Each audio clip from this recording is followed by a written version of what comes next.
Yo, yo, yo, yo, big up everyone. Come on, man. It's the big Saturday stream. You know it is. Your boy Snipes. You get me? Hit the like button on your way in. Let me see what's going on out in here in the comment section. Boom, boom, boom, boom, boom. Welcome, welcome, welcome. Happy New Day and all that. You get me? Get your wake and bake on. Get me? Big up Flame. First on the go. You get me? RE number 3. Big up yourself. I took a good nap, so I'll be kicking with Maku's crew this morning at 2:30. Big up yourself, Ari, man. You know what I'm saying? Silverback, done now. Marshall, my brother. Big up yourself, man. Yeah. Oh, love is law. We saying, okay, big up yourself. Big up for yesterday and today and all the times you jump on, man. But for the support and all of you, you get me? Cause I know it's not easy. Big up the unique diamond. Come on, number 8. Yeah, it's an early one, yeah. So I'm not gonna do the work at first. Yeah, you know how it goes. I might be doing a little bit of rolling commentary, but I got some stuff for you. You can look at. You get me? It's early. It's early. I don't want to start hurting brains and that. I want people to start getting their notepads out. You know what time it is. Yeah, get me though. All right, let's see. Boom, boom, boom, boom, boom. Your boy Snips is ready. Your boy Snips is ready. Boom, boom, boom, boom, boom, boom. I was gonna play this one, yeah, but they came before Adam and Eve. But I think I've never heard this one, but I probably know the information.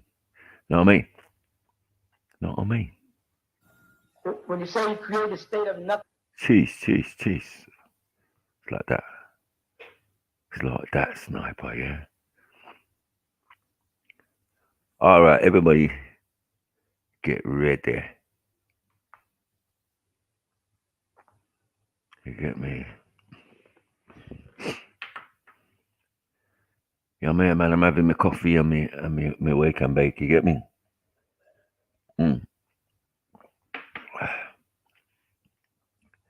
Take 2 draw this seat, man.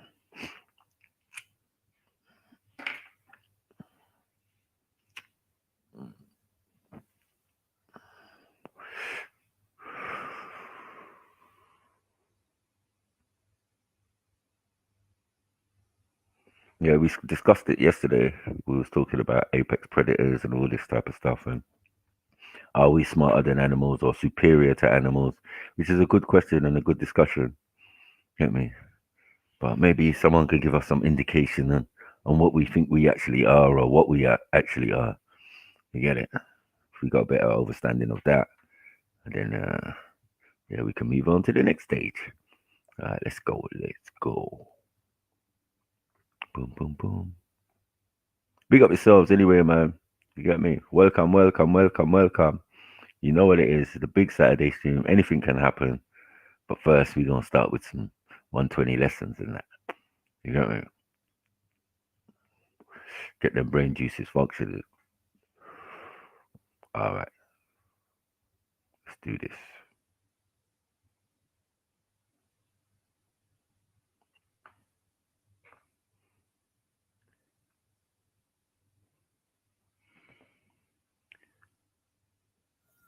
When you say you create a state of nothingness, it's good that you understand that that's a thing.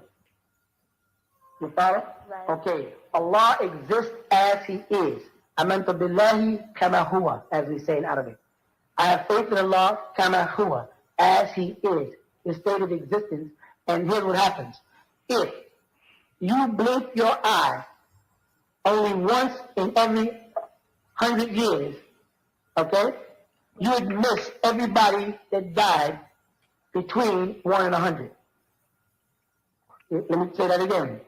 If you blinked your eye only once in every 100 years, you'd miss seeing anybody born between 1 and 100. That does not mean that they were not born. it means that you would not see them because you blinked. Then, if you blink once in every 50 years, you only see people who happen to be born after 50.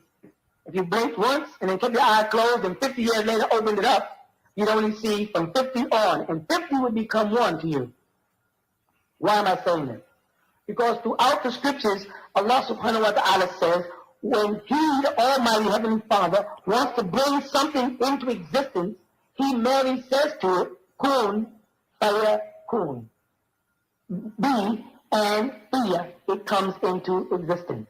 Like it says when He spoke of Mary and her immaculate conception. He merely said, be, and she conceived. Okay? When He wanted to bring out the breath of life for man, He merely said, be, and man exists. Now, where does Allah exist? Allah does not exist in a state of where. Because the word exists as a whole cannot be a where. A where is a place designated from another place to and fro. You understand? Allah is Al-Kulum, the all. You cannot take from Him and you cannot add to Him. You cannot take from Him because where would you get it from if He is the all? You cannot take from Him, where would you put it? Because He occupies all places and spaces and time. So, He thought of becoming, thus you became. He had to create the vacuum to place you in because you were to have a ghost body as opposed to just a spiritual body. You follow? So what they really say when they created nothingness is that the Almighty took energy and slowed up its mood of vibrations to create matter. And at the spark where that first took place, the transformation, when you turn down your radio or your television to the point where it's no longer a low volume, but you can't hear it, not that it's not there. You just can't hear it. Like I mentioned earlier, a dog can hear a whistle that you can't hear. The whistle is there, you just can't hear it. So that is a sign that there are states of existence beyond human comprehension. Allah's starting point is the first stage of existence beyond human comprehension. You understand? And the spark where humans begin to comprehend is nothingness because it's void of time and space until Allah starts things to happen. That's what was before nothingness. Before nothingness was a blink that was so long that you, as the Quran says, was not a thing worth being mentioned. Based on the time of the universe, man is not worth being mentioned. You understand by that? That your lifespan, 1 to 80 or 969, is such a short span of time to the boundless universes until it's not even worth being mentioned, so they call it nothingness. There was a state of Allah's existence, who was, is, and always will be, and has created the different states that monitor down by mood of vibration, flowing up into different forms of matter, which you call electrons, protons, and neutrons, or cells and atoms and plasms and protoplasms, depending on the two different forms of life that He brought into existence by merely thinking it into existence. The same way you think yourself into a cold and a headache and everything else. Okay? Okay. So how do we find out the answers to the questions, who am I and what am I? Also, I would like to know, why are they the most important out of the 5? Firstly, human beings are suffering from identity. They know about angels, they know about Allah, they even know about devils, but they never bother to know about themselves. And if you was to walk up to the average human being and ask him, what is he? You might get any kind of answer, from a man to God, to an animal, to a human being. And the one thing that they are, which is mentioned in the scriptures, they all seem to overlook. If you would open your Bible, the Torah that was given to the Prophet Musa, alayhi salatu wasalam, to the 2nd chapter, the 7th verse. What does it read? The Bible translates in English, and the Lord, the Creator, formed man of the dust of the ground and breathed into his nostrils the breath of life, and man became a living soul. Correct? When we look at this in the original language, things change. In the original Torah, in Lughat al-Arabiya, we see Bismillahir Rahmanir Rahim, wa khalaq Allah al-illahu al-insan turaban min al-ard wa nafakha bi anfihi نسمت الحياة فصار الإنسان نفس حياة. This translates and خلق created. If we look at the 13th name of Allah subhanahu wa ta'ala, out of his attributes, we come up with Allahu al-Musawwir.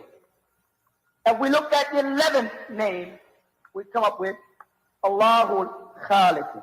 Two very important attributes of Allah subhanahu wa ta'ala. One is that he is the fashioner, which is al-Musawwir. And the other is that he is the creator, al-Khaliq. Now watch what the Bible is saying in the original language. There's the chapter Genesis, the 2nd chapter, the 7th verse.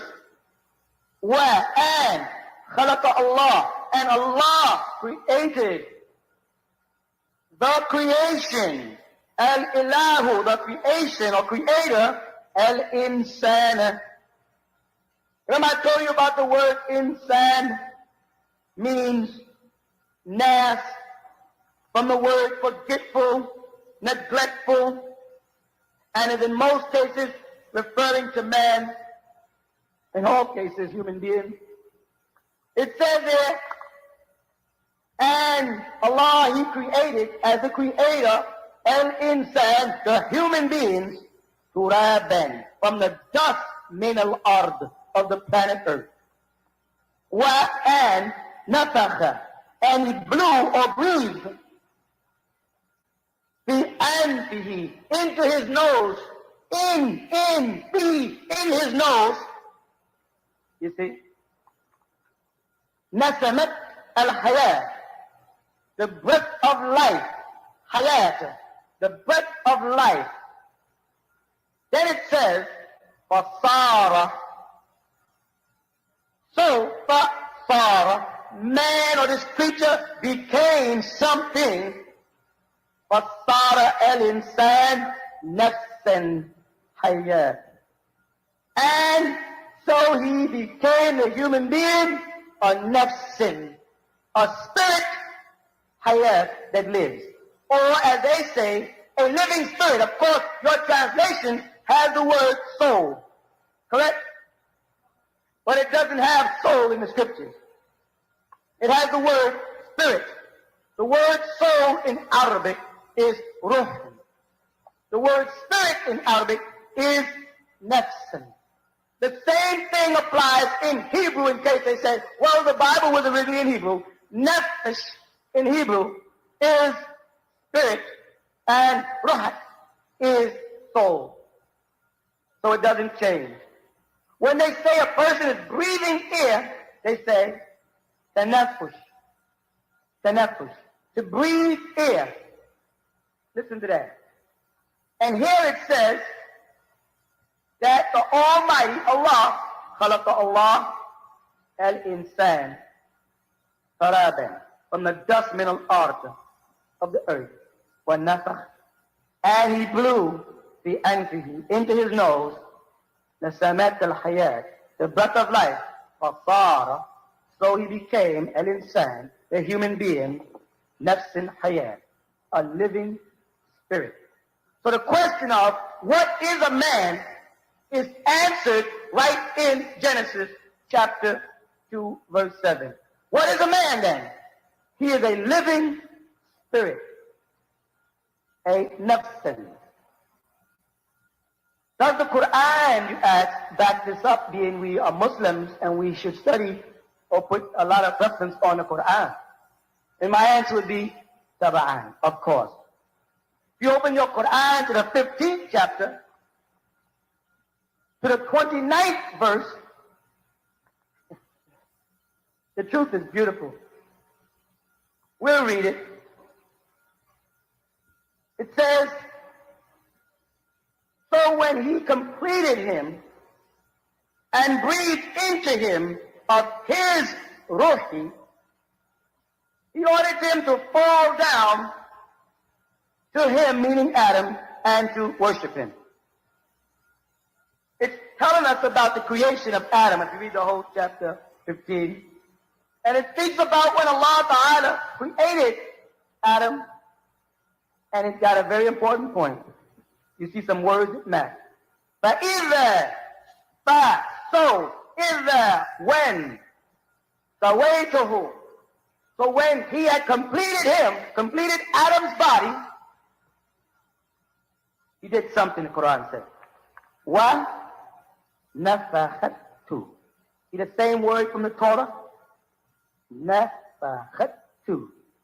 He breathed fihi into him, into Adam, min ruhi, from his soul, not his spirit. The Almighty put into man his soul, and man became a living spirit. The Quran is backing it up here. فَكَعَادْ لَهُ, implying here, so he is to fall down. فَكَعُوا لَهُ. So he is to fall down to him.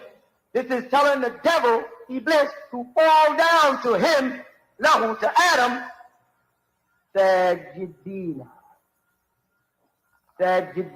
From the word sajda, to prostrate. And as we know from the story of the scriptures, the devil refused, and Allah cast him out. The point is here that the Almighty, Allah subhanahu wa ta'ala, tells us in the Torah, which is backed up by the Holy Quran, that he created man and made man a living spirit. And he did this by breathing into him. This is a very important point, which is backed up in the Bible.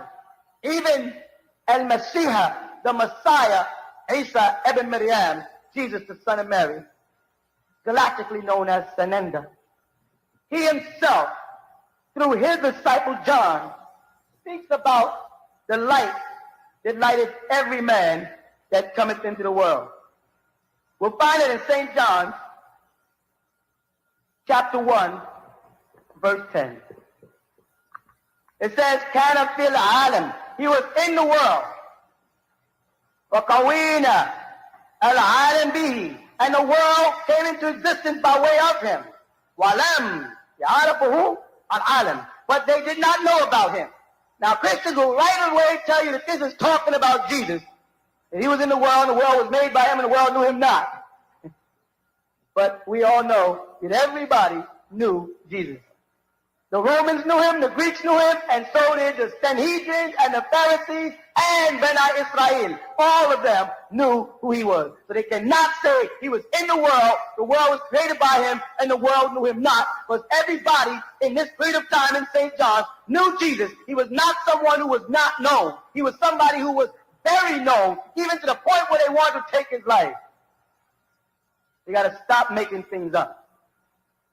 Now, if you go back to the 9th verse of St. John chapter 1, they say, the light is the true light, which lighteth every man, as they say, that cometh into the world. Or, kana an-nur al-haqiqi, alladhi yuniru kulli insana ata illa al-alam. And this was an-nur, the light, al-haqiqi, the real light, the true light, alladhi, which yuniru, which illuminates kull insan, every human being, who comes into al-alam. Now we know that al-Masih, Jesus, the Messiah, son of Mary, came into the world as a man. But the Holy Spirit was his nefsa, his spirit. He had a Holy Spirit. But he came into the world, and the light, an-nur, from the heavens was in him. Who is the light of the heaven? The Holy Quran teaches us, if you open it to the 6th chapter, Bismillah ar-Rahman ar-Rahim. Begin all things in the illustrious name of the Yielder, the Most Merciful. Alhamdulillah alladhi khalaqa as-samawati. Hear the same word, khalaqa as-samawati wal ard, which translates Alhamdulillah. All gratitude lillahi is for Allah, alladhi, who it is, which is khalaqa, the creator. Remember in Genesis chapter 2 verse 7, when he said, and God created, as you translate in your language, what it said, wa khalaqa Allah in the original language. That Allah and Elohim is the same for the Hebrew. Allah, Allahumma, Elohim, the same. And khalaqa, created, the same. The same sound that babies make before they speak any language, called gurgling to you. But here in the 6th chapter of the Holy Quran, the 1st verse, it says, Alhamdulillahi alladhi khalaqa samawati wal arda. The word samawati means the galactical heavens, and wal arda means and the planet Earth. Then it says, وَجَعَلَ الظُّلُمَاتِ وَالنُّورِ, and he made of it the darkness and the light. The Almighty Creator of the heavens and the earth created the light because he is huwa an-nur samawati wal ard. He is the light of the heavens and the earth, which lights the same light that lights every person that comes into this world. He was in the world, in the soul of each person as their spirit. The world knew of him, but the world did not know him. When you saw Isa ibn Maryam, Jesus the son of Mary, Al-Quran backs up that he had ruh Allah with him. He had the soul of Allah with him. When you saw Jesus, he said, when you see me, you see the Father. People turned that around and said, see, Jesus said he was God. He didn't say that. He said, when you see me, you see the Father. Now, how could I possibly be Allah and say to you, when you see me, you see Allah? Me and he are two different things. He said, when you see me, you see the Father. For I and the Father are one. How is Jesus and the Father one? Very simply, because the Almighty says that he blew into man of his spirit, and man became a living soul. Which light? The Bible, St. John says. That same light, that true light, with light which lighteth every man that cometh into the world. Simple. There's not a human being who is not in the image and after the likeness of the Heavenly Father. I don't mean your nose and your eyes and your lips and your ears. Those would be idols. That would make you eligible for mushrik. I mean, fi qulubikum, in your heart, there is the light of the Father, the love of the Father for all of his creation. He, Allah, is the creator of the galactic heavens and the planet Earth, the light of all things. His light manifests through love. Many times, earth people ask me, has the Heavenly Father given up on us? I've even heard fools say, is God dead? I've heard Reverend Swaggle storm up and down and say, if you're not a holy, lowly Christian, you're not going to heaven. And give people a feeling that God has deserted man. Your heavenly Father loves you more today in your devilishment than he did 1,000 years ago when you were praying. Because he's more concerned with your condition. How do you know he has not deserted you? The day that children stop being born, that's the day that the Almighty has deserted humanity. As long as, like in every second, some baby is being born somewhere in this world, as long as there's babies crying, then there's hope. Now I'm always asked again, well, brother, being I'm classified a racist for telling the truth, what about the white man? What about him? Does he have a soul? And does he have a spirit? Well, I pointed out by translation here from the original language that there is a distinct difference between Ruhu, the soul of the Heavenly Father, wa nafsahu, and the spirit of the Heavenly Father. And I got a good test for most people if y'all are willing to work with me on it. In each one of the scriptures that I read, whether it was the Torah, the Old Testament, or the Injil, the New Testament as it's called today, or the Zabur, the Psalms of David, or Al-Quran, the Quran of Muhammad, alayhi salatu wasalam, all of them said the same thing. Be, in.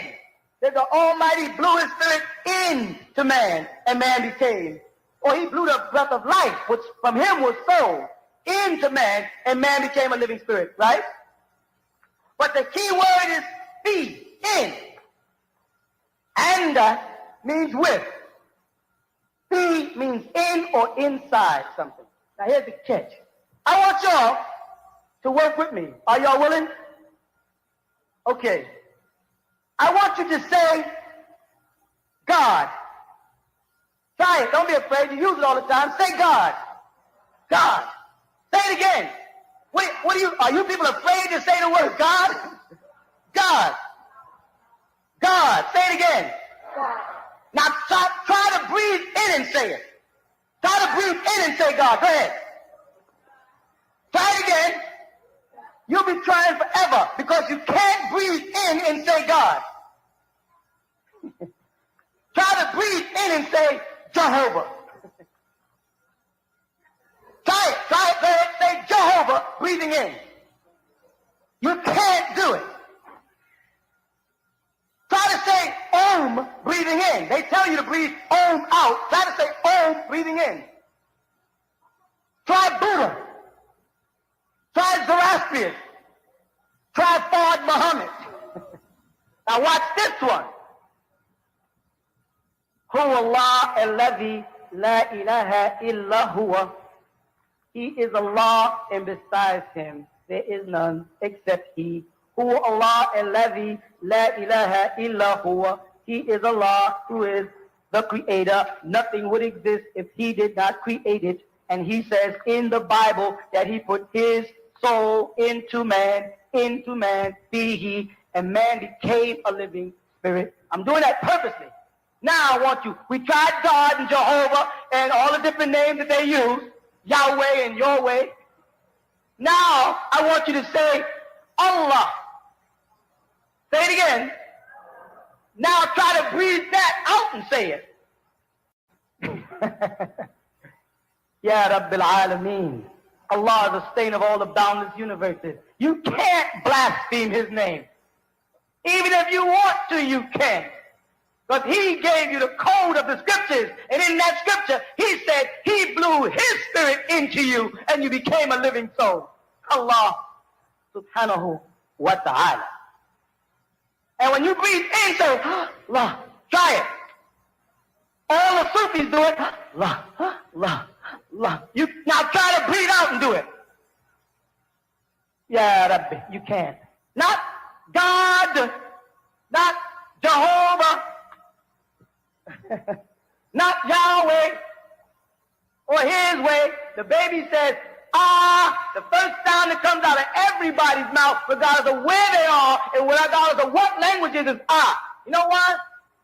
Because if you were standing at the edge of a cliff and I pushed you, isn't that something for me to say? And I pushed you on your way down or on your way back to Allah, you know what you would say? Who knows? That's right. Let me hear you say it. When people fall off cliffs, they don't go, God. They don't go, Jehovah. They go, ah! If a person walked up behind you and frightened you, you don't turn around and say, God. You go, ah! You people, regardless of what language, ojalá, you speak, be it Spanish, Arabic, French, the baby will still cry the name of the Creator, Allah. La ilaha illallah. Inna lillahi wa inna ilayhi rajaun. From Allah you all have come, and to Allah you shall raja'a, return. Why am I saying this? Because I'm trying to establish, A, that when you say any other name other than Allah, you are blaspheming. And you better believe that Jesus, the Messiah, used the name Allah. You believe that he was on the cross dying. Correct? Or at least some people do. Now, why is it I ask people, when he was supposedly on the cross dying, why didn't he say, Jehovah, Jehovah, why have thou forsaken me? Why Eli, Eli? Why did he use the word Allah if that was him? Eli, Eli, lama sabachthani. Eli, Eli, from Elohim in the single, my creator, or as we say, La ilaha illallah. Yeah, Muslims say, La ilaha illallah. Nothing would exist if creator didn't bring it in. Jesus said, as you say while he's on the cross, Ilah, Ilah, lama sabachthani. My creator, why have thou forsaken me? We all know that's a myth, but this is what you claim. Then you ask me, like I said, about the white man and his soul. And I want you to turn your Bible to Joshua, the book of Joshua.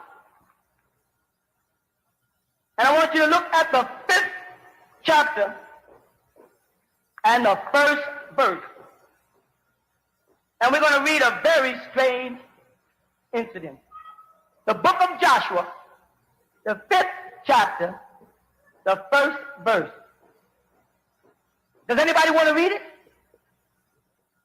Joshua, the 5th chapter, the 1st verse. It's going to astound some of you at this point, because you for years called me crazy because I said the Amorite had no soul. Not to mention he just cannot dance. That he has no sense of rhythm, which they call soul, or identify us. We call me and you soul people, or soulful people, or colorful people. They say, wow, look at them niggas dance. Look at them Puerto Ricans dance. Look at the rhythm they got. They can play 4 congas at one time and be bata and quinto. Look at this. And white people come to your party, and you, black people, would stop and look at them and say, wow. They have you turn an American bandstand and have a big laugh, watching them move the opposite of the beat. Music's going dum, dum, dum, and white people going ba-dip, ba-dip, ba-dip. White people have no soul. They know they have no soul. And if the soul came from the almighty creator of the heavens and the earth, then where did they come from? And I'm going to show you here that they lost that soul, because they did come out of our seed. The Bible is going to show you. Joshua 5:1. Somebody read. And it came to pass, when all the kings of the Amorites, which were on the side of Jordan westward, and all the kings of the Canaanites, which were by the sea, heard that the Lord had dried up the waters of Jordan from before the children of Israel, until we were passed over, that their heart melted, neither was there spirit in them any more, because of the children of Israel. Now, we got 2 tribes mentioned here and a place. 2 tribes mentioned here. The Amorites and the Canaanites, who I explained a million times to y'all, are the white race, through the scriptures, not through me. You don't believe the Canaanites are white? Read Leviticus chapter 13 and 14, and they'll describe them, the color of their hair, their skin, and their sicknesses and disease, and the liver spots, why 90% of them die of cancer, and why they go around spreading all kind of diseases like syphilis and gonorrhea and spread them amongst our people integrating. You people better stop mixing your seed with the devil. Abraham was told you can live with the Canaanites, don't marry them and don't mix with them. The Holy Quran separates us into tribes and families that we may know about each other. If we integrate, how are we going to know about each other? They got to listen. Did you realize that at a certain point it said, now we was at a place called El Urdun, Jordan. You know, Jordan is the same place where the Messiah, Jesus, got his baptism. Jesus was baptized in the Jordan.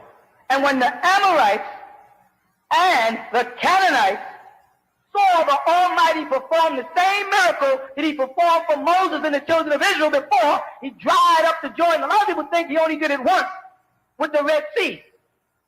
He did it again right in the Bible. When he dried up the Jordan for the children of Israel, what happened to the Amorite soul? What did the Bible say happened to it? The word they use there is zabat.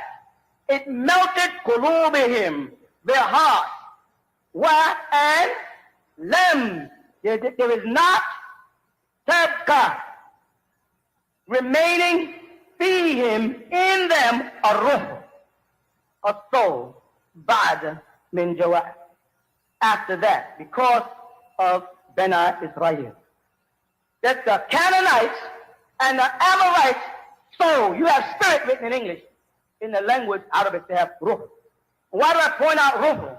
Because in the scriptures of the Holy Quran, when Allah Ta'ala speaks of breathing into man, he says he breathed him in. This is Holy Quran chapter 15, verse 29, right in the Arabic. He said he breathed into him of his ruhi. And then told the devil to fall down and prostrate to Adam. And he refused because he was min al-kafirin.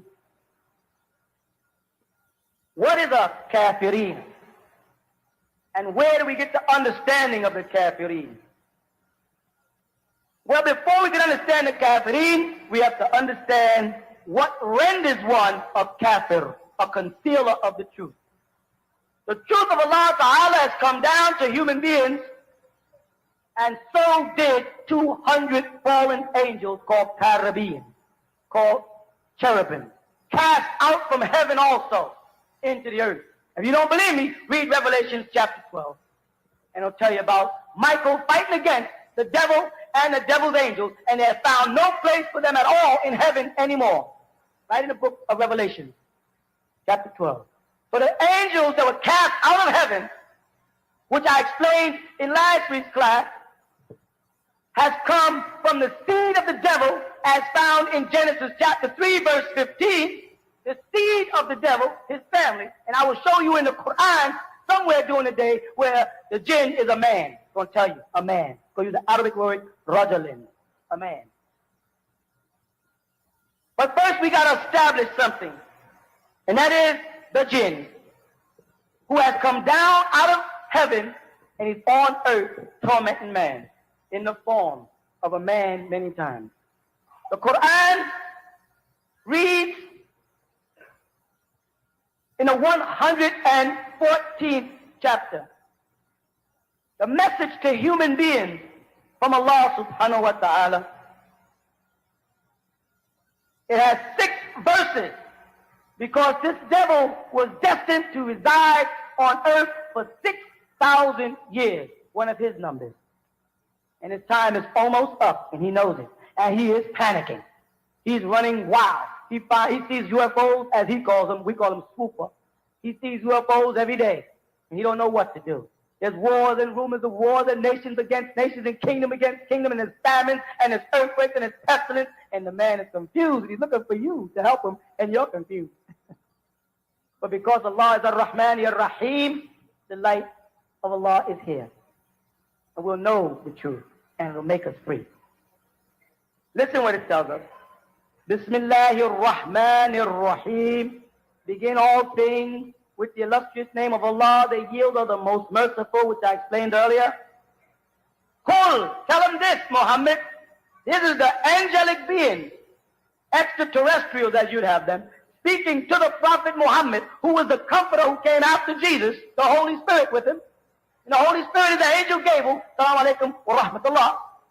He spoke to Muhammad and said in an order tense, tell him this, Muhammad, Qul. This is what man better do. Qul. A'udhu bi rabbil nas. Qul. A'udhu bi rabbin nas. Tell them this, Muhammad. A'udhu. That they better seek A'udhu, protection. Bi rabbin nas. By way of the sustainer of all human people. Because he created you. You better stop seeking refuge in the devil and his ways, in his computers and his economic strategies and his manipulations. You better stop worshiping the beast, who the book of Revelation, chapter 13, when Jesus' disciples were telling us that we better be careful of this Satan, who's going to be a man, and he has a number, and the number of the beast. Jesus tried to warn people, and that's why they wanted to kill him. Because he was warning people of the devil on earth, not the devil floating around the sky. He told them that Caesar was the devil. How did he tell them that Caesar was the devil? Because what is opposite the Almighty but the devil? And when he told them, render unto Caesar what is Caesar's, and unto the Lord what is the Lord, what was he telling them Caesar was then? Jeez. Yeah, big up everyone, man. Anyone who's just coming in, man, just for clarification. This is a Dr. Law lecture, and at these lectures, you've got to understand all people of all different denominations come to, hear and break down certain information. This is why he's flipping from Quran to Bible to Torah to Injil to all of these different books. Yeah, because there are those different people in the audience. Do you get what I'm saying? Of the various faiths and religions. So this is what I say when I say that a lot of these lectures are correction. They want questions answered, and it might need to be answered via their book, via the Quran, or via the, the various, faiths or whatever they are. Do you get what I'm saying? So it's just to be clear, that this is a lecture or a class that he's teaching. Do you get what I'm saying? And that he's quoting from each book and reading each verse and breaking down the language. This is the thing that we try to say, that even in his work, in his study books, is very similar to how he speaks, in the sense of that you get all the information, all the different translations of the verses that he's trying to explain out of the various holy books, if it is a holy book. Do you get what I'm saying? But if it's a context of our creation and it's best to use the holy books because they do match up. You get what I'm saying? To explain this, as I said, there's gems in all of the holy texts. So it's just to get them in their correct translation, and that way it's an easier breakdown. That's what right knowledge is, doing things the right way. Do you get what I'm saying? So yeah. You know what I mean? Yeah, man. Oh, this was fire, man. This was bars. I hope you lot was taking notes, man, because that was some real stuff that man was dropping there. You know what I'm saying? Hope people was opening up their Bibles and their Qurans, and you get me, overstanding and doing the little test, the breathing test. Try to say all your gods. Yeah, you can't say it, but you're definitely gonna say Allah, Allah. It's just a natural thing. You know what I'm saying? So that's all. It's minor, man. This is baby food, man. This is baby food, man, for beginners and that. You know what I mean? But yeah, no disrespect to anyone there, but this is like a good maybe 20 years ago. So, this is a long time ago. But it's like a long time ago lecture, and then someone records it, or had recorded it at the time, but they didn't have the facilities to put it on DVDs yet or videos yet or whatever. Yeah, it's quite deep, but definitely worth studying. So this is how we learn.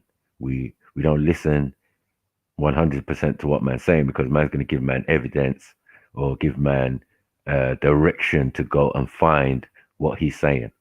if he doesn't give it to you himself, which he usually does. You know what I mean? So it's a process of learning, but you know what I mean? I think most people just concentrate on the man's personal life, which is a bit weird. But the truth is, yeah, the information is the information, and you've got to understand if he's breaking this down for his people or our people, you get me, the people of the planet or whatever. There's going to be a point where he's either chatting shit or he's chatting so much truth, they're going to have to shut him down. You know what I'm saying?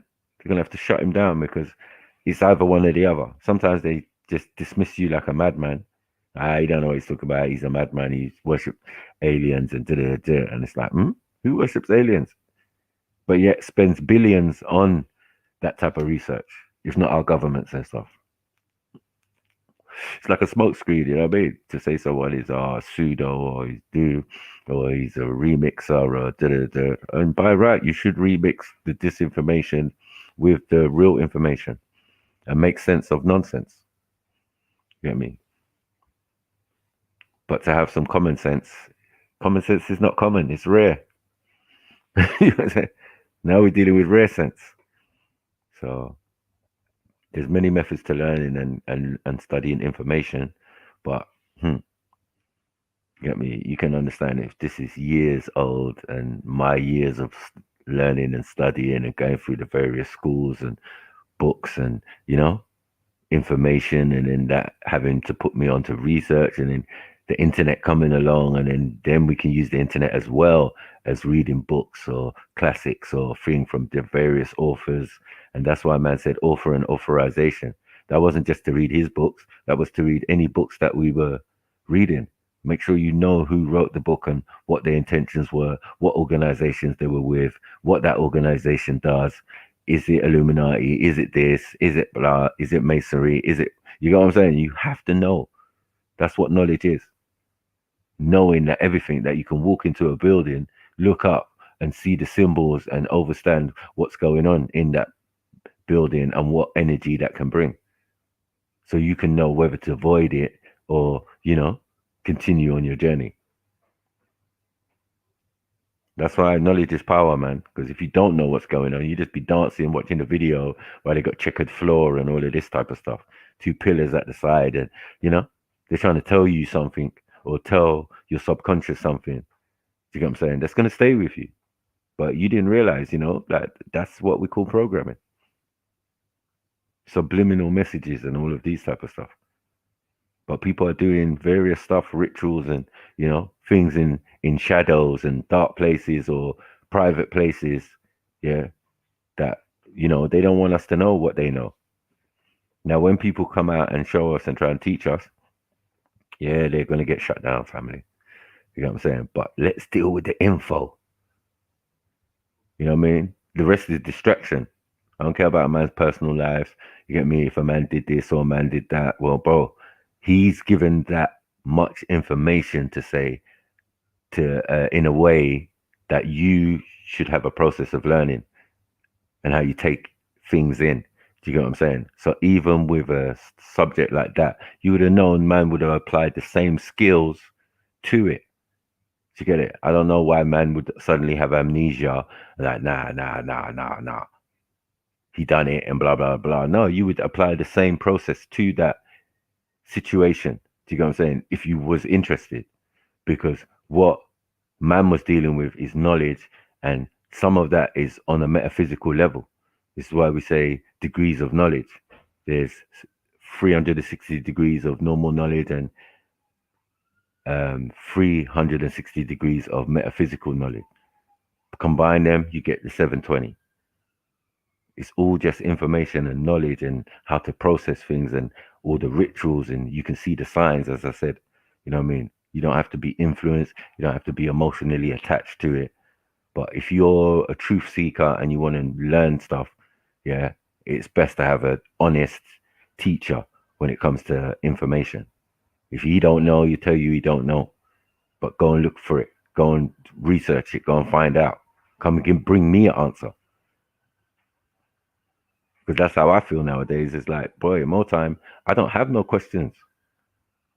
what's the meaning of life, or I don't have no questions for no one. But everybody got questions for me. That's cool. But, you know, I would have had to have a decent teacher to be confident to say, yeah, I don't mind, man. I'll answer anyone's question on the little that I know. And the world is big. You can't know everything. And even if you did know everything, you still got to learn more. You know what I mean? That's what I say. The more you learn, the less you know. Because it only leads to more questions. But yeah, let's continue, man. Finish the tape, man. You get what I say? Small. Baby food, man. Baby food. The devil. But you today are living in a Roman Empire, under Roman rule, under Roman laws, under Roman custom. You even call yourself Roman Catholics at times. You have roamed, all right. You have roamed off of the path of righteousness and are paving a way for all humanity to hell. Because remember, y'all are one soul of many spirits. You all must be raised to save your kind. The Almighty, out of his generosity and compassion, has merely requested 144,000 people. If we can redeem 144,000, that is not a lot, then you will be spared. Then you will re-enter the Garden of Paradise. But if we can't redeem not even 144,000, which is right in the book of Revelation, gowned in white, living in the image of the Lamb, we can't do that. Then there's no need. He says, tell them this, Muhammad, A'udhu bi Rabbin Nas, that they seek protection or refuge in the sustainer of man. Of course, Muhammad says, men? Who? And the Quran says, Malik Nas. He is the Malik Nas. He is the ruler. The real ruler of man is not the devil. Oh, man has given himself to the devil to be ruled. The devil calls himself the ruler of the heavens and the earth. But the real ruler of man is mentioned in the Quran when it says, Malik Nas. Then he says, the ruler of man? How did he become the ruler of man? Ilahin Nas. Ilahin Nas. He is the creator of man or human beings. Kul a'udhu bi Rabbin Nas. Malikin Nas. Seek protection in the sustainer of all human beings. He is the ruler of human beings. Of course, he created human beings. Here he tells us, in the 3,000th year, we're going down from the beginning of the 6,000, from Noah, to Abraham, Malikin Nas, to Moses, Ilahin Nas, to Jesus, Min Sharril Waswasil Khanas.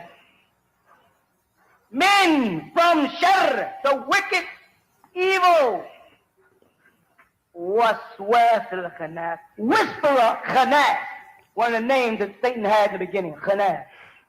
These people connived and whispered and schemed to kill the Messiah, Isa ibn Maryam, Jesus, the son of Mary. Notice the degrees. Bismillahir Rahmanir Rahim. Qul a'udhu bi Rabbin Nas, Malikin Nas, Ilahin Nas, Min Sharril Waswasil Khanas. On into Muhammad. Alladhi yuwaswisu fi suduri an-nas. Who is this whisperer? He is the one who whispers fi suduri an-nas, into the hearts of people. He gets into their chest. That's what happened.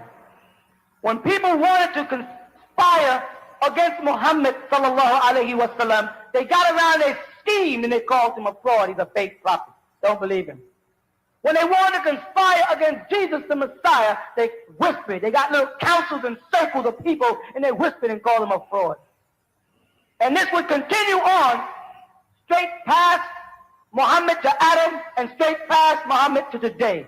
When people want to turn people away from the Ansar community, they sit around and whisper about Imam Isa. Say, I heard this about him, I heard this about him, you hear this, I heard that. They say, they don't come to him and talk to him. Forget his works, what he's doing, forget the books, forget the children, forget the people he's raising.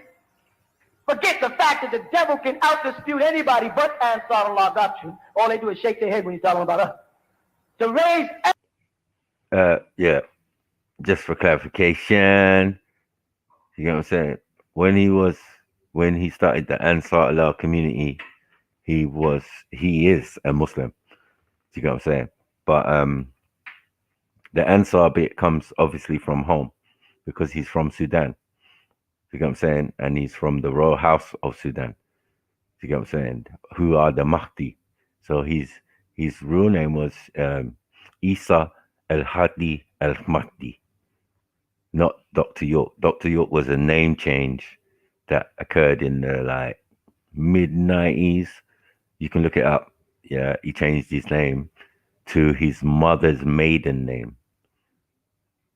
Do you know what I'm saying? She was Mary York.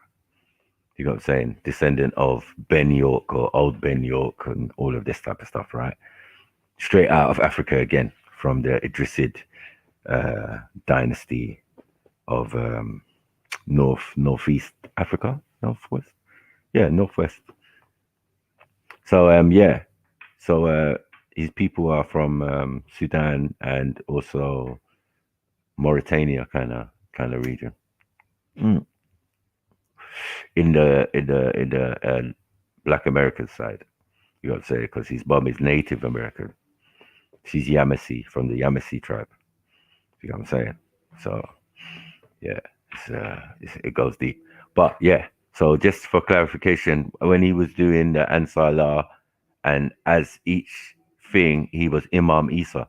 So that's what I keep saying to people, that you can't just do that. You have to have studied under those schools, which he's well known of amongst his generation in those regions like Egypt and, Mecca and all of these type of places, and Sudan, where man spent his younger years studying and doing whatever he needed to do. Do you get what I'm saying? So for him to become an imam, for him to become Reverend, Dr. Reverend Malachi York, you know what I'm saying? There's different titles you see, but these are based in his achievements. Do you get what I'm saying? To be a reverend, you have to go to seminary school or whatever and study Christianity or study the Torah or study, you know what I'm saying? You can't just come and say, yes, I'm this guy and I'm going to teach this, because you have to be qualified. Otherwise, people are not even going to sit there. Do you get what I'm saying? So that's the reason why you might hear him flipping from Arabic and as I said, the man spoke 18 languages. If you speak 18 languages, what more can we say here? You know what I'm saying? Arabic's your first language because from Sudan, the Sudanese side. Do you get what I'm saying? Like the whole family and whatever over there, that's what they speak. So that's what he would have grew up speaking. All right, anyway, let's move forward. Anger in the hearts of people against their own saviors. That is their job. But you know what the scripture says about that? The scripture says, blessed is he who is persecuted after righteous name's sake. Right? For his is the kingdom of heaven.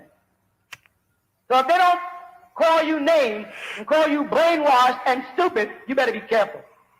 They're going to persecute you after righteous name's sake. They accept the standard Anglo-Saxon church. But the Baptist church and the Holy Name church, which is more black-orientated, they say those are fanatics. They're some kind of a cult. But Billy Graham ain't no cult. Reverend Schrager could run up and down the stage throwing the Bible up in his hand with no respect, sticking up under his arm. He ain't a cult. With a simple little Southern Baptist church, they got to become some kind of cult.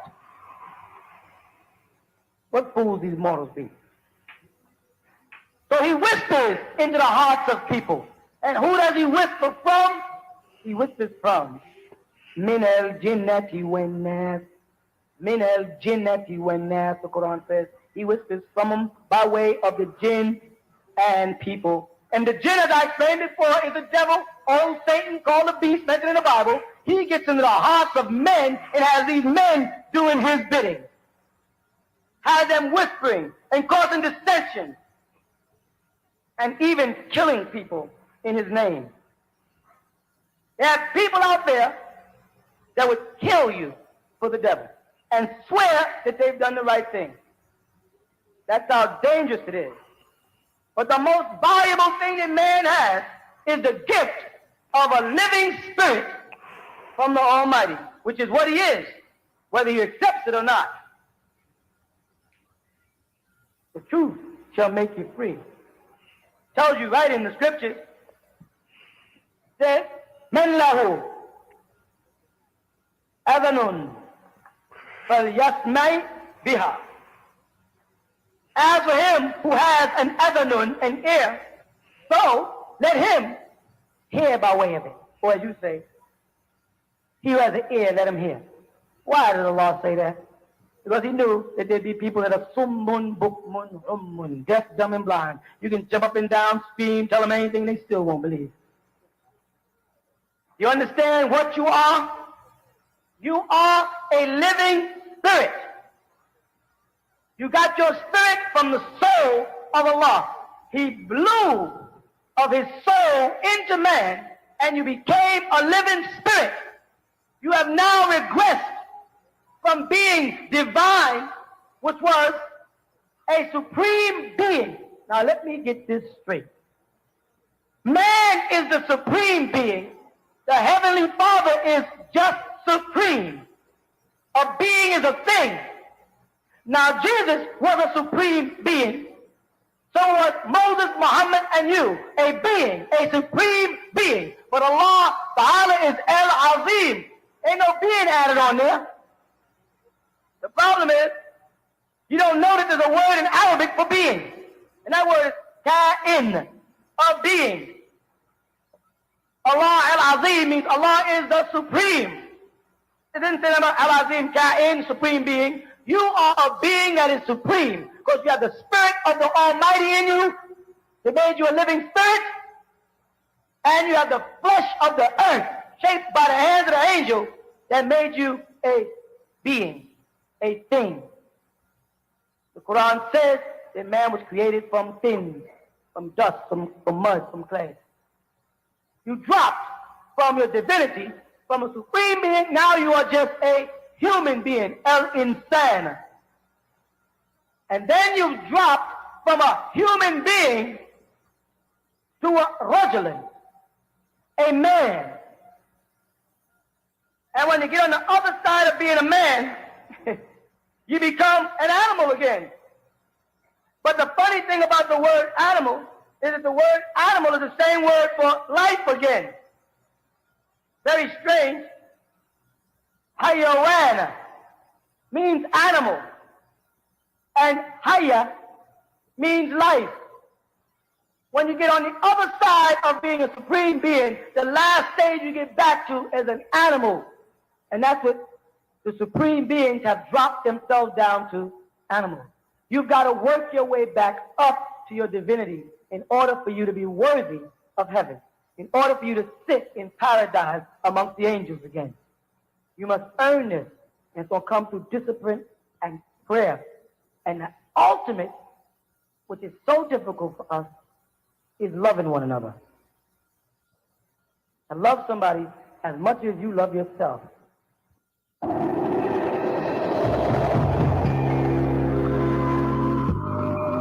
You have been listening to Yeah. question and answer session with the most outstanding teacher of this day and time, Dr. Malachi Z. York, on live TV. Also available in this tape series, Jeez. Are You a Seraphim or a Cherub? Come on.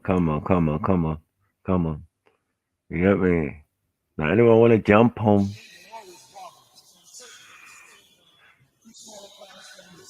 Whoa. Cheese. Yeah. So yeah, man. Anyone want to jump on, man? We can talk about it, man. I'm not actually saying some stuff, but yeah.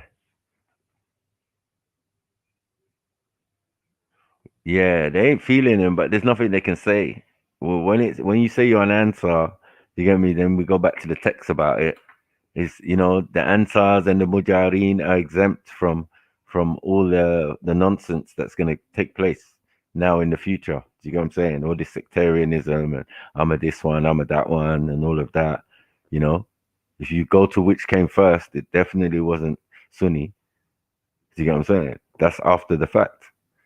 If the whole story starts with Adam, alayhi salam, do you get what I'm saying? Then how is this possible? Do you get what I'm saying? We understand that the Prophet, peace be upon him, was the last with the text, the seal of the prophets. You know what I'm saying? The last of the information, but it's just previous information. Do you get what I'm saying? It's just the previous other text. So if they didn't get it right, like if people didn't work that out, that's why I sit here a lot of the time and I'm thinking, do you know what you're reading when you're reading the Quran? Well, you might not know if you haven't read any of the other texts, like the Bible or the Torah or the Injil or the Zabur or all of these things that you were instructed as a Muslim in the Quran to do. Like, what's happening here? You get what I'm saying?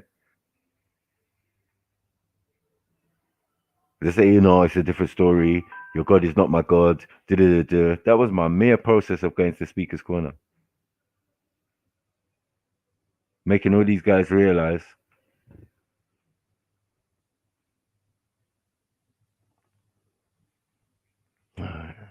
yeah.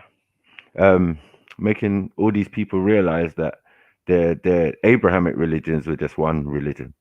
It's just one thing. It's just tongue and tones and language. That's why linguistics is very important. Do you get what I'm saying? As you can hear, yeah, to know the root of a language is much more powerful, and why that came to being and what it came out of and what relation it has to other dialects of the same language. Do you get what I'm saying? I was like, oh, okay, okay, okay. This is how you put things together. Do you get what I'm saying? To make sense. But yeah, as this is why I was at Speaker's Corner slaying man with the information. I want to deal with the Quran, you want to deal with hadiths. I'm dealing with all the ancient textbooks. Yeah, you're dealing with this modern Hafs or whoever, version of whatever. Do you get it? So it's like, yeah, and then you're following a rhetoric which is part of a sect or sectarianism. If you're Sunni, then you follow the Sunnah and and this and that, and then you're Shia and you follow, you say you follow Ali, you follow the Ahlul Bayt and all of this type of stuff. Both claim to follow the Ahlul Bayt, you know what I mean, but not demonstrated in one ayat that I saw. Do you get what I'm saying? So everyone claimed it. Yeah. We do. We follow the Ahlul Bayt. Then why are you following those in authority who you think are in authority? You think scholars and those guys are in authority? It's confusing. Where's our Khalifa? You got me? People be confused. Is it those Saudis? I don't think so. That's the Dajjal right there. Yeah, 500 princes. You trying to maintain a legacy. You batch of foreigners, you know what I mean? Like, there's so much going on, like, that people don't see, but they spend time. That's what I said. There's scholars, there's laymen. You know what I'm saying? And there's followers. There's followers of a religion or way of life. That's why man don't do religion. What man is exercising is a way of life. That's far more conducive. Yeah. Be a peacemaker, a Muslim. Mu salam. You get me? Mu is the action, Salam, well, is peace. So peacemaker. That's it. Boom. Plain and simple. And Islam, to live in peace. Live peacefully. That's it. Boom. 2 basic instructions from the beginning of time that the Creator gave to Adam. You get what I'm saying? As I said, us as humans, we started to put things on there, extra rituals, extra, bits and pieces when it was plain and simple. You get me? You can prostrate to your ancestors. You can prostrate to the creator of the heaven and earth because he created your ancestors. That's why we came to the conclusion of some things that look, this thing that we're calling idol worship, I don't think it was really that necessarily. It might be misconstrued by people who do that type of thing. So trying to put a name to something they don't understand and was around before they even existed. So different people have come over time and taken things that people have done and whatever, and then decided to worship it or worship around it or worship in its direction. That's just waves of people and that's just time. But originally, if we go back to the correct information and look at things in its place, rightfully. Do you get what I'm saying? That's what right knowledge is. It's just everything correct. You know what I mean? That way, if you've got the right mathematical equation, you will supposedly automatically get the correct answer. But we're asked to be running around with the wrong equations and trying to get the right answer. We might just stumble on it, but it would be helpful to have the correct information in the correct way. You know what I mean? That's what I said. As studying under that school, it's definitely an eye opener in the sense of like how I'm aggressive with information. Like, I don't want to hear rubbish. Do you get what I'm saying? But I will listen to all. You know what I mean? And you've got to have that ability to decipher real stuff from bullshit. You know what I mean? If you ain't got that discernment and ability that the creator gave you, man, to work things out and use your logical mind and say, well, why would this be this and this and that and that and that? It's quite simple, really. But meanwhile, we got, as I said, some people are built to worship. They're built to worship. You know what I'm saying? They want to worship in something. They want to do something. They want to gather around. They want the camaraderie. They want something. When all prophets or whatever are telling you it's all from within. You are that which you claim to be seeking out. Do you know what I'm saying? That's why I say know thyself. You don't understand how powerful and how wonderful you are as a being. Do you know what I'm saying? But now we just turned into this apex predator, man. This thing that just likes to consume, greed, petty shit. You know what I mean? Things that don't even make sense. One, because we're not living naturally. We're not living with nature. Nature. You get me? We're not living like that. We all know that. Someone has created an artificial environment for us to live in now. Now we live in pods. Now we live in compartments. Now we live in caves. You get me? Now we're living away from the sun. Now we're told to be staying in our yard. Like, come on, man. As I said, it's a cave mentality. Now cave mentality rules, it seems. In all aspects of life. Sexually, all sorts. All the things that we do, you know, with our partners and whatever, comes from that cave mentality. Everything other than procreation.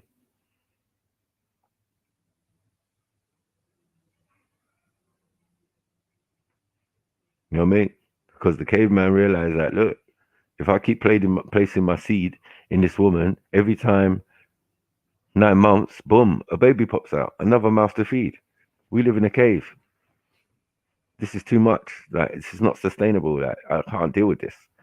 You get me? So man found other places to put his seed. Not to be crass or anything, but just, you know.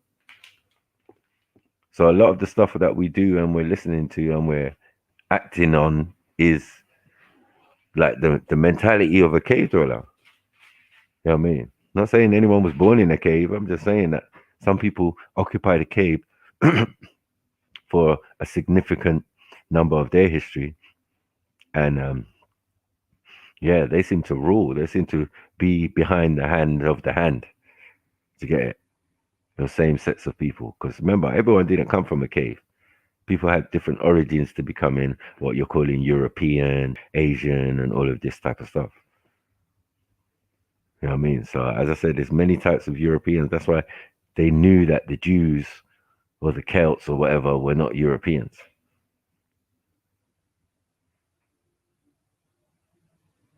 Yeah. But they were, some look at European or Asiatic in origin. Because we already been mixing and blending for some of us, you know what I mean? All the way to Cleopatra. That's what I say when I watch the 300 and I see it's very funny that they should both have looked like Xerxes on both sides. Well, the guy who got kicked in the pit, he represented what a Phoenician looked like.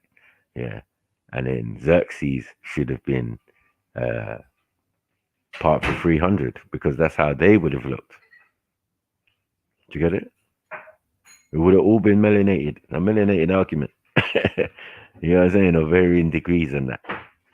Yeah. Because as I said, at a certain point, it didn't really matter of the color. You know what I mean? These people all still had melanin. So they all still had a relation to each other of some sort. And we know that is a physical thing and a metaphysical thing. You know what I mean? Because melanin controls all your functions, everything. The reason why you wake up, go sleep, anything, hungry, not hungry, think.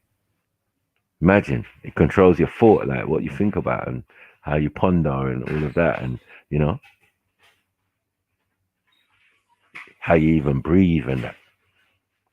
That's crazy. As I said, man, we got superpowers, man. That melanin gave us superpowers. I mean, we are the story. We are the Superman story. When people come and they start talking about, yeah, Superman needed the sun, innit? He needs the sun. And you lot get vitamin D from the sun. Everybody wants some of the sun. Whether it's good for your health or not, you know, everybody's still thirsting for it. Some people out here sunbathing and that. Some people just walking in it. You know what I'm saying? Some people trying to hide from it. Highly melanated people always hiding from the sun. It's too much, man. And black absorbs, man. You know what I mean? Lighter colors reflect, man. They reflect. White, you know, stuff like that, opaque or for whatever, reflect the sunlight. So it's mad. All right.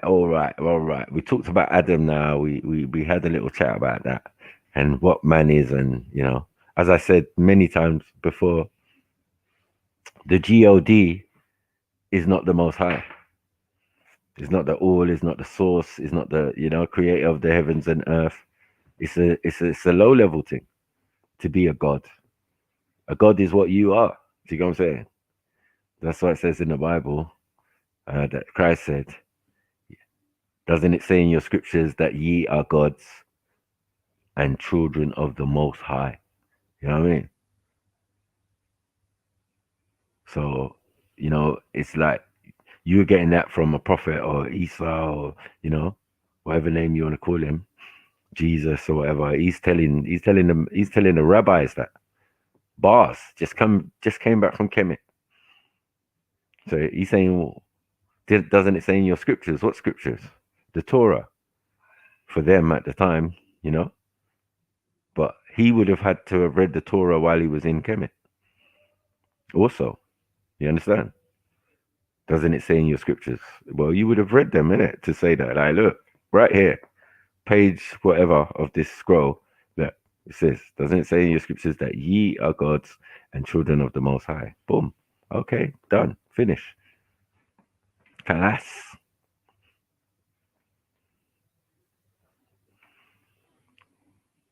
The Most High is Allah subhanahu wa ta'ala, man. What are we doing?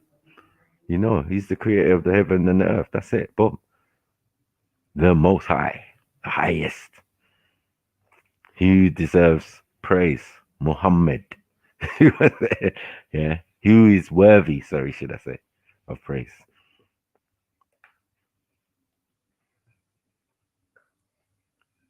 You know what I mean? They said his name is Shirk. Yeah. Only the Creator is worthy of praise. God's the Most High isn't the same. Yes, that's correct. The Most High is not the same as God. Gods or nothing like that, or heavenly hosts or anything. Do you get what I'm saying? The Creator of heaven and earth has to be above all of that. Is all of that aspects of that. Do you get it? But never ever it itself. The source is the source, isn't it? The source of all things, isn't it? The Most High. That, you know what I mean? Like it's you can't put hands on it, can you? You can't squeeze it and hold it, and you know. If the power of thought creates things, as I always explained, even us in humans, we think things into existence. I need a chair, I make a chair. I chop a tree down, I get some wood. You know what I mean? Man is a maker. You get what I'm saying? Woman is closer to the Creator than anything. Yeah, a closer example of what the Creator can do, his capability.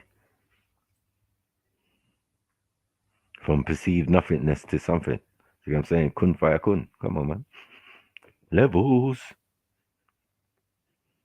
Yeah, no, the name. Muhammad means he who is worthy of praise. And the only person worthy of praise is the Most High, you know? No?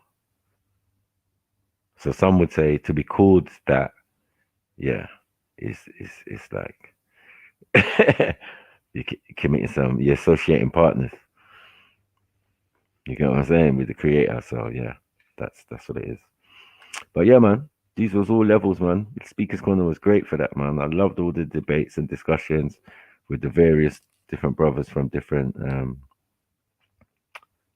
sects and, you know, points of view, and that. The way they used to go on with each other was funny as well, man. Oh, he's Shia. He's not Muslim. Oh, like, wow. That's not fair. That's not fair. Why are we doing this? Who taught man to do this? Is this something that was written in the Quran, or is something you was told by your imam? That, man, that's not good, man. That's not good. You know what I mean?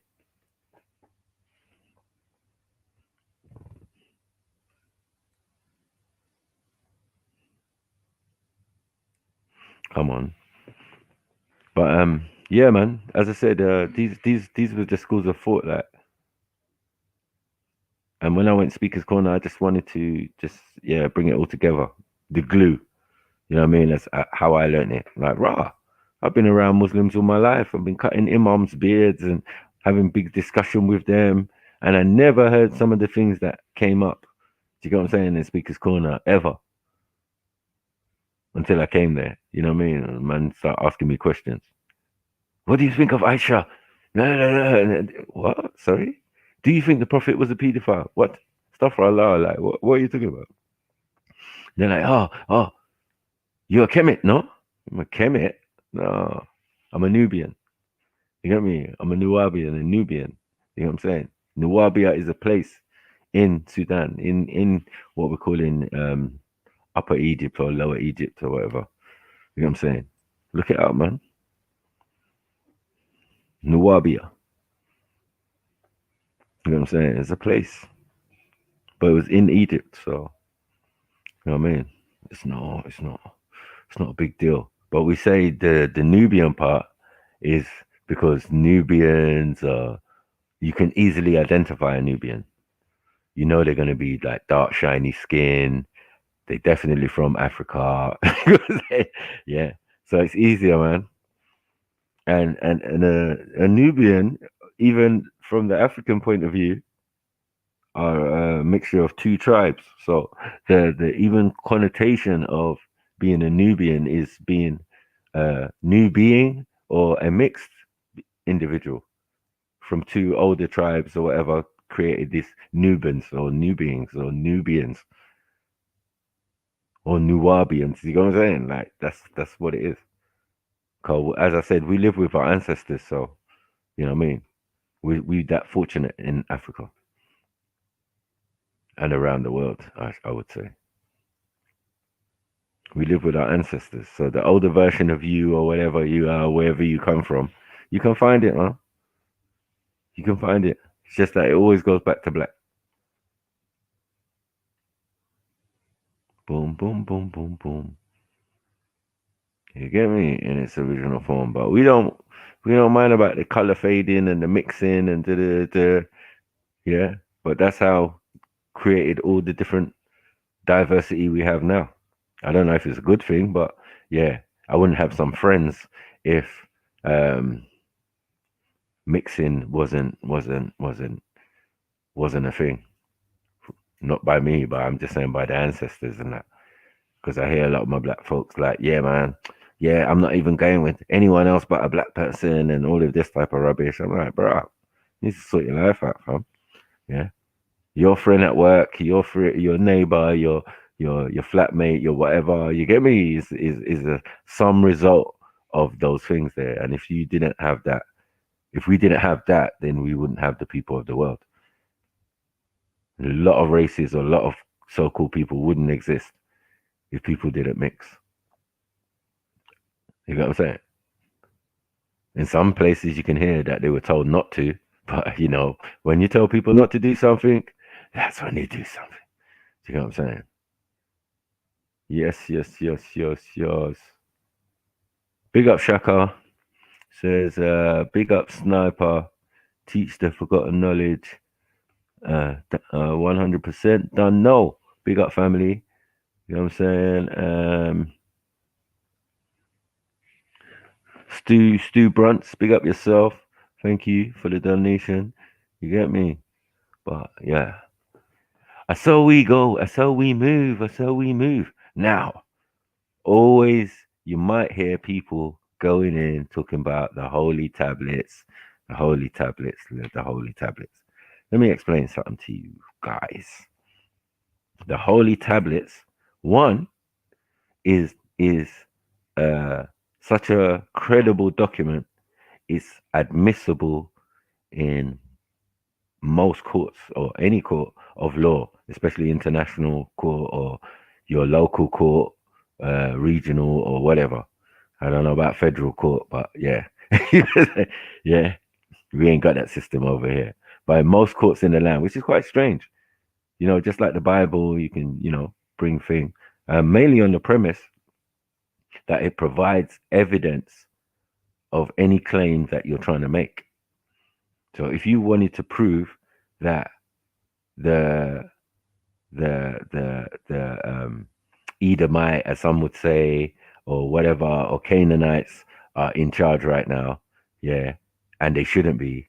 Do you know what I'm saying? According to the holy texts and the scriptures and the Bible and all of that, and the holy tablets, you know what I'm saying, which is a compilation of all of those texts, just the vital or the basic information. Because remember, when it was originally given, it wasn't that much like how we think it is.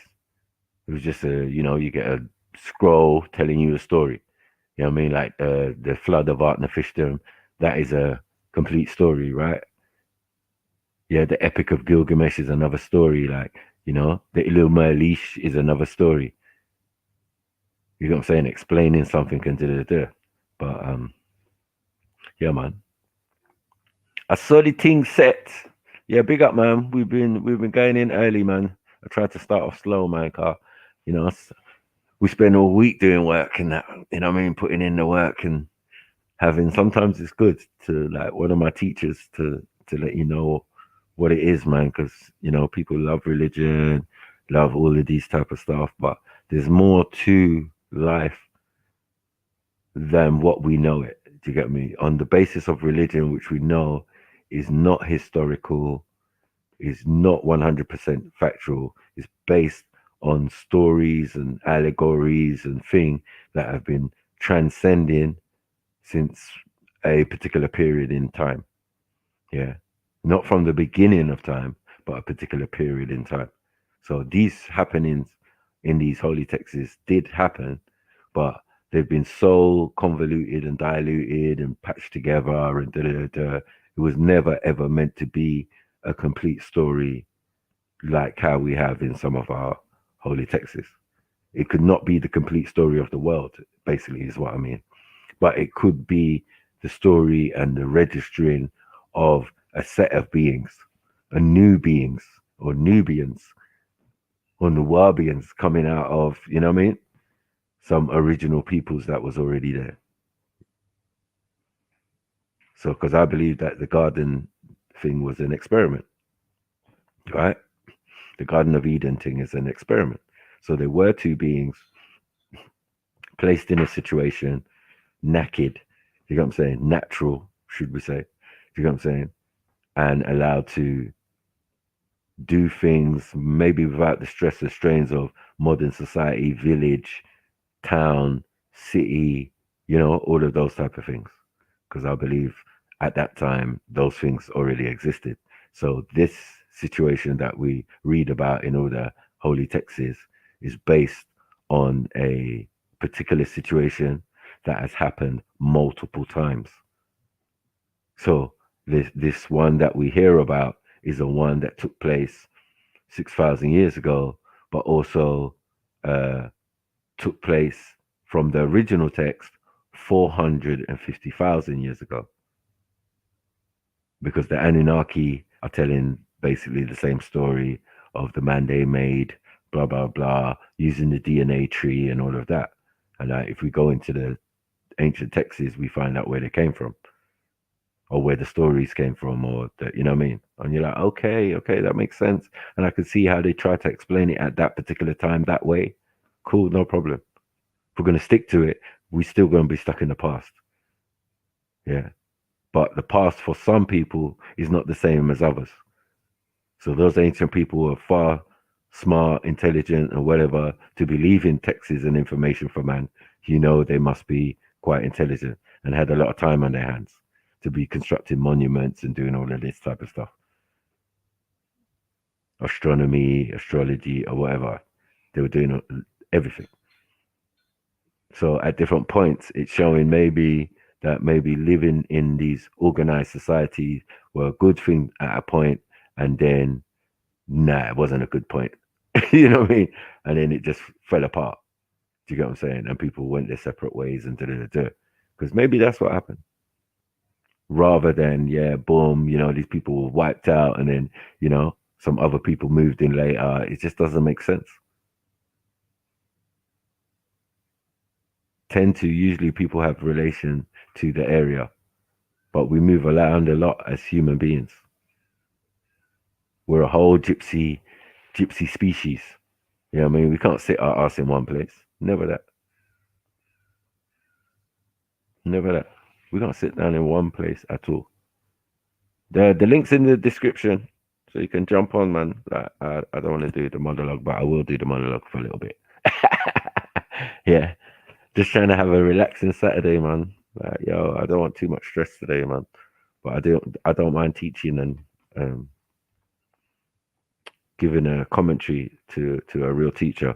If I had the quarter of the charisma and the abilities of Dr. York, I'd be one of the top.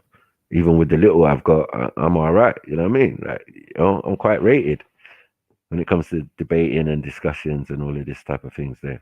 And people rate my intelligence, but again, it can never be down to one individual. I think that's innate in some people. You know, as they say, the apple don't fall too far from the tree. And if your dad's one of the top scientists on the planet, you know, it might just brush off a little bit. It might just brush off a little piece. So, you know what I mean? I ain't a scientist or nothing, but, you know, I think I am in a sense, but mine is based on nature and the netter and the, you know, the metaphysical and the spiritual and the unseen. And yeah. So I have a different, I think we got to the same spot via different routes and methods, but the information is still the same. Do you get what I'm saying? Me and my dad clash all the time, man. You get me? You think he's smarter than me? I don't know what's going on for him. Even though he's got the doctorate in front of his name, and the MD and the what do you call it, PhD and all of that. You got me? I can never think to match that. I mean, but yeah, just on what I've learned and studied and learned, that's who I'm trying to aspire to. You know what I mean? My own father, like not no outside individual. I can give respect and ratings to my teachers, man, but I cannot. No, I've got a father, man. You know what I'm saying? I've got a father, and he's a very, very smart man. My actual DNA dad. You know what I'm saying? He's, so yeah, as I said, and I feel the same for like all my brothers and sisters, and that they're really sharp and they're really good at what they do. My brother, like a bit younger than me, he's excellent with mathematics, and that made him excellent with music, and he's a hell of a rapper. You know what I'm saying? I ain't nothing compared to him, but I'm just a big broski. Maybe I undermine my own ability sometimes, but I always put energy into my siblings, and you know what I mean? Wanted them to be better than me anyway. You know what I mean? I took all the fools so that they could succeed and get smooth education, and you know, but they are the ones who still had to do it. So yeah, I do rate my siblings here and in America. All of them are moving right. You know what I'm saying? But yeah, to be the eldest is always a position of responsibility. So yeah, don't ever get it twisted. Like, yo, I realize what I do, what I can do. I've got, you know what I mean? What I'm out here for, what my real reasonings, what my purpose is, what my agenda is, as you would say. You know what I'm saying? It's only to just give out good knowledge and jokes and thing. And as I said, do that kind of Dr. York style. There's lectures where you're just cracking up, man. You just running jokes and all sorts. Like, you're just like, wow, how's a man with so much knowledge, you get me, able to balance these things and say these things and draw on references and books and all of these type of stuff. Like, wow, if I could even get a quarter of that skill, I'll be a mazza. You know what I mean? And that was my goal with that. But as I said, in life, I got a dad with all these doctorates. He's an astronaut, aeronautical engineer, research scientist. You get me? Like, how am I supposed to compete with that? But at least it's something there, I can look at my dad and say, like, rah, he told me he came from a village where his school, he had a blackboard against a tree and rose to the heights of going to Russia to study, you know what I mean, as a cosmonaut and all those sorts of stuff, and, study out there, come over here on holidays and that. That's how I came about. But yeah, yeah, but yeah, and then in the end, boom, finishing his studies and then going to America and becoming top there, professor there, and first black professor in Maryland University. You know what I mean?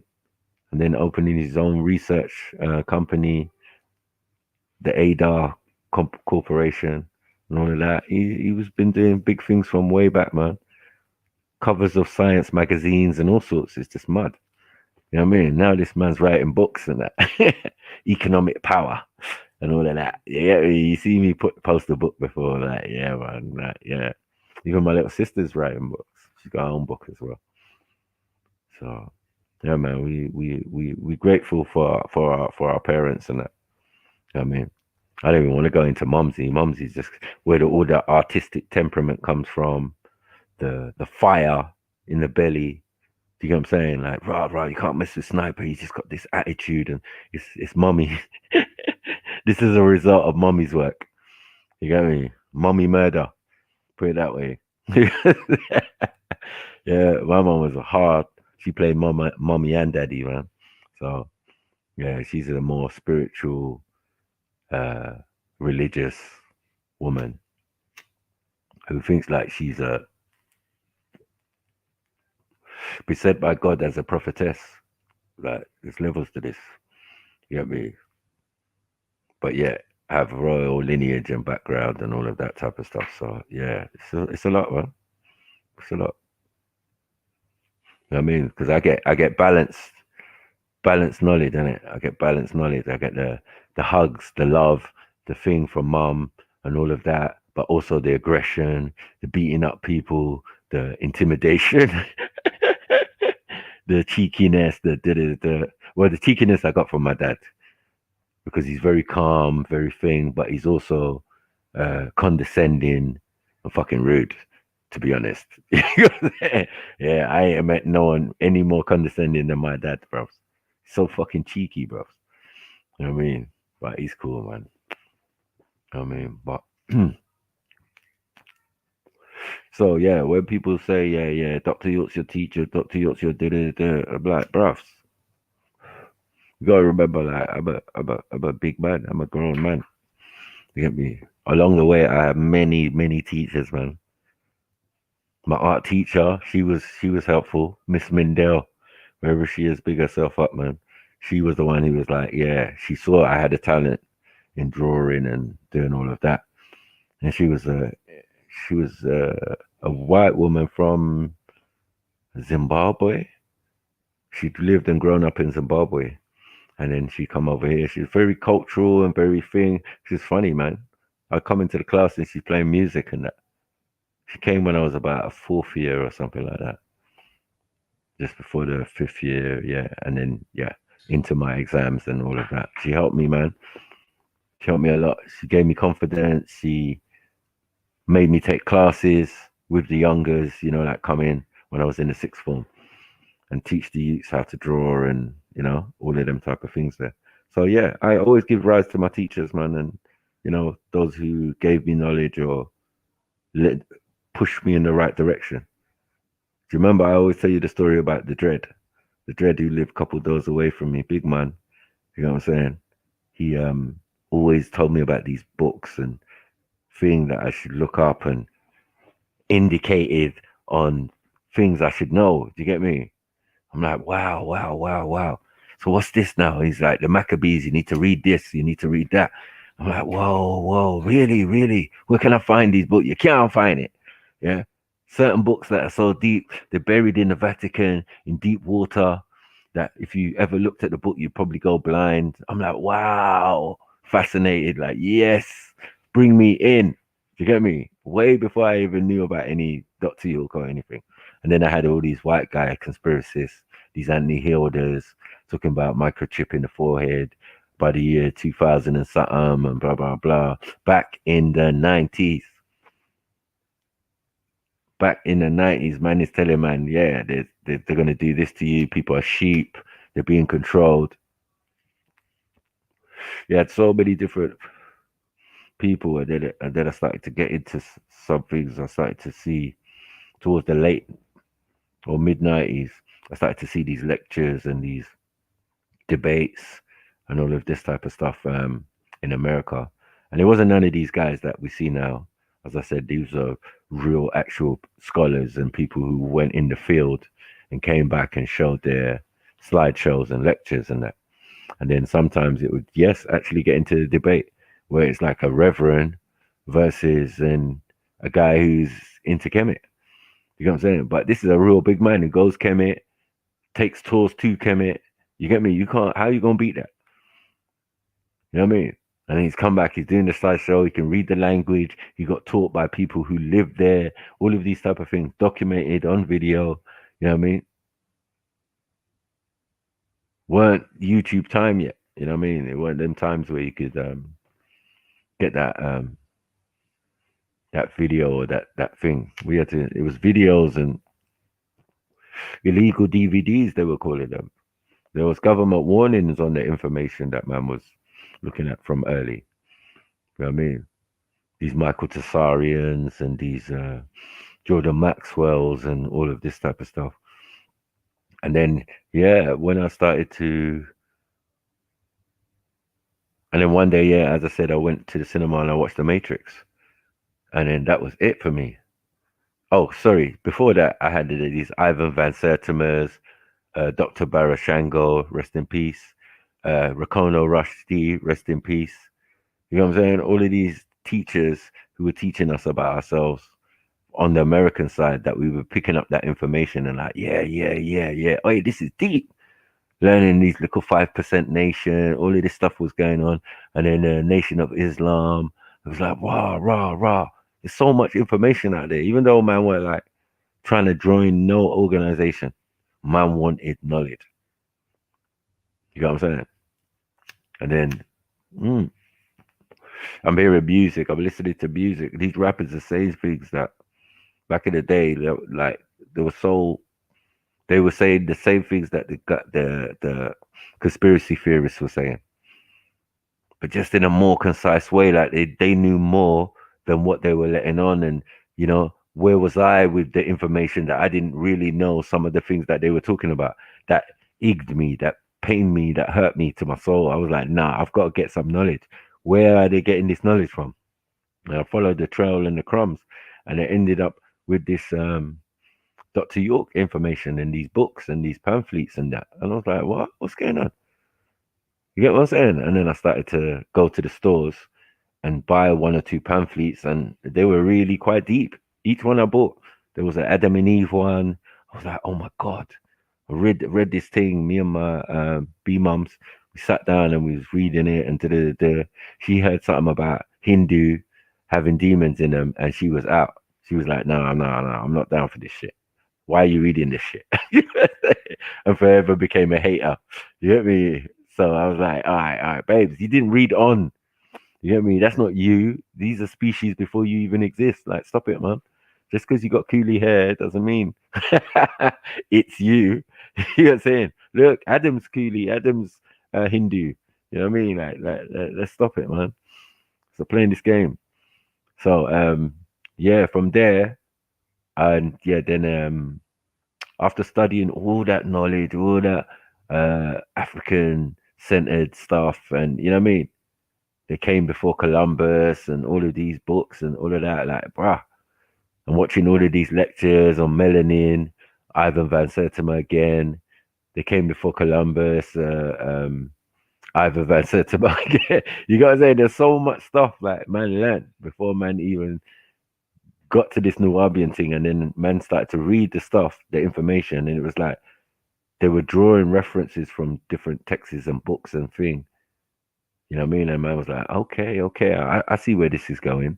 Yeah, there's more. And then the person, I watched a couple of lectures, and then he's saying, I'm giving you this information. I'm just breaking down whatever you asked me, but I've got more to give you. Huh? What do you mean more? I got more information. There's more information than this. This is a dip in the ocean of what our ancestors left for us. And I was like, really? All right, I'm on it. And that's when I fully just went in. I was just like, yeah, man, every book, everything. But the first one I acquired was the Holy Tablets. It's not the last one. I think the last one I got is El's Injil. You know what I'm saying? So I collect. A lot of my brothers have got these books and thing, and they're well known up in the game. You know what I'm saying? Yeah. No one just wants to say it though, because of the allegations put against Dr. York. No one wants to say where they got their knowledge and how they came to be as good as they are at what they do. That's what it is. Some did, and well, look at them now. Do you get it? But most didn't. Most just wanted to go unseen or unknown or just do their thing, you know what I mean? Make their music or become popular and da. But a lot of them secretly gave rise or money or whatever, you know, back to Dr. York. Like, yeah. This is the man who helped me, guided me, and helped me do whatever I was doing, whether it was rap, whether it was industry, whether it was architecture, whether it was whatever. Do you get what I'm saying? It wasn't about, oh yeah, just come and you start following a religion. No, the people was religious already. They were in their various groups and sects and there and thinking, yeah, oh yeah, you know, let's get that 120 lessons. Peace to the gods, peace to the God.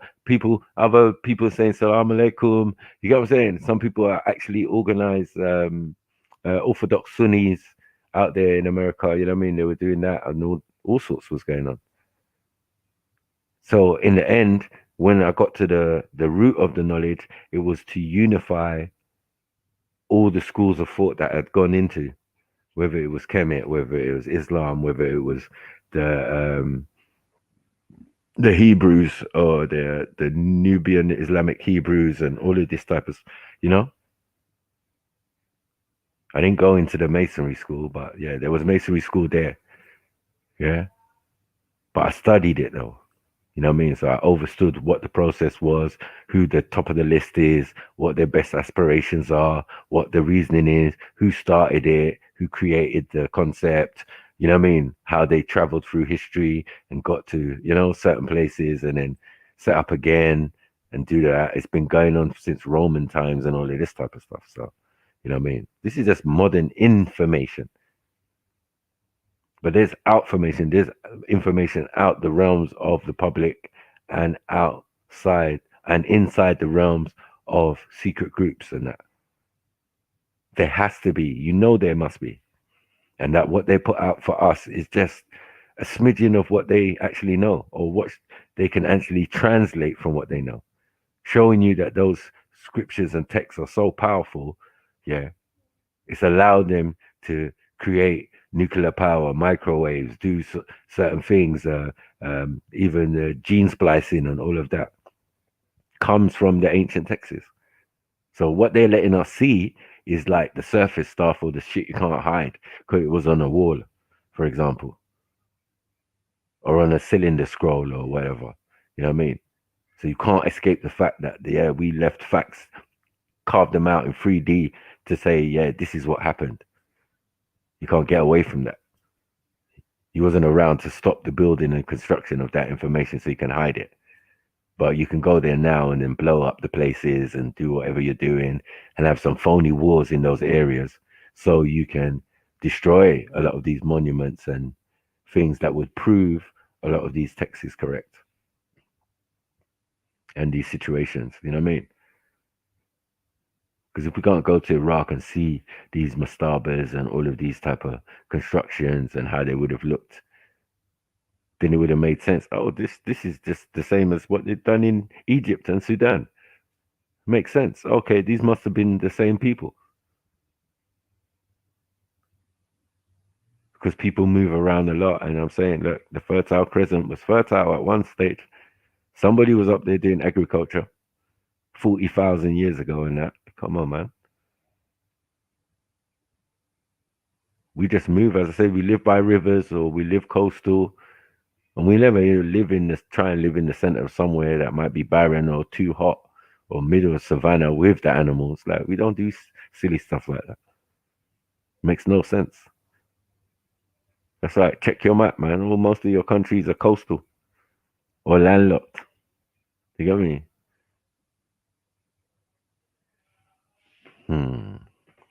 But anyway, yeah, man. On to our next one now. So the people who came before Adam now. Woo. This is an argument. This is an argument also that comes up at Speaker's Corner. Came up early days when I used to ask the people the question, who was the first man? They would say Adam. Everybody would say Adam. And I would say, but if I could tell you or find you something that showed that Adam had parents, yeah, what do we do then? And they're like, what?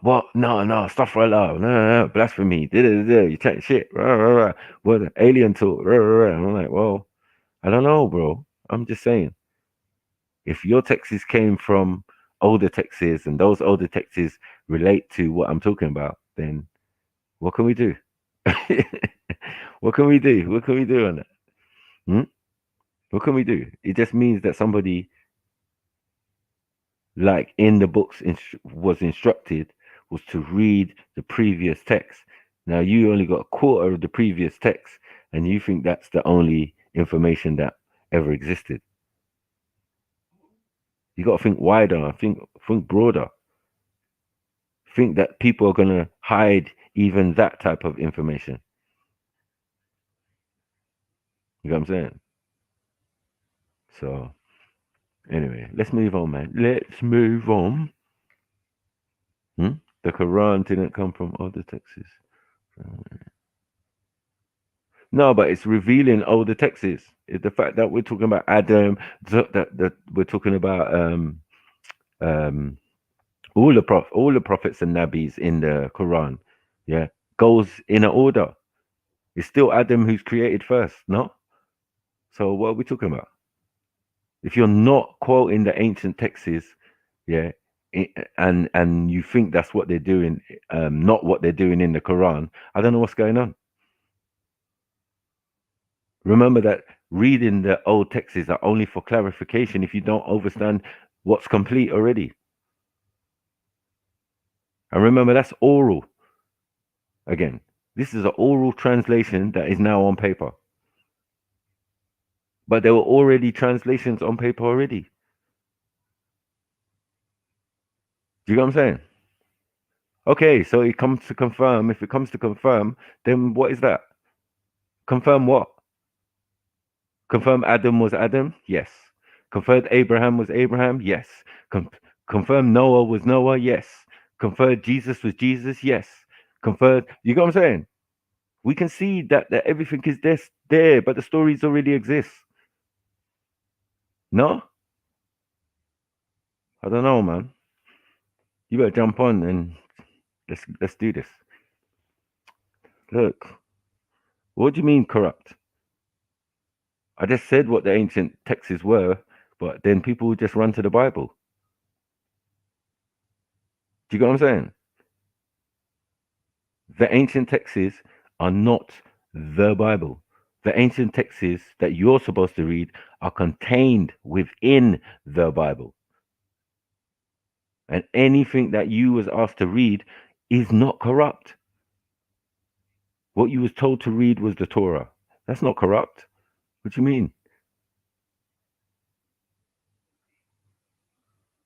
And that's the most essential bit. The Torah is the laws, man.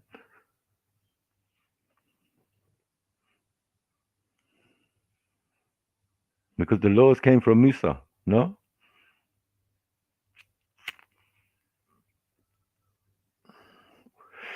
The Sharia came from Musa. These are all the same characters. Like, I don't understand.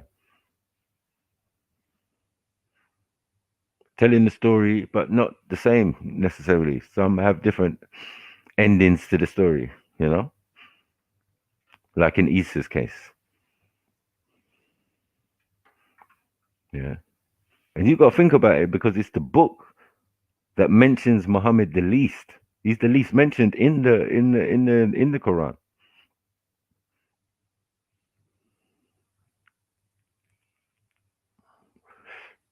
Which makes sense because he's talking about things, or what's being revealed to him are things that have already passed. You know what I mean?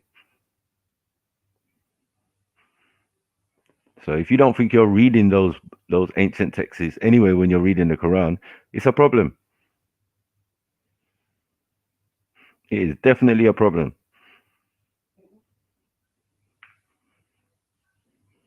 But how accurate is something that was revealed to a special individual and then taken down by other individuals? Do you get what I'm saying? Can it be tainted? Can it be corrupted? Anything can be corrupted if that's what you know what I mean?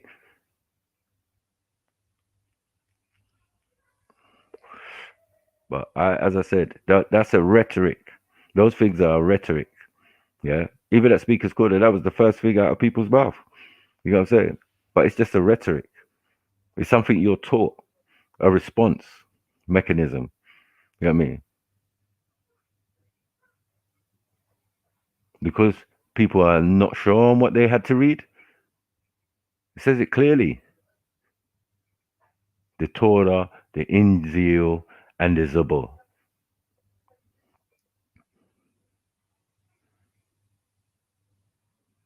Tells you clearly what the ancient texts were. And if they don't have the same stories and thing, and it's just ridiculous. What you can say is that the Quran, yeah, matches up sweeter, more easier with the Torah.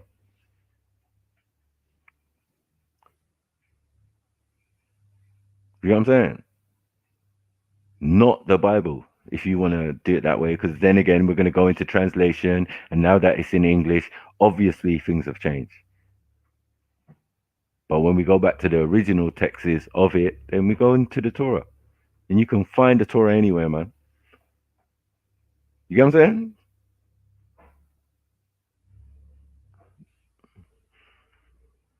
So this is the rhetoric they always used to come with. Yeah, it's corrupted. The Bible's corrupted. The older texts are corrupted. Nah, but yeah, they talk about hadiths and more time in that conversation. When man drew the verse on, man, it was hadiths they're talking about, and we can't be sure who they're talking about. They're talking about hell and damnation for people who would do that, who would write hadiths after this hadith, which is the Quran.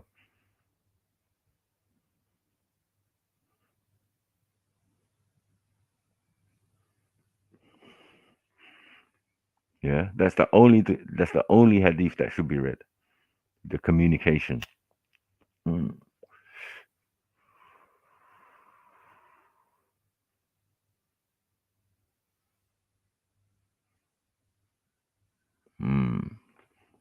I hear you, sis.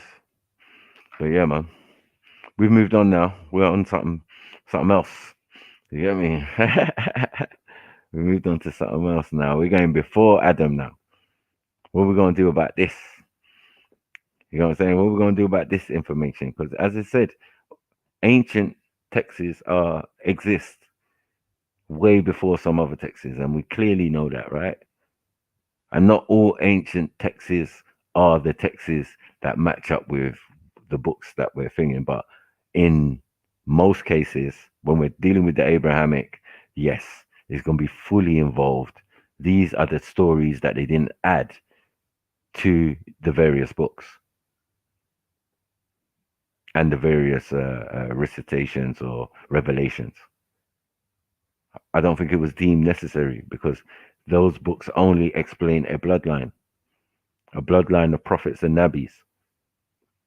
And if you check, they're all related to each other. So yeah, it's this one family bloodline.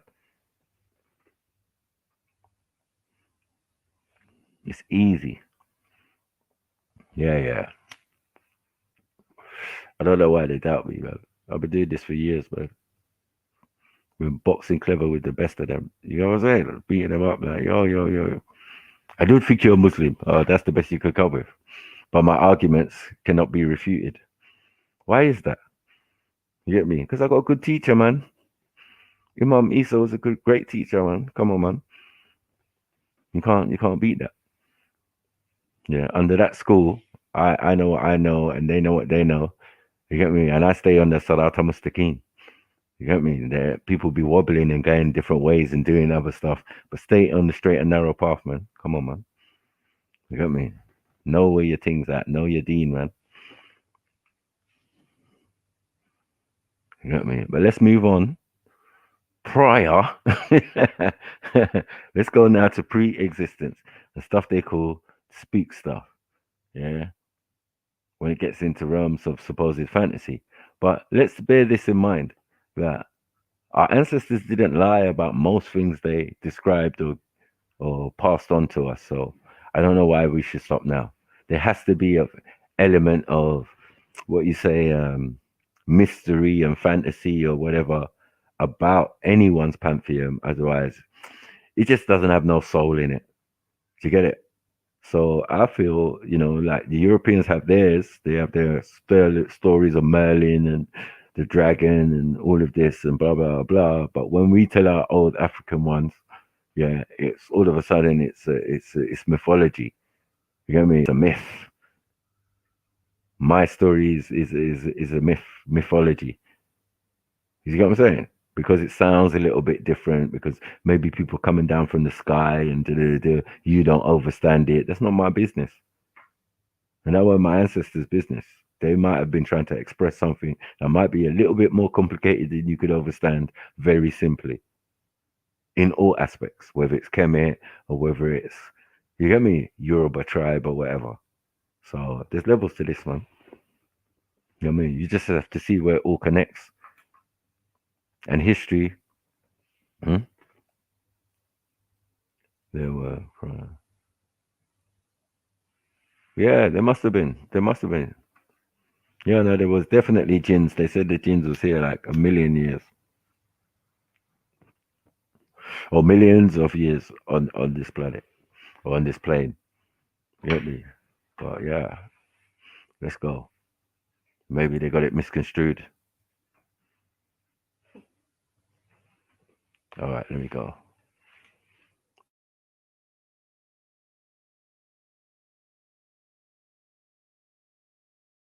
Would be classified for, and I would say out of my mouth, first, you were just right, you said, see the answer, all you didn't do is add an answer.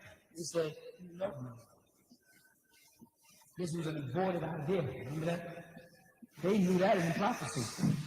We didn't realize that the generation you were raising would be classified for, and I would say out of my mouth, first fruit is faithful but not true. The first fruit is faithful but not true. Talking, now realizing I'm talking about the children, that the first fruit is faithful but not true. So the children of the first generation.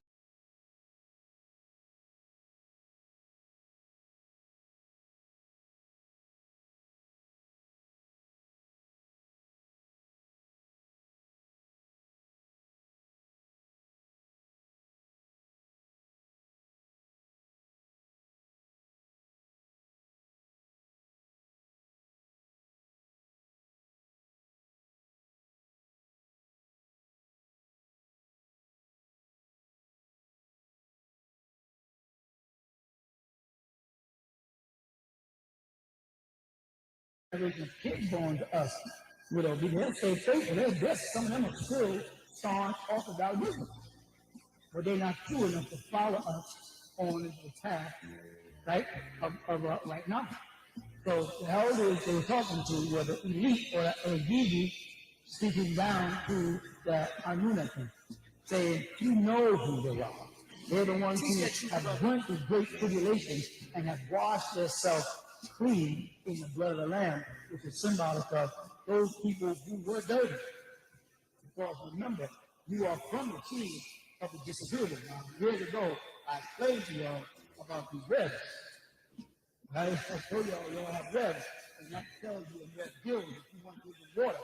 That means that somewhere along the line, whether it's through breeding or cloning, there is the sea people inside of you. The sea people are the dragons, the Vulcans, and their name of their planet, right, was Meldic, which is spelled Maldeek.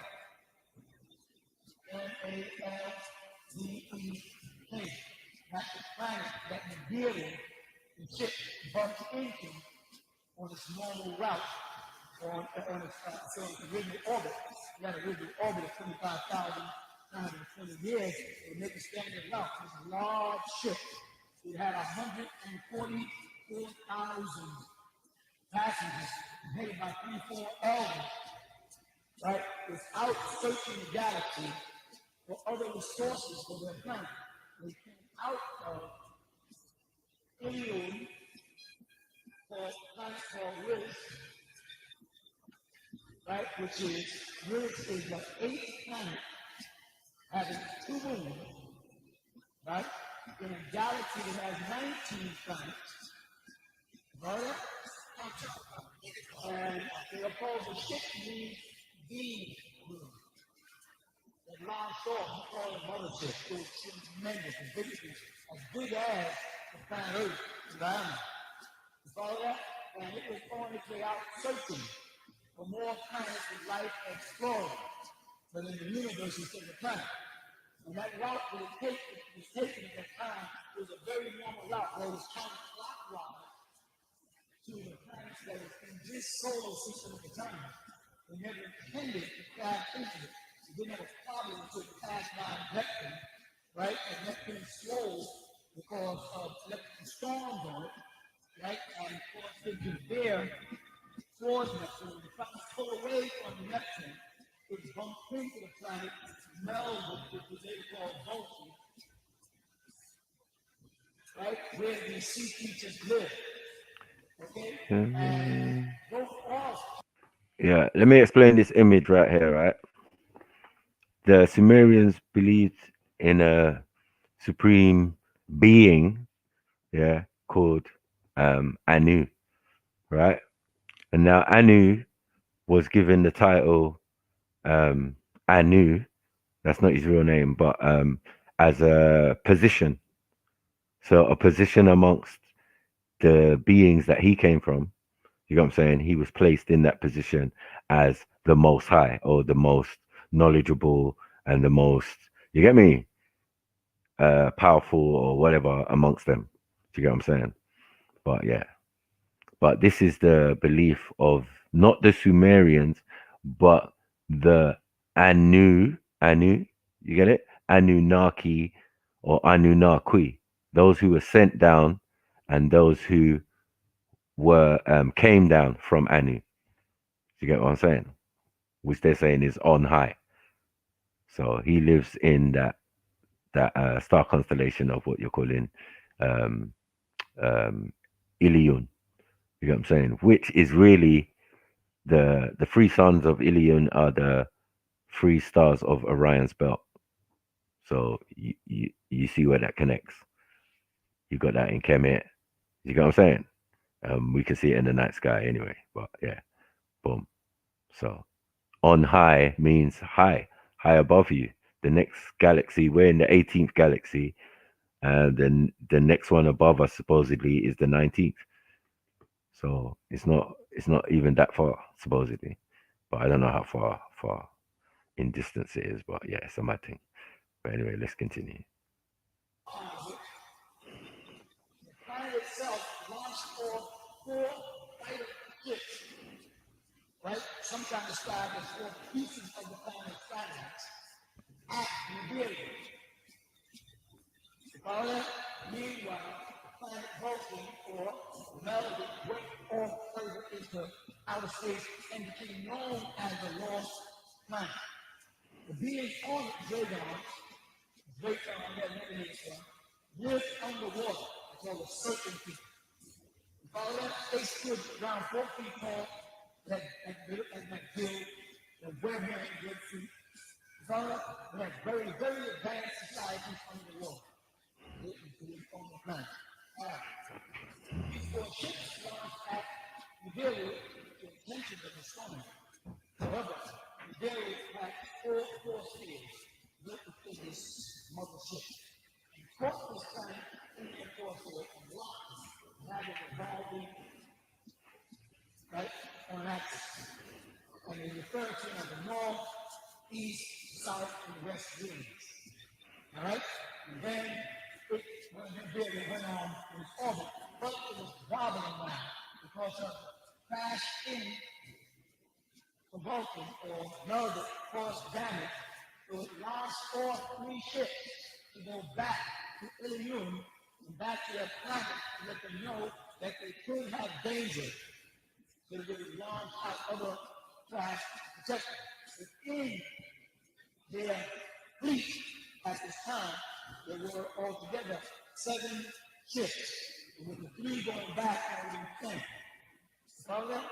These 7 ships broke up into 3 parts, 3 and 4 fleets. Remember, you had 4 that was picked up in the Vulcan. And as the planet launched further into its path, it passed by Saturn. See that? And as it was moving, Saturn's planetary, it bumped into, or as they say in Canada, into Sumu or Shimu. The only way to spell it is Shimu, right? It's called Ta Neta in ancient Egypt, right? Same place. And that's Shimu is the way that they said Sumu, or Shina. And that region Shina with flat plains. Remember that. All right? So as it passed on by Saturn, it kissed off of Saturn, or bumped into Titan, they have it, and then it was in a wobbly course. Okay? As it reached into the area near Canaan, which is the name that Earth is called, because it didn't see and sea creatures, and this is a water planet, always known as the water planet. It has the most water. The following is Neptune. It had a lot of water. That's what I was telling you. Right? This is Earth. Before it was Earth, it was like 2.5 to 3 times the size of the day that you have now. 10,126 diameter, 24,896 circumference. Right? It wasn't that. It had that on twice, and then it had a diameter of the moon. Right? And you have your size of the planet. So these beings long into, places and wobbling. These were the supreme beings on the ship, or you call them Elohim in scripture, or Anunnaki. This was taking place 25 billion years ago. For something, maybe 24 billion years ago. So you know how long ago this was before the longer Homo sapiens came into existence as human. Right? It passed on through, and a whole star war took place in the coming in the atmosphere, right? Where the planet K-Mac is having a problem because there are 2 larger planets and 2 smaller planets on both sides of it. Because the atmosphere is oriented in, they always wobble. It's uncertain, but it's still 2 smaller planets from the sun, right? Which is Mercury and Venus. Then Mars and Jupiter, Theology on the outside is crossing in balance. So when you deal with a big class, also referred to as a planet in the atmosphere, since they're the top lines from K-Mac, 11 planets, warship was attacked Nibiru. All right?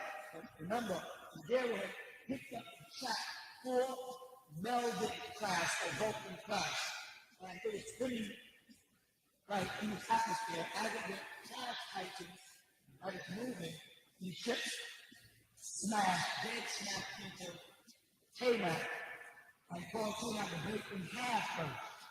But a part of K-Mac, which is called the upper and lower part, the lower part of K-Mac, right, became what you call asteroids, and is moving in counterclockwise, to your solar systematic motion, and started to fold and bend. All right, the 11th class was immediately picked up by Nibiru and Linear. They didn't have no attempt whatsoever to their attempt. But the following class, as that one class from Vulcan smashed into K-Mac,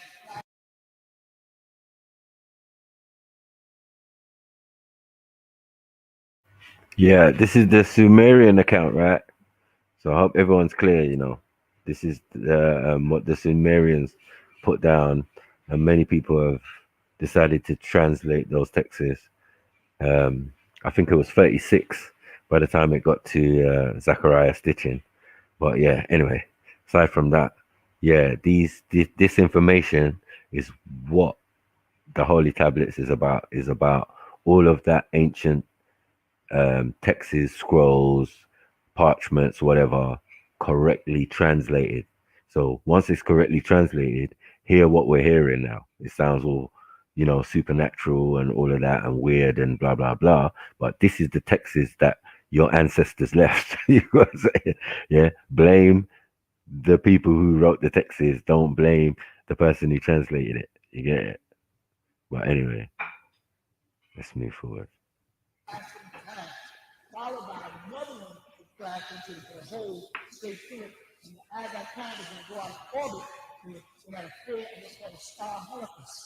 If that planet is pulled out of orbit, all the other planets will be caught up in the power of the pull of the sun and be blown towards it, which is called opposite the planet of the sun, way back then, and be blown up and destroyed. And the beings that crashed into it, these supreme beings were responsible, and they were responsible for this crash. Without that, there must be something about it. So from the Nibiru, when I said 3 went back to a group in June, he had 4 of them locked on to the planet K-Mac, creating, as I told you before, what's called a tetrahedron permit with one crack.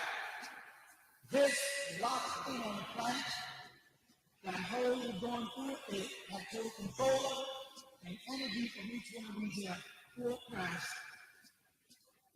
See? And the door and the doors, you see it, locked it and gave earth atmosphere, bent it into its shape. It's more like an oval in a circle. The whole is penetrating in the center. Understand?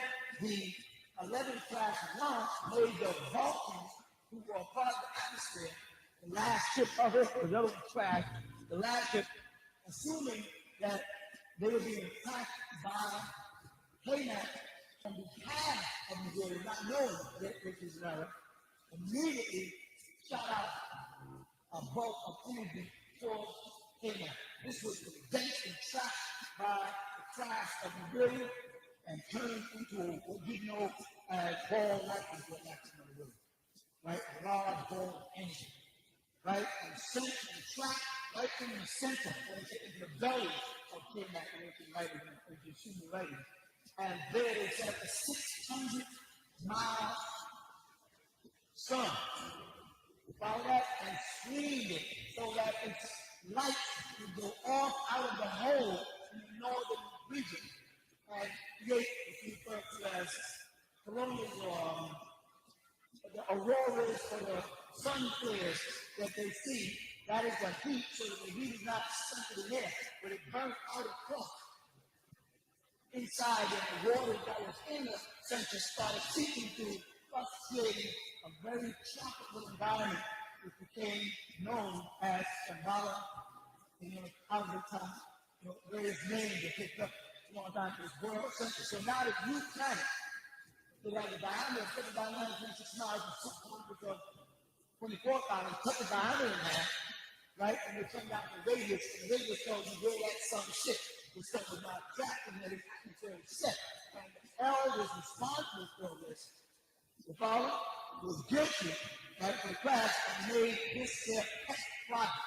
The four crafts were now called in Revelation, four angels, four wings to hold the planet in performance. Instead of there to keep this planet from exploding. And I've been there from generation to generation, all the way back to the generation, trying to keep it. Then they had a fear that the opening and center of earth with its own sun, of course, they like I said, they call it opposite one time, right? Remember what it was, Ishara, right? It came in contact with the outer sun, and that would cause overheat, so they put another sister city, a large craft or sister city above the planet, right on the outside of your sphere. It's protected so when you hold it in that direction, that sister city or ship is over, like you speak about in Revelation in the 21st chapter. It's over, and because the crystal sun reflects the light away from the planet, and then it falls close to the planet off its axis, and the straight axis to a 22-degree axis, so it's called the right. While there's more right-handed people on the planet Earth than what they should be, which is ambidextrous, and until you should have been ambidextrous, writing a reflection on the planet Earth, where because of that, people look different on one side than the other. You think when you're looking at yourself that you look the same. And if you took a picture of one side of your face and took a picture of the other side of your face, you'll see that because the left side of your body is weaker and less developed, the whole side of your face is. They say, well, your left foot is a little smaller, your left eye might be a little more closed. That is because that is obviously scientific error. For those who believe in God or Allah or Elohim or Adonai or Yahweh, whatever you use, to believe that he made a mistake and made one side of your body larger than the other, one side of your body more agile or more, capable than the other, which is to say that he made a mistake. So the mistake came in when the planet was put on this axis, and you see that planet now on a 23-degree axis, right? You watch most people when they stop human beings, and they stop to lean and put all that weight on their right foot, as opposed to left. Very rarely. So you do have people here who are left-handed because they're bred that way. Because humans were ambidextrous, but numbers 75 out of 100 people on the planet Earth are indeed right-handed as a result of this. That is done to keep the planet because of wobble. Earth does wobble. Then when the planet is set to this atmosphere, remember that last craft that I mentioned from the Vulcan sea creatures, right? It crashed down on the planet Earth. Remember, the village went on to a new orbit. This new orbit became 3,600 miles, which made it 1 year for them. All right, cycle test. So that acid crashed down on the planet Earth, and they did live and went into the water. And thus, you get your story of your evolutionary man coming out of the water, being half built, and you are linked into that dependency. And they were disagreeable people from that planet melded, so you have more disagreeable people walking the planet. That's why you hold your hand like it's here in front of you and turn it around, you will see you have webs at the bottom of your finger. Right? If you realize that when you were in your womb, your mother, you was a tadpole, a fish, and you did have a tail, so at the end of your spinal column, there is a flat bone. Whether you want to attribute to the toxins of the Europeans who have wider tendons because they are on a lesser evolutionary scale than you are, and therefore they tell us wrong, but your spinal column does curve to show that you once had a tail that came down, and you were once a sea creature because you could live underwater. And that's what they portray in that movie Abyss. And Abyss is another way of saying absolute, which is a whole sacred something called hell. The Christians, the Muslims, and the so-called Jews say in hell there is a place beneath you where people burn, according to the sun there. And then, if the screen of the sun is removed, people would burn. The reflection of the light from the sun out was curved. Of course, people down there would suffer and burn. But the ancient men who knew about the so-called religious men taught about it and called it hell. When you say the word hell, H-E-L-L, what you got to put O on it, and you get a slang, oh hell. But oh hell in the ancient Syriac and Aramaic, which is, let's say, the Hebrew language, means tabernacle or tent, oh hell. And that was considered a tabernacle down there where Shinti was, S-I-M, Shinti, T-I, Shinti, which is the laboratory where a lot of scientific experiments are taking place that were affected by what was taking place on the planet Earth. And so once this was set up, and that was put in place, and all this responsibility and the health things that crashed down in here and living in the waters, we're talking about evolutionary time over millions of years and changing the command ships. You follow that? And life was started on planet Earth, a new form of life, because the life that was here was burnt up by the crashes. It goes into the earthquake, of course, in the water. You cut up the planet in half, and all the life form is dead. It was later on that, I think it's about 11 billion years ago, right, that the moon, which was an independent planet, broke off from it, got its name Kingu, because the head of the fleet that launched out, which was 11 fleets from the planet, the Tamat was called Kingu, right, and their moon became known as Kingu or Kishki. It appeared barren wasteland, present day, and visited there by NASA.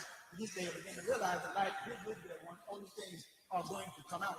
That our ancient descendants, the Sumu people or Sumu people, like I said, even known as Pre-Adamite, right, knew all of these facts. Now the present day scientists and astronomers and astrologists and solar biologists and all the different biologists that want to learn are beginning to realize that when they say that this planet Payback picked up the name T-K-I back then, and that K when the Greeks got it changed into a G, and that I pronunciation became Geo, right? That's where they get geology, geometry, geometrics, etc., etc. All that applied to that ancient Sumu word key, our ancient descendants, which I said before was tied into the Egyptians. The Egyptians got it from the ancient Sumu people when one of the sons of Ham's son after the flood moved over into Egypt and brought over the culture that was once over. And that's why you find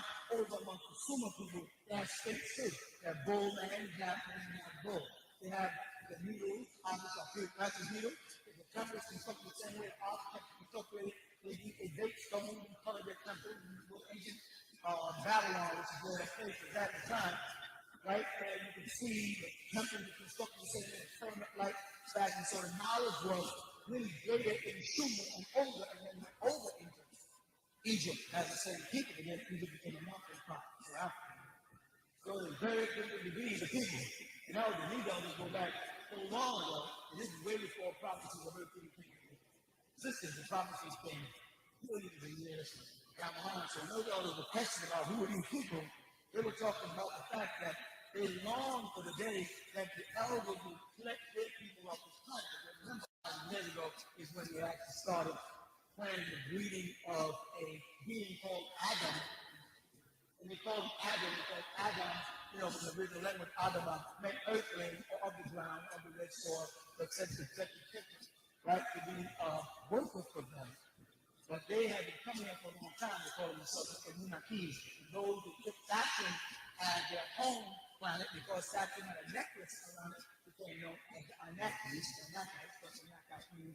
So the next, now we want to do the disagreeable side of things. Is going to put a planet as their symbol. That's why in ancient Sumer writing, you'll find all of the earthly planets actually get the names of people they call or refer to as their gods or descendants.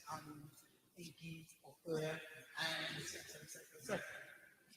Any questions?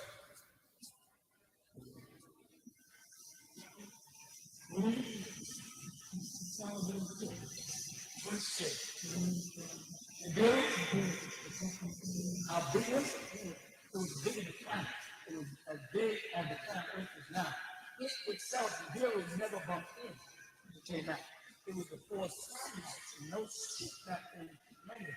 They bumped in easily one, and then the other put a whole straight through it. The other one crashed down on it. And it's happening. The Bear was completed something came back down and said, it's a good game. You come out great time between each time they hit. And finally going through some changes and trying to revive itself. By the time they came back in 3,600 years, bam, it hit a 10. Now with the formations in the world.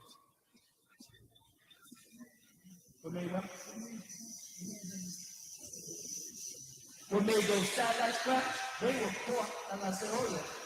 Those satellite crashes in Vulcan were caught by Nibirians. The Nibirians ship had 4 units that had magnetic power working off that I told you. That's the reason science started when they were flying it down. And once they got caught in it, it started turning as a whirlwind. Right? And those ships are moving. We can say magnetic energy, which helped to create a force field around the building.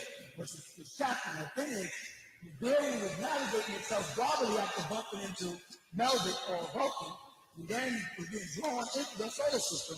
When it kicks off of Saturn, it spins off again and staring in. It never hit. The building never really hit.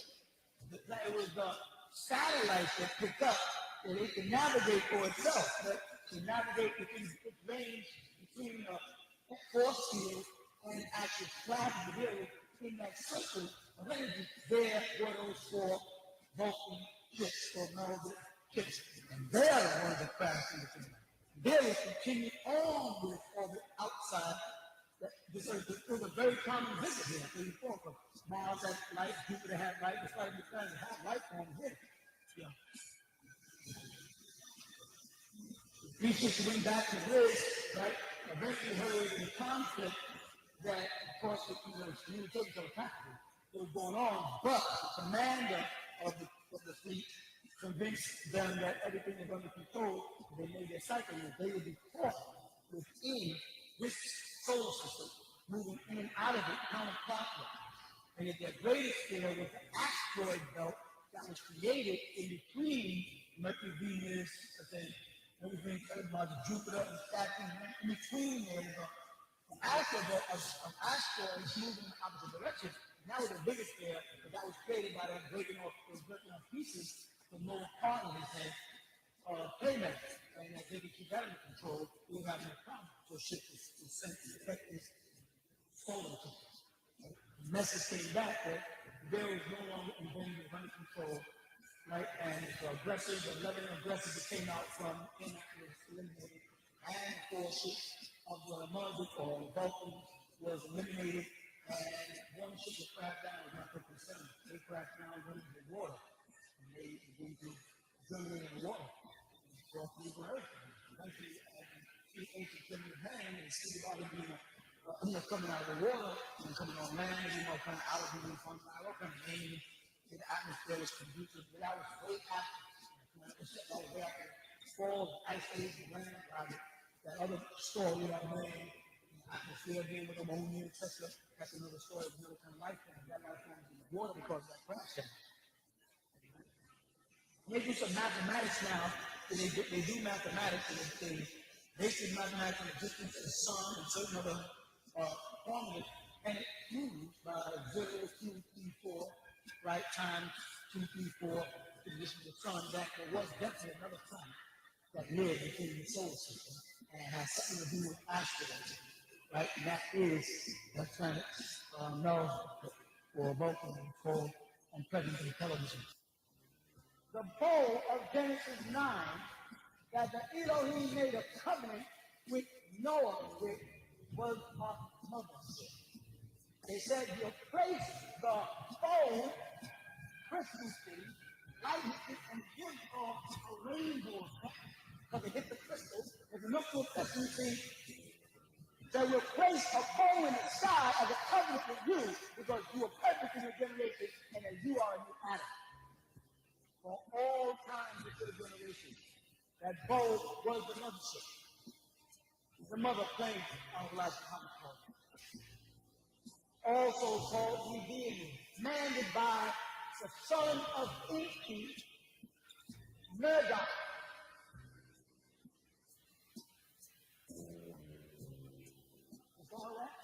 That was this one. That was this revealing. There was many ships called revealing, just like the United States has ships, and they call it the USA 412, let's say. And that is the United States of America 412. You understand that? The deal is the Star Fleet, the large ship that launches from Risk. Risk is the 8th planet in a 3-sun galaxy called Ilium. The Quran refers to it as Ilium. The Torah refers to the deity over it as El Ilium. And even Baal, a descendant from Anu, named when the son, Ilium or Ilium, and he became known as El. If you write the name Babylon, you see that Babylon really spells Babylon. Break it out, bro. Y-L-O-N. Now, you have heard over the years, Bab means Bab of L, and of course, the word Babel. Going to L or confusion, right? But today, on this September the 8th, 1993, is the first time you're going to hear it being used this way. The door to Ilium, the door to the heights. But in due time, people will start to pick it up the way they did the word history and reverse the word God backwards with the word God and say they came up here, it didn't come from me. All right? So when they got down to earth at the beginning of the Bible, as Yahweh came down to see what they were doing, he found out that instead of thinking doing what his father and the people of the galaxy called Elohim or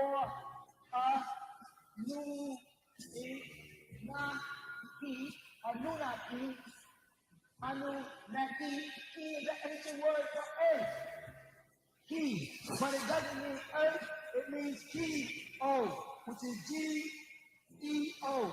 Geo, where you get geology, geography, geometry. This is an ancient word from the ancient Sumu, S-U-M-E-R, not S-U-M-M-U-R or A-R, Sumar. And this is not Mecca. That was way after when those Jews came down to Mecca, 200 of them. This is not Mecca. They came down, poured it right into the way you see they crashed down and set up the land Zoom, which is where you get the word Oz for earth, and it means desert. It's crashed down the way it is a point where rock is right now falling into Babylon, the doorway to Ilium.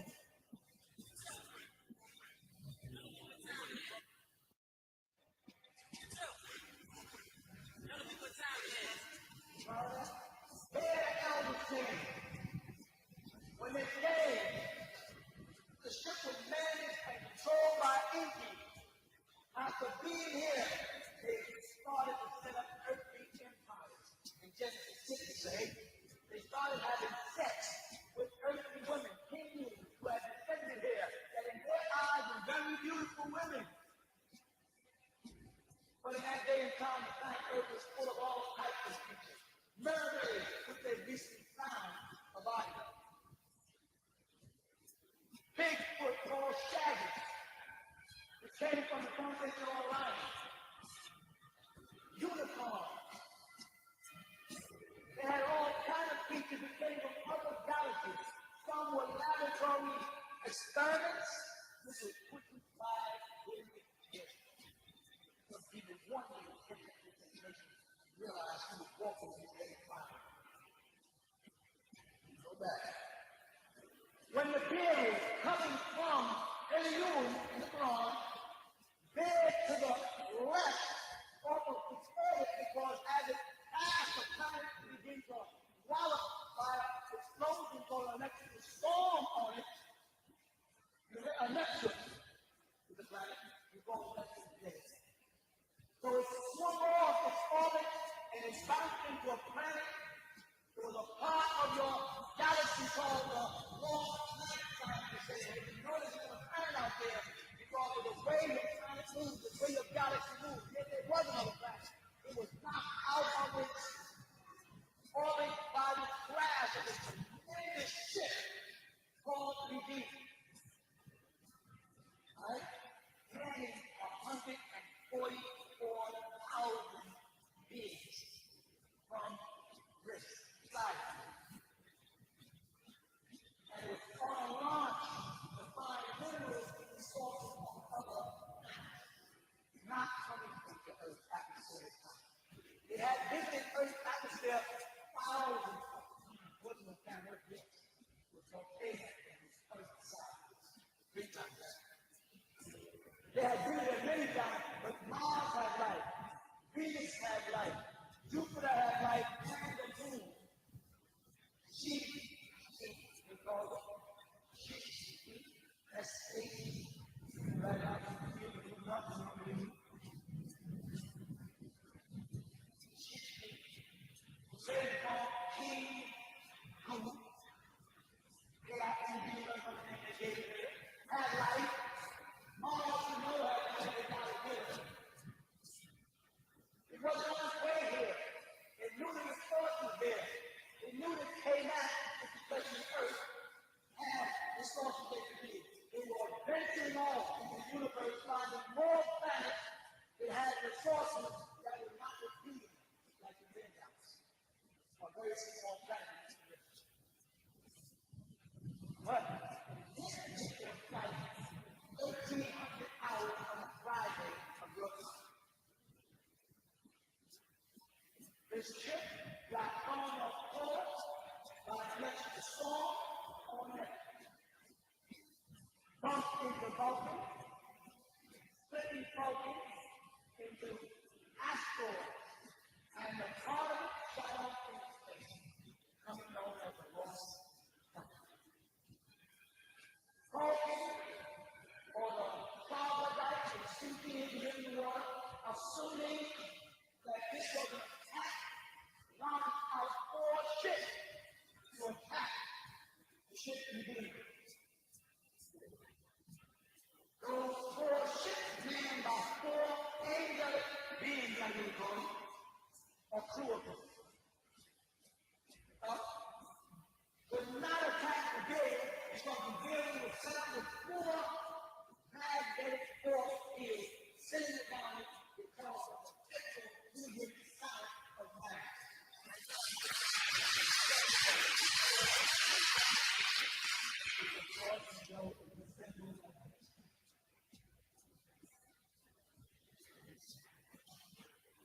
Alright? This is your more paradigm. This is only one. I've got to do this inside of your head, and you've got to catch up with yourself. Let's stay in it. You don't believe me, and you go to spin. Well, this is you decide now whether it be a right. So, this is the first place to go right. It's how you remember the middle now. You said that the north, south, east, west. speeding up the electrical cycle of the magnet is not something in the metal, it's something the metal can conduct magnetism to the 0.19.5 angular energy and speed of light. Would not be able to penetrate. So it was caught in a magnetic field because the material of the ship set up a force field block. And now these tremendous, massive ships that were set out to attack the area were caught in its sphere. Traveled along with it. Communication was trying to be set up from the building to the ship. And then told it was an accident. But the cause that comes off of it is damage upon it. And it takes its head. It was wobbling. As it moved on, past Saturn, it bumped into the planet of Saturn, Titan. That's the planet of Saturn, called Titan. And caused a necklace to be formed around Saturn. A necklace. Those the ring of Saturn is not a ring, it is a massive amount of small planets. This will be revealed. So I'm teaching you right now. This is not. Titan started a rebellion and crashed and smashed into many of the planets, destroyed the 7 moons of Saturn. The devil claimed this planet as his own Saturn. Brother? And then it went on. I'll keep on going as long as you can run away. Alright? And as it moved on, reached more planets, follow it now.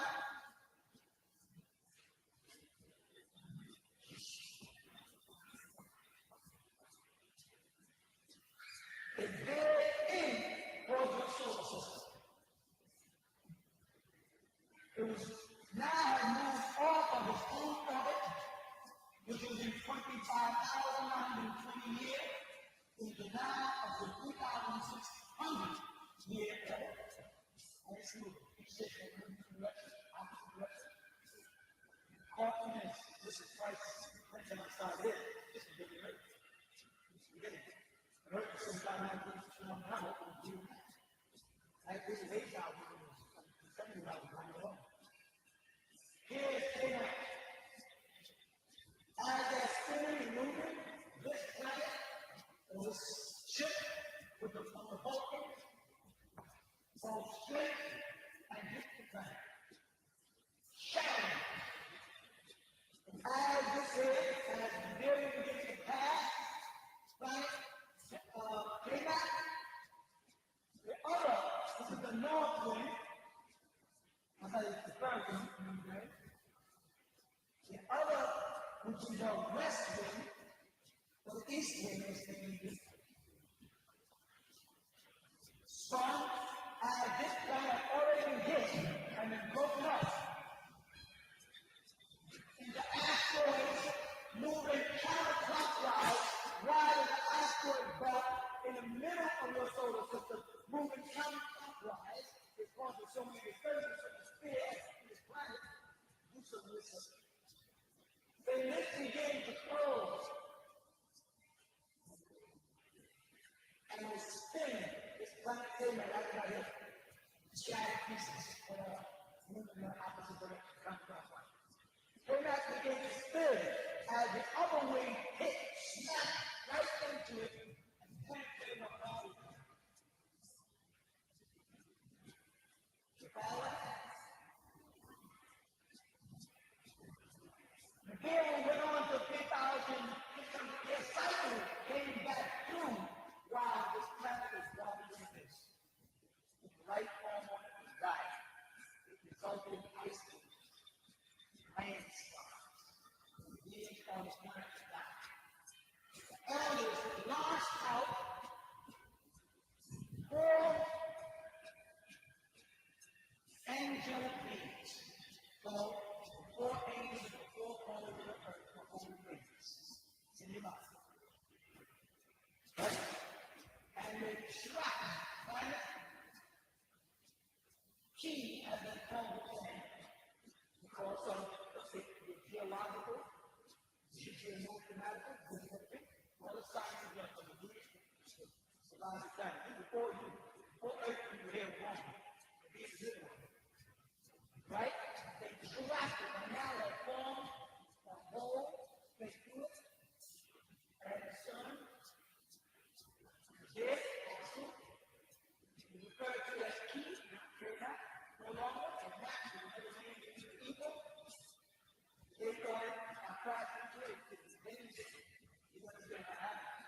set this side. You draw a triangle. You follow. Put your heterohedron lines in the center. Planet is trapped right in here. The whole penetrate from here to there. With me?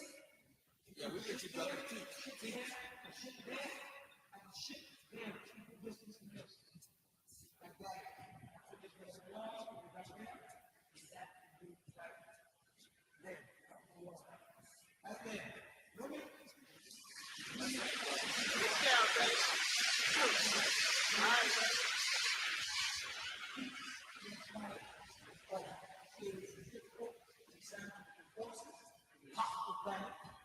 Place. You follow that? The Bible refers to the four angels and four corners of the winds. You heard that before? Right? And now you're mathematical over. Next year was when the planet, because of wobbling and moving, is in direct direction with the sun, what will happen?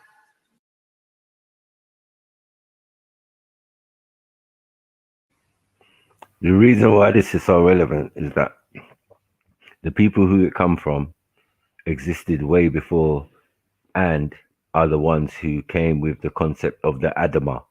It's in their language group that we find the word in its original form. Do you get what I'm saying? So that's why it's relevant. So it came before, this is all before Adam. You're hearing the numbers like billions of years before thing, and the craft they're talking about, or the planet size thing, is what you're calling Planet X now. And they've studied the science of that for over 100 years before this man even existed on this plane. Do you get what I'm saying? So these are not out of the realms of what is out there. Do you get it? It's just correctly translated for you. You know what I mean? I know it sounds a bit hazy. It's old school. You know what I'm saying? Because it came from like a videotape, man. Video days. You know what I'm saying? Yeah, you heard it, 1984 and that. Come on, man. You know what I mean? And some of the stuff he's saying has only been substantiated in later times. Do you get what I'm saying? To even more confirm that what he was talking about was the truth, you know, and made sense. Yeah. The most upsetting one for my white friend Brian was that the one about the Earth having been shattered, something hitting into the planet. I've always maintained this stance on the evidence, you know, that I've seen. You got to say that I looked up. I did. One day he comes back to me and he's like, Mike, the scientists are saying that, yeah, something did crash into the planet. You got what I'm saying? How did you know that? Where did you get that information from? Oh, it went from, you know what I'm saying? It went from, oh, yeah, you're chatting rubbish, to, oh, the scientists are saying it now. And now where did you get your information from? I'm saying, bro, that's what it is, man. You know what I'm saying? It's the ancestors already put that information down. It's nothing new. You know what I'm saying? This is not exclusive to a man or blah blah blah. A man just breaking down what's already there and referenced, as I said, in many different texts and scriptures and all of that. You know what I mean? All of these things are referenced. So that's why you hear the Quran or the Bible or the thing or the, you know what I mean? Even though we know that some of them ain't 100, but you can pick the gems within it if you understand the language or its original form, or, you know, it makes life easier. So he might rant on a little bit, but you see, I think that's a human capability when you got so much knowledge. You know what I'm saying? You just go, don't worry, I'm coming back to the point. You know what I'm saying? So it might have gone over a lot of people's heads, like, yeah, what he was talking about. But he's talking about breaking down what the Sumerians said about the Anunnaki. You know what I mean? Or the Els or the Riskians or the thing, because the head of that pantheon or concept is Anu, Enki, Enlil. You know what I'm saying? And now you're hearing Enlil, and the son of Enki is manning the craft or the mothership or whatever you want to call it, because it's a planet-sized spaceship. Where have we seen that before? What, Star Wars? You know what I'm saying? Who's coming with the context first, or is that information is out there, so man know what to put in a book, man know what to put in a thing. If a man studying Planet X or Nibiru or Xena, they called it for a while. They named it all different things, and they found out that it does travel in a elliptical orbit. So our planet's going in a cycle kind of way, and it's going up, down, underneath, up, down, underneath in a different type of orbit. So all things that the Sumerians are saying are confirmed. You know what I'm saying? Like, wow, okay, these are how these planetary bodies came to be. When you hear Tiamat, that's Earth. Do you know what I'm saying? That was the name of Earth, and then later on it became Ki. You know what I mean? And that's why you got Enki, because En is his name and Ki is the place. So he's the ruler of this planet because he has blood relation to the beings or that lived or existed or whatever on this planet. You know what I mean? According to the Sumerians. So like, don't, as I said, when you get certain information, it's like people get emotionally attached and think, oh my God, so this is a religion and this is what it is. No, this is what your ancestors told you. Now, fighting against what your ancestors told you or just dismissing it, yeah, is going to be a problem, because a lot of the ways of life or the religions that you believe in are based on some of this knowledge. You know what I'm saying? Where man, instead of recognizing who those individuals were, they became individuals of worship. Now they're in your texts and all of that as prophets and all of that, you know what I mean? And certain names and references to certain deities or, as I said, individuals who actually lived in a far forgotten time before the flood or whatever. But it's all taken within that Sumerian region. Yeah. And if you don't go into it, then you will never know the basis of your religion, knowing that Abraham is the progenitor of all the Abrahamic religion, coming from Ur in Chaldea, which is just around the corner from said events or said description of events.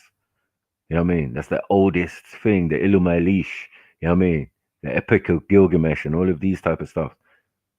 We know what the texts are, but when people going into it now, that's why I said it's going to realm into some realms of fantasy for some people. But to explain it, a man's going to have to break down science and other things, and grab all different angles to make people understand something or an event that happened time before even you existed, I existed, Adam existed. It's difficult, but it was always there. That it's not only just King's List and they're going to tell you about your history. We're going to keep it oral in some respects, just because we move to different parts of the planet and different have different cultural origins. But no, if you go back into our culture and our mythos, yeah, you'll find it's all connected and all the same. So at some point we believed all or knew kind of the same thing. And that when you go off in different directions, you take different parchments of the whole. One for one set of people, one for another set of people, and then boom. Yeah. If you want to learn that secret and that knowledge and that history of time before time, and because right now, don't you feel restricted? That is Adam and Adam alone. Like what happened before Adam? Who was there before Adam? We cannot conceive. I'm saying that Adam is a situation, is an experiment. But experiment by who? Were there beings here before us? What do we know? We talk about ancestors, but we don't even know what we're talking about. We're not willing to accept that they might not be exactly like how you are. They might be greater, or you know what I mean, more wise because they're older in the universe. And what you think people just appear from nowhere? People will have to come here and do something. Someone came along looking like us and thinking like us. Unless you want to accept the monkey theory. See what I'm saying? So it's just one of them things, man. I mean, I just think that, yeah, But you get what I'm saying? Like some people will like that information, some of it because it sounds good and da. But when it gets real, yeah, that's why I say this certain knowledge is not for everybody. You know what I mean? They need to stay in their little bubble of what they feel they know. Do you get what I'm saying? And admit that they're not open-minded. After the creator gave you that capability to learn and read about everything that's out there. You know what I'm saying? And if the creator, Allah subhanahu wa ta'ala, created the heavens and the earth, then Adam is only a blip in that creation story. He created other things in other places, definitely. If he's God of the boundless universes, then they're come on, we can't believe we're the only ones here. And that we're special. Well, we're special if we realize that we came from, not from here, some of us. Our souls definitely don't come from here. And everyone would agree to that. Everyone agrees that soul is older than the body. And like, okay, where did the soul come from then? What was it doing before? Was it in another life? Was it in another part of the world or universe or galaxy or dimension or whatever? What do we know? Yeah. But I trust in the ancestors that they didn't lie. We can misconstrue the information, but one thing they didn't do was lie. This ability to lie and hide things and this is a new thing. This comes with modern times. You know what I mean? The ability to doubt the information that's put in front of you. You got what I'm saying? That was given to you. And everything we know was given to us. Do you get what I'm saying? But when we go back into what was not given to us and we start looking into it, it starts to sound like this. Starts to sound like this. But who's open and minded enough to accept the possibility and look into it? That's all you got to do. This ain't the be all and end all and facts and blah blah blah and everything and the secret of the whole universe. No. It's just a portion, a set of information for left down for some people, or for their descendants. Now it's all been rubbled up and and remixed and thing. That's the remix. What we got now.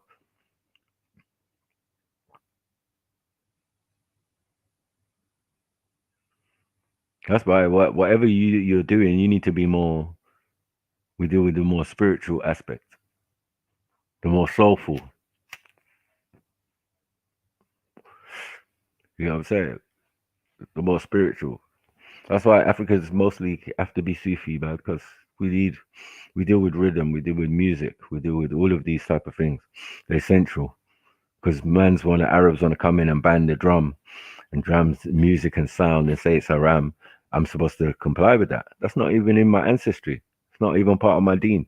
So like people need to check their deen and how they believe their thing and who governs over that. Because everything is meant to be natural, organic, no? It's not meant to have all these restrictions and and these human frailties and all of that and innuendos and sly ones and and nah. Truth is truth. Haq el haq. Yeah. Straight up and down. That's what I'm dealing with. We don't deal with no supposition, guesswork, Leave that for the modern day Europeans and all of that. Let them do all that. Let them tell us what they think they know about us or our ancestors. Let's keep doing that and then keep arguing and going in a revolving cycle of nonsense. And but when a black man says something, this is what I've found. Our own people, we don't even like to listen.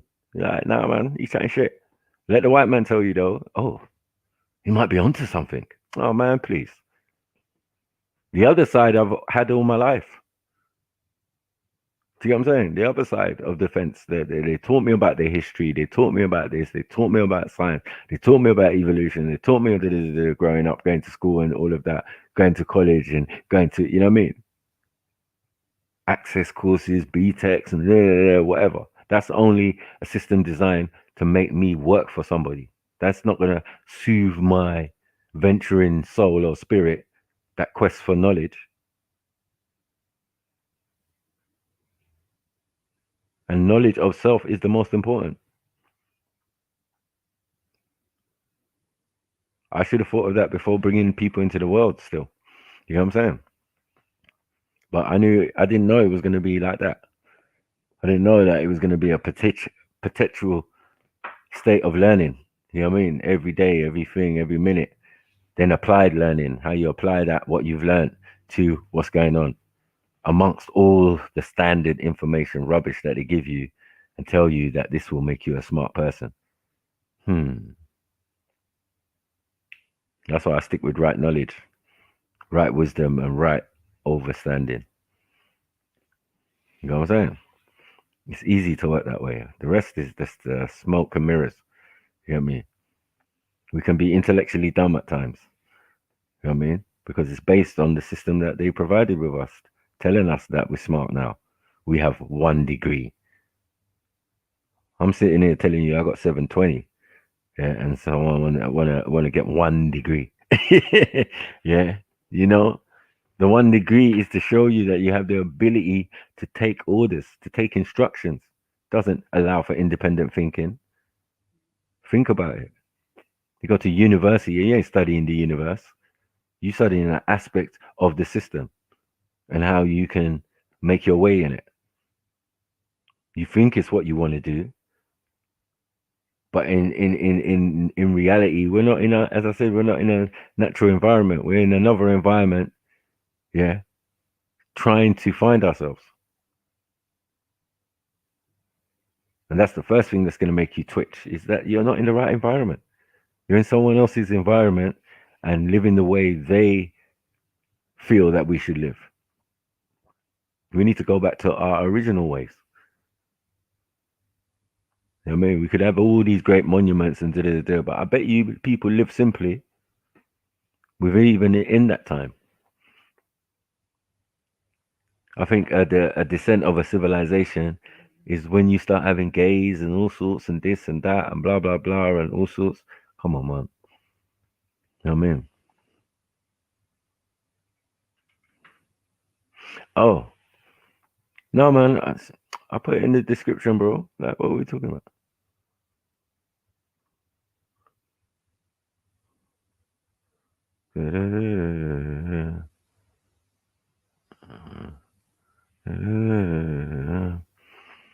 Yeah, G. Yeah, big up everyone, man. But yeah, as I said, so when it comes to, that's why I say I stick by the ancient information. When it comes to knowledge or science or anything, you know what I'm saying? The ancestors always win. You know what I'm saying? The ancient civilizations always seem to win. They were far in advance of what we think we know. Yes, mommy. Big up, Unks. We said. Yeah, damn, man. Damn, man. Yeah. Big up for the info as well, man. That was like, I think that's the first time I probably listened to York. Yeah. To be honest, I just heard from other people, innit, about your own stuff. Yeah, so it's pretty interesting still. I was following when he was breaking down the Quran. That was interesting. Right, but then I had to go do some work, so I found myself coming back to him talking about the planet ships and all of that. Yeah. So I was gonna ask you, go on. I was gonna ask you what made you? How did you come across this? Like, what was it? Someone in your family, or like what set you on your path?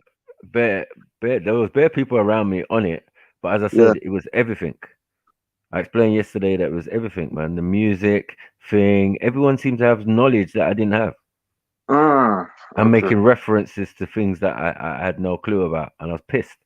I was like, "What the hell's going on here?" And then I watched The Matrix. Oh yeah, I remember you saying that still. And then I watched The Matrix, and I said, "Nah, I'm not having this." But I'd learned so much as you could learn at the time. Do you get what I'm saying? From various different scholars and and African-centered this and this one that and esoterical this and Jordan Maxwell's ex-CIAs and all of that. You know what I mean? I fucking had my fucking stomach full of fucking knowledge. Yeah. And I knew it weren't all thing, but it's a path to get to where you need to get to. Do you get it?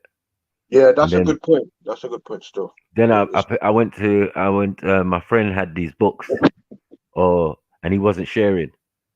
He's a big man as well in the community. He was doing he made this, he was a nutritionist, and he made this kind of drink that basically healed crackheads, bro. Like, you know what I mean? It was mad. Yeah. Some herbal drink, and he would boil it up and all of that. And he was doing a yoga. I mean, was it soca aerobics and that? You know what I mean? He's in the paper and everything. You know what I mean? Some big guy in the community, and he knew Dr. York, innit? Like, he knew Dr. York, so he spent time with him. He's got a picture in the picture frame with him. You know what I'm saying? Fishing or whatever. I was just like, yeah, okay. But it's the way he had knowledge as well. It's like there were so many people as well of his age group. He was a bit older than Mandem. And we had our business in Finsbury Park at the time, and it was his ends. You get me? He lived around the corner. So, yeah, and everybody knew him, talked to him. But when he spoke, he was just bare knowledge. It was like, rah. Where are you getting this from? So man would go around his house, but he's got these books, but he's not sharing. But he's directing man to go to a certain bookstore. So man start going bookstore and realize about this Nubian thing. But they got a little bookstore in Seven Sisters. So I go in there and I just pick up 1 or 2 pamphlets. You know what I mean? Take them home, read them, all of that. And I was like, rah, this is some deep shit. I didn't know none of this shit. You get what I'm saying? And this is a time where the internet's not really popping yet. You get what I'm saying? It's there. I got a little modem in the yard and tick, tick, tick, tick, tick. But bro, we was just sending SMS messengers and stuff. Anyone know YouTube yet? Yeah, and we yet to do MySpace and all of that. You know what I mean? Like, that don't even come into existence for a little while later. Yeah, so the internet's not really around, but these books seem to have, as I said, newspaper clippings, articles, everything in the study books, right? So then one day, as I said, I watched The Matrix, and then from there is like my birthday not long after, and for my birthday I decided to go to the Nubian store in Hackney. Right? Is that still there, Unks? I don't know. I don't think so. Yeah, it was on Bulls Pond Road, and that it was there for years or whatever, right? So I'd gone in there a couple times before and looked around, and everything just seemed a bit pricey for me. You get me? It was CDs, there was all sorts going on. Anyway, so I've come on my birthday now. I've got peas on me. I'm like, yes, me and my brother, we've gone in there, and I said, what is the most like deepest bare knowledge book you've got in this store? To get it. So a man pointed me towards the Holy Tablets. And I said, how much is that? I said, a pinky. I said, yeah, man, I'm taking that one. And man said, nah, you need to be a scientist to read that book. I said, whatever, man. You know what I mean? Whatever, run that. Run that book there, man. You know what I'm saying? It just reminded me of when the Rasta man said, if I read certain books, I would go blind from reading it. You know you want to read that shit. Yeah, you know you want to read that shit. Yeah. So it just reminded me of that when my man said it. Boy, you have to be a scientist to read that. What? No, send that over. Send that over, man. What are you doing? You get me? And then yeah, me and my brethren, we started going through it like page by page thing, watching the videos, picking up Bible, other books, Quran. Do you get what I'm saying? And trying to break stuff down and work stuff out. But some of that was only in the religious sense. Yeah. There comes a time when. What do you mean by that? Well, because you can understand that a lot of these lectures people are religious there. There's Muslims there. I get you. Yeah. Christians there. There's things there, and that's why, hence the flipping from different texts. Because he's versed in every text. He's come to cover all bases and cover all the audience. You don't know who's asking the question. Could be Christian, could be Nation of Islam, even. You get it? So like at that time, so yeah, it was very religious based, and the schools were religious based, or the community. So he had the Ansar Allah community, but he also had other schools. So the rest were schools, but the Ansar Allah was a community, and it never stopped. It's still running to this day. You get what I'm saying? But it's like in your quest for learning, Yeah, a lot of them came in as that. You know what I mean? They came in as Muslims. They were Muslims anyway, so the Ansar thing suited them down to a T. Do you get what I'm saying? Other Yeah, people yeah, who came in from different thing had to learn, take their shahada, all of these type of things there. You know what I'm saying? So, and then when it got to the stage, he was like, "Okay, we're moving on now. Even though I'm a Muslim and that's never going to change or whatever, right?" yeah. And the 144,000, as far as he overstood it, is the Ansar Allahu. So you once an Ansar, basically always an Ansar. You can change the name to Nuwabian, Sabian, or Mm-hmm. whatever, but yeah, deep down you know what school you studied under and what you were and what capacity you are within it, because there's no Nuwabian as a religion. So there, you know what I mean? You're still carrying whatever you came in with. Do you get it?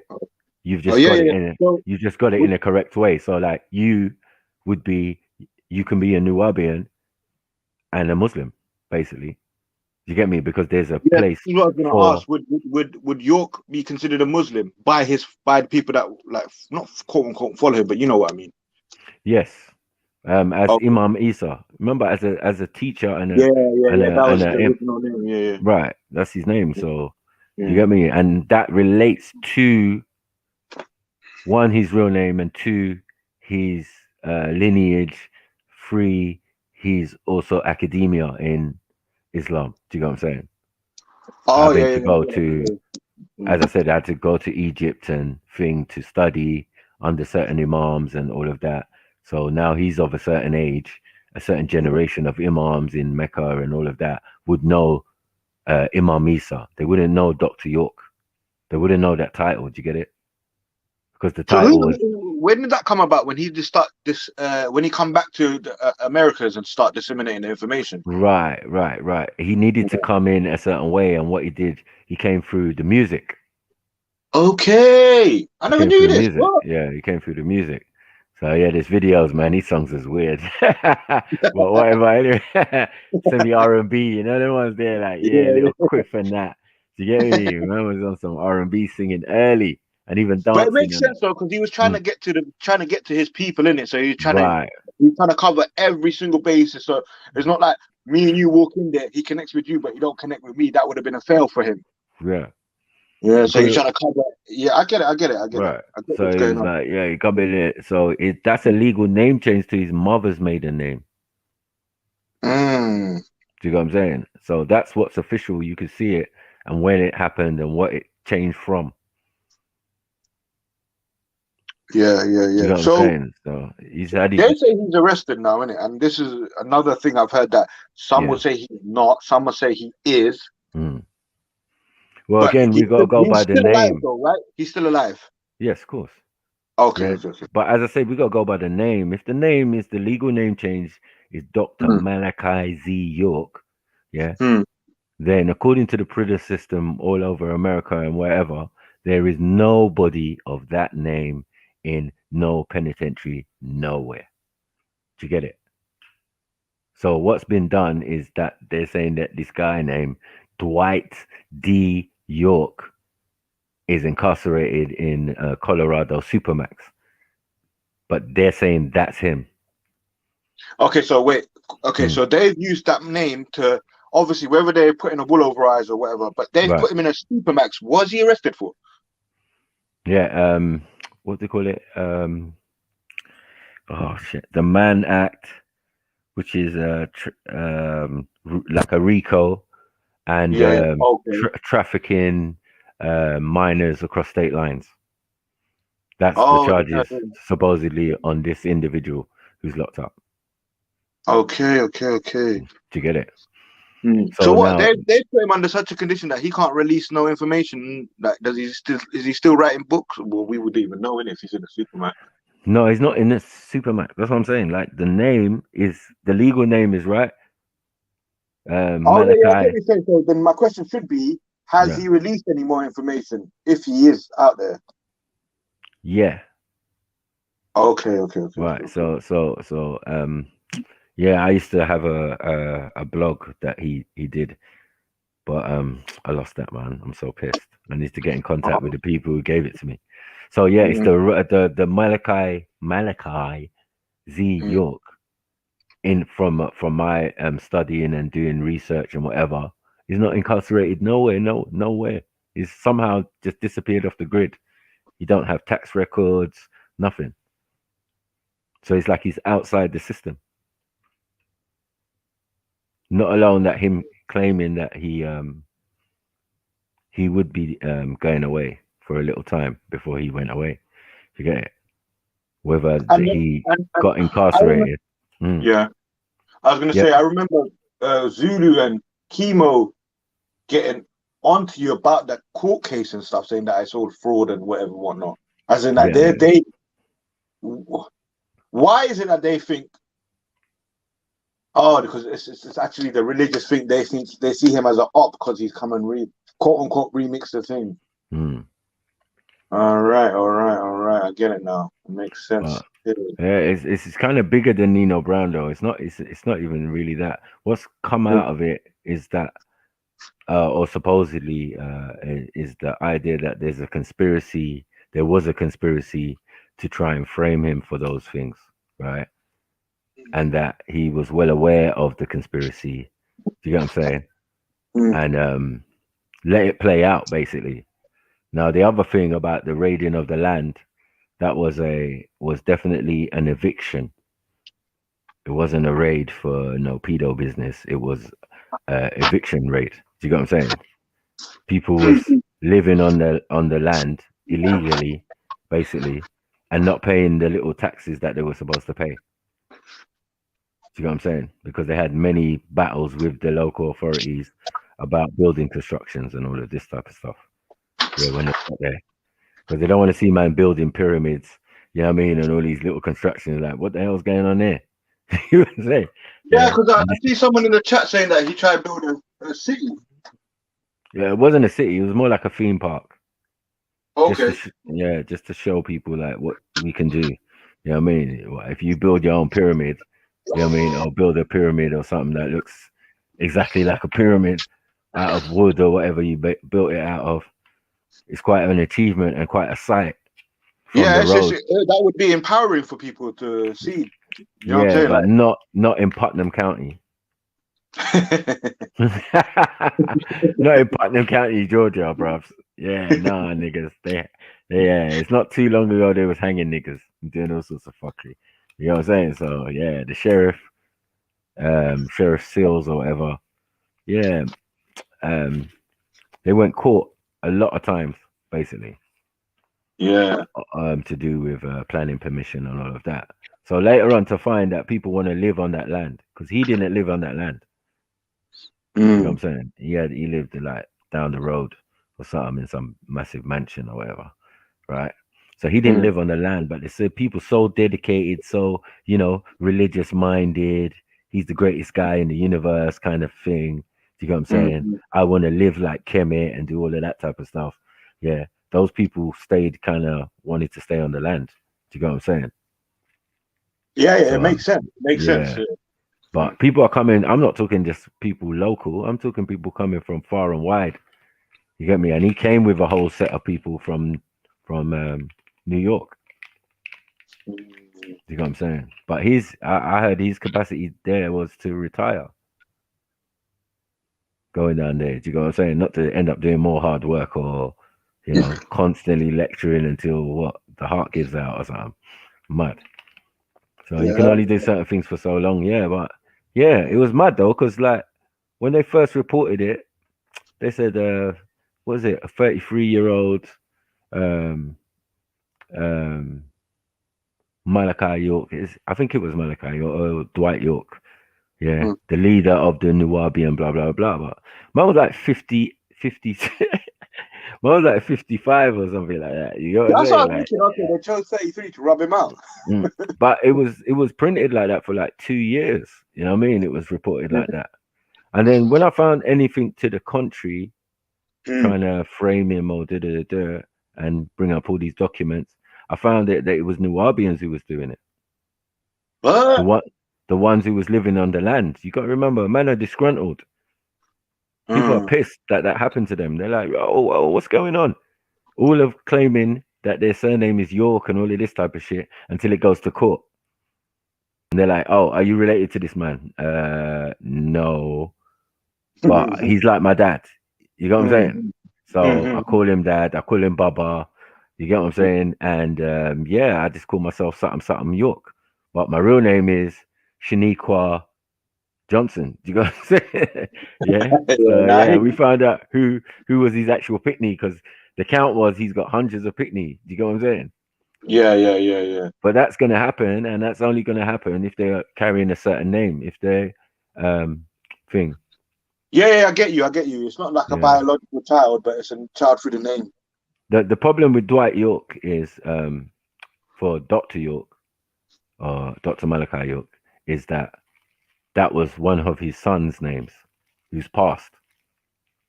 Do you get it? Okay, yeah. He's never ever written no document that his name was any Dwight D. York. That's madness. You ain't gonna find no articles or work or books written with the name Dwight D. York. That's crazy. You get me? But that was one of his sons. I don't know if it was his natural born son or adopted son, because anyone with the name York comes after the name change. Do you get it? Yeah. There's no record of prior. Right. So he's always his original children, or anyone who came from him directly, or blah blah, would carry the name Mahdi. You get me? Yeah. Or Mahdi, or whatever they want to say, how you pronounce it. Yeah. So yeah, that's how we distinguish who's an actual direct descendant and who's adopted by him, and who's also faking the funk. So there's going to be a lot more faking the funkers in the name of York, innit? Yeah. Yeah, and unfortunately, York is a very common name in the Americas. Yeah, there's a whole state named after it. Yeah. So yeah, it's just it's a mad thing. It's been a big like eye opener as well, to see how the people who learn under such a great teacher, don't have the ability to discern what really the situation was. Do you get it? Like, how are you got all this right knowledge and then can't work out that there's a conspiracy, there's a cover up, there's some fuckery going on here, shit that don't make sense, and all of that. So I worked it out, and it's kind of I got into the circle of the real ones. Do you get it? Yeah. Because I was fighting so vehemently, like, bro, just on what I know, this shit's not making sense. I'm going on streams with the Americans and the Nubians and thing, and they're arguing with me, and I'm like, bro, I know what I know because I read and I think and I understand, and I've heard all the accounts of the situations and all of this. And I'm saying, bruh, a lot of this sounds like bullshit. A lot of this sounds like a conspiracy, and there's a lot of weird, higher level stuff going on. And this higher level individual is not just a common guy. Do you get what I'm saying? Cannot just be locked up and throw away the key. It doesn't work like that. You know what I mean? Even if they want to say, oh, he's a grandmaster or supreme pontiff of Georgia, which is the Grand Master Mason. You get it? They gave him that title when he got down there. So who was next? There might not have been no one next in line, but who was like?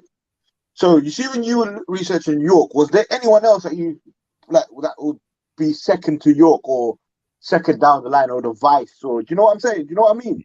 Like, brothers. Wasn't there someone else to take over the helm or guide the people or something? Yeah, there was a guy named forgotten his name, Reverend Thing. They said it passed to two hands by the time they raided the land. So he had blatantly retired and passed it on to some other guy. I think his name's Reverend something, and his children. And his children were very linked with Dr. York's children, as in they were marrying each other and all of that type of stuff. Do you get what I'm saying? And then all of them are not direct children, remember. He's fostering children as well. So some of these foster children who say they're York are getting together with this reverend who's of the level of Dr. York. You got to remember, it wasn't just Dr. York. There's a whole, he's got elders And yeah, he must have like a people, team in a sense. yeah, and he's got people his age group. Yeah. Do you know what I'm saying? Who also rolled with him, and brothers and all of that, elder brothers, they're all there dressed up. That's why sometimes you're seeing pictures, but it's not the same individual. But that only makes sense if a man's got loads of brothers and sisters and that. Yeah, yeah. You know And what would I'm you say, Unks, he concluded, like the information that he was giving out, he concluded it? Because what I'm wondering is why isn't there a need for someone else to carry on? No, hell to the no. Because information works that way. If you're disseminating, say, billions of years of information, do you know what I'm saying? Siphoning it through a small funnel, do you know what I'm saying? Because people are fragile, you know. Yeah, We've been programmed a particular way, so it's very difficult for us to unprogram ourselves or, you know, shed our inhibitions when it comes to information. And if that information might blow your brains up. And it wouldn't be your fault, it's just the way you've been programmed. Do you get what I'm saying? Jen, jump on, man. If you know information, jump on. Me, I'm a novice to this. I'm just trying to create conversation so I can and others can too. So yeah. Prince York was not a true son. Yeah, definitely. Like that's what I'm trying to say. There's so many people out here who try to emulate him, look like him, dress like him. You know, like they was really idolizing this guy, and he was definitely opposed to that. Like, no, this is. I mean, you know it's true. You know what I'm saying? This thing. You know, so family. What did she say? The Yananism guy who was talking to one of Nature Boy's ex-girlfriends. Okay, I don't know nothing. Yes, family. We say. Yeah, no, I said I got the mad you jumping around, so I'm on mute. I've been listening the whole time still. Yeah, man. Big up, family. Big up, yeah. Big up, little. Yeah, big up, family too, man. Yeah. Sorry, my manners, man. Big up, family. Big up. Yeah, it's one of my first videos. Thing when I went to the website of the prison to go and look to find the Wagwan. Yeah, to go and find out Wagwan. And I put in the docket numbers for the supposed appeal document, which was quite weird. You couldn't find the original papers for the trial or anything, but you could find some appeal letter. But it was Dwight D. York again. You know what I'm saying? And I was like, how are you going to put that supposed alias? Let's say it's an alias of his, right? Yeah. As his true government, when the York is the government. Do you know what I'm saying? It's the government name. It's not anything else now. You get me? Because that was the legal name change. You get me? To his mother's maiden name. So I'm like, okay, cool. But from that point, you know what I mean? I'm like, how am I looking at a document that says this looks like forgery? Let me see what's going on. I start looking back. I'm looking through the papers and the little signs they got on Wikipedia when they're writing their story or whatever. Boom, going back to some Nawabian website. You know what I'm saying? Yeah, with all these supposed phony documents. Yeah, like trying to prove he was born in America. All of these weird stuffs. You know what I mean? And then like there's a name on the birth certificate. It just says York. No first name, no nothing. Yeah, like some bastard just came. I'm just like, well, whatever, man. I'm not buying all this. So I started to dig deeper and, you know what I mean, go into the American legal system and see Wagwan and thing. But yeah, I couldn't find nothing, bro. I found the Dwight D. York.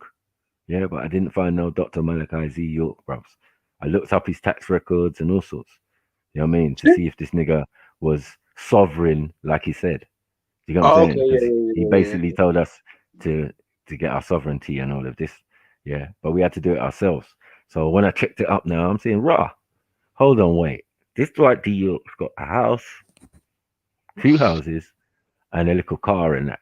You know what I'm saying? So his shit's deb out. You get me?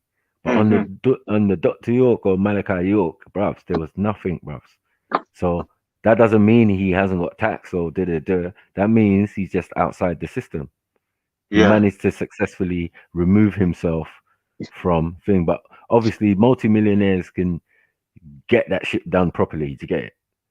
They can get that shit. Well, if you got the knowledge man's got, it would be kind of farcical if a man hadn't done that already.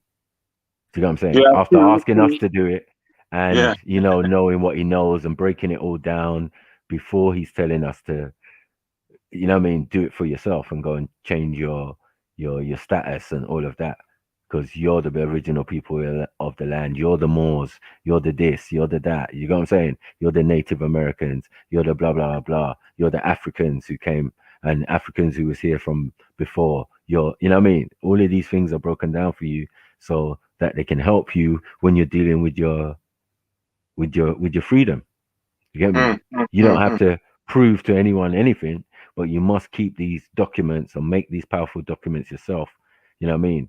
To let people know if need be, put them on notice. Yeah, that this is the status. The game is up.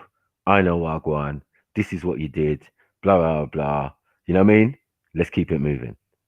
Yeah, Just anything. as a skeptic, or just to be the devil's advocate, quote unquote. Wouldn't it be perfect for a black man to actually go learn the languages that black people are being taught, the religion that people are being taught in America, to have more power over them? Because we know in the Nation of Islam, 90% of them didn't even read the Quran. It was only the ministers that knew what was what and what was not. So wouldn't it be good for him to go learn all the religions and then say, "Rah, I'm gonna break down this scripture, that scripture," and then ultimately come to his own conclusion, which is what happened. But no, that's what he did first. That's what he did first. Yeah, as I said, there has to be a process of credibility. You can't call yourself Imam Isa and you didn't study under no Islamic school, and they don't recognize you in Mecca, Egypt, and all the places that he studied. Do you get what I'm saying? As in also it being his culture.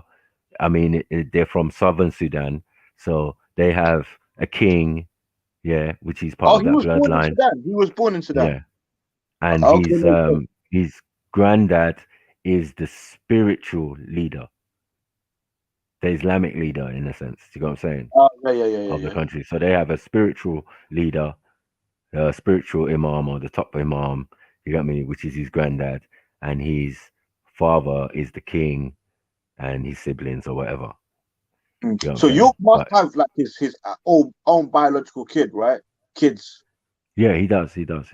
I've met a couple and a couple spoken to. Sorry, I say met, but spoken to a couple grandchildren that carry that same name. They're not York.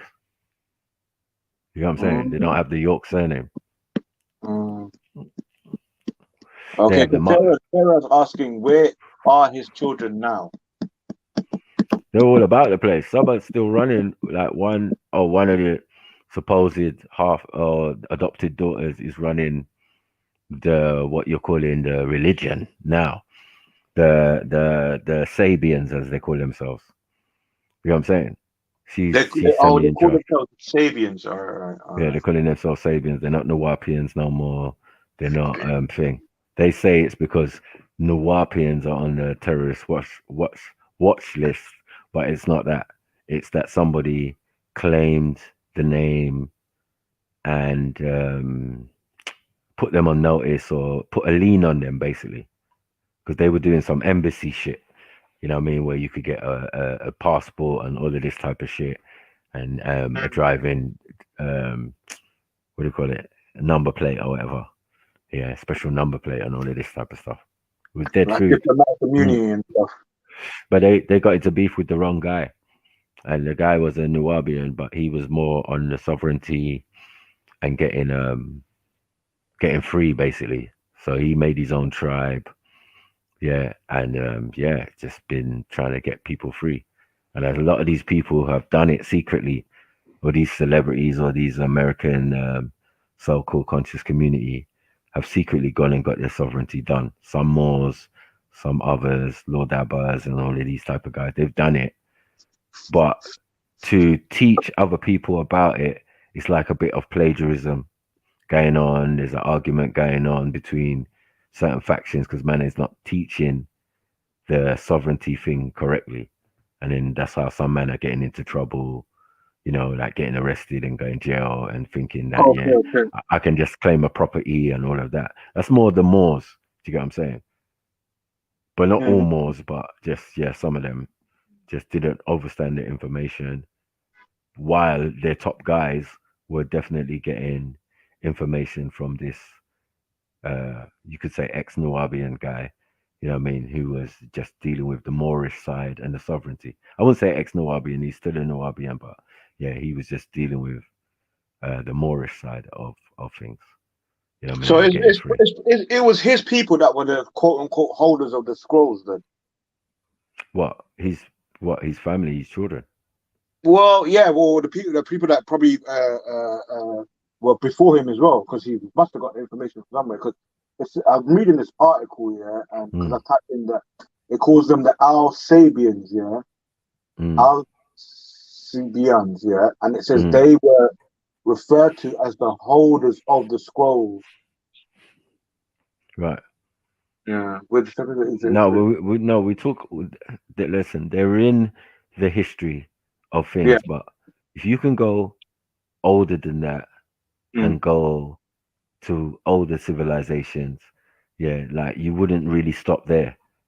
There was a point in history when a section of us was great as Sabians, and you know what I mean. We had a language that was mixed between the cuneiform and the Kemetic. Do you get me? And they were supposedly around 50-something thousand years ago. So I don't know about all that. Do you get it? But I can understand it, but I'm just like, bruvs, I wouldn't be trying to claim that. You can say Anunnaki and you be older. You can, you know what I mean? You can say Yahweh or whatever. You can say thing and you'll be in an older time than what these guys are trying to claim. And it's only a section of the knowledge. You're not meant to get trapped in it. Do you get what I'm saying? And that's why I said it's turned into a religion, where now men are just going from religious ideals to religious ideals, more older, or they seem more newer, ancient, or whatever. I don't know. They weren't told to do none of this anyway. No instructions were given for any of what's going on now, other than to go into society in your gardener's clothes and, spit that right knowledge. Gardener's clothes means your everyday clothes, man. You're not meant to have a uniform. So once I saw people still dressed in a uniform, do you get what I'm saying? I knew what time it was. So I always made a point of like exposing the fraud or the thing. Right? Then after a while, I thought to myself, well, really, within the Nubian team, we've got all sorts. Nubian Moors, we've got Ansars, we've got all sorts, basically. Yeah, still running, coexisting, and blah blah blah. As I said, it was, some of them were just schools of thought, and others were based in religion. You get me? We had even the Egyptian Church of the Koras. That's like proper Christianity. Do you get it? Because Christ spent how long in Egypt? So his story better be in Egypt, and it better all coincide. What did he learn while he was there? Do you get what I'm saying? Because it keeps going back to this place where all the prophets or whatever keep going, getting knowledge, coming out and being smart. Yeah.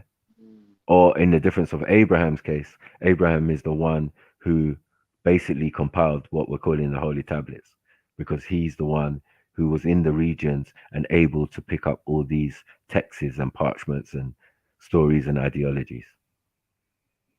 Yeah. That makes sense. Yeah. So he was migrating. So the root of the Holy Tablets is basically, like Abraham in a sense. You got me? He's the real original compiler of the Holy Tablets, because he's bringing all of those ideologies, all of those story epics of Gilgamesh, all of that. He knows that. He lives there. He would have learned it as a child, you know what I mean? As a part of the culture and whatever. So he would have had knowledge of things that people don't have now. The idea for him was to centralize that thinking, because remember, it's 360 gods around the Kaaba in Abraham's time. Do you get it? But he would have known majority of those gods. He would have known them, of them. Do you get what I'm saying? or what they represented. Yeah, We might 100%. not. If that was his people, and if the story goes as it's told, then he was probably one of the prominent ones that would have known Wagwan based on his dad's history and that. Yeah. So like, and then like we got this Baal, and then we got Baal Hadad, yeah, which is the older version of the same thing, yeah. And then we've got the father of Baal Hadad is Enlil, brother of Enki. You see what I'm saying? We're in Sumeria still. We're in the Anunnaki story still. We're in the thing still. Like anytime we go into the biblical, like we can connect it back because that's where it came from. It's making sense to me now. I get it a bit more now. Like when you mentioned the deities in the Kaaba and all of these names. Yeah. These stories would have had to be spread out as well. Yeah, I get it. I get it. Yeah. So to centralize it and unified it, because they say another individual came along and taught Abraham this. You know what I'm saying? Some say it was God. Some say it was the angel Michael. Okay. Or Michael or Melchizedek or whatever you want to say. Yeah. But it was El Qadir, the green one. Do you get what I'm saying? Okay. So he was the one who taught Abraham about giving tithes and all of that, to raise a temple, you know what I mean? Offering and to do all the various rituals and all of that to the Most High and all of that. Someone had to teach him. It says in the scripture that he got taught. You know what I mean? So I'm saying that being transcends through all the different texts. It's just the names are different, but they're basically some of the same individuals. Yeah, because in Islam, the mediary was Angel Gabriel, or the angels, basically. You know what I mean? Mm-hmm. It wasn't no quote unquote direct. Apart from in Kemet, that's Geb. Okay.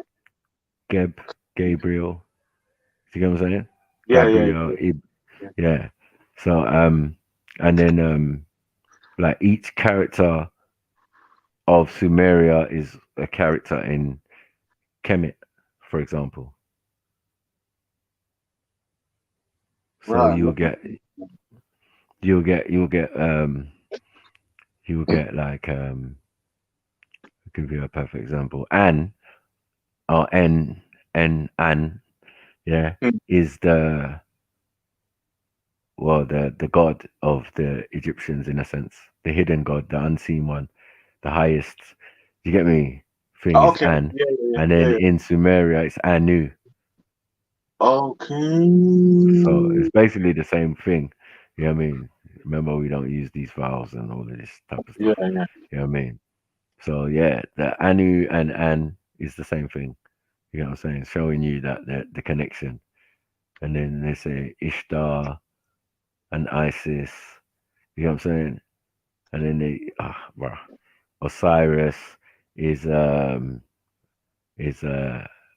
Enlil, and then Satuk or Set is Enki. Okay. Right, and Set kills his brother Osiris. That's what they're trying to tell us. You know what I'm saying? But that's again, these are interpretations. The worshippers of An? The Anunnaki, they're the worshippers of An. Not worshippers. There's no worship in that sentence at all. Okay. So it's like Anunnaki, Anu. You already hear the prefix. Yeah. You know what I'm saying? And those who were sent down, as opposed to those who came down. So you've got Anunnaki, those who came down to the planet Ki, or were sent down, came down to the planet Ki. Ki. It says Ki is a goddess. But the goddess is like a maiden, isn't it? All and right, the all right. I maiden, get you. the Yeah. planet, and the maiden. The word for maiden they used was Tiamat, Tiamat. because this planet was mainly a water-filled planet, as far as they knew originally. Yeah. Yay. So the offspring of An are the Anunnaki. No, the ones that were sent down by him. They're not the offspring. The offspring of Anu are Enki, Enlil, and all those. Do you get it? Yeah. I'm Right. following you But now. Yeah. the Anu, yeah, you could say the same thing, but more of the 24 elders. The But 24 elders. right. But the thing with Enki, his story is significant because Anu's second wife, Id, yeah, Mm. um, she comes from this planet at an earlier time when they came here. So there's stories upon stories and the different time periods or cycles going on here of millions and billions of years. You get it? So for man to come here knowing there's beings here, they've come before. Do you get what I'm saying? And then they Right. come another time, and then they take them as wives, as they says in the biblical. Do you get what I'm saying? Mm. There's one they took as wives, and then there's ones that came down and just took. Do you get what I'm saying? So there's two situations going on here. They say the sons of God or whatever. Let's say Anu or Anunnaki. You get what I'm saying? Mm-hmm. Those who were sent down, they're not. Right. Do you get what I'm saying? They're not the same. They're not Yeah, I get you necessarily. because it kind of reminds me of the European. I'm going to say it just because it's my understanding. The European side of it, like when they're mentioning Thor and all these other beings and entities and them getting sent here. Because who was it? I can't remember what it was they were talking about.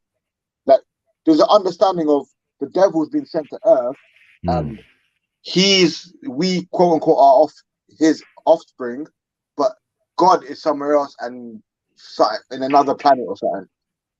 I don't know. I just butchered. No, look, what it is that the concept of beings being seeded here.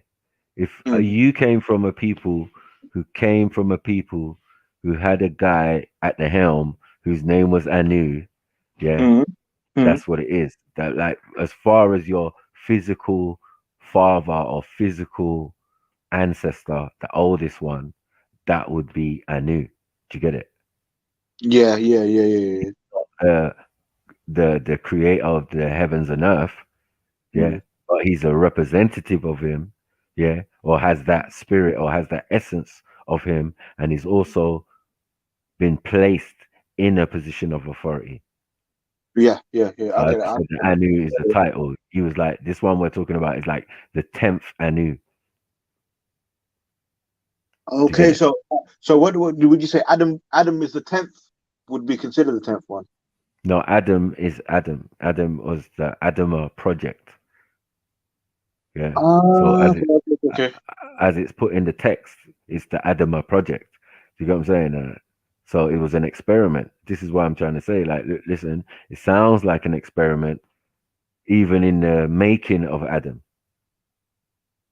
And trust me, they made him in the sense that they didn't make him physically, but they tweaked his DNA so that he could be compatible with Hawa or who you're calling Eve. Okay. Like, if there's not high science amongst our ancestors who've been in the universe longer and much thing than us, then what are we dealing with? It's just a bit far-fetched because our brain is only so wide and we only know so much.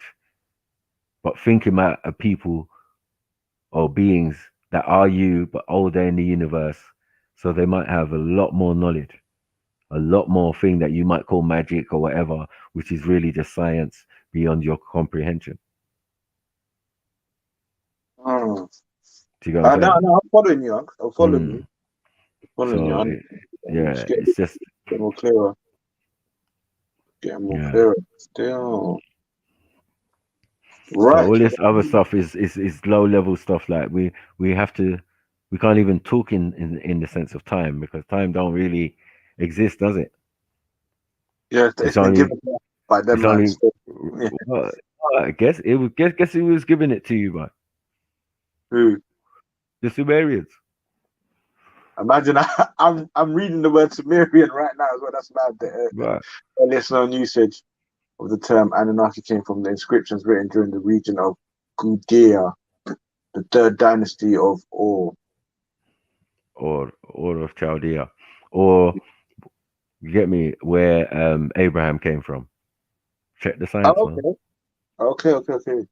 Descendants of the sky god, and the group of deities probably include the 7 gods who decree An, Enel, Inki, Ninhursag, Nana, Uto, and Inanna. Although these certain deities describe members of Anunnaki, no complete list names of Anunnaki has survived. Okay, this is making mad. So wait, Unks, you see the European? I'm saying because of this, I'm calculating it in my head. Right. What's Thor and all of these other deities? It's got nothing to do with this. What's what? Like Thor, all these other deities that they got, because the story's kind of similar. Like from what I'm a novice in it, so to me it's sounding similar. It is sounding very similar, isn't it? Yeah. Because even in the Sumerian thing, they've got a tree, a tree of life. Yeah. Which is not more than supposedly a DNA sequence or whatever. You know what I mean? But it was just far in advance of our knowledge, or whoever was singing, and then they were using these, what do they call them? Acorn cones or whatever, pine cones. That's it. Yeah. To hover over it. I don't know what they were doing, but they got wristwatches and handbags, man bags, should I say? Yeah. So I don't know what's going on. You get me? Man, I depicted man in some type of funny type of craft or something, moving through the sky and all of that. So like, I don't know. But what I'm saying is the translation that man's got, makes it all make a little more sense, but then it all might sound a little bit more farcical. And I urge people to think about all their folk tales and things from where they come from. There has to be that element in there.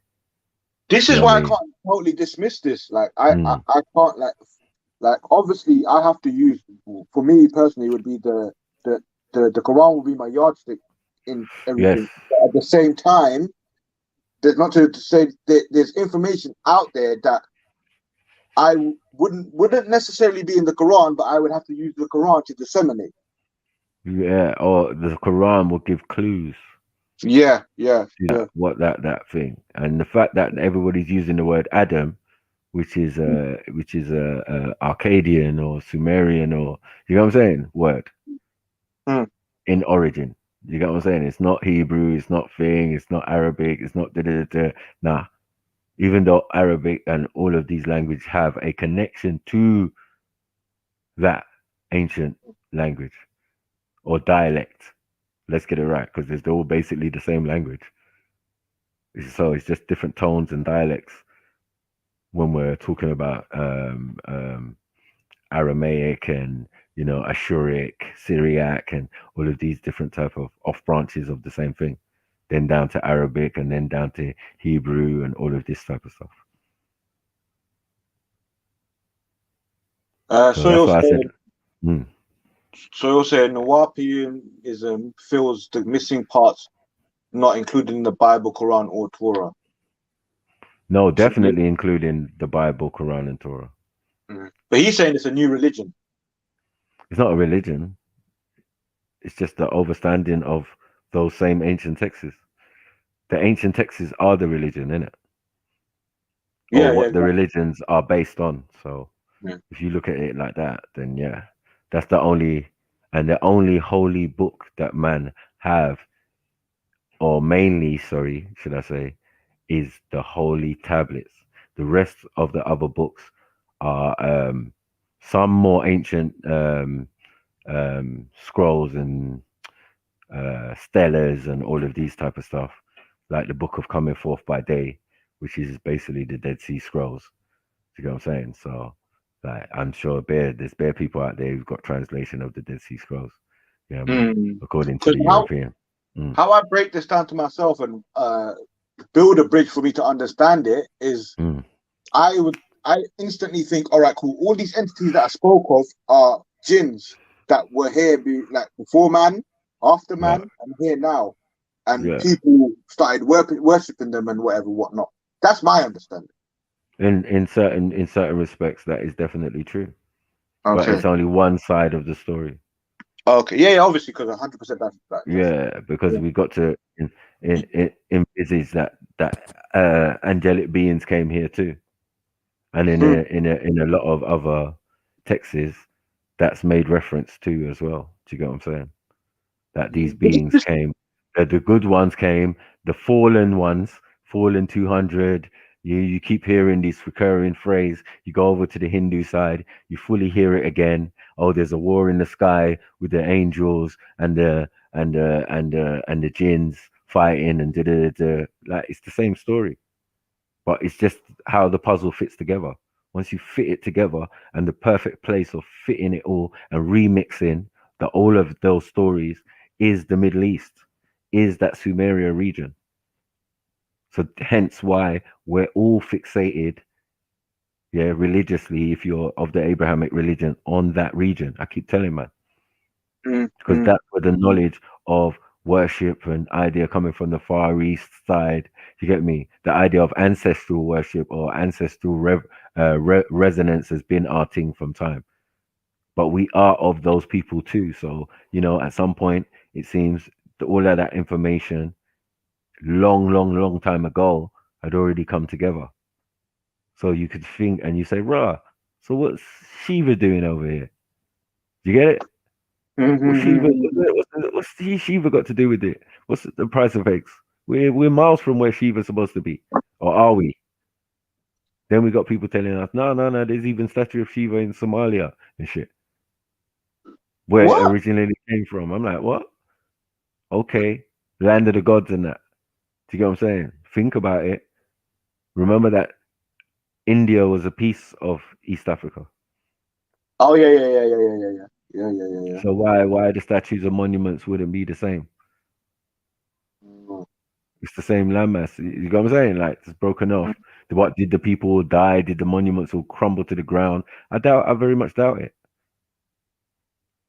And if it's a gradual thing, like continental drift, then bro, I don't think it would have made much of a difference to the people living on there until it crashed into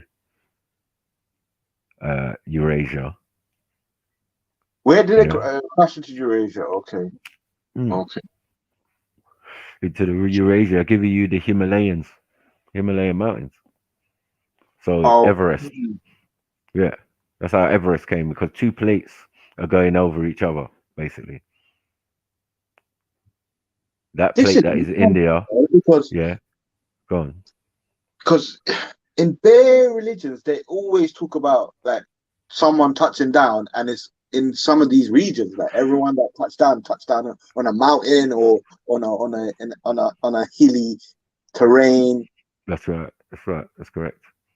All around in that region, and especially when we're talking about the Anunnaki story, and then we're hearing it's connecting with the biblical. How did the city of Ur even come about? But it was Uruk. There was, that these beings supposedly said they founded. Others, that Nimrod or whoever, like there's so many different reasons to say that this place existed. What they were telling was the truth. They weren't lying to us. And that's why I always say that when you hear a translation of what our ancestors said, I beg you, like, look at it with more, I would say, less than Western eyes, because we got a way of thinking in it, thinking everybody's up to skullduggery and you know what I mean? And trying to hide something or do something, or no. How about sometimes they're just trying to leave you some information, but trying to break it down simply. Do you know what I'm saying? So it's not complicated. So maybe you could sing it as a song or whisper it, as a folk tale, or rather than necessarily, when we got time. In some respects, that's when we got time to do that stuff and put it back on the walls and all of this. But it's already in the mind, isn't it? Yeah, and we're always told anyway, like, to keep shit in your memory, you gotta be able to mold it into other mediums, if that makes sense. Through music, through art. That's the only way it's gonna really stick in your memory, isn't it? So. And obviously, you know, thinking that some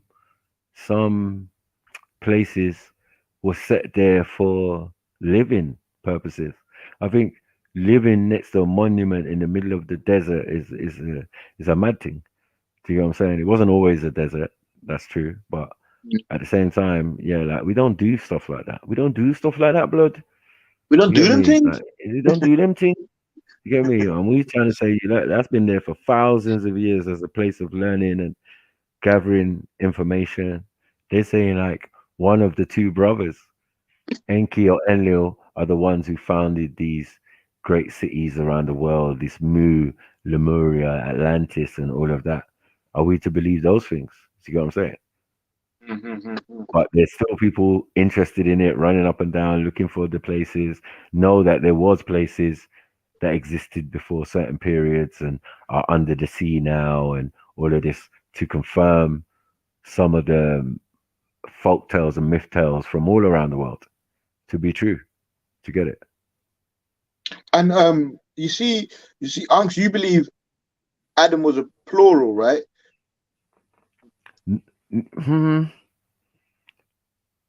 Yeah, no, well, yeah, in a sense. I mean, but that was exclusive for that situation and that thing because Adam wasn't his name. Do you know what I'm saying? As really, that sounds again like another description of the reddish brown ground or the ruddy red, or you know what I mean? All of these things that it describes. It's only a description. But if you say Cadman, you get me? Then you understand that. Then maybe that might have been his name. So depending on what pantheon or what thing of the story, or how deep you are into the story, or what they've let out, basically, for you to understand what was really going on in certain circumstances in the holy texts. And but what book would you recommend me, Unks? Let's just say I'm a novice. I say, right, Unks, just need to start somewhere. You need to grab yourself a Bible. Yeah. Good quality book Bible. I've got a Quran. I've got a Bible. Yeah. You got to get yourself a Torah. Yeah, a well translated Torah or thing. I'm sure you can get these things online and the different websites that do language and the translations of different texts. Like they even got. I'm gonna have to wait for Jedi to get his Torah and then go rob him because I see him. I know he's gonna get a decent one, isn't it? So yeah, but yeah, just get all the books and different things of the ancient texts and tablets. You're basically so you can get another point of view, and then man will send you a copy of the holy tablets on maybe PDF though. Yeah, that's calm. I'll send that to you. Because I want to, obviously, after this fucking whatever they got going on in the world right now, after that, man, want to travel, innit? Man was going to travel last year and go to these places that are of interest to man personally. You know what I'm saying? Yeah. Whether it be Jordan, Petra, fucking Saudi Arabia, Iraq, Iran, all of these. You're like me. I want to go Petra still. Yeah, I want to go there because I want to go there for a number of reasons, bro. It's mad. What I heard about them place there. That's what I'm saying. Because when you're speaking, I start images of those places start popping into my head, innit? And I feel like, I need to go there. There has to be reasoning why they would even build such a thing and build such a thing at such a size. Yes, you know what I'm saying? This is why I asked you about the Adam thing, because I'm under the presumption that he was a giant. No, you are not presuming anything wrong. You are on point. Okay. Yeah. Slender, but I don't feel like giant in the sense of like huge, muscular, like a slender being, like say like one of them Sudanese brothers. Yeah, you know what I'm saying? Like them 9 feet Sudanese brothers. So if you can understand that, and that's what we're saying is like Watusi. You know what I'm saying? The oldest form of what they are or what that look is. They call it Nilotic, they call it this, Kush, whatever, Sudanese, Nubian, whatever you want to put on it. Yeah. But we just stick with Watusi. You got me? The Watusi, them tall giant people that we saw herding cows, making butter, doing all of these type of things there. Do you get what I'm saying? Who migrated. There's a passage in the Quran where they talk about a people that were living in the mountains and they built their houses in the mountains. Right. And that's what kind of makes me think of Petra and think, wow, like, obviously we've only found that one temple that they plaster all over the media or the screens or whatever, whatnot. I didn't know it was a whole city, whole city. That's what I'm saying. They plaster that one little temple, but they actually a whole city, the whole city of Petra, bro. So I was like, Ross. It's only earthquake why they moved. And then they've got it in the Transformers where he has to go get the quote unquote Matrix little ornament from that temple. And that's what he uses to resurrect quote unquote Optimus Prime or whatever you know what I'm saying? Resurrect. Yeah. Bring something forth.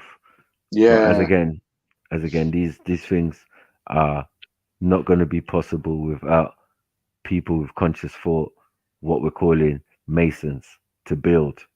How you going to build in a rock face? It takes a lot of science, a lot of, you know what I mean? Yeah, 100%. And for it to last that long as well. Right. You know what I'm saying? You're carving into pure stone. Like, what was our ancestors doing, man? Where the hell did they get that tech from? You know what I'm saying? How come we ain't got it now like that? Yeah, that's what I mean. Like, I personally believe that humanity has gone through a void where we've been robbed of knowledge, or we've just been reset. Like, it feels like there's a gap. Like, how did we get from the pyramids to where we are now? Like, do you know what I'm saying? That we've been robbed of knowledge, and Europeans didn't build the pyramids, but for some reason we go to them for all our knowledge. Yeah, I know, but it's not our fault. No, it's just the situation we find ourselves in and where we're located and where we're born. Yeah, those people are definitely more on the emphasis of learning about their existence and where they came from, and trying to distance you from those ancient monuments and those ancient civilizations and stories, being other people other than you. You know what I mean? So that's half the problem, because people's got an instant aversion to this type of information because, you know what I mean, they don't think it's them. They think it's some other set of people. But it's like, yo, your ancestors can build brilliant cities and also live in the forest, live in huts, or live in corrals, or live in thing. Don't underestimate the science that we have. Do you know what I'm saying? That's what I said. Like, is actually living in a town, a city, a sensible thing? Is it sustainable? And is it all doomed to failure at some point? Rather than the village life and, you know what I mean, living in separate communities, because all the ones we hail biblically, Quranically, and all of that are separate communities. People who try to move away from the thing, move away from the big city and say, nah, man, this is long. Yeah, do you know what I'm saying? And then write their texts or their parchments outside of that zone where can breathe, grow their own food, chickens, whatever. Do you get what I'm saying? So they're in tune again with nature and able to do what they want to, you know what I mean? Yeah, because they're fucking up our frequencies. All our frequencies are getting blocked. Like, we get frequencies from natural things. Like, if you had a natural mountain, you get a frequency for that. You ain't gonna get a frequency from a brick wall. If anything, it's gonna stop shit from getting to you. And we got to understand that a lot of these biblical stuff is taken in environments that are quite harsh, and all they want to do is get somewhere decent and nice and plant seeds and grow crops and food, and that's how your people multiply. And then once that's a possibility, because they've seen it time immemorial, for you to, once you've gathered enough food and people are comfortable, can eat and relax and think about things, then you start building shit. You know what I'm saying? You have to be at a level of community or whatever to even start thinking in that way. Yeah, we're told that in the Moses story as well. Like, when they decided to worship Baal, and he came back, they were asking for food. They were saying, right, we need cucumbers, da. That's the main thing. Before they even built a house, that's what they were asking for, isn't it? Of course. There's many a prophet had to roll with seeds, boy. Bag of Which, seeds. You which, get me? which we're getting robbed of right this second. You get me? A bag of seeds. Like, yeah, you can take your flock, you can take whatever, but you need these.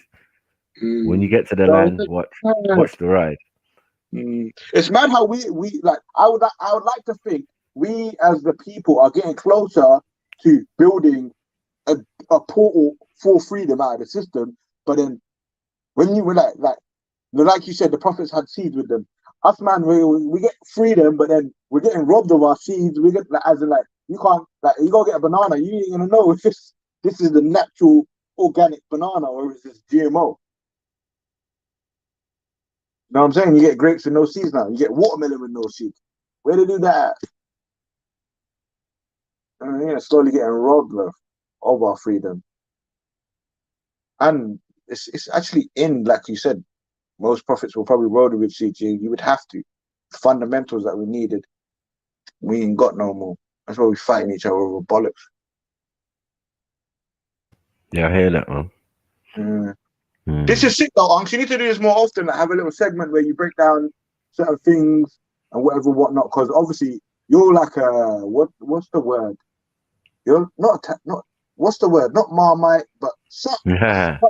You know what I mean, innit? No, I think it's definitely Marmite. Yeah. On the definitely YouTube that stream. one. Yeah. And but most feared and most dangerous and most, you get me, not wanting to get into a beef with because of that. No, I'm just saying because of that reason.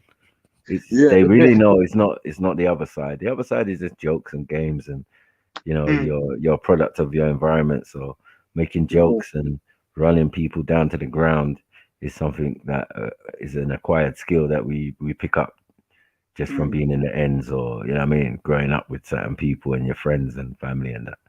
Yeah. But the other bit of the knowledge and what I think on things and what the world is, it's like, I don't know. I got enough people around me to check me. I get checked all the time, you know what I mean? Like, if you got scientists there, how can you not get checked? Yeah. You know what I mean? Top man and that. Like, yo, bro, that's what I've got to aspire to. Just remember that. Yeah, man. Oh, you lot are thinking, yeah, man. Oh, man, this guy thinks Dr. Yotsi's God and do. No, my God is my pops. You get me? And if I could ever even get to a quarter of his level of academia and achievement, I'll be a fucking, you get me? Top man. Yeah. So there you go, people. You see the humbleness in Unks. You get me? My pops run things, but I mean, but yeah, what you say? That's it. Literally just cut. I've got a car show tomorrow. I'm just doing the final bits and bobs. So right now I'm currently cutting out the window stickers. You know the Instagram ads that these cars people love, like those. Right. Because they got the whole Instagram pages based on their cars, isn't it? So I'm just cutting that out. Just getting ready for the show tomorrow. That's about it. And I found this pretty interesting as well. Like, because I'm not gonna lie, more time I'll listen and I hear you going back and forth, you and Chemo and whatnot. And I'll take it in, but I won't ponder on it, if that makes sense. Like I'll just listen to it. All right, cool. These not talk about that, and go about my business.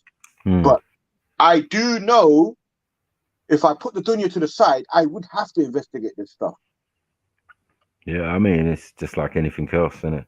If people want to know about themselves or what their ancestors was doing and thought and spiritual practices and all of that, then that's what that information's for. But for me, the Holy Tablets is not the be all and end all. That's just all the religious texts translated correctly. Like that's all, and there's more than that. Do you get what I'm saying? So, but that was the main one for the time. Do you get what I'm saying?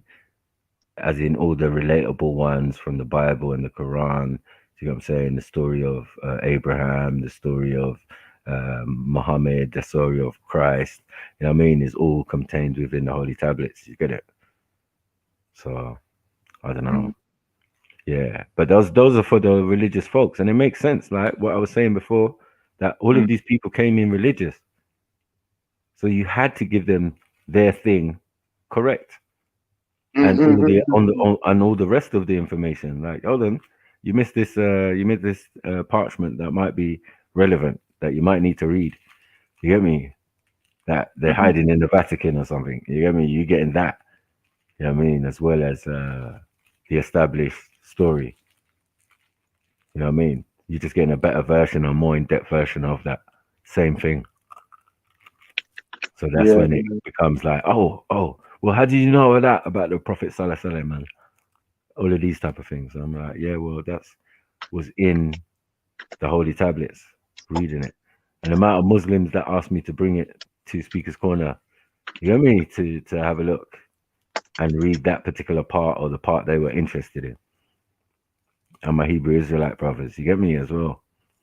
I'll be like, yeah, let me look at this bit. Yeah, you bring it. You bring the Holy Tablets. Like, yeah, man, I brought that, man. But I never ever gave out the Holy Tablets ever in the Speaker's Corner, though. I just gave out the little study books. You get me? Who is God? What is God? Or, you know what I mean? Does God love you? Your yard what still. You know what I mean? People never brought them back to you, innit? They ran away with that shit. Yeah, bare people got. Yeah, Uncle Ty's got some. Never gave it back. He said he saw someone saw him reading it on the bus. Started asking him questions. And that's why he changed his stance on some things and started to spit a different rhetoric where man was looking at him strange. You get me? You don't even realize. It's not that you're becoming a Nubian and you're just getting more knowledge. More knowledge can help you do your thing. Do you get me? Whatever stance you're trying to take, if you've got the right information, then that should help. Do you get what I'm saying? If you're Christian or you're Buddhist or you're whatever, all the bases are covered, and if it's translated correctly, then it can be easily made sense of. You know what I mean? Unks, I think you need to pin the link as well, because you know what people are like. They don't even know what a description is. Yeah. So you might as well pin that as well, because I just need to turn this machine on, so I don't want to bear noise on your stream. You know what I mean? So pin that. If anyone is going to figure out what really happened in the past, it would be Maku. Come on. She knows though. It's been years, long standing. You know what I'm saying? It's been long standing. Yeah, you have to go beyond that though. Yeah, because that's just religion, no? And we know that religion has a beginning point, a start point when it started and all of that. But what was life before that? What was going on before that? Thank goodness that our ancestors did leave these things, or monuments and and graffiti or hieroglyphs or whatever. Remember, hieroglyphs is not exclusive to Egypt, you know. Yeah, that's true. You know what I mean? All around the world, man. So what I'm saying is that our ancestors writ shit in stone just to make sure. You know what I'm saying? Because we might forget. I start saying strange stuff like we do. You know what I mean? You have to work it out, man. Figure it out, man. Right? It's not only me. Like, everybody has to figure it out. You know what I mean? I think that's that is half of the thing about religion. That's why we studied it so well, because it wasn't like, it was all lies or anything like that. And, you know, man's out to debunk whatever book. Man is like, look at this gem here. This gem relates to what the ancestors wrote. Do you get what I'm saying? Showing you that the ancestors were still trying to give you clues, even when man tried to change it and, you know, add bits and do whatever they're doing. Do you get what I'm saying? The truth will always shine through, man. You can't hide the names of certain places, things, and, you know, that came before and all of that, because they've always been hovering around. And then man end up by autopilot just writing it into the book, because it has to be verified. It has to be, you know what I mean, substantiated. No one don't care about what you're talking about unless you can show me a town or a city of that time that actually existed. Once we find it, boom, look. The Quran is correct. The Bible's correct. This book's correct. The Torah is correct. And you know what I mean? That's how they're doing things in this modern time. It's only now, in the last 20 years, that I see man going to Israel, going to this place, going to look for the Holy Grail. doing all of these documentaries and all of that. You know what I mean? I'm like, to verify different books and texts and all of that. I've seen bare ones where they've, look, this city was mentioned in the Bible, so yes. Yeah, but what Bible should I go get though? Because I avoided the Bible because I was like, yeah, it's fraud. So like, there's not like, that's what I'm saying. So when you told me to go get the Bible, Torah, I was like, right, cool, easily go find the Torah. Quran, I got that easily. That's not an issue. But when it comes to the Bible, I might get one and then realize, oh no, mate, you should have been reading the other one, or you should have been reading this one. You know what I mean? Yeah, but most references when I was taught was mostly like the King James. You can go for the 1611 or whatever, but yeah, the King James version, seems to have some gems in there that anyone can decipher and pull out. You know what I mean? Once you start going into other ones, they start changing words and you know what I mean? The New American Bible and all of this, the New Age this one Bible, and bruh, I can't keep up. I've got so many. You and me, I've got a few, you know what I mean? I'm like, raw. You know what I mean? But there ain't nothing wrong in that, but it's just it is what it is. But yeah, the standard, the standard that most conversations that I have is set by is the King James version. You know what I'm saying? Okay, yeah. So I'm just gonna mute up this message in the background. 1 sec.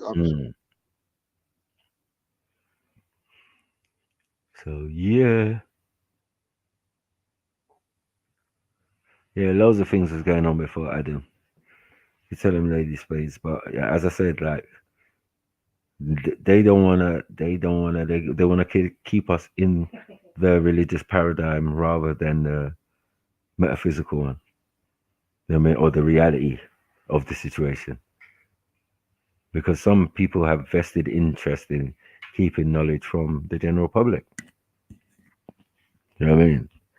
Even though history and all of this is written by these men. They're telling us what the story is. They're telling us what the opposition to the story is. They're telling us everything, it seems. Why don't we just listen to our own and that?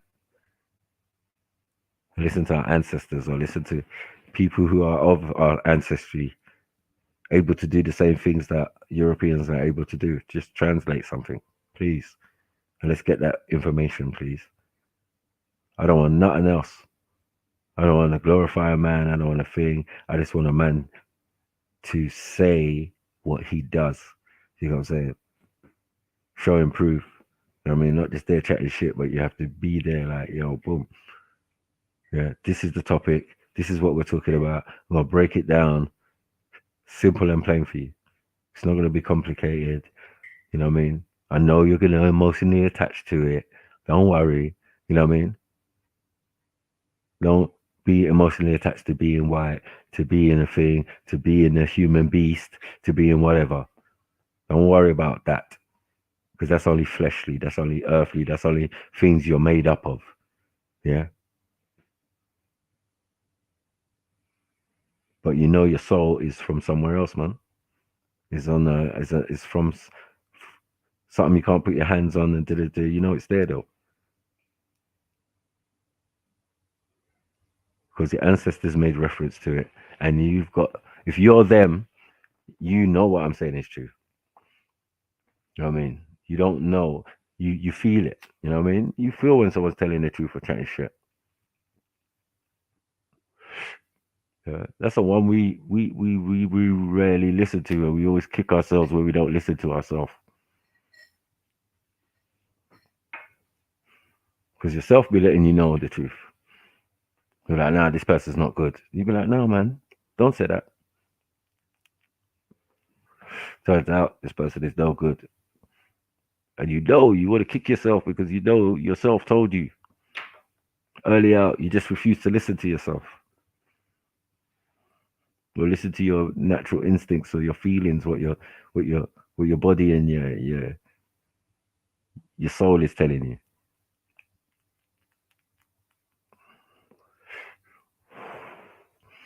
And if anyone's gonna sit there and say that they don't hear the voice of themselves talking to themselves now and again, that's mad.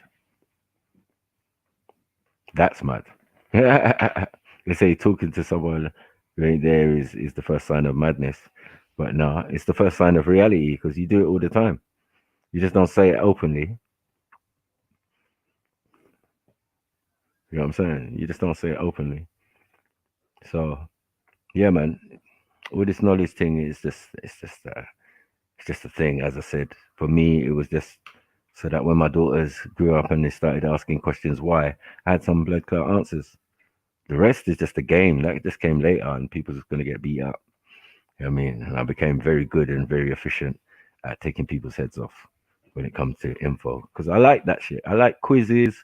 I was always that you know what I mean? Sitting at home or watching something on the TV and you know what I mean? I'm trying to answer the questions. I've answered 4 out of the 5 questions. I'm like, rah.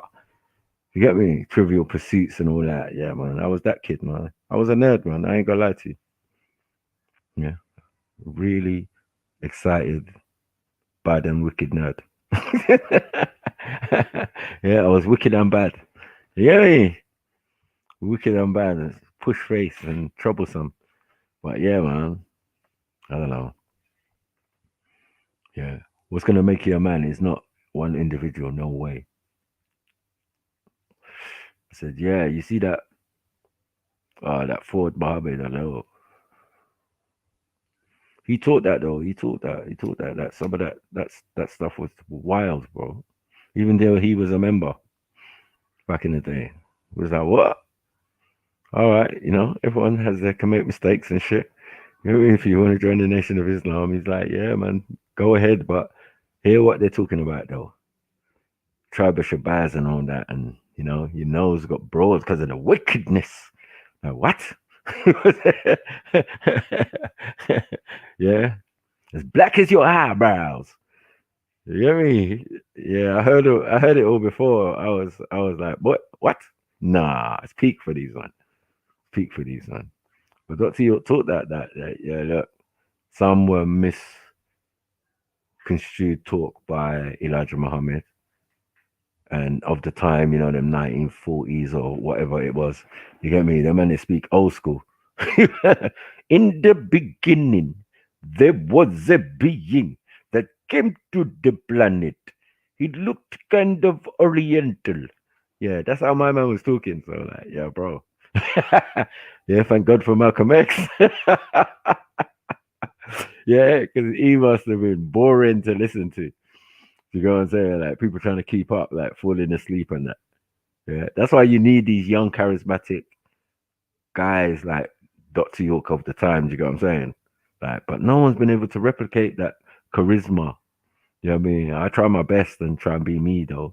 But yeah, I'm just saying in general, like what I personally like to hear and listen to. I'm like, rah. I listen to other people lecture, Friedman L, all of these other great, debaters, and they call themselves masters. You get me? Teaching of the masters and all of that. Remember the meeting of the masters came up back in the day? You know what I'm saying? All of these guys and these Bobby Hemmets were saying they were masters, man. Master teachers and that. You know what I'm saying? So, yeah, it's a madness. But, all the teachings was things. Sometimes he had audience. The whole audience was Nubian for Bobby Hemmett. That's why there was so much heckling. Man's are sitting there like, well, why are you teaching us what we already know? We don't know this already. Tell us something new.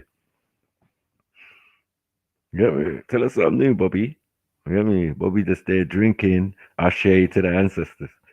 Yeah, looking like a Pasadena and that. Mud.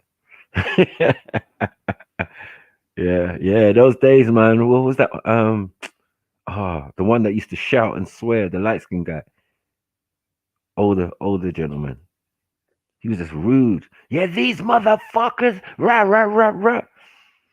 Get me? I've forgotten his name, man. I used to watch him a lot. You get me?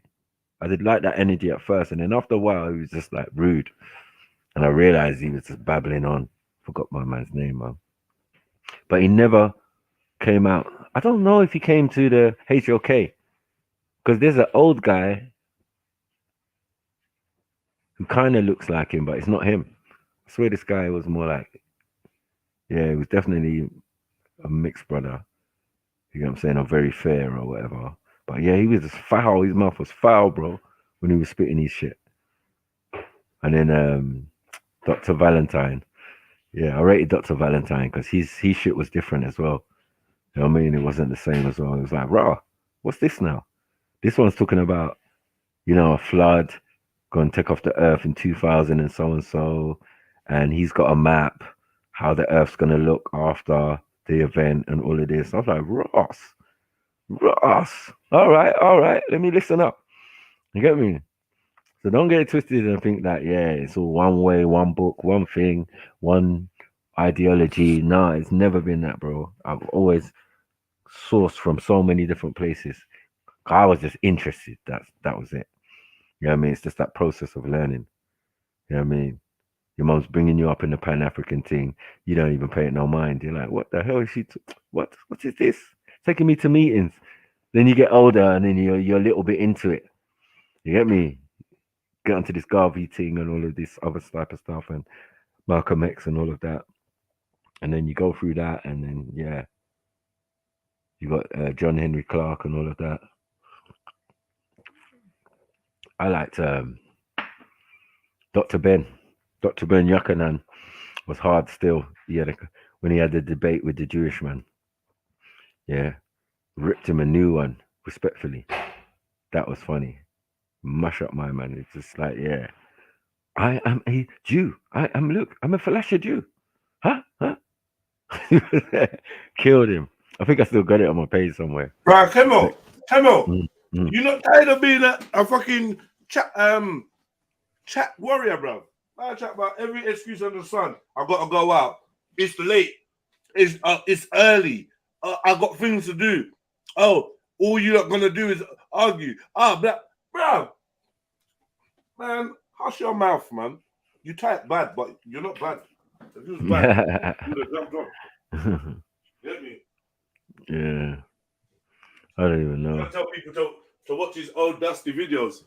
I just looked in the chat. I'm only saying that because I just looked in the chat. I can see bare Camo chatting like, I'll jump on, let's have a conversation, man. Triggered of what? How can I be triggered? I don't give a fuck about none of what you lot believe in, bro. I don't give a damn, bro. I ain't triggered. I'm saying I want to hear you have a conversation with Sniper. Yeah? Because it's a man's platform and I want to see it grow. All this typing, I just saw this excuse. Triggered by what, bruv, man? Triggered by who? You acting like I'm a Nuwapian or a fucking Hebrew Israelite believer. Like, bruv, what are you talking about, man? I'm Jedi, man. I'm better than both of you, look. How about that? Triggered. Joker, bro. I'm just saying, fair's fair. You just type and type, bruv. Look at the chat. Look how much you type, bruv. You're obviously interested and invested in this conversation. We can't even pretend. But when man asks you to jump on, all of a sudden you got shit to do. It's Shabbat. It's this. It's that. Man, I'm saying it's looking lame, brother. It's looking lame. I'm telling you that because no one else won't tell you. I'm your brother, man. You know I'm your brother. So I'm going to tell you, bro. This is lame, man. You're moving scary. You need to jump on and let's have a conversation, bro. Come on, bro. My platform, Sniper's platform. Let's talk. The typing shit, man. It's been a while. Come on, man. Yeah. You know what I mean? Like all this, chat stuff. You know me. I try and pay attention. I don't pay attention to the slurs and the bullshit, but if you're asking a genuine question, you know me, I'll answer it, bro. You know what I mean? Best way I know how. But most of the time. Who's Leonard D. Yuda? Who's that? You don't know me, bro. About risk. I don't even believe in fucking space. You're talking about risk, planet risk. I look like a gun that believes in fucking planets, bro. Now, you might think I'm a baby out here, bro. I don't believe in no planet risk. Talk to me about some dimensions. Cool. I don't believe no one came from planet risk. Well, let's talk to the thing. I mean, we just explained, this is a man translating what the Sumerians put down. So like you want to put your protestations, you got to put it at the Sumerians. You ain't got to put it at any of our doors and say, yeah, this is what you believe. No, this is what they said. And I'm saying to you, they didn't really base their things in lies. You know what I mean? This concept of lying and skullduggery and having an agenda and all of that. This is modern day. What it is though, I got to be certain that the information comes from where they're saying it comes from. Because it's not the Sumerians going to tell me that this is their belief. Someone else is going to translate it or say, hey, look what we found in Sumeria. That's correct. You know what I mean? That's correct. And I did say that. And I said, most of all of our information, whether it's positive or negative on the subject, comes from these people. Do you get what I'm saying? But when somebody comes outside of that and brings the same information, but just translated it maybe in a different way or gone into more detail on it and adding commentary to make you understand it for your people, for our people, you know how we stay. We doubt in Thomas. You can't convince us about shit, bruv. You're going to have to prove it, bruv. Yeah. Just like God. You're going to have to come and smack us in the face. Yeah, he's going to have to personally do, what do you call it? National lottery. Point the finger and say, it's you. Oh, shit. Okay. My bad. Do you get what I'm saying? But I'm saying to man, like, yo, that's religious. I'm not religious. You get me? I've never claimed to be religious. I claim to be a spiritual. I claim to follow a way of life. Yeah, which is very simple. You get me? Be a peacemaker and live peacefully. It's not complicated. As I said, it's human beings that complicate things. All of a sudden, there's rituals to go with it. Why are you a warlord then if you're trying to be a peacekeeper? Why are you a warlord? Well, sometimes you need to make war to make peace. I mean, what they consider aggression might be just an aspect of nature. Would you say animals are aggressive? No, I'm with you on that. I get all of that. You got what I'm saying? So, like, remember, they're always trying to demean what we are as men. So what we look at these little dudes. Look at these dudes slapping each other's butts in the locker room. That they scored something. Bro, man just said he's not jumping on our panels. That means you're a chatter, you're a typer. You can't say nothing with chess. And Leonard, we have the link right here, Leonard. Step from behind Kemo's skirt and jump on, brother. You know I can take banter like the next bigger the panel, bigger the panel. Though. Yes, Soyo. Big up, Soyo. Rock one, another real man with a voice and that. You get me? Let me just say this. Kemo turned into a troll, bro. No. Listen, Kemo literally. I even found Kemo on Kemo's a mod of a channel I would never think he's a mod of. I mean, literally, he got a channel where they literally had the Nuwapian guy who actually exposed everything on the panel. And like the lady knows, and the person who runs the channel knows, I forgot his name. Mac will know the guy. He's famous, bro. The guy who been exposing Nuwapian for years. He was ex-Nuwapian. He was one of the top guys. Yeah. You know what I'm talking about. Fuck. He's the famous guy in America who's been doing it. Whatever his name is. Came Chuck Morgan. Chuck Morgan, yeah. Kemo actually knows all of them, bro. Like I'm saying, Kemo's a different level though. He knows that's what I'm saying. Jedi, I don't think he's gonna come on because he's gonna go left. Trust me, it's gonna go left because the panels I see Kemo on, the mods, the channels, they go hard on the Nuwapians, bro. Like I'm talking about every day they talking about them. Like it's facts. It's not like, you know what I'm saying? So it's different. That's why I think he don't want to join. Really. We know Kemo for 50 years, man. We ain't trying to hear none of that. Yeah, we ain't trying to hear none of that shit. Man, no. You remember last time Mac and Kemo went at each other doing hold on. Hold on. Remember what happened? Kemo not jumping on. Kemo not jumping on for personal reasons. He ain't really shared them. But if you read between the line, he's just staying off the net for now. So I respect it. Do you know what I mean? Yeah, but there's no thing from us. But it would be nice if he came on. But we want Kemo. It would. But hold on, thing, and don't act like man don't know Chuck Morgan and all of these other guys. And I keep stating the fucking story. Before I even started out here, I was over there in America on those panels. You know what I'm saying? Like slaying these. I asked them the UK. Listen, I asked Chuck Morgan and them the London connection, so I know it's official, bro. I know that they actually had branches and chapters in London. Ask Kemo. It's not that. I'm talking about official, right? I'm talking about man's debate with Chuck Morgan, for example. Oh, I never seen that, Macu. Okay, like on Fifth Dynasty. It was Fifth Dynasty. A guy Kamari, a brother Kamari. You know what I'm saying? Like me, I know you talking it was about me. Brother Gregory, Fatima, Sister Fatima, Yahuel, and my brother Malachi's disciple. We was a team, bro. We was smashing these Nuwabians and anyone who was going against the thing. It was a mad thing. You know what I'm saying? So trust me, don't play these games like Chuck Morgan and all of that like thing. I told that nigga I will come to Hawaii and punch him up. You know what I'm saying? It's been that level. And he's originally from DC. So I'm like, oh shit, that's even better. You get me? Because when I go home to DC, you know what I'm saying? Yeah, we can meet up. You get me, Chuck? Yeah. But them guys, him and Tarnun, and there was a few more, man. I'm telling you, bro. Like, we even interviewed Tariq Nasheed or Tariq Noel, sorry. We interviewed him. You know what I'm saying? Both of them were, listen, those two were on the panel I'm talking about. It was a channel where them two was on and they was giving interviews. Any question you wanted, they was actually answering all questions. What's the name of the channel, bro? Wanted to know. CCCTV. Camel, post the link of the lady name. I just found out last week.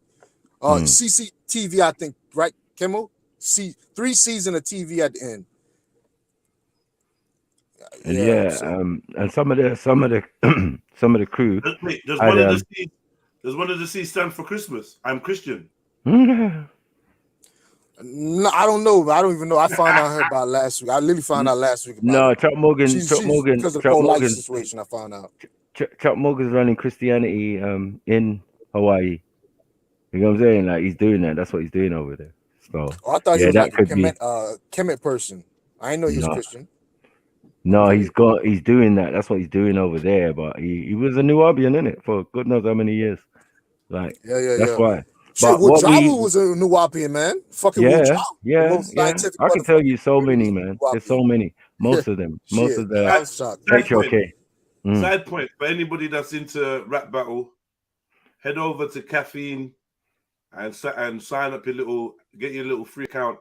So they got Summer Madness on there for free tonight. Oh yeah. Oh shit. Damn. Yeah, man. Let me tell you the lineup, man. Sorry to interrupt you. I don't be talking. No, that's good, man. That's good. That's good. You got Mook versus Reed, Surf versus John the Don, Calico versus Ichi, which I'm looking forward to. Hollow versus K-Shine, Easy versus Chess. I can't fucking stand Chess. I don't care. The lineups are great, though. Those are lineups for your ass, though. Them must-watch lineups, though. Yeah, it's a good lineup. Yeah. And it, Boris. It's feeling like Summer Madness again. Yeah, come on. Yeah. So that's gonna be me tonight, boy. Yeah, I'm watching that. I'm definitely tuning into that. That's the one. Conscious community conversation. Okay, I hear you. Yeah. Oh, Chuck. Hey, let me go over there. Let me subscribe, listen in. So Kemo's a mod over there. Kemo's a fucking agent. Yo, my bad for exposing you, Kemo. My bad for the Jedi go troll now. No, he's just gonna block your ass. What I'm talking about, he's a mod. He's gonna block you. Fuck it. Just time him out, Kemo, as soon as you see him. That's it. Let me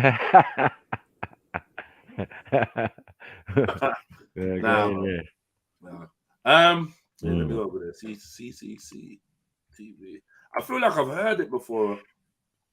Look, I'm already subscribed. Ain't that a thing? Right, ain't it? I must have caught them talking about something. I said, "Oh yeah, I'll come back." Thank you. But that Mook and Reed shit. If Mook is on the same level he did with Tay Rock, I don't know if Reed can win, but I'm home. Oh man, that's like, I'm for the underdog. No, other way. No, Mook. Don't listen to Jed on that. Don't listen to Jed on that. That was the best battle. I don't agree. That was his best battle. That was his best battle. That's Mook's best battle.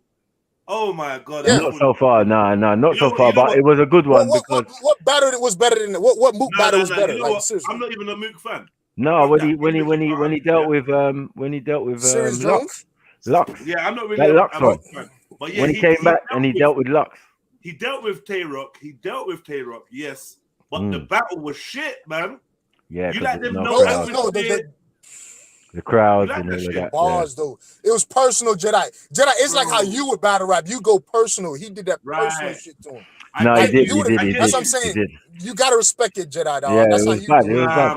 You gotta respect it. You got to. Nah, man. I didn't like that battle, man. I didn't like that. It was a clean win. Yes, Cho Twin. It was a clean win. But nah, man. And K-Rock, oh King my Lo's God. Daylight. King Lo's Daylight was the best though so far this year, right? Yeah, that was excellent. That was a fucking Yeah, King battle. Lo, yeah, excellent. Yeah. Okay, thank you. All that right, was excellent, man. So That was good. Jedi not biased then. Jedi's I'm not not biased. biased. Kind of, I think he just don't like move. Pretty much, that's it. But You know what? Yeah, I just wasn't really impressed, bro. Yeah, battle needed a crowd. Of course, no crowd. You know. But you know. Gangalini, big up everyone. I'm gonna jump off. I need to go eat and pray. But big up, Unc. Thanks for the information. Big up, man. Well. Come on, man. Big up, Jed. Big up, Phil. Big up yourself, brother. Thanks for jumping up. Flame don't fuck with a nigga no more. But no, I keep that shit. Soil, no, you came on to give Maku the business. Give him that Nuwapian business, man. Nah. Give him the business, man. He's dancing around. Listen, I'm gonna be with you. Once I find out fucking Wujaw was Nuwapian, I give them a little of the benefit of doubt because I like Wujaw. If you don't know who that is, I don't know who that is. That guy is like he's a comedic guy. He's a hotep, don't get me wrong. But the thing is, he's very scientific. He's the only conscious community person who debated about the badge. And actually saying he's the only one I've seen that debated the whole conscious community about the badge scientifically. Talking about he used he showed the whole conscious community there's other tests you can take without the vaccine. I mean the badge. There's a antibodies thing they do for you, a whole bunch of stuff, and he did it. And he said I like him, bro. I saw him giving him better for that. But the Nuwapians, come on, I'm in America. You know what I'm saying? They got a bad rep. I'm gonna let Kemmel do that, dude. You know what I'm saying? Mac home team right now, so shit. You know? Yeah, Kemmel. Yeah, you killed Terry that day. That was horrible. That day, I'll never forget that. Terry's still mad at me. White boy Terry. Nah, man, Riggs, man. Oh, Riggs. Oh, yeah. Terry's mad at me as well, Kemmel. You know, from that other one, from your show again, Jed. Do you remember? Man don't come back on my show like that because then you tried to get me to go on Black Eyes TV. I'm like, but bruh, that was more risky. Kemmel made it all awkward. I know. I don't know why he's not coming back to the ring. Oh no, it makes sense. No, hear this, Kemmel. I swear was you there when I went on 9E for about a month ago? Yeah, and I didn't even realize the nigga was on the actual stream. It's like as soon as I came on there, this nigga went on mute, went silent, and I ended up talking to Bo and all of that, and they were trying to go at Bo and trying to pit him against me, but it wasn't really working because I was like agreeing with Bo. I was like, yeah, well, I hear what you're saying, bro. It sounds sensible to me. Hoteps is Hoteps, innit? I ain't no Hotep. Yeah, it's Lady Divine trying to convince me I was a Hotep. I'm like, get the hell out of here, man. Keep that label for yourself. You get me? Yeah, I will be telling you lot Creflo Dollar, man. There's an agenda. People want money. Anyone who's coming out of being conscious or having a paradigm, is definitely going to be barking up the wrong tree of voodoo and all these other special type of shit. You know what I'm saying? That's out there. And saying that's the good thing now. Yeah, I contact Babalawos. Yeah, that's what I'm hearing. When I heard that in the conscious community, I was done. I was out. I was like, man, bro, that Baba. Listen, that's when I got into the conscious community. The Babalawo shit. It was all over the fucking place, bro. Like it was crazy, man. And now hindsight 2020, I realized, bro, that was the start of the scam from right fucking there. That's the same people that can go to Haiti, be white, and become a Babalawo if they wanted to. You know what I'm saying? It's just about money, really. That shit. Yeah. I don't know if you even know about the whole Pelu, the Ifa and the Pelu Yoruba movement they had. Everybody was a fucking Yoruba priest. Yeah. It was crazy. Yeah. It was mad. And it was guys who was meant to be looking up to. Well, one minute there was they would send me RGB Panthers, you know what I mean, walking with Sarnetta with the beret and that. And then next minute, man was worshipping Babalawos and all sorts and saying it confidently, looking all Mexican and shit. You know what I'm saying? A couple of them in the conscious thing. I was like, what? What the hell's going on here? Nah, bro, don't do this. Yeah. Even with the Nuwabians. When they started doing strange stuff, like dressing up in it looked like Hindu or Asian kind of dress for the women. And then the crowning moment was they started wearing bindis. You know what bindis are, Soil? Yeah, no. The Yeah, there's forehead. like a crystal, you know, like Yeah. a gem on the forehead. Okay. I Right. said, I seen it before, but I never knew it was hell called that. no. I said, hell no. What are we doing? What are we doing out here? What's this? What we doing Hinduism now? And masking it up and calling it Nuwapuri and all of this type of shit. Yeah. I was like, nah, I'm out. You know, on some other stuff. Yeah, it's sounding religious. And then I watched the video of That's when them. I knew it was a difference, though, Maku. There's Nawapian with a P and there's Nawapian with a B. I never knew that until Prince York time. Yeah. They got the little slight letter changes, a whole different group of people. Yeah, and then when they came crazy. with their new thing, they started talking about we don't speak Nubic or Nuwabic or we speak Nuwapui. I was like, what? What the fuck is that? And they were like, nah, this is a new thing that we created, and you know, master teacher endorsed it, all of this type of shit. I was like, hell no. Get me? If a man gave you something and said, look, this was your original language, because I'm a master linguist and I can do that. Yeah. Why are you gonna change it? Because the source of that comes from those old languages anyway. The Arabic, the Hebrew, or the Aramic. You know what I mean? It's from those languages that man created a language from, not that some new mystical shit from nowhere. You know what I mean? It's crazy, man. But yeah, they started to, obviously when the man's not around, as they said, when the cat's away, the mice will play, and they started doing all sorts of weird stuff. So let me ask you a question: did you watch did you? I heard the other day when I bring up Morris World TV, you kind of was shocked that White Funk was on it. But did you watch the interview where Dr. York's daughter came on and was talking about the movement, the history of it, and the whole? No. I've still got that on my timeline ready to watch. Still. Watch it, please, because there's a moment when he talked about Dr. Okay. Yeah, go on. Sorry. No, there's a moment where she talks about when Dr. York got caught up in the whole legal shit. Mm-hmm. There was supposed to be no more books coming out from him. Every book that came out after that is fraudulent. Right. Do you agree with that? Yes, 100. Do you agree with that? Do you agree with that? Okay. I do agree. Cool. I do. And what I'm saying, sorry. And that's what I was saying. I was fighting against when I was over there, because I'm noticing these new things coming out. I'm on a channel with the Nuwabian assassin. That's how I came through to this YouTube thing. You know what I'm saying? With this guy, I think he's from Tennessee or somewhere like that. But yeah, he's a cool guy anyway. But he was the Nuwabian assassin.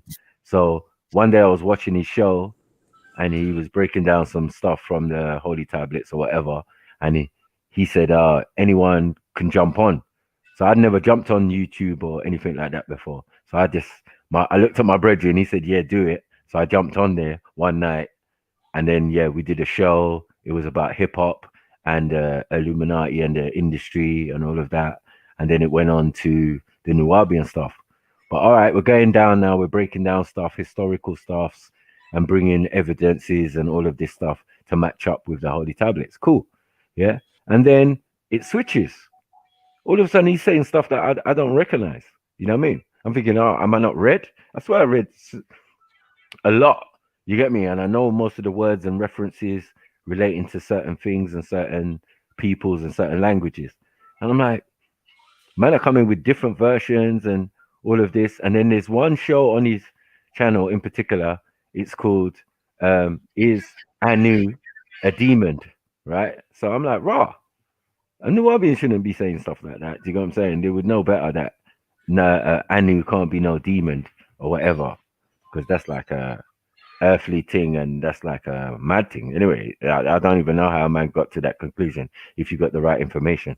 So anyway, so let me ask you a question, Michael.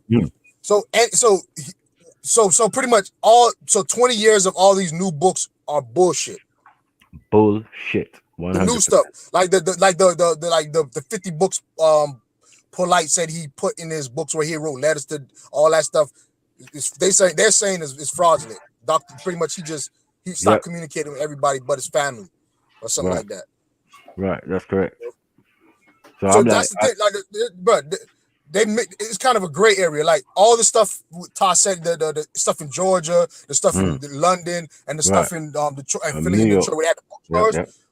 In New York, those stuff are valid, but all the other shit, like these This is bullshit. No, but This is what's fraudulent. happened is So that yeah. murks the. Oh, my bad. Go. Teach. Oh yeah. No, I was going to say what happened is that, as I said, the disgruntled residers of the land, the people who lived on the land, right, who got kicked off, went back to various places like New York and blah blah blah to the various stores, right? Now, obviously, the obvious thing is if somebody's on a RICO charge or the Mann Act, yeah, that means all your stuff, all your businesses, and all of that will get closed down. Yeah, and it seems like nothing of the sort ever happened. So that's a bit weird that a man's in jail on federal charges and saying like, look, the RICO, the Mann Act, is a corporation thing, isn't it? It's a conglomerate thing. Like, yeah, all your businesses, or it's all illegal. You know what I mean? So they will take that from you, but they didn't do that with supposedly Dr. York, which seems strange. You know what I mean? Even if you just look into that alone, you're just like, something don't fit right here. That's true, but certain parts though we found out though. I think from the daughter, Polite kind of actually said it. I mean, his brother, the uncle, the brother of Dr. York, actually was like was buying realtor property and bought the bookstore. So I think he owned some of the stuff, not actually Dr. York. Like it's like, you know how you make your brother open up a business, for, like, you know what I'm saying? Yep. You know what I'm saying? Stuff like that. That's what happened. So I don't think he actually owned it. His brother did, but his brother I heard died from King Simon, because King Simon said his pretty much Dr. York brother was the guy who made Polite get his street cred in the whole conscious community. He sent him to King Simon, and then King Simon sent Polite to everybody. To sign it, and then the world, Polite. Well, it was meant to be. Brother is the actual glue. Most of this money and ownership stuff. And then obviously you got to tie in Dr. Sabi with that, being one of those people. That's true. That's true. I mean? Dr. Sabi and the brother. Dr. Sabi and the brother of Dr. York. Yeah, you're right. You're right. Forgot to say that. But as I said, they're all the same. They're all Nuwabians, ex-Nuwabians, or whatever you want to say, or ex-Ansars, or depending on what level and what era. God, this has been running since the 80s, or I think late 70s, early 80s, 90s, 2000s. Do you get what I'm saying? But everything after 2004, is fraud. It's fraud and a conspiracy. Because it's revealed who was behind any plots or plans, because it's who seeks the benefit after the man is supposedly out of the way. You get me? And we could clearly see that some of these guys, Ujau, Rick, all of these guys, Unk, you know what I mean? They all just fled, went back to their areas and propagated whatever they were doing, the same things, you know what I mean? But to own personal gain. And as I said, some went back to their various disciplines of what they were doing anyway. So if they was Nation of Islam, they went back to that. If they was of the Black Panther Party, then they went back to that. So those people were definitely disgruntled. And then the ones who were his relatives or his children, or related in some kind of way, who wanted to gain some rank, because everyone's fighting for supremacy now, and anyone named York thinks they've got the right to whatever. Do you get what I'm saying? And then they've come back to New York, the one in New York. I think it's the Bronx, somewhere in the Bronx. There's a chapter there, right? And that's where the daughter and all of these guys, R. Kelly's close friend, who came to give evidence for him at a trial, and who came to give evidence for Jacob York, ends up becoming like a sly leader of the Nuwabian thing. It's like Ross. Because I've watched him in an interview where he was just a witness, saying, nah, Dr. York didn't do this thing, and I was with Jacob, and it was a conspiracy. We drove down to Miami, and we did this, and we did that, and we did that. You know what I mean? To later on. Let me ask you a question. All right, go. Sorry. Yeah, no, for later on, that guy to be like the sly leader of this new kind of cult of Nuwabians with these books called the Actual Facts. And anyone knows that's not right knowledge. An actual fact either means that something wasn't correct before, or yeah, this is not even correct now. So the what came before was not a fact. This is the facts now. Then that past shit was a lie. That's what you're basically saying, or was not true, or whatever. That was the mad thing. But yeah, go on. So all right, your honest opinion, heart of hearts. Do you feel that there's any smoke in the whole Dr. York case with the whole everything? Is there any smoke in it? Like, meaning, when there's smoke, there's fire. Is there any credibility to anybody? Like, I know you know more than anybody about the subject. Yeah. So do you feel like there's anything like you've like, man, that's a red flag? What, like for him personally, you mean? From what I know of him, yes, and the people around him. You know of him? Yeah, none whatsoever. The man seemed to be too busy and surrounded by too many security and all of that to be having any time to be fiddling with any children. But what I did find out was that supposed descendants and certain generations of man and thing who were living on the land, remember, he didn't live on the land. They were doing their own thing on there, and they were abusing. Yeah, I know. I heard he was a multi-millionaire. Yeah, well, Ja will confirm that also. He's a multi-millionaire and all that. So I know he had money. There was no secret, because I mean, the amount he gave to charity was a lot. The amount of charitable work, but again, that means very little. You know what I mean? But at the same time, you have to understand the stature of the individual. You ain't just dealing with a guy who's some just religious guy.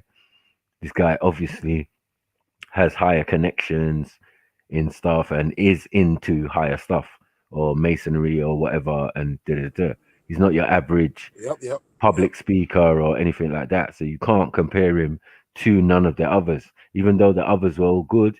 And he preached that, everybody came to bring a different piece of the message.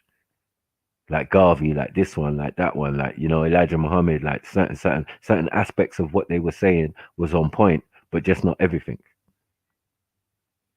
And that's all the man came to do, in a sense, just to wake us up, to open our minds and, just think outside the box. You know what I'm saying? And have knowledge of self. Know that you're at the source of everything, the black dot. Everything starts with you. And it's probably all going to end up again with you. You know what I mean? So the root of good and evil and all of that is you. Ain't no one teach you about that, or no one brought it to you. The concepts of so many things. It's you. It's you. I'm just going to be honest. I do believe there is smoke. I'm just going to be it's just from me looking at all the evidence and the people's testimonies. Nuwapus, like people I think are credible and fair, who were Nuwapus, even they come to the opinion like, yeah, there was some weird shit going on, but they're not going to the extent where like the extremists are going. They're saying it was some weird shit, just like him fucking everybody's wife and shit like that. They're saying that far, but they don't go to the extreme with the other part of it. But they do say that, yeah, he did, like he was just fucking everybody's wife type shit. But it's stuff, but it's just stuff like that, and all the you gotta work. Everybody gotta put in $100 a day, or you're a bum. Pretty much, you sleep. There's a whole bunch of stuff. They you break down the whole thing of it, the whole psychology of it. I see a little smoke, but however, there were good concepts like creating your own form of currency, the hustle, stuff. But to me, if I want to be fair, strictly honest, there was smoke, man. There was smoke to me. But like I said, I was born when this was all over, pretty much. When it was like the ending. You know what I'm saying? Like, so it's like I don't know shit really about it. I'm just going off of interviews. And that's what's dangerous, as you said, that's what's dangerous. Because imagine if you're only born in the era of when this new shit's come out. You don't know nothing about the old shit. You know what I'm saying? Like my shit is strictly old school. You know what I mean? But these new age cats, they be coming and they be telling me stuff. I had a argument with online with my brother. He's passed away now. What's the young man's name again? I can't remember. Oh, fuck's sake. He was in the conscious community. Young Nubian brother. But he used to be like his ancestors or whatever. generations used to be Hebrew Israelites. They're like the first Hebrew Israelites. But he's passed away now. Young man. I don't know what happened to him. But I had an argument with him. Huey Kai, whatever the one that you know. Yeah, that's right. Yeah. So we I had remember, you put me on the gut. Yeah, I think you know. Yeah. I told him a new one. I didn't really want to, but I had to because like he was preaching that new shit, and I was like, listen, it says in these books, yeah, that you're supposed to have read already, yeah, not this new shit, what it really was or what situation was what, and then that shit ain't got nothing to do with you, or do you know what I mean? You're just supposed to read it and understand it. You know what I mean? If there's Hindu stuff in the holy tablets, does that mean you have to read it and you have to act it out? No. Do you know what I'm saying? It's just explaining something or the old ancient text, and you have to put the pieces together. You know what I mean? If you want to put it together and say, yeah, oh, I'm going to follow this, then that's down to you, bro. You obviously didn't understand what you was reading. And maybe that's why they kept it away from you or from normal people. And only in the hands of those who knew, you get me, how to interpret things and didn't crumble under the pressure of new information or real information. Let's put it that way. You know what I mean? But yeah, that's the main thing. I ain't about all this personal life business and all of that. It's mad. Yeah. What I know is the books, the knowledge, the research that man done. That's what makes man so gangster now. You get me? That's all I can say. You get me? Other than a personal shit. It's not my shit. Yeah, I get you there. I ain't part of no I ain't part of no set of nutters running around dressed up like they came from Kemet or came from space or nothing like that. You ain't even seen that in my aura. You know what I'm saying? Thank you. Yeah, that's one. And let's keep it a buck. Everybody in the chat, keep it a buck. You never seen Maku dressed up like that shit. Let's keep it a buck. You ain't never seen Maku on that shit, but he ain't promoting that type of shit. So let's keep it a buck on that part. That is true. That is true. We had other members, big up Gregory, who did promote some of that shit sometimes. Costumes and the Maku, even if Maku had, he kept it to himself, like he should. So I'm saying, so that's some real shit. Like, you never supposed to put out your real mysteries and shit like that. Well, we kept secrets for a reason. Our ancestors did it, and when we gave it away, it's to our detriment. That's it. Why we're in the situation we are now. Teaching Europeans how to keep secrets and, need to know basis and all of that. It was for good reason for us. We was like, a farmer don't need to know about Anunnaki or Netarus and all of them type of stuff more than the nature part or the neta part about it, the elements and how the sun works and all of that, and you don't need to have the metaphysical spiritual. 100%. You know what I'm saying? That's why we had that. And that's actually higher level of education. You have to specialize in the field. A doctor specialized. That's the high level education is always specialized. That's why, like Mike, you just say, you teach what they need to know. Not, you don't teach them everything. You teach them what is necessary for them to excel. Like a farmer ain't gonna need to know about the aliens. He need to know about the sun, the movements of the stars, and maybe the principles. You know what I'm saying? But not, like the depth, how we got here, type stuff. Who you talking about? Brother Gregory. Yeah, Brother Gregory's my dog, bro. I'm telling you, Black Sun is Black Sun, bro. He's him and Yahuwah. They're something different. I remember they've seen him. They've met. You know what I'm saying? This is when I say I got first-hand people around me that walked with the man, talked with the man, had conversation, probably continued to have conversation with the man. That's why I said I was inducted into a higher level of this thing, because it was like the way I was going. Gregory was no, Mac, you stop the cat. Gregory was acting like you was the OG, nigga. Stop the cat, bro. No, he was, but in the sense of no. Greg was acting like you was the OG. You know why? It's the name, innit? No, it's not. It's the circumstances. Malachi means Michael. Oh, Michael. My name is Michael. I followed the order of Melchizedek? Why wouldn't Michael follow the order of Michael? He might even think he's Michael. You get me? So like, and this particular question, when I went to Speaker's Corner, and I said, well, who is Melchizedek? Everybody from Muslim to Christian to thing, they had no answer for me. I said, Ross, this is madness. You get me? I said, oh, I'm dealing with the order of Melchizedek, like it says in the Bible and that. You know what I mean? Priest of the Most High and that.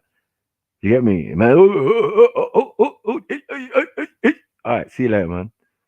What's going on? Don't you want to debate no more? No, okay, cool, no problem. You know what I'm saying? So my shit to them was preordained. You get what I'm saying? That they see the connection. You know what I mean? How's the land getting raided on my birthday? You know what I'm saying? Yeah. So everybody, like, there's certain things that connect me to that thing. The fact that he used my name in tribal reference, because for some of the Native American tribes, Maku means chief. You understand? Amongst the Yamasee and the Chickasaw and all of that, yeah, the word Maku means chief. You get me? So it's something high, They deal with chieftaincies and all of that. So yeah, that word is a powerful word. So now when they say Dr. Yuk said, oh, he was Chief Thunderbird Eagle Naya El Maku, yeah. Everyone's seeing the connection, like when they're coming and they're meeting me. Oh, what's your name, Nanifa? The boys, yeah. What's your real name? Oh, my name's Maku. No. Like, did you change your name, Depot? Are you doing like the other guys who were doing it with York? What are you doing? I'm like, no, that's my name. That's, family wise. My granddad was a chief and my great granddad was a king under Maku. Do you get what I'm saying? I'm like, well, so, I don't know. Which came first, huh? Them man, they're taking it in Americas or having it, or me over in Africa and then England having it as well. So there's a lot of connections that connect me to that information or the entity that's going through the information and schooling certain prophets who I believe to be the angel Michael or Melchizedek. You get me? So yeah, if you study the high priest of the Most High's information like Christ did, you know what I'm saying, and then you'll get to understand. And even the Melchizedek of the Bible, his place was in Egypt. So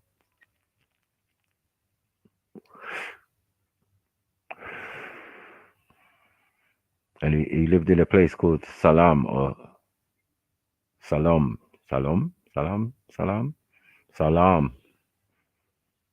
in a place called Peace. He was the king. The funny thing is though, that's why I'm starting to even the Melchizedek thing. When I never even realized how important Melchizedek was until the NOI brother Melchizedek. Right.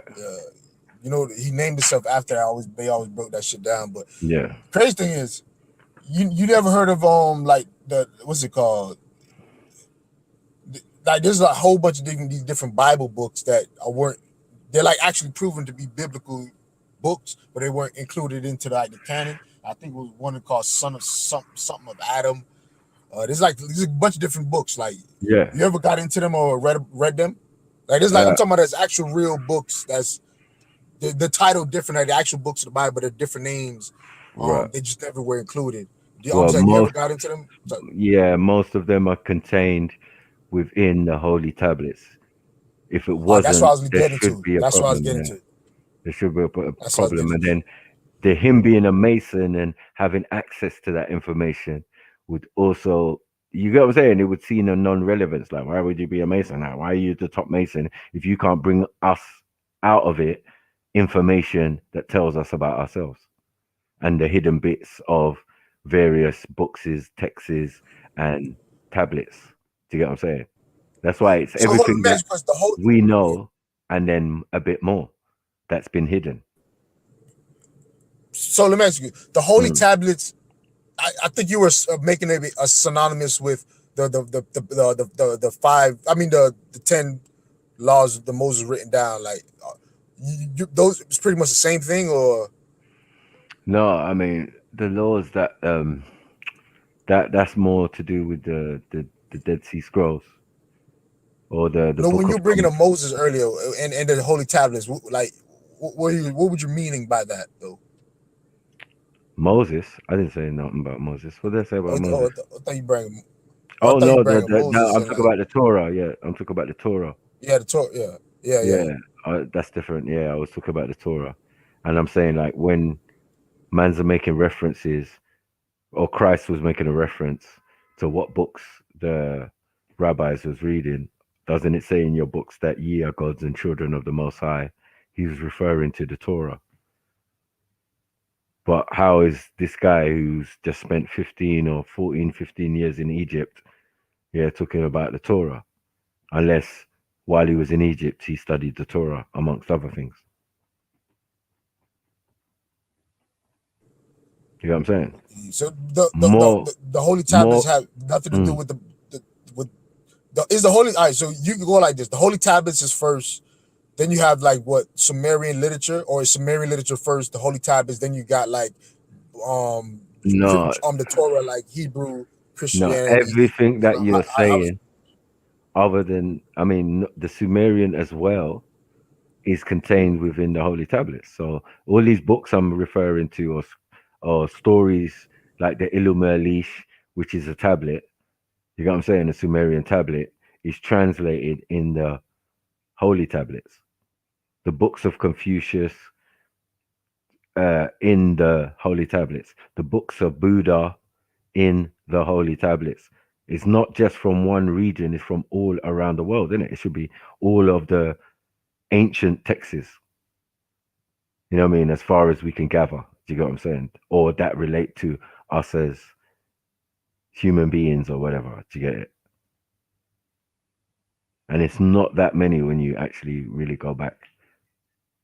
Most of them are just off branches, people who end up worshiping people who actually existed time ago. But even though time ago that person had a story, you know what I mean, and now it's become something like holy or something, you know what I mean? Like it's crazy, but real. Okay, I get you. So it's pretty almost like how what Muhammad did.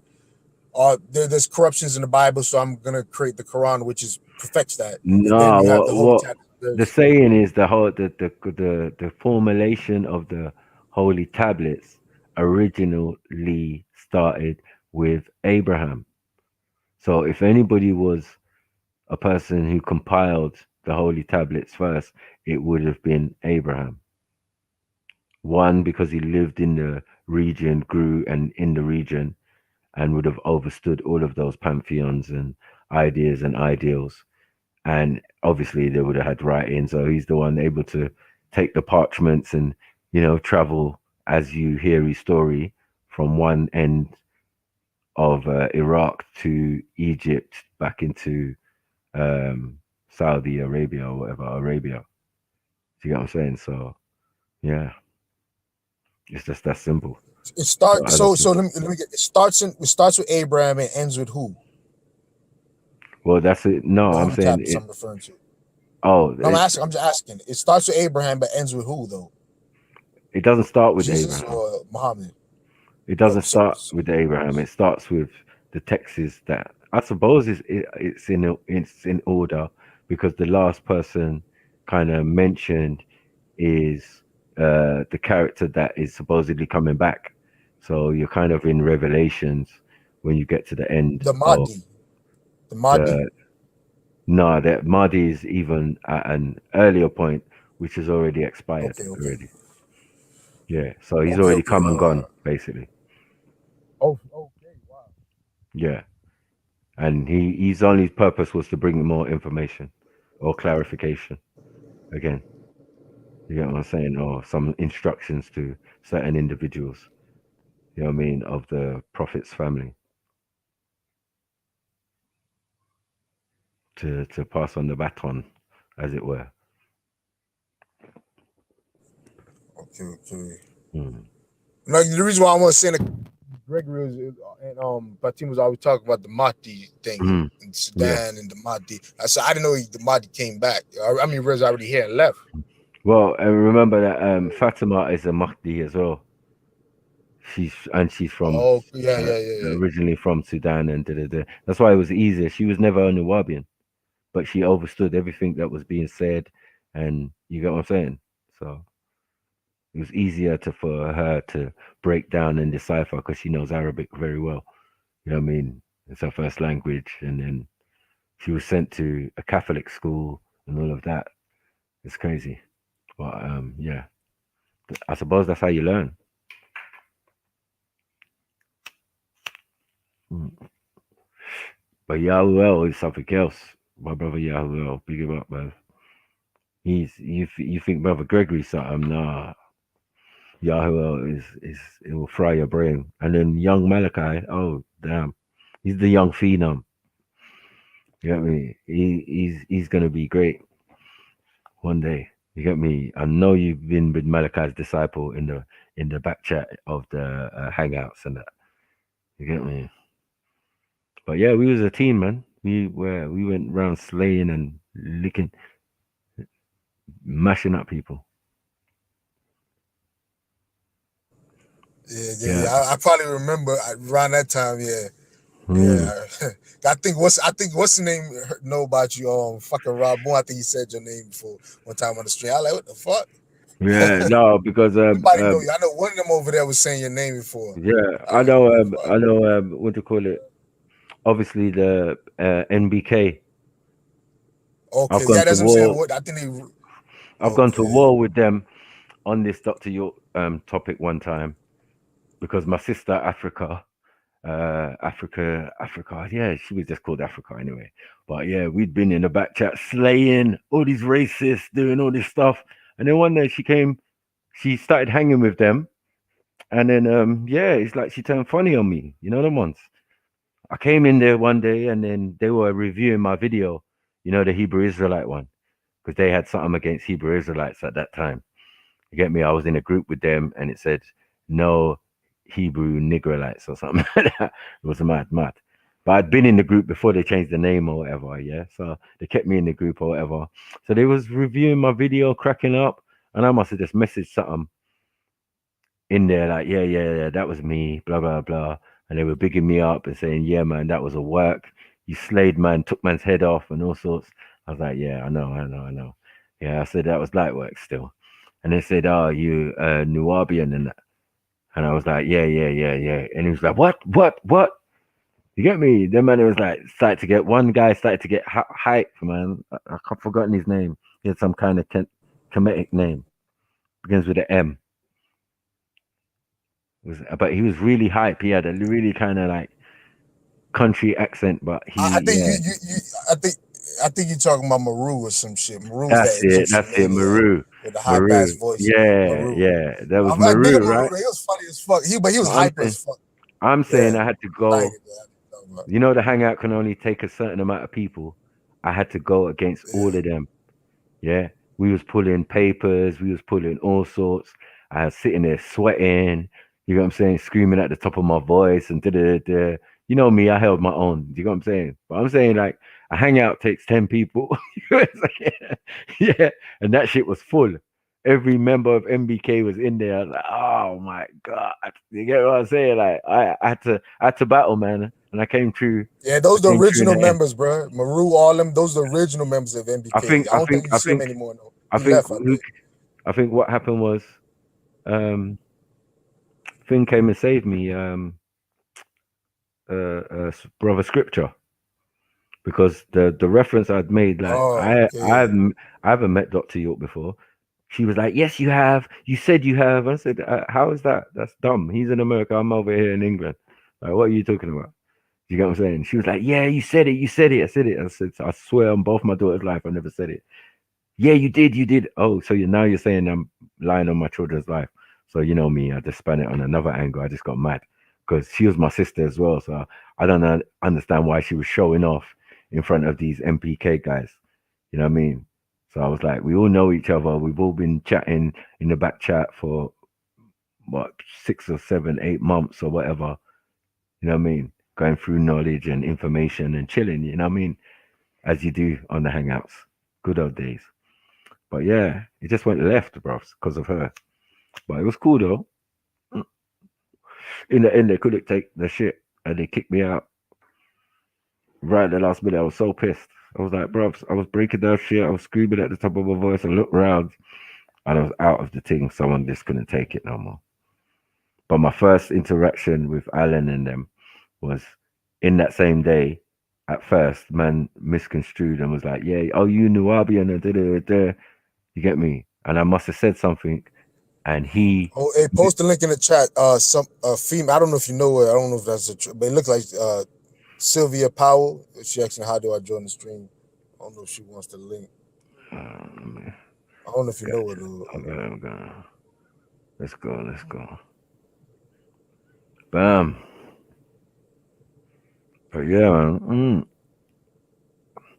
Those are the good old days, man. MBK, man. But they're doing well, man. I still keep up with them. I still subscribe. Yeah, they changed the name though.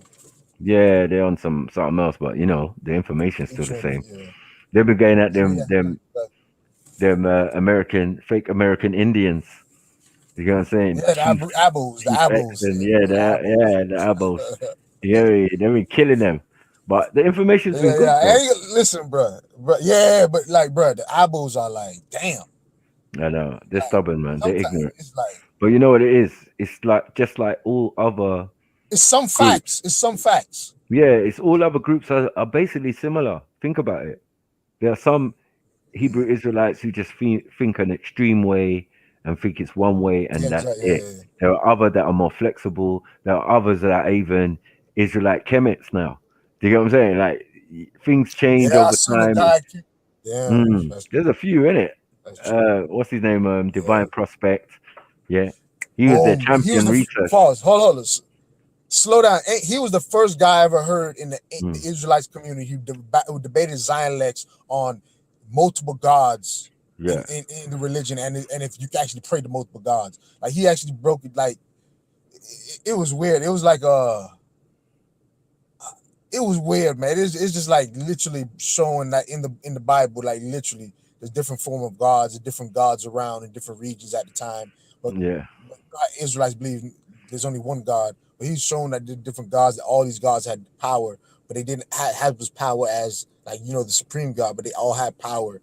It's different. It's a different concept, a different interpretation. You know what I'm saying? You know what it is? You know, I find with all of these debaters, because they're coming from a time that's not how it was originally done in it.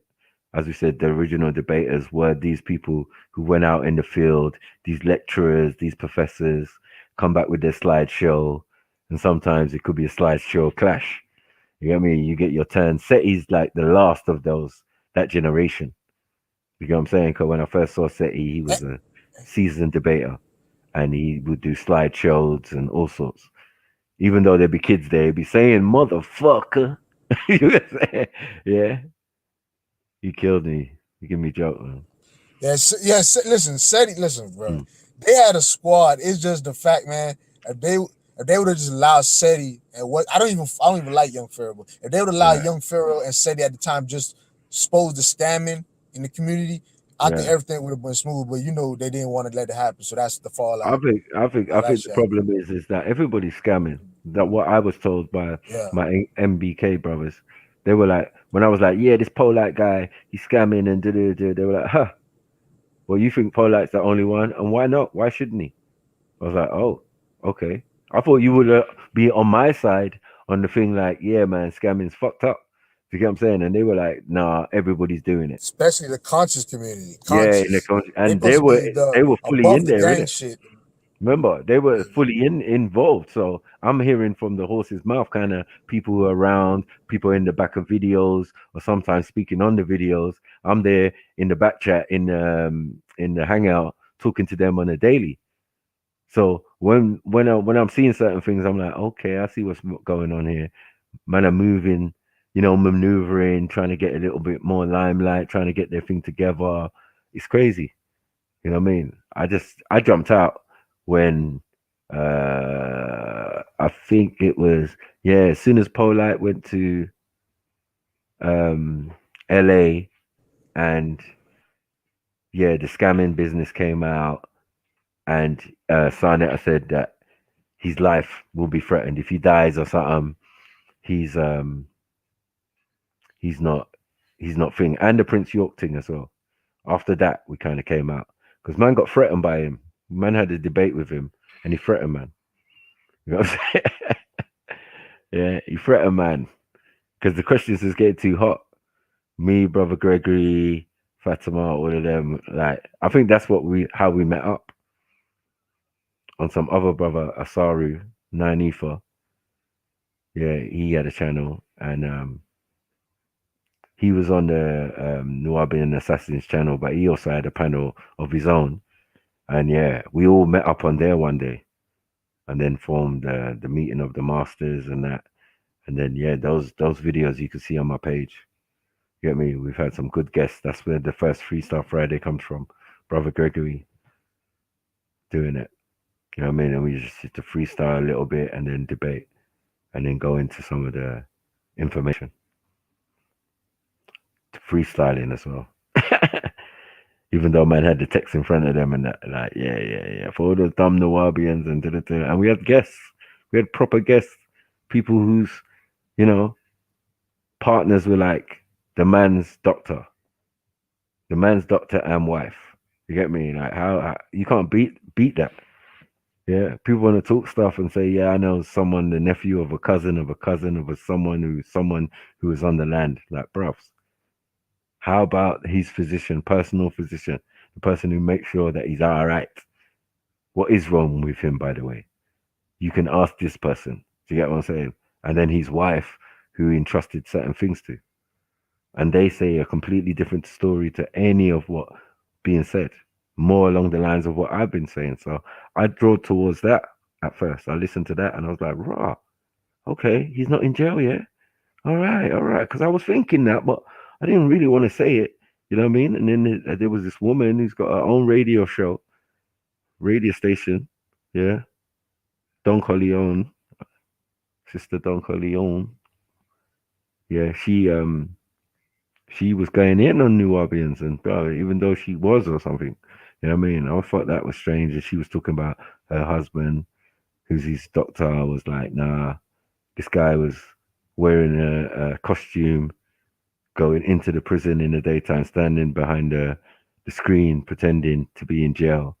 And then when he got bored of that, one day he just came, he got his pills and went off into the sunset, fam. So like, this is a different narrative compared to what's out there and thing. But over the years, man, I've seen what this conspiracy was and who was behind it and what their intentions were. And it's clear to see now because that thing is not in the hands of Dr. York, but who's it in the hands of? Who seeks the benefit?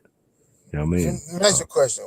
How come everybody associated with always getting caught up in the same charge? Why? Well, is it coincidence? Is that just the go-to way to set them up if they link to that organization?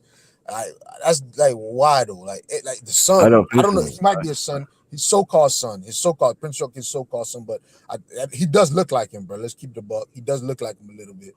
Yeah, well, many people can look like people, but yeah, that's not his son anyway. We fully established. I don't know.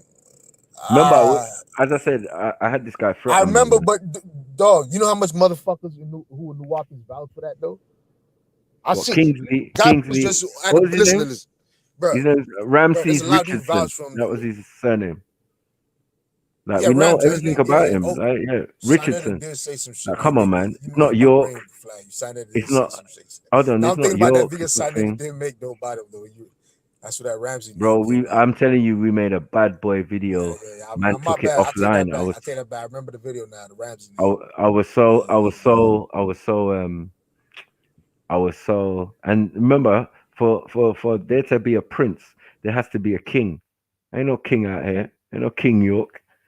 How the hell is there a prince? There's a lot of motherfuckers. Listen, that's an oxymoron. Listen, Umar Johnson's shit a while ago. There's a Nuwapian brother who's actually him and his wife. They're always together, selling their products. I know who them for years. The Nuwapian couple. Right. Them people are the ones who was like his bodyguards, and they are solid. Like they still wear the Nuwapian hat to the day at the Umar Johnson shit. Still all that. So, But a lot of people vouch from being his son or even having that relationship, though. So all I'm saying is, how come everybody, a lot of people associated with it, are caught up in them type of charges, bro? I'm just trying to figure out. I think some of them. I mean, because if you're in, you've got to understand that if you're in other circles now, because that information and that connection has allowed you into other circles, To move and in their some way circles, of I get you. their way of dealing with things is public humiliation, character assassination. Yeah, if they can do it to Dr. York, who else can't they do it to? But some are not even in that rank to be getting that done to them. Do you get what I'm saying? That's just their fucking natural behavior. You're a nasty little piece of work. You should go jail. Don't start looking at, oh yeah, it was Dr. York. No, bro, that's a different thing. That's like a Bill Cosby thing. You get me? Those are on the same levels that what we're talking about. People who've got power and influence. Do you get what I'm saying? So they're gonna either publicly assassinate them or character assassinate them. Do you get what I'm saying? But these other guys, nah. That's just their personal shit. And this is what I'm trying to tell you. Yeah, those people on the land, they was up to all sorts of nonsense. Do you get what I'm saying? These cases and these things was definitely real and apparent, but it was nothing to do with a man who never lived there and didn't spend nights there and because man's got a big house, mansion or whatever in Atlanta down the road. Do you get what I'm saying? So Georgia, but yeah, that's in Putnam County and that. You know what I mean? He's in Atlanta, Georgia. So yeah, it's a matter. But as I said, there's a lot of disinformation that not really stuck, but it's just been floating around because the people who perpetuating it are those disgruntled ex-Nubians. They're pissed that they got kicked off the land. They're pissed that the little cult that they were doing, the Jazzy Abba thing, they thought they were Native Americans and they were doing all sorts of weird shit on there. You get what I'm saying? Dr. York was getting reports of what they were doing on the land, but he wasn't on there prior to it getting raided. You know what I mean? And I heard from certain sources that it was him who asked them to raid the land. Like, if they're not going to listen and they're going to pay the little taxes, just take it down, man. Take them off. You get me? Evict them. You know what I mean? Cause I don't live there. It's not my issue. I did warn them. If you're going to do that, yeah, you see the problems we had in putting up buildings and all of that. Yeah, you want to live there. All right, cool. But you know how people are. Some people just want to worship something or believe in something or get knowledge and create their own new something.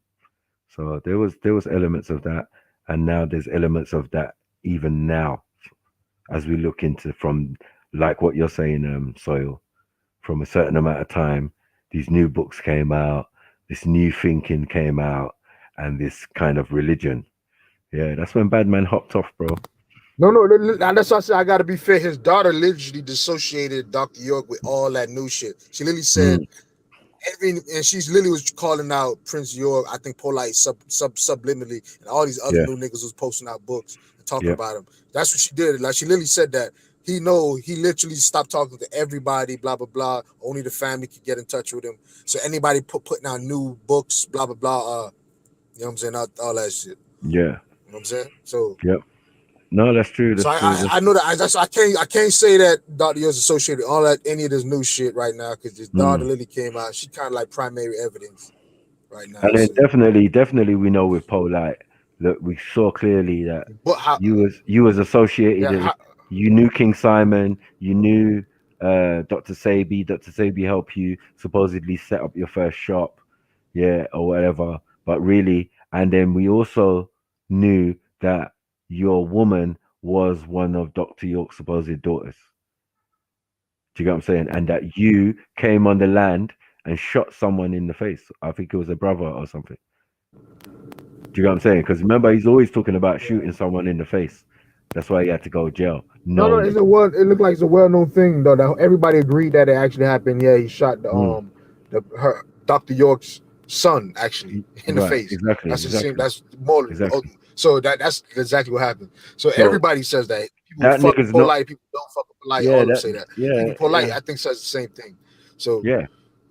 um, So there are some but the things thing that is, are true, and there are some things that are not true. yeah, But as I said, him joining like 6 months before the land got raided. That's when he came on the land, and he never saw no Dr. York. He confessed that he never ever met him. However, that's what I'm saying though. But there is people who were in that time period who knew Dr. York and are critiquing that issue. So that's what I'm saying.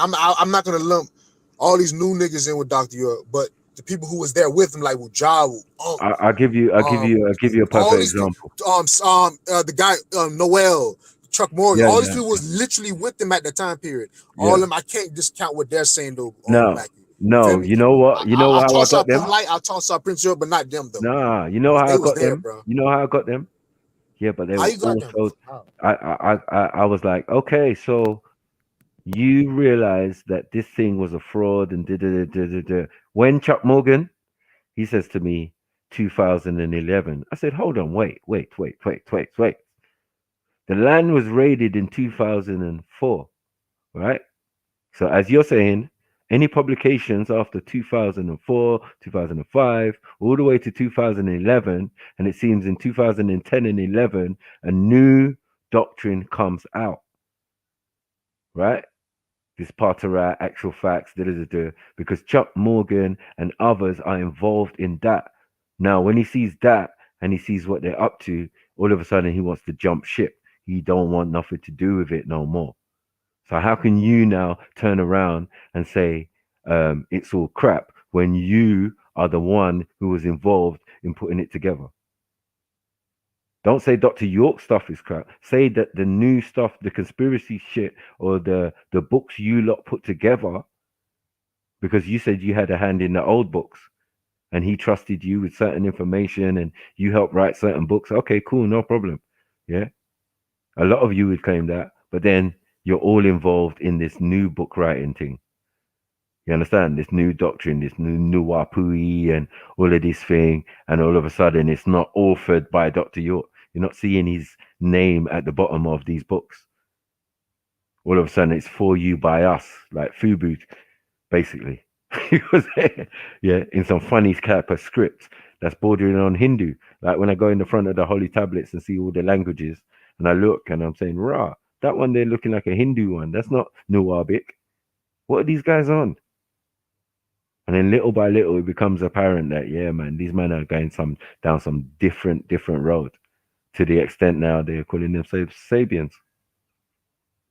But as I said, we jumped off a long time, but the conspiracy was going strong. Yeah, all them things that these men are thinking, and I think that these men are part of the conspiracy. I think that Chuck Morgan is working with Dr. York to spread a certain narrative. You get me? Hold on. Slow this down. Hold on, Mike. You know you blew my mind. What did you just say a while ago? Which one? Which bit? You know, Chuck. Hold on. Say that again. Chuck Morgan is working with Dr. York. Yes. Huh? I think this. I came to the conclusion because the fuck? My brother. Listen, as I said, I've debated Chuck Morgan and all of that, right? And I'm saying that my brother Gregory has had private conversations with Chuck Morgan. And what I've ascertained from them conversations is that, you know, some people's out here doing his work. Like he wants some narratives to be out there and people to believe certain things. And I'm like, okay, so who am I to stop it then? All right, cool. I'm out. You get me? I ain't got no argument. But as long as it's the new stuff, you get what I'm saying? Because the old stuff can't be debated or disputed. Because when I debated man on it, man didn't have nothing for me. Man had misconstrued something again. This is why I say, when you jump ship and you're not concentrated, you're only focused on one bit of the information, and your ego's got in the way now. You think you're semi-Dr. York. There's a video with him and Unc saying, yeah, I wear my glasses and I even used to do my beard to be like Dr. York. Mad. You know what I'm saying? I got the two of them in the frame. Yeah, they all listen. Every last one of them say they were diehard followers of Dr. York. Every last one of them say that. But as I said, No you one can't. will question that. I can't No be one a will question that. diehard. Like I No can't one will be say. diehard like them. No, I don't even No. think a All of lot them of said they the. actually moved to the land. That's how crazy it was. Yeah. They actually said they moved there because of him. Some crazy shit. Right. I know what So you're saying, now but you can say, you understand what I'm saying. Those who were exited from the land, who were disgruntled, who are they going to be? They're going to be these guys. But they true. Yeah, they're going to be But polite. those They're going to same be people have sling. the most evidence because they've seen it though. No, because they're They was part of there. the conspiracy. If you're part of the conspiracy, do you get it? And it all goes left and I okay. get your side. I get your argument. I ain't gonna lie. No, but it's what I I've get your seen argument, on but top of it. Like I've watched as they progressed into other groups. Do you get it? Before Ankh became Amun Ra, I mean, he was the black atheist, and then he started doing Ankh and then the Amun Ra squad and all of that. When he was on the corner with Polite or talking his own Dr. York stuff. Do you get what I'm saying? I remember those days. I got those videos. You know what I'm saying? Yeah, like there's no escaping that. But when man heard the charges and all of that, these men are denouncing. But secretly, certain ones of them, as you said, it couldn't have just been Dr. York.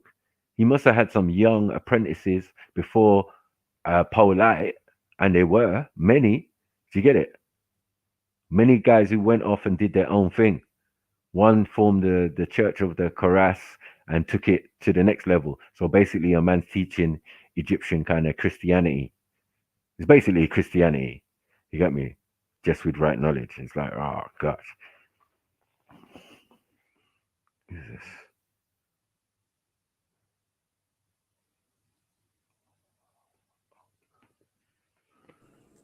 yeah. Shalom. Shalom, man. Big up, man. What's going on? Okay. Yeah, man. I'm good, man. How's everything, man? How's everything? I ain't seen you for a while, man. Yeah, sure, man. Yeah, since the last time. Yeah. You know I gotta drop in every blue moon, bro. Yeah, man. Come on, man. Come on. How's you anyway? Man, it's good, bro. I can't complain. Yeah, early man. morning. Good. You know, every Saturday it's like, you know what I'm saying, I can always count on you to, you know what I'm saying, to bring be it in. you know? Come on. Big up, man. Yeah. So y'all see you touching on these pedophiles in the community, huh? Man. As I said, yeah, these Polite guys, but as I said, for me, that's just down to a person's individual character. As you're hearing more of his character, which some of us already knew about, when you've got these stories of shooting a man's son, do you get what I'm saying? And then snatching and running off with a man's daughter to New York and all of this type of stuff. Like, bruv. We already knew what type of guy you was, Mr. Polite, but you know what I mean? No matter what ideology you take on, man, your character's still always going to be your character, man. That's how I feel. Your name, bro. That's why, you know what I'm saying? Like, leaving a good name is better than leaving riches and wealth to your children. Like, the fact that you carry yourself as a moral, righteous man, whatever heritage, whatever so-called religious mission you have, that's what people are going to remember when they see your children. Hey, man, you're a son of such and such, man. He was a great guy, man. He, you know, man, he helped us out so many ways, man. You know what I'm saying? He showed us this, he showed us that. Man, you know, we were able to advance as a people. Like, that's what you want. You don't want nobody saying, man, your dad, he was pretty awesome, man. He left us a whole lot of material things and, you know, money, and like that ain't shit compared to, you know what I'm saying, a good name, bro. For real. That's true. That's definitely true. You know, no one wants their good name soiled. You get me? Or maybe they do. Because as I was just explaining, like some of these supposedly agents of confusion might have been purposely sent, because they've always been led. They've always had that spirit of following somebody. More fool you to follow anyone and then say, "Oh, I'm disappointed in that person." Man, you a dummy. You know what I'm saying? You've done something wrong. You should have never been doing that. You know what I mean? You're a human being. You got two arms, 2 legs, a brain, a heart.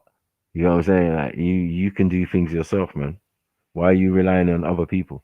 You can have other people to guide you, and help you on your journey. But bro, you can't be them, and you can't walk in their shoes. That's fact number one. That's absolutely fact number one, bro. You know what I mean? And as I said, your journey is your own. Your relationship with the Creator is your own. All of these things that are your own. You know what I mean? That are private and personal. It's not communal.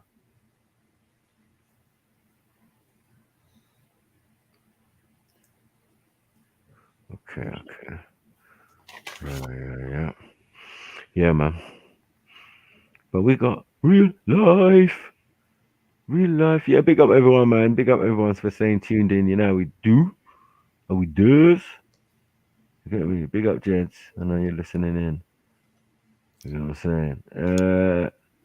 My friendly neighborhood lean dealer. Yeah, me saying, cuzzy. What's going on? Talk to me. Talk to me. Yo,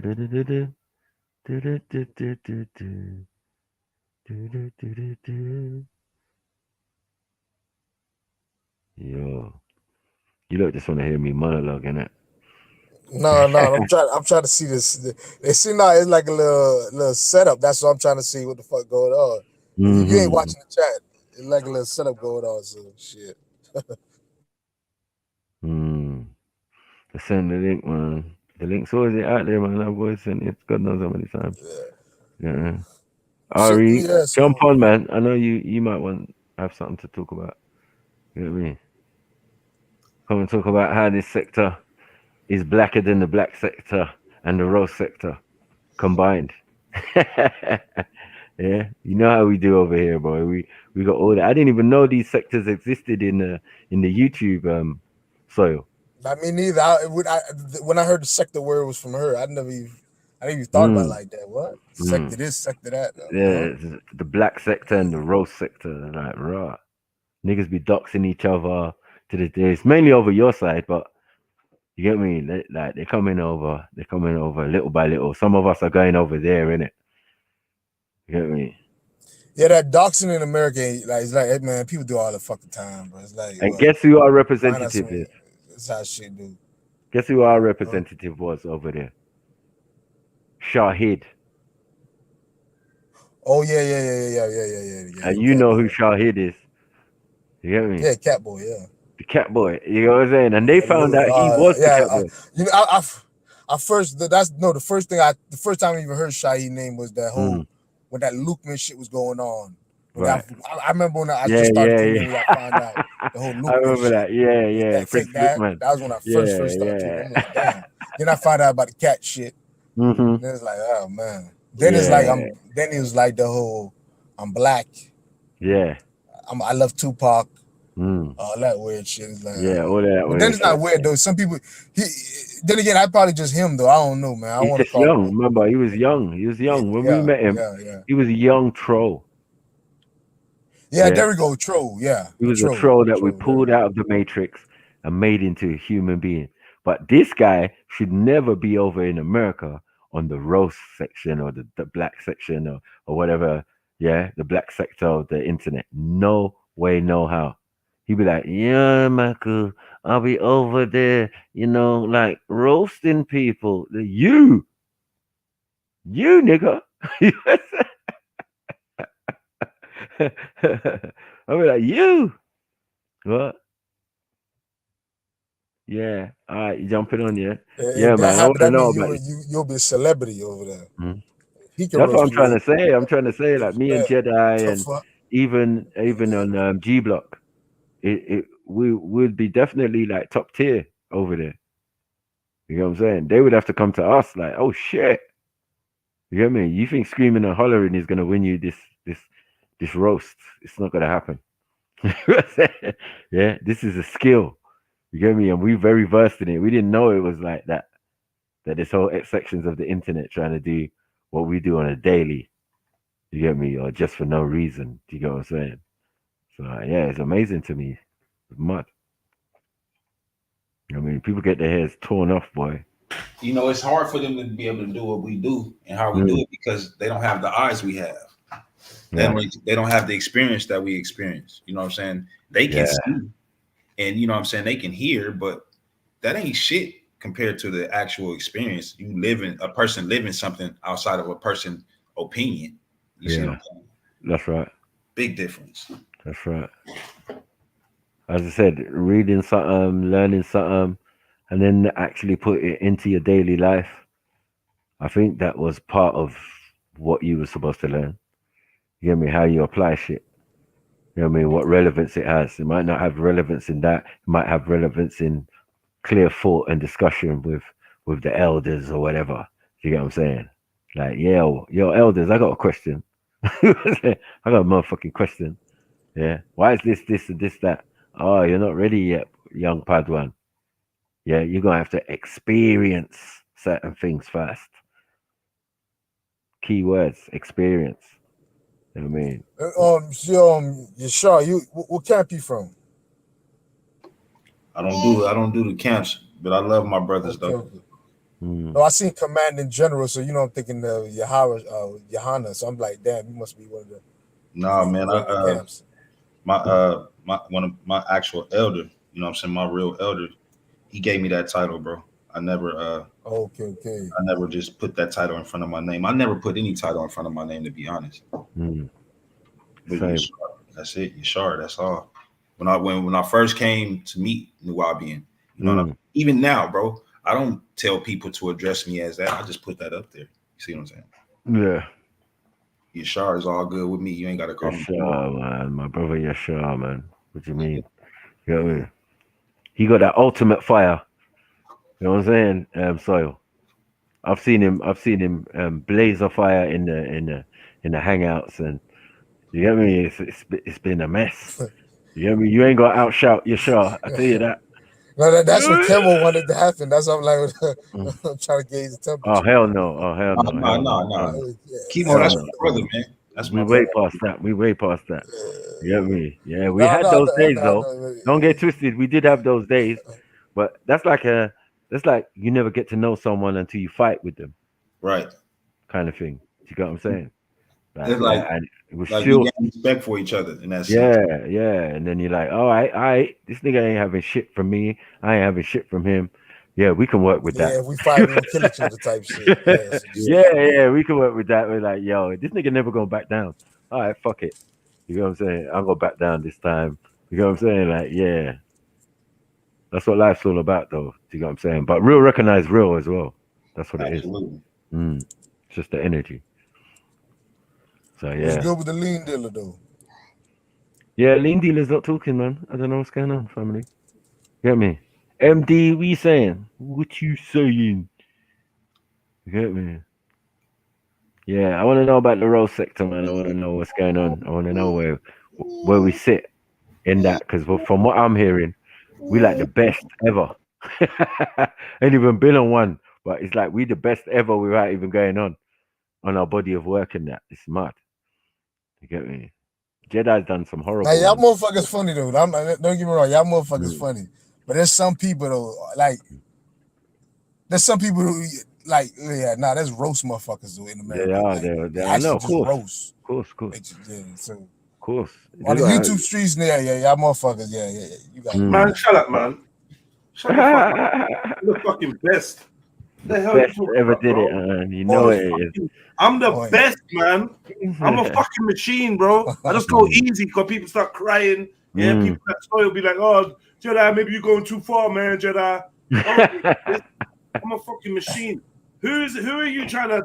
You trying to separate us as YouTube roasters? So who's the roaster? Then? No, I'm not trying to separate. Y'all separated. Y'all started the conversation about the sector, so I'm trying to. Michael going in on the UK, the US side. So I'm like, shit. I'm gonna just keep it a buck. There's motherfuckers who actually roast. Feel like that's what they actually do, like literally. So what it's do like, you mean that's what they do? I fucking like go to roast me. A lot of them niggas not that funny, but you got this shit. Them dudes on roast me are whack, bro. Some of them are bad, but bro, you need to get some respect back on us, bro. I'm not on me. Yeah, you don't watch the niggas show. I'm talking about watch I'm giving you the names, but watch them niggas in the show. That's Def Jam. They can't say certain shit, bro. Jedi. They go to the level you do go dark comedy. I'm talking about dark. talking about dark. I've seen it. They can't do it on Def Jam. Go to the I've seen this, man. These dudes, they sit in the little classroom, bro. This whack, bro. No. I'm saying, look at the name, and check some. I just said Craig, bro. Craig, come on, Craig, a motherfucker. And what? Craig, is that the last? I go to 5150 show. Fuck it. Valley born. It's time to fucking start saying what I said. 51 young fly, DC young fly, disabled motherfuckers. I will kill these dudes. Straight. I will kill this. Yeah. Yeah. Dudes that be doing this. And everyone's like, this dude's on the stage doing the butterfly, doing the disabled walk. That's what he does. The same shit. I'll kill the little test tube crack baby. Now you talk about the whack ass motherfuckers. I know you talking. Listen, he ain't lying. Some of them is whack as fuck. They're whack. They gotta do white comedy. It's a Def Jam. Listen, all I'm saying is check out some of the names and then check out their. Let me tell you who's funny as white comic. 5150 is good at times. You know, there's some funny moments, man. When they go into the crowd and they get onto people, it's funny. It's funny, man. I'm not. It's for I like them. Big up African Goddess. Corey, man, Corey. No. Big up. What's I good? like them, brother. Big up African Goddess. Much love. Shalom, Makat. How are you? Listen, me, Velly, and COE was the first motherfuckers that actually start talking about that shit. A lot of motherfuckers even know about 5150 like 3 years ago. We killed him, man. COE, I don't know where the fuck he at. But COE, I caught him in the chat room, man. We be saying the fucking theme song to that shit. Man, we killed him, man. That's how he acknowledges us sometimes. Shit. So what, Soil? So what? Are you saying we're not the best? No, I did not say you guys got this shit. I'm just saying like the ones that are doing it. I'm comparing y'all nigga to Corey Holcomb, Craig Smith, who get paid to do this shit. Okay, relax. okay. I know. Corey Holcomb. I'm like, damn, my nigga. I'm saying niggas get paid to do this. Y'all on when it comes to Corey like Holcomb, YouTube, y'all got the YouTube. I heard some really good things about Corey Holcomb, man. You know what I mean? I've heard. Because he exposed that gay shit in Hollywood to the fucking utmost, bro. That nigga will expose that shit, make jokes about all that shit. Trust me. Watch Corey Holcomb and see what I'm saying. I'm comparing y'all to that level. Jedi does make jokes like that. That's why. Top professionals. I agree. The dark comedy, the dark ass comedy, bro. Like the dark fucking shit that people want to laugh at, but they scared to laugh at. That's like that's the real. But as for these streamers, these streamers are dead food. From Jake Paul to whoever, they'll get that work. Yeah. Wait a minute. Listen, Tariq Nasheed is another one. Tariq Nasheed is a funny motherfucker. Oh, no. Don't get me wrong. He's good. Hell no. That greasy nigga. That greasy nigga won't last 2 minutes. He's funny though. Bro, listen. I ain't gonna deny it. Yeah, hey, watch the Umar Johnson versus Tariq Nasheed. Why are you mentioning these people? Come on. Hold on, brother. The 5150 show didn't what's his name? Hawkins had a beef with one of his co-workers. Yeah, but that's about if a nigga owe you $20,000 fucking dollars because a fight that he caused. You don't think let's stop that.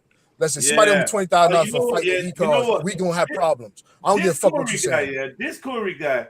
I don't give a fuck what you talking about. Yeah. I mean, I now remember who he is, and I've definitely watched the 50. That show's gone downhill, right? Because like, yeah. He basically switched on all his homies, right? You know what I mean?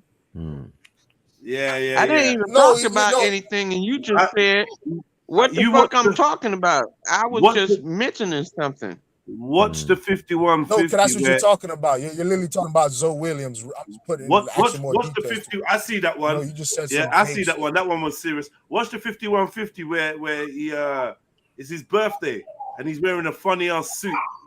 Man, that's when you know that that's shit.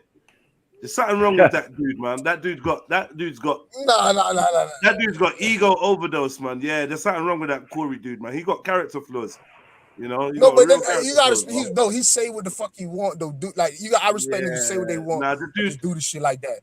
They do have a little freedom. Compromise. Yeah. Listen, that nigga just say what he want. Don't give a fuck. YouTube ban his videos. He does what he does, bro. Like, I respect shit like that, bro. Like, let's keep it a buck. Zoe is the nigga who's. I don't want to talk about gay people a lot. I don't want to talk about the music industry, pedophiles. I don't want to talk about the fucking all the artists are faggots. I'm sorry for saying shit. But Corey says all this. Zoe say no. Let's be professional. Let's not. All the people that leave the show are people who can't They don't like mixing the comedy with that shit because they know it's gonna affect their money.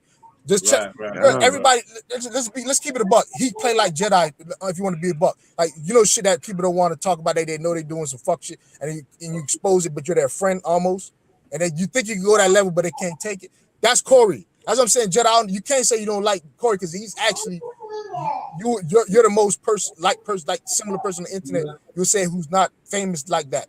Trust me. All he does is talks about shit like what you're saying, but unfiltered on like the bigger scale. But like, that's what you're talking about. You're literally talking about Zoe Williams. I'm putting what? More. Yeah, mute that YouTube. Big up Dexter. Yeah, that's Dexter. What's good? Corey My got his flaws. The nigga got an Big ego, up, but man. listen, the nigga got an ego. He's a fucking comic, bro. The nigga got to stand on stage in front of hundreds of people and make them laugh. You have that ego when you're successful, bro. Let's stop that. Like that's another thing, bro. No. Like, I mean, if you're a fucking great music, have ego if you're performing in front of people. I don't mean that kind of ego. I mean ego like a character. He plays rough, my nigga. The nigga plays rough, bro. Nah, plays rough. You're me, bro. You're not hearing me. I'm saying like I fuck with that nigga. I'm saying like a the dude's got a character flaw where he can't be wrong, and he can't admit when he's wrong, and he always be shifting the blame. Because I watched a couple of his shows, and he put one of his homies on blast, and nearly got into a fight with one of his homies. I don't know if you remember that one. I think that's the Zoe guy you're talking about. Yeah, Zoe. That's what not on the show no more, right? No, yeah, Zoe that's not who on he the was show no mentioning. more but Zoe's show fell off even worse than Corey because everybody peeped Zoe was kind of faking that shit. Watch Craig Facts when he had Corey on and Zoe on by themselves separate when Craig had his everybody was talking about this shit. They went down to the nitty fucking gritty. Everybody said, why you didn't fight Zoe when you called him out? Shit like that came up. And Zoe, what Zoe shit is flaw as fuck, my nigga.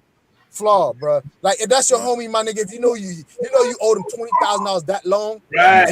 And come on, bro. Pay the nigga, and so it won't be no animosity, man. Pay him $5,000, bro. $1,000. A payment plan, my nigga. Come on, bro. He came back to the show and paid him. Did you hear about that? After the fucking live stream, yeah. He made almost $10,000 in the fuck one day live stream. I was there. Everybody was mad at Corey because what he did and donated to Zoe. Then after that, his views fell the fuck off. Now come on, bro. It's fake love, bro. You real niggas like real shit. That's why Craig's show doing good because them niggas know the vibes, bro. Corey shit still do good. It's just he need to get solid motherfuckers who could take. Yeah, he got like that nigga's aggressive. He got like a weak team. He's got like a weak team. Yeah, Corey's gonna get on anybody. He talks about D because she like fucking young niggas and she's double the age. Like Chuck, a whole bunch of shit. And everybody don't like the nigga for certain reasons. He put a business out, but he's a comic who talks about his business. He talks about his fucking baby mama issue.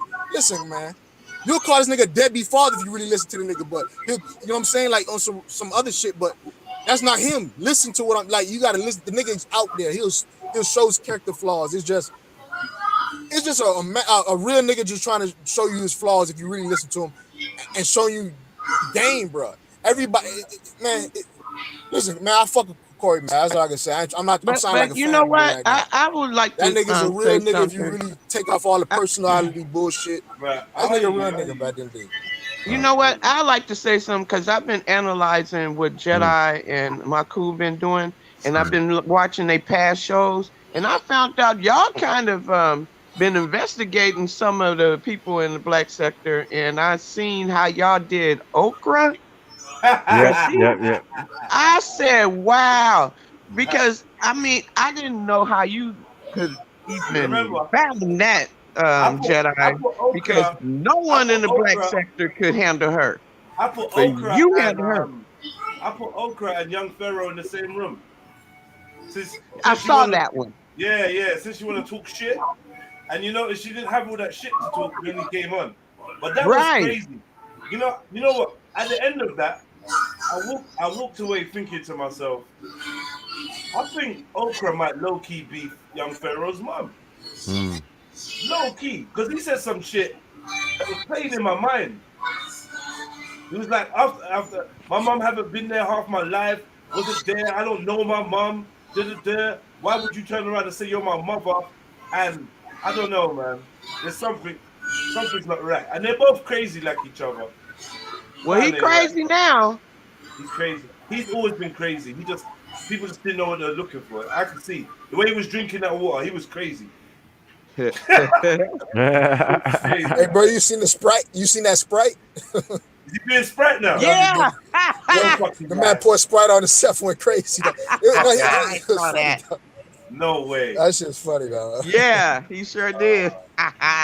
Yeah. Young Pharaoh, I don't know what's. I don't know, man. I don't know. Hey, listen, listen, bro. I'm charging my phone literally in the fucking car, and the batteries keep going down as I'm charging. No, I'm not even lying. So 1%, but I'm still staying in until it goes. Yeah. So what's Well, your guy saying? I heard Sniper mention Wisdom. I don't know that other name y'all call him, but he's with someone named Tommy Guns. Tommy Guns, right? Okay. I don't know who that is. But I hopped on his panel yesterday. I'm like, why are you continuing to want to have beef with people in your own sector? I don't know Tommy from your sector. I never heard of him. But I'm like, why you want to just continue to be with the beef, and you not in that roast? You're not the top roast. You're not in that roast sector. No. I don't get it. Yeah. Who are we talking about? We talking about Wisdom? Shahid. Yeah. No, they think Shahid like the top roaster or some shit. Yeah, now let me tell you about Wisdom, man. He's from a small town in the UK, and he's very much disconnected from like some real shit. He's disconnected. So he's got no personality. He's got no his mental health is poor. He's on some kind of drugs that keep him in a certain place. So most of the time, it's like he's in a trance. He doesn't really know what he's doing. He's just floating. The internet is a dangerous place for vulnerable people. That guy can be groomed. If you know what we just feel sorry for him. That's all it is. He's out of his mind. The dude's out of his mind, literally. So I just feel sorry for him. He's a vulnerable young man. He's on the internet, and he's just trying to fit in. He's just trying to find some way to fit in. People. You know, he's lost. Yeah, some kids his age join gangs, so at least he's doing some shit on YouTube. Right. Well, you know what, Jedi? When he started doing his panel again, he had me, he had Buddy Lee, he had Lady Lyle, he had a few of us coming over there, supporting him. Then he got back into, he just backslided into this old beef stuff, and it just lost us. That's what he's like. Because he had us supporting him. He's crazy, man. He's crazy. That's what he's like. Like you can't trust these people, bro. Like, I mean, sister, you can't trust these people. He's just crazy. He's just insane. He's gonna be cool with you today, then he's gonna go over to 7 and do some weird shit, and like you gotta keep them guys at arm's length. Arm's length. Right. I noticed now.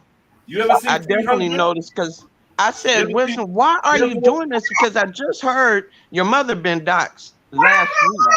I'm like, Ari, why you want to just go back into these people? Ari, you ever seen 300? No. Oh, don't do that. Don't do it to him. Don't do it to him.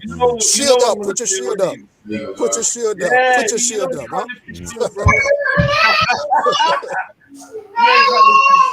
Jedi foul for that, dog. This is what I'm saying. Corey Holcomb always does movie references, dog. Mm-hmm. That's what I'm trying to say. This is the link. Man. I just feel sorry for him. We used to take it personally, right? We used to be like, "Oh, Shahid, why are you doing that? Why are you going over there and doing that?" And then now you just have to just laugh and blame yourself for even taking him seriously. Yeah, he's not real, man. That guy, I got a feeling that guy wakes up and takes 20 tablets.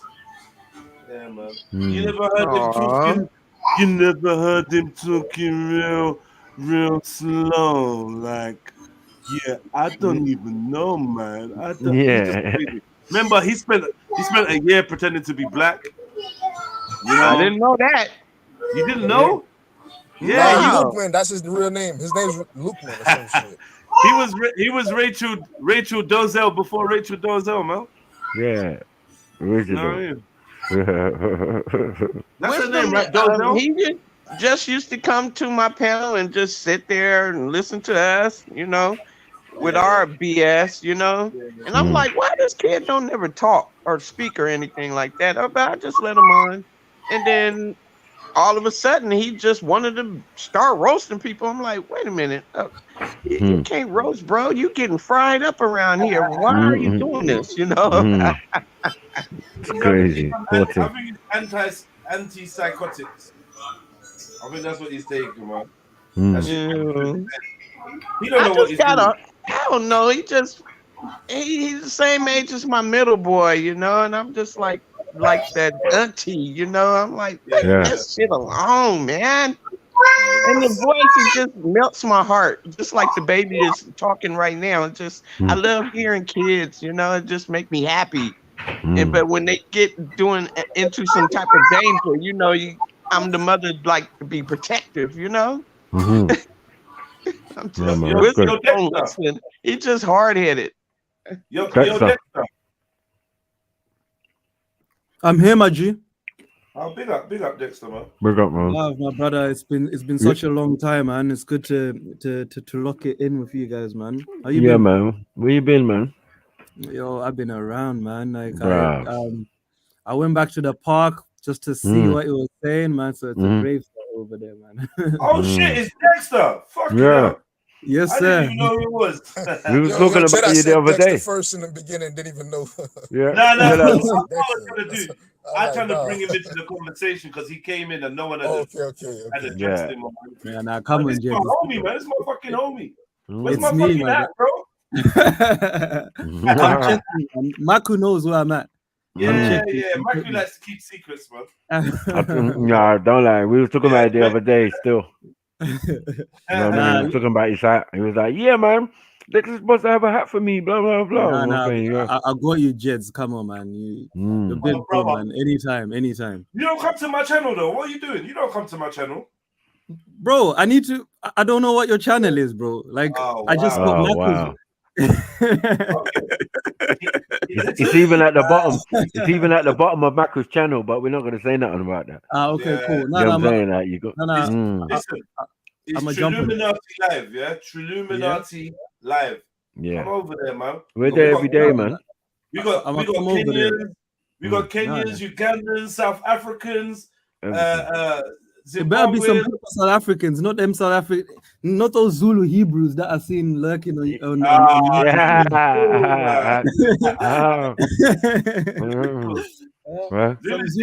Israelites.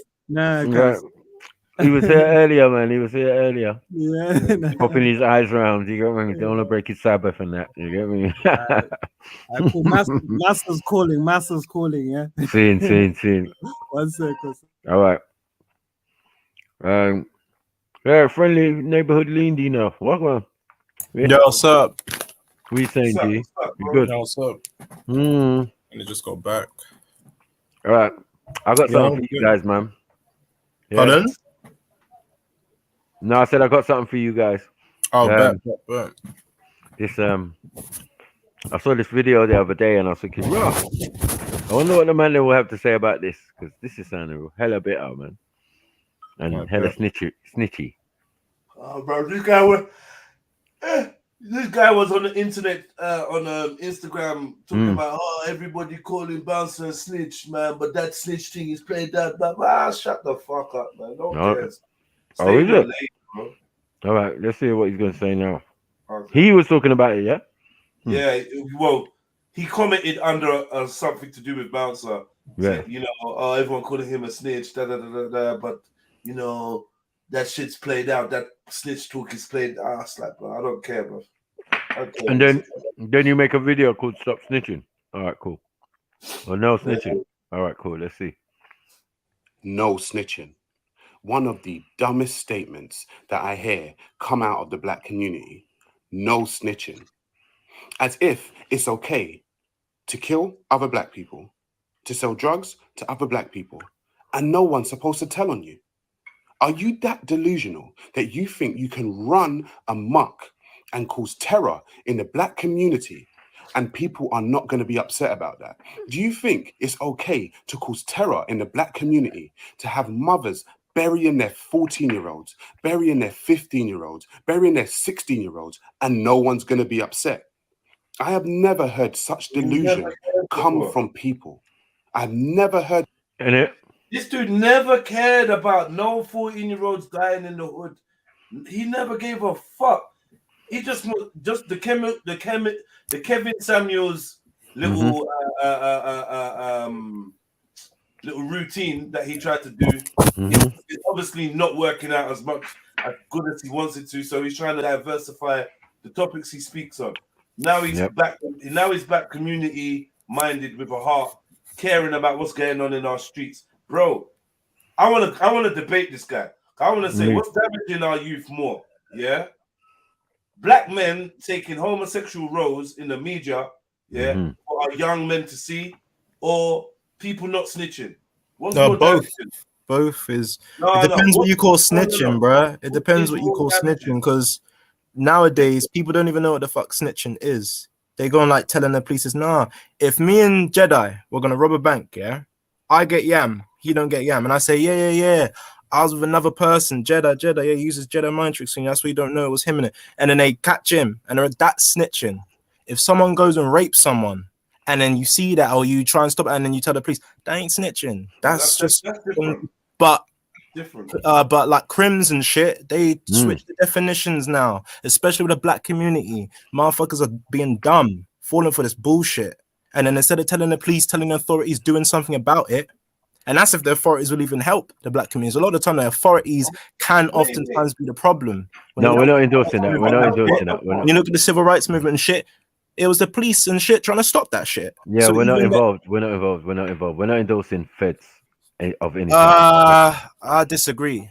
Well, you can. I don't endorse feds, but I'd say that they're there for a reason to help. But if you heard what I just said, police can be helped, but they can be hindered, especially for a black man, as you should know how they fucking profile us. Tell me about the help. Tell me about the help side of things. How they help in the community. How they help? I don't know, if a crime is committed, you report it. You know?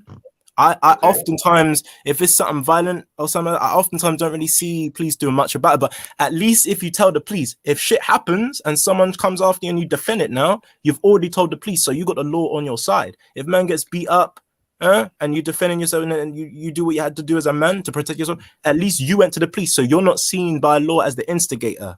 And if you are, you're fucked. And as a black man, you're fucked. I mean, so because you're already seen as a villain in society. And if you look at history, we're not, but we're already seen like that. You know what I mean? We're already viewed like that when that's not the reality. But you know what I mean, this world we live in isn't really reality, is it?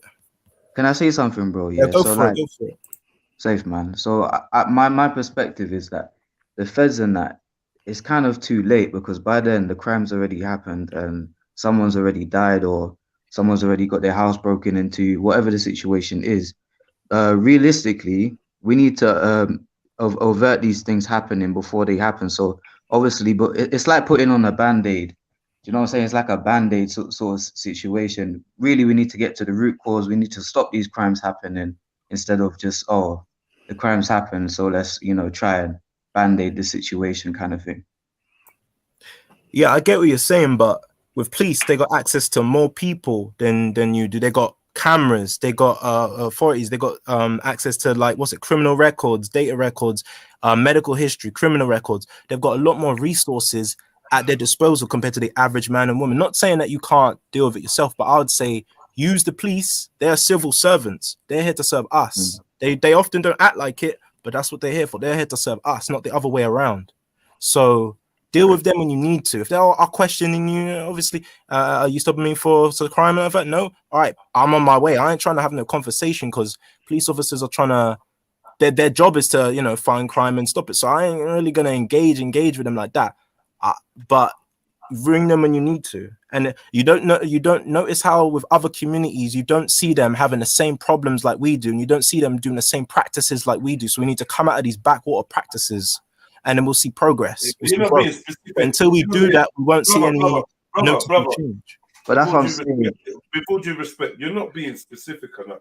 You're not being like I hear the general thing of something to do with basically sometimes you need the police, but now you're branching into oh, this is why these backwater practices are why we're behind, but it's not. You're not linking it to police and not snitching. You're not linking how us being behind on the social economic ladder in society is linked to not snitching policy. You understand the no snitching policy stems from a deep-rooted mistrust of the police who have. Yeah, I did mention that with the civil rights movement. Hold on. Nah, fuck the civil rights movement. I'm in London, bro. We don't have no civil rights movement here.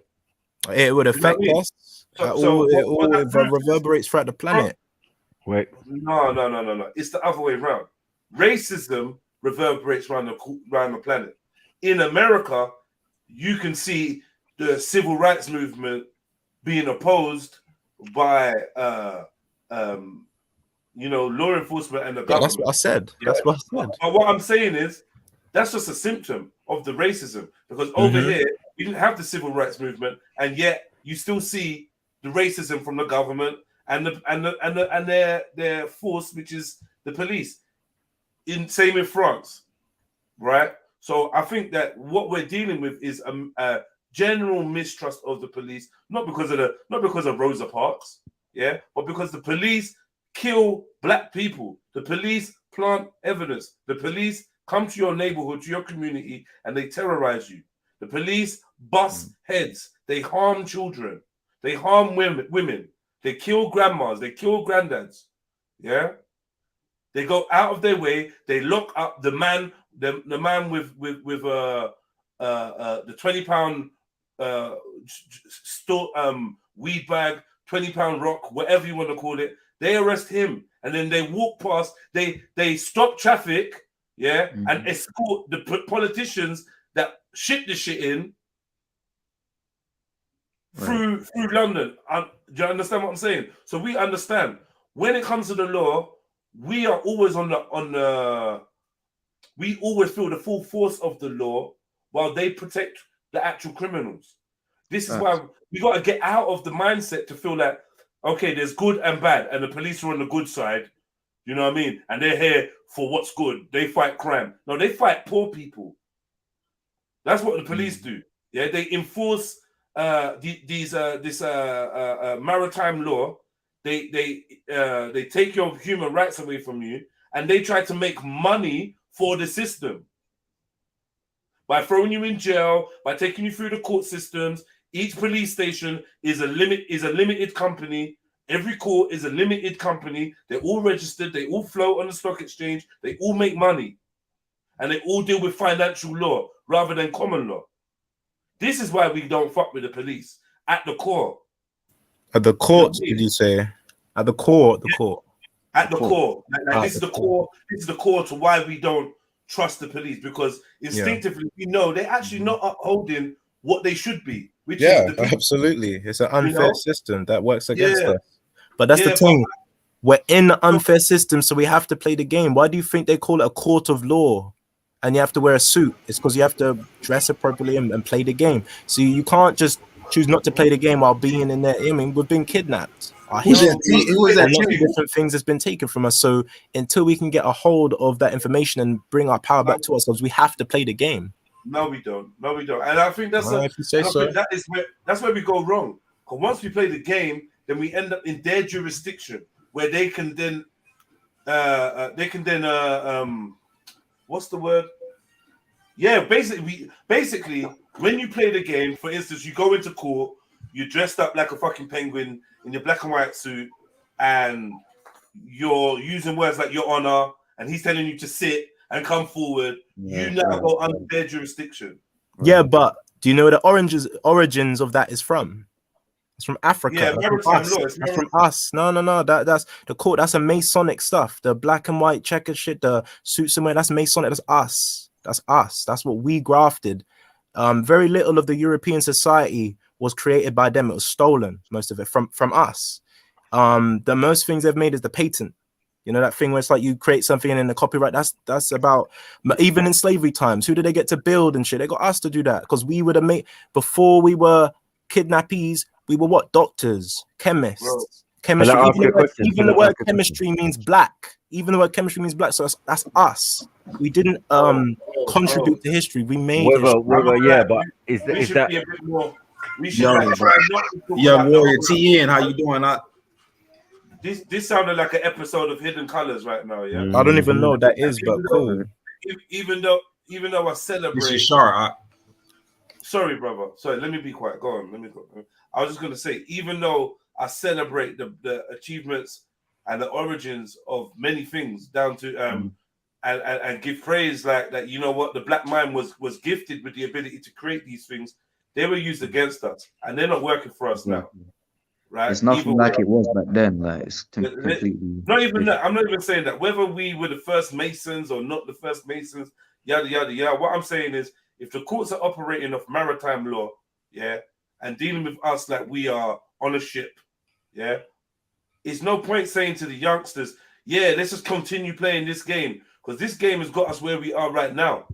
The actual fact is, we need to stop playing with these motherfuckers. We need to stop standing under. Listen, we need to stop standing under their jurisdiction. We need to stop being enslaved via consent.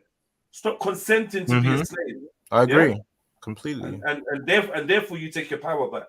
Yeah, we won't be talking about police. Yeah, because someone rapes someone on my block, you never seen them again. We ain't gonna be talking about no police.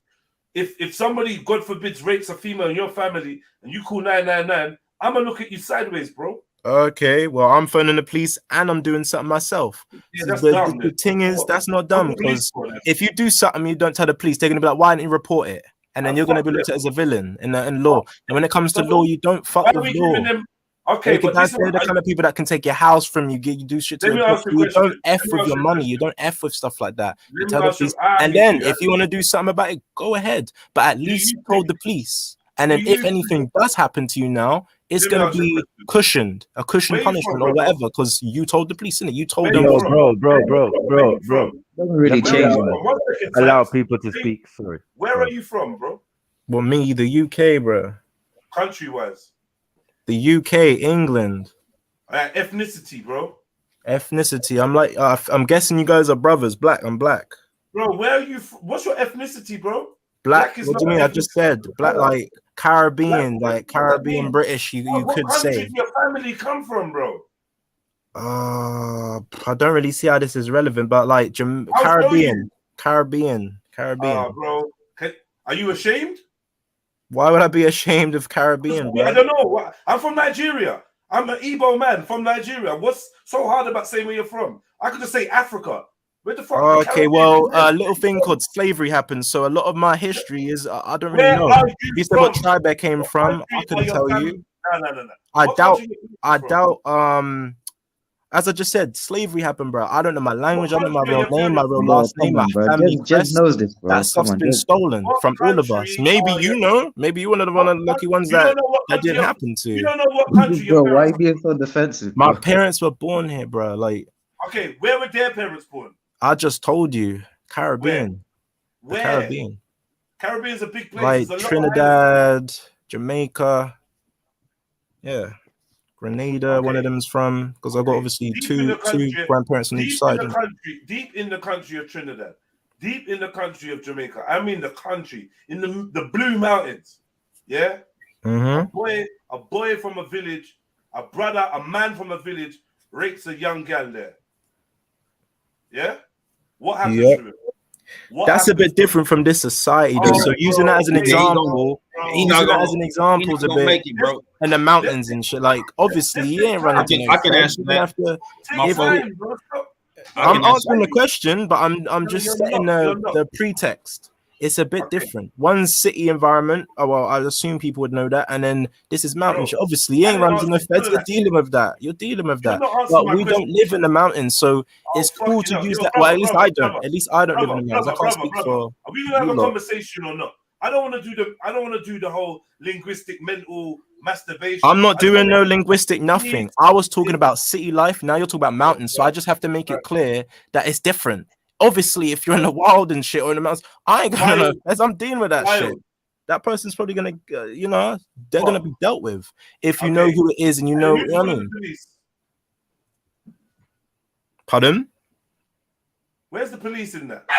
As I just said, mountains is very different from the city. I ain't going to no feds in the mountains. What feds? What feds? There's gonna be wild animals and sticks and shit. As long as you know, and as rocks. long as you know, people like me and you can exist in a realm where police have nothing to do with law and order and protection of our communities. So it's not that far-fetched. What you're talking like, oh, what are we gonna do? We're gonna tell the police, and the police are gonna take this. Yeah, but that's not the only thing I would do. So you're selective listening. I said I'll tell the police to cover my back. Then I'll do something. Because what? If you're telling the police what? If you do what do you think's gonna be worse? Not telling the police shit. You do something, and then the police find out you're gonna be in shit. So you have to move smart as a man, especially as a black man. You gotta cover your track, even when you're doing everything right. Bro, I hear what you're saying, bro. When you're doing everything right, they could just throw an allegation in your freaking. You ain't even doing nothing. I'm trying to smash. Look at what happened to Martin Luther King, for fuck's sake. He said, I had a dream we could all live as one. And the CIA fucking assassinated that nigga. You weren't doing nothing, guys. You're telling me with all due respect, stop talking. With all due respect, I'm trying to smash this paradigm that you're trying to force yourself to smash the paradigm. Let me shut up. I said one sentence and you're talking already. All right, you've been talking over me too, bro. So I'm not talking you're over doing you. it. Okay. I'm listening to you. And I'm responding to you. And I'm telling you, hold on. You're exasperating the conversation by being so long-winded and trying to be so fucking intelligent and smart. I ain't trying to be intelligent. I'm just being myself. That's why you see, now you're projecting, bruv. Now you're projecting. I'm just being me. You're acting like a Caucasians do this shit to me all the time. I don't want to see black people, especially men from Africa, doing this. Come on. Intelligent. I'm just being me, my nigga. I'm just using my words. If you think it's intelligent, maybe it's a small mind, innit? I ain't trying to be offensive to you. Oh, bro, maybe it's a small mind. I'm just being me. I'm just being little on me, bro. I ain't trying to sound no type of way. I'm speaking from the heart. You see how much you're talking and how little you're saying. I'm just saying what I'm saying. If you want to call that intelligent, I wouldn't say I'm intelligent. Let me tell you something. Nah, fam. I'm just me. Let me tell you something. Yeah? Intelligence don't come from how much you talk, you know. I never said it did, but cool. Stop, man. Stop. You don't have to react to every point I make. You have to let me get a consistent sentence out so you can understand and read my flow. This is good communication. It's an ebb and flow thing. Your rhythm is off, my G, and I'm trying to show you. I'm trying to. Sorry? I said if you say so. If you think my rhythm is off, cool. Your rhythm's off, and I'm trying to let you know that, bro. When I asked you about the mountains and that, I was just gonna say, yo, what happens? You're like, oh yeah, well, the mountains is different, let's cut to the chase. Let's cut to the chase. There's many places on this earth where police are not gonna be called. That just shows but the majority, that's an exception to the rule, my guy. Most people do not live in the mountains. So you're using an exception and you're trying to use it as the rule. That's what lots of people do when it comes to this kind of stuff. And as I said, you've been interrupting me too, bro. I just ain't been making a fuss about it. And if you and how is my rhythm off, by the way? You said my rhythm. Bro, you're just talking over everyone, bro. Like it's not fair, bro. Like come on, man. I'm actually trying to give you one at a time, bro. I'm trying to give you a gem. I don't even want to get this clown off the screen. Everyone's talking over everyone. In fairness, bro. I'm not even trying to fucking talk this long, bro.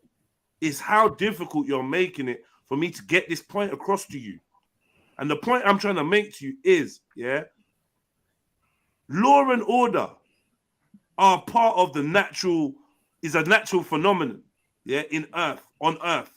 You see it in biology, you see it in the elements, you see natural law and order. There's the laws of nature. You understand what I'm saying? There's the fucking the food chain. You know what I mean? So you can see that we have order and law, right? What you are thinking about in terms of law enforcement, police and that, please do not attach that to the human fucking experience. You're not born to be governed by another man, especially not these set of men, unappointed. So let's stop talking as if this is part of nature and the way shit goes.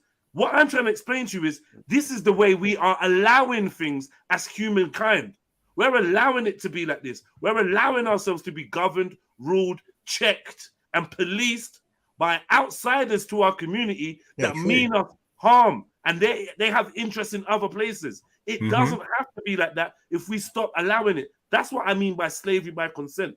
Yeah, I agree. I agree completely with that. But If you you agree have to with me, get we to a didn't need to point argue to that though. change. You can't just overnight do that. That's exactly how you do it.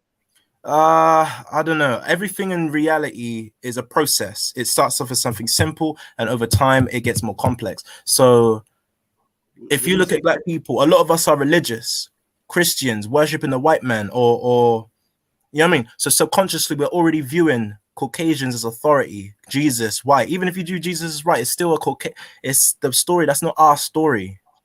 You see the beings as evil, they see them as dark, but then the beings as good, you see them as light. Subconsciously, that's gonna have an effect on you. Whether or not you want to accept that or not, it's another thing. Psychologically, that's gonna affect you, and that's gonna have an effect on everything you do, everything you see, and you'll have that's no biases towards reason. your race. That's It's a no type of, reason. That's no reason to pick up the phone and phone police. That you're not nah. justifying them type We're of talking action. about many issues. But let me give We're you an living in their example. Hold society, on. so we have to play by their rules. Let Even if me we give do you an play by the example. rules, we can get effed over. So yeah, but that's your perception. You're a yeah, baby out here. You know what I'm saying? am Us I? who live in the real world, yeah, of course. Us who live Live in in the the real real world, but world, you don't go to police about problems. Okay, let's see where that will lead in the yeah. future. Like, Let's see how's where that that will helped lead. me in the I'm not past? saying Like, don't do shit yourself. I'm saying no, cover your tracks, cover your back. I don't know what that means. That's what I'm saying. Listen, You don't what want to I'm know what that saying, means? Okay, cool. I'm saying to you, yeah, to be sovereign is to govern yourself, right? So if you're self-governing or self-perpetuating, or you're in control of all your faculties and everything that you do, say, act, and react to, then that would give some form of structure to your life. Do you get what I'm saying? Because if you're doing what you're supposed to, and Yeah. then other people are doing other stuff, yeah, well, whatever system they feel that they're attached to, because you got to remember it's a system living here Yeah. and having police, and police was a process. You got like they was always police. No, they were Tommy knockers before that. You know what Tommy I'm saying? knockers, what's that? They were just groups of gangs that people. No. The police were slave catchers, my guy. In America and England, slave catchers. That's what they were before they were police. The majority of them. Listen. KKK So you and slave know, catchers. it's a process. Yes. So you know it's a process. So they Yeah, didn't just become police, I but see that. So their thing is property, place, and things. Yeah, not human life and thing. They don't see things like that. Public No, it's order money, innit? It's offences. business. Yeah, acts of parliament and all of these type of stuff. That's got nothing to do with you. You are just in the way, and you will pay a penalty. Yeah, for any of the transgressions they feel that you committed while they're governing over you. Yeah. If you say that you don't accept that ruling and that lifestyle and that thing, because in the community, that police is not involved. No. Yeah, if something happens, police is involved. Like, yeah, someone got stabbed up. The police came. Who did what? We don't know. Yeah, ambulance comes, collects the person. But we in the community know. We know how it's going to get dealt with, or if it's not going to get dealt with, or person. You know, it might even depend on the person saying like, you know what, let this maybe be a lesson to me that I was going on a bit too wild for the time, and I was hanging with the wrong guys, and yeah, I shouldn't. I'm going to change my ways now. I'm going to become a born again Christian. I'm going to do whatever. One question, Lean Dealer, do you like? Are you of the opinion that society needs police? Depends on the society. The societies black people had before a lot of the bullshit happened to us, we didn't have police. We didn't need to be police. We governed ourselves. But in this society, most of the technological advancements that's been made is war, through killing, and that kind of mentality running the show. And as a society, yes, they need to be policed. Not necessarily everyone, but yeah, religion plays a part in that policing as well. All right. So you think that we doing better or worse with like being policed? Us personally, I'd say no, but society. No, I mean no. It was an as a whole, like conglomerate, like the whole. No. I think you misunderstood the question. Do you think we're doing better or worse being policed by the enemy? By the enemy. When you mean us, who do you mean as us? And when you say the enemy, who do you mean the enemy? Because I need to know exactly what you're talking about. Because when you talk to people, oftentimes we just had to. You literally just broke down that. You just broke it down to me. Mm-hmm. Who us is? Yeah. I wouldn't say the police are the enemy, but I say they represent a lot of them represent a racist structure that's done mostly nothing but downtrodden us. And how is that not the enemy then? If you represent, I wouldn't say the whole police is the enemy. If I represent something that is oppressing you, how am I not your enemy? It depends. Okay, so if you're in a structure that represents the enemy, if you're working for them, then you're the enemy. But if you're working for the people, then that's a double agent. But that's an agent of the people. So it depends on the person, I'd say. It's like people. Bro. What do you mean? What am I talking about? I'm saying it doesn't make sense. It makes perfect sense. Yeah? Are you about police officers? Please wait. We're talking about police officers, law enforcement, right? So the laws are either for the people or against the people. Now you tell me, are the laws of the judicial system of the United Kingdom for you or against you? I'd say it's for the rich and it's against the poor. So I'd say that's against us and it's for them. That's what I'd say. Laws, hold on. Someone's upholding laws that are for the rich and against the poor, and you come in the demographic of the poor, or your family does, or your loved ones. I wouldn't say I'm poor, but in the big scheme of things, semantics. Yeah. Semantics, bro. It's semantics. Yeah. That's semantics. Yeah, we need to stay away from that because that's a thief of time, and it's gonna fuck up the efficiency of us communicating. Just okay, right? So I'm saying, yeah, the poor are being oppressed by the rich, and the rich use the police as their enforcement. The police, therefore, or ergo, are your enemies. To a certain degree, yes, but they're also tools. Just like anything, tools can be used for or against you. You can't arrest no rich people. You can't get the police to arrest a rich person. Otherwise, Prince Philip would be in handcuffs. I'd say times are changing. The thing that's happening now with that pedo dude, was it Prince that had to do with poor people. That would never have happened 20, 30 years ago. To do with poor people, bro. That's rich people shuffling. That's nothing to do with us. Yeah, I know, but what's happening now with him? Even him being in the public eye, questions about this kind of thing. This wouldn't have happened in the past, 70s, 80s, and stuff. The fact that's even being a conversation, the royalties being looked at the same way. Even with that Meghan Markle chick, how they talk about all the racism, and our Prince Philip or whatever talk about, is our child going to be dark, and I'm worried about that. That's racist. And the fact we're even as a society talking about it, it's good to have that. It's positive. These are the smoke screen, cloak and dagger threats that are being thrown to you to keep you thinking, oh, look, the system is working. The playing field's being leveled now. Oh, look, they're getting exposed. Oh, look, they're falling. Oh, look, Babylon is falling. Oh, peace and security. So glad you said that. It's not really about Babylon falling. That's just your perception, isn't it? To me, it doesn't really matter. Low key, how society is. If we didn't have this society, a lot of us wouldn't really function as effectively. A lot of us be working. That's money, from a lot of these things that we're doing day by day to survive. What are you saying, bro? What are you saying? Okay, listen to what I'm saying, and I'll tell you what I'm saying. If it wasn't for now who's talking over who now? See, I make you think about it when you do it, but I am now. When you were talking, you're like, don't interrupt me. So can you not interrupt me as well? You just made a whole. That makes sense.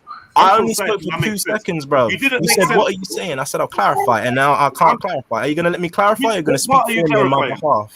What part are you clarifying? Because you don't know. Okay, I'll clarify it now if you let me. I'm trying to tell you the part that I need clarification. You're trying to tell me? I thought you said for me to tell you the part that I need clarification on. All right, I'll give you clarification if you let me. No. I'm trying to tell you the part that I need clarification on. You're going to clarify something that I've not asked you for. All right, go for it.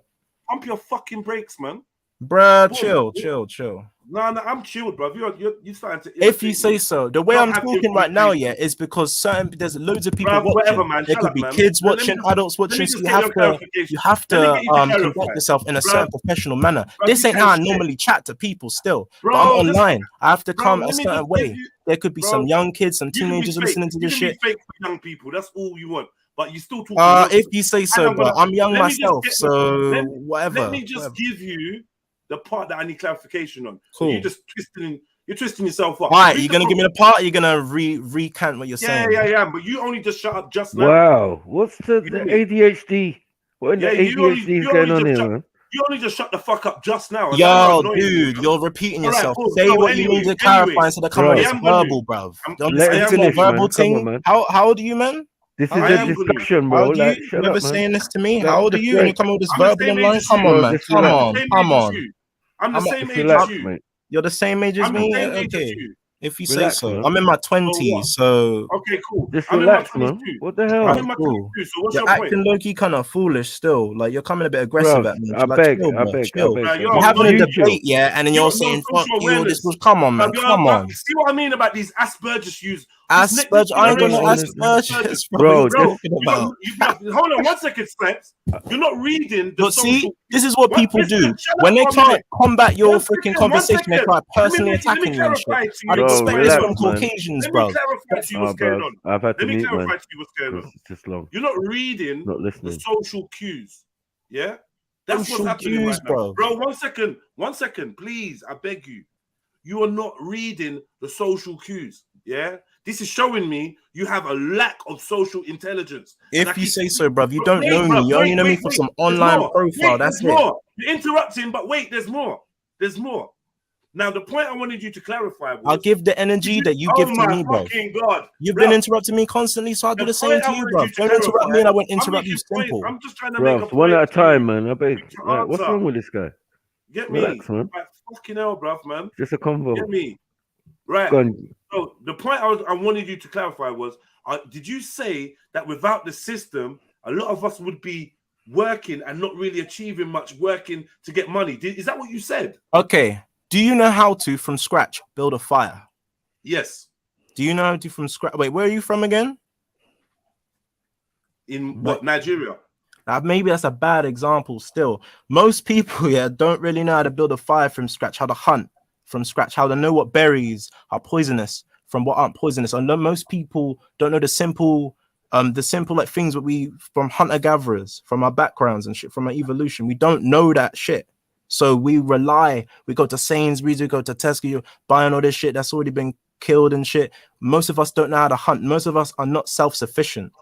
Most of us, I don't know about men in Africa, they seem a lot more self-sufficient. That's why in Africa, a lot of the shit's being stolen. A lot of the resources, a lot of the people even stolen and taken and users resource. I don't know what the echo is. But yeah, but in other countries now, most people aren't really as self-sufficient. They're relying on, in some way, shape, or form, they're relying on someone or something else other than themselves. Why is mine echoing? Who's that? I don't know, bro. It wasn't echoing before. It must be one of you, man. I'll just mute. You're going to talk now. Sorry, bro. The echo's kind of off-putting still. But yeah, with earlier men talk about Asperger's and shit, I noticed whenever someone's coming with an argument or a point, man always has to go to some personal shit. That shows that your argument is weak and it has nothing to stand on. But cool, if you want to do that. Nah, you know it was, bro. It was just an observation of the way that you weren't heeding social cues. And I took that as a sign. You only met me online, hold on. You don't know me. What, fam?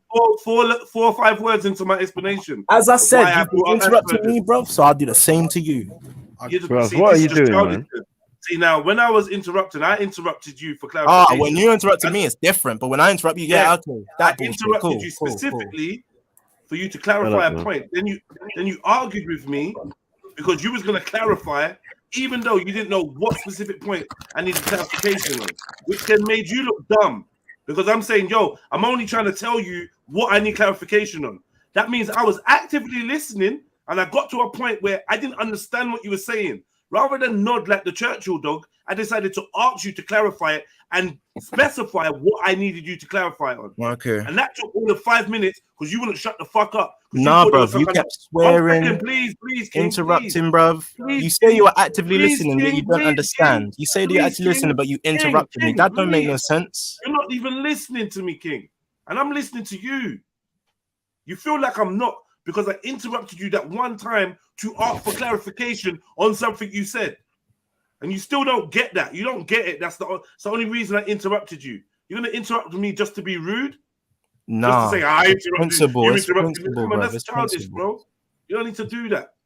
none of this needed to happen if you just slow down a little bit, bro. As I said, I'll slow down. That's what I said. You're trying to speak so professionally. Yeah, I think that you're not really got. I don't think you have a clear grip of this conversation, the subject. You're talking about hunter gathering and being self-sufficient, and these are the reasons why we should stay hooked up to the machine. Nah, I never said that. I never said that. I never said that. I said people don't know that, therefore they're not self-sufficient. That's what I said. I didn't say we need to be clinging to this machine. I never said that. Now you're putting words into my mouth. Okay, so I reckon we should just bun this. So why would we not just walk away from that system then? Because you seem like you was afraid that people don't know how to look after themselves. Can't wipe their own asses, can't make no food, don't know what's a good berry, don't know how to start a fire. So we might as well stay on the plantation, right? Where masters nah. That's not what I'm saying. That's not what I'm saying. I'm saying this. We've already done it in the past. We've already done it.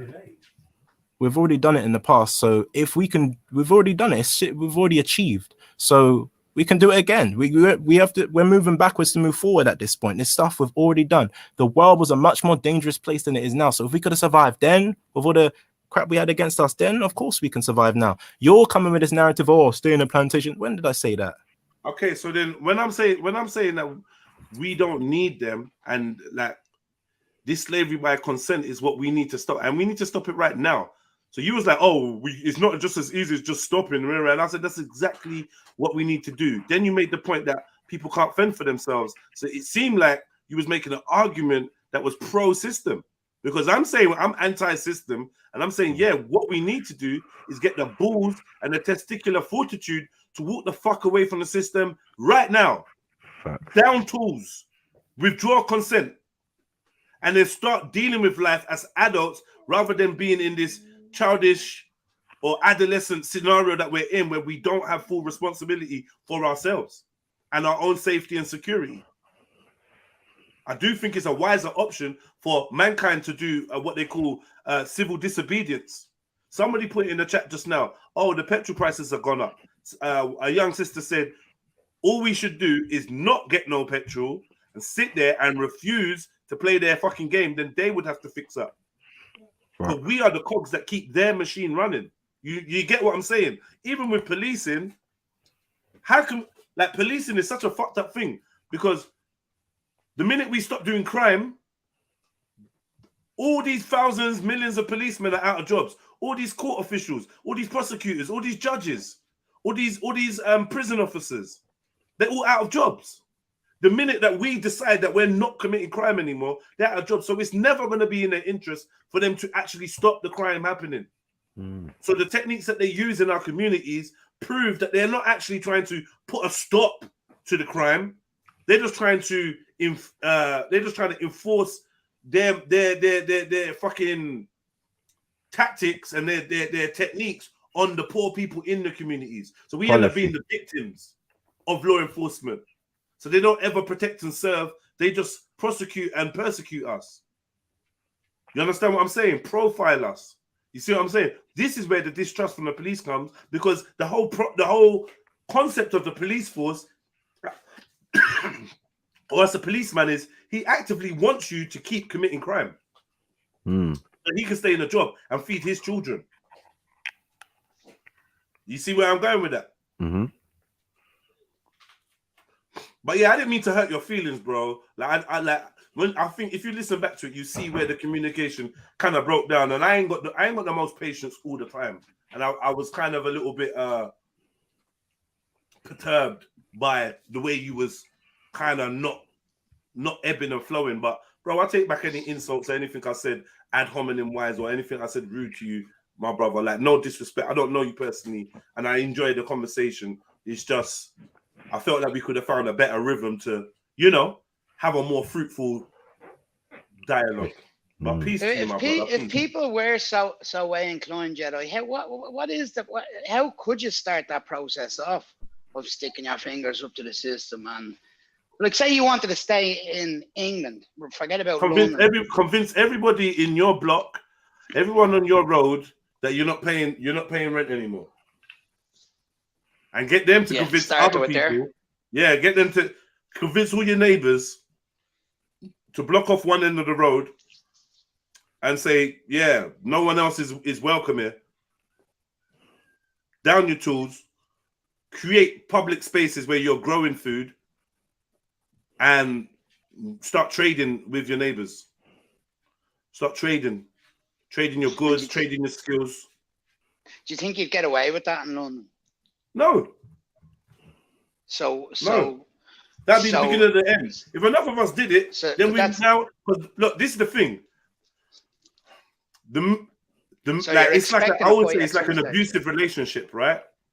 The minute that you try to leave, the minute you're like, you know what, I don't want to be with you no more, the true colors are gonna come out. Every technique possible to try and get you back into the relationship is gonna be employed, and at the very end is gonna be violence. They'll try to use violence to get you to stay in a system that they need you to participate in order for it to exist. It's a symbiotic, parasitic relationship, like a leech feeding off us. And we're at the point where we believe that without the leech, we're gonna die. The leech has got us convinced that we need it, or we need to work through it or use it in order to get some freedom or in order to get away from it. But no, the truth is we need to chop it off. There's something that's growing on us. We got a spot, a tumor that's growing, and this is the system. And now it's hard to recognize what's the system and what's the people. It's hard to recognize what's being human and what's being a slave. It's hard to recognize. So some of us think that this slavery that we're living under is what life is. Yeah, you gotta go to work, man, and get a job and work and make the money. And yeah, man, and you gotta do this and and if shit goes down and somebody harms someone in your family, of course you gotta call a third party enemy into your community to sort it out, because you wasn't born with the skills and the ability to you know what I mean, to police and govern yourself. You are not a sovereign being. You are just a subject of the queen. You are under maritime law. This is what we're being told is reality and is truth and is life, and it's not. It's the Matrix. No way. Yep, facts. That is facts. That's what I'm trying to describe to the young brother. Jedi. Yes, King. Yes, yeah. My brother, I mean, we've had conversations with time about things like this, and 100% agree with you. But over, I'd say, the last year, especially when we look at even things like vaccines and stuff like that, I've started to actually start to believe in Elijah Muhammad's 5% theory. That as much as we can have this. Most people are wood for the fire. That's a fact. Yeah. And that's a fact, bro, and a lot of those people, to be very honest, a lot of those people have been in my family, bro. You know what I'm saying? So as much as I agree with you and I say, yo, like, let's tell people that, let's stop paying rent, let's stop doing this, let's stop doing that. It's like, most of the people are going to be against us. They're going to fight us. Our own family is going to want to fight us, bro. Yes. Facts. And in fairness, we knew these people before all of this shit went down. We knew who was going to get down on their knees. What you said just there, Dex, that's 100% facts. We all know it as well. The one that's going to say, hey, this guy's a madman and he's dangerous. He's dangerous to the rest of us because of his crazy thoughts. Let's kill him. We had a whole day debate about it the other day. Yesterday, Me, Sniper, King Gold, and Raheem. Who was the dude that was saying to kill him? Raheem. Yep. So a guy was basically, if you was the guy behind the uprising of the people that forced him and his family into war, he would want to kill you, is what he was basically saying. Yep. He would want to be the guy on the from the, you know what I mean? He'd want to shotgun Malcolm. He's going to do the system's job without the system having to say it to him. His thing was, he's with you. He's fucked the system, but you forced his family into a position where they're in danger, and for that, he would want to take you out. He'd rather live in compliance than be forced to go to war for his children's freedom. And anybody that forced him or created an environment that meant that he would have to go to war for his children's freedom, he would want to take out. This is the mentality of our brothers and sisters around us. And I get where it's coming from. Because at the end of the day, I love nothing more than my family. Yeah, I hear all of that. I get all this, man. the more I'm starting to You hear have this to shit, the see more all it's sides, like, They're doing innit? it for your family, though. No, they're doing it for your family. You don't want, yeah. like, we don't want our kids. We don't want our kids basically growing up as slaves the way we have. But they're more than likely are going to. It's the But it would whole. be a nice. It's the whole living on our. It's the whole living on our knees or dying on our feet. Is what we basically broke it down to, that analogy. People want to live on their knees, and no one wants to die on their feet. Simple. And then that's if how, you're and the the one that's system has doing the been. fighting, when you're the one that's doing the fighting, you're the one that gets made the example out of. You know what I'm Yeah, I saying? hear So you. people, Yeah. yeah. So it's tough. It is 'Cause, tough, yeah, bro. you, And I know I'm saying it like, yeah. Like, where I understand it's an immense thing that I'm talking about. But we can talk about immense ideas in simplistic ways. We can do. We don't need to overcomplicate everything. It's not a must. The more we complicate things, the more we complicate things, I think the more excuses we give ourselves of why we can't do it yet. Let's just get more involved in the system a little bit more. Let's just wait. You know what I mean? Let's get this many millions, and come on, man. The rappers, the UK rappers are just starting to get chains and they just start to get big supercars and they start to get recognized. Maybe if we wait a little bit, one of them will turn around and give a couple million to the hood and we'll build these bro. At one point the system may look all black. Is it going to make it any less of a system? Is it going to make it any less oppressive? How many people jumped up and down, did cartwheels and backflips when they had a black president? How much difference did it make to the reality of the world they're living in? Not much.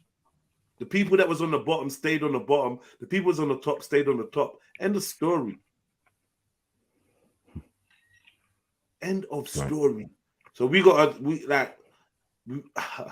bro, it's like, I'm not gonna lie, man. It's the rednecks, it's the travelers, it's the fucking crazy white dudes on the fringe of society. They're the ones that are fucking down. They got their bunkers, they got their weapons. They're the ones that fucking probably will make some shit happen. Because straight we're up, too scared to lose the little bit of crumbs that we've Travelers are achieved. living that way nearly already. We've achieved a little bit of crumbs, and we don't want to let that go. Man don't want to lose their job. Man don't want to lose their penthouse or their 2-bedroom flat or their house. Man don't want to lose their painting and decorating business or their whatever it is they've got. Man, getting 6 figures a year. For any revolution, man's comfy. For any revolution for the people to wake up, though, it needs bloodshed. There will have. Yo, lean dealer. There is bloodshed. Have you been vaccinated?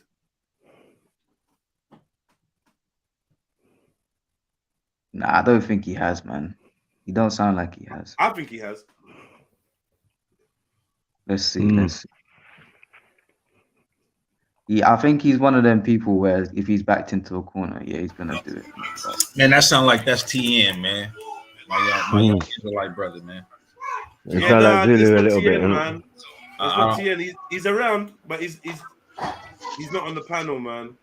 He gonna wait till is the Sabbath over? Sundown, the Sabbath will be over. Is that correct, brother? Yeah. Yeah, he'll jump on after sundown. He takes his Sabbath seriously, so he don't like to jump on.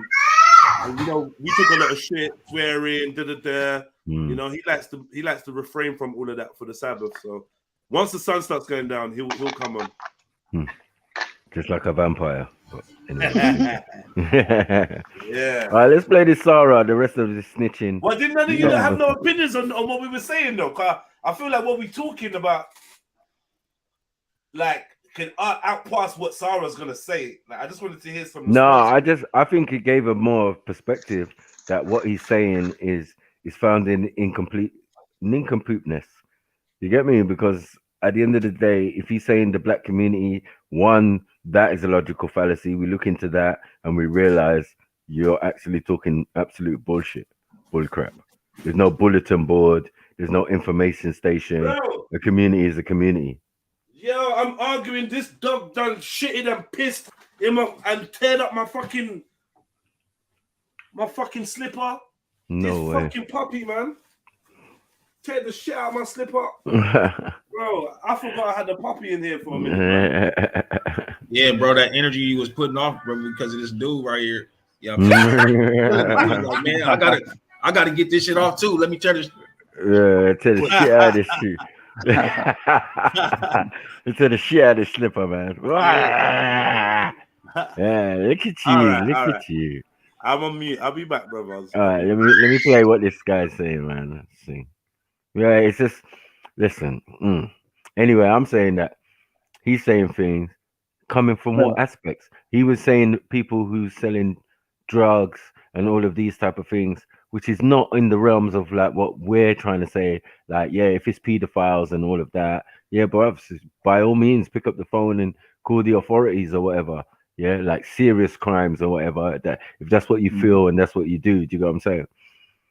Because in the old days, it would have been left to the family of those individuals, and even people in the community would have said, "What do you want us to do? What are we gonna do?" You get what I'm saying? So we didn't need police or any type of authorities. So we're not endorsing that. Snitching to who? Yeah, the fact that you're telling is snitching. Like, allow it, man. We're not endorsing that any which way, or you know. You'll find as well, Michael, that in Such most stupidness NRC come from people. Let me tell you something. I have a code. You may not respect my code, but my code is for the forward advancement of black people. That's my code. Okay? You went against my code when you thought it was okay to look at another black person and kill them. You went against my code when it was okay for you to sell drugs to other black people. You went against the code. You keep talking about, oh yeah, there's codes, there's codes, there's codes. You're a fucking criminal. What codes are there? What makes you think you deserve not to be told upon? What makes you think you don't deserve to serve jail time after you kill someone's child? What makes you think you don't deserve to go to jail for selling drugs to other people? Are you that fucking delusional that you think you can do all of this behavior and there are no ramifications? When you have mothers, fathers, siblings, brothers, cousins mourning the deaths of their children, and here you are talking about no snitching. One of the major reasons why black people do not garner respect in this Western world is because of psychologies like this. We are the only people to do the most stupidest behaviors and say, oh, don't say anything. What do you mean don't say anything? You just killed somebody's son. What do you mean don't say anything? Are you that fucking crazy that you think it's okay to do this type of behavior and just get away with it? You are a terrorist. You are a terrorist in the black community. No snitching. Yes, snitch on those motherfuckers. You know why? Whoa. You see how something could change so quickly? The vibe no just switched, snitching, no snitching turned to snitching. Is that what we just heard, or am I the only one confused? Yeah, replay that again, bro. Right, because that's what it sounded like to me. That a nigga 1 minute said, yeah, people need to snitch because we don't snitch. This is why we're in the condition we're in. Now we need to start snitching. What? To who? And what? And why? What is this? What are you selling? You got to listen to these demons when they speak with a forked tongue. Do you know what I'm saying? Have no experience. Look, you're talking about what? Drug dealers and criminals. Those are your people. Those are your family. That's your dad. What I don't understand is like he wants black people to stop doing all these mischievous activities, yeah. But that ain't gonna stop. That ain't gonna stop everybody else doing the shit either. No, it's not gonna stop the real people bringing the real drugs in for then said black people to distribute. And are they really distributing to their own people? I don't think so. Look, it's not even that. It's a supply and demand thing. Remember, but these are the people that you can go to if there is trouble in your area. You know. All right. Let's say, for example, they made cannabis fully illegal, Class A. Yeah. He would be under the prison for aiding and abetting, right? Because he smokes herbs. You know what I mean? I've seen him on stream smoking herbs and his little Instagram shit, you know, having a little glass of wine and a zoot in the garden. You know what I'm saying? But yeah, how did that get to you? Huh? Did you phone a drug dealer, or did you phone a friend who just happened to have some herbs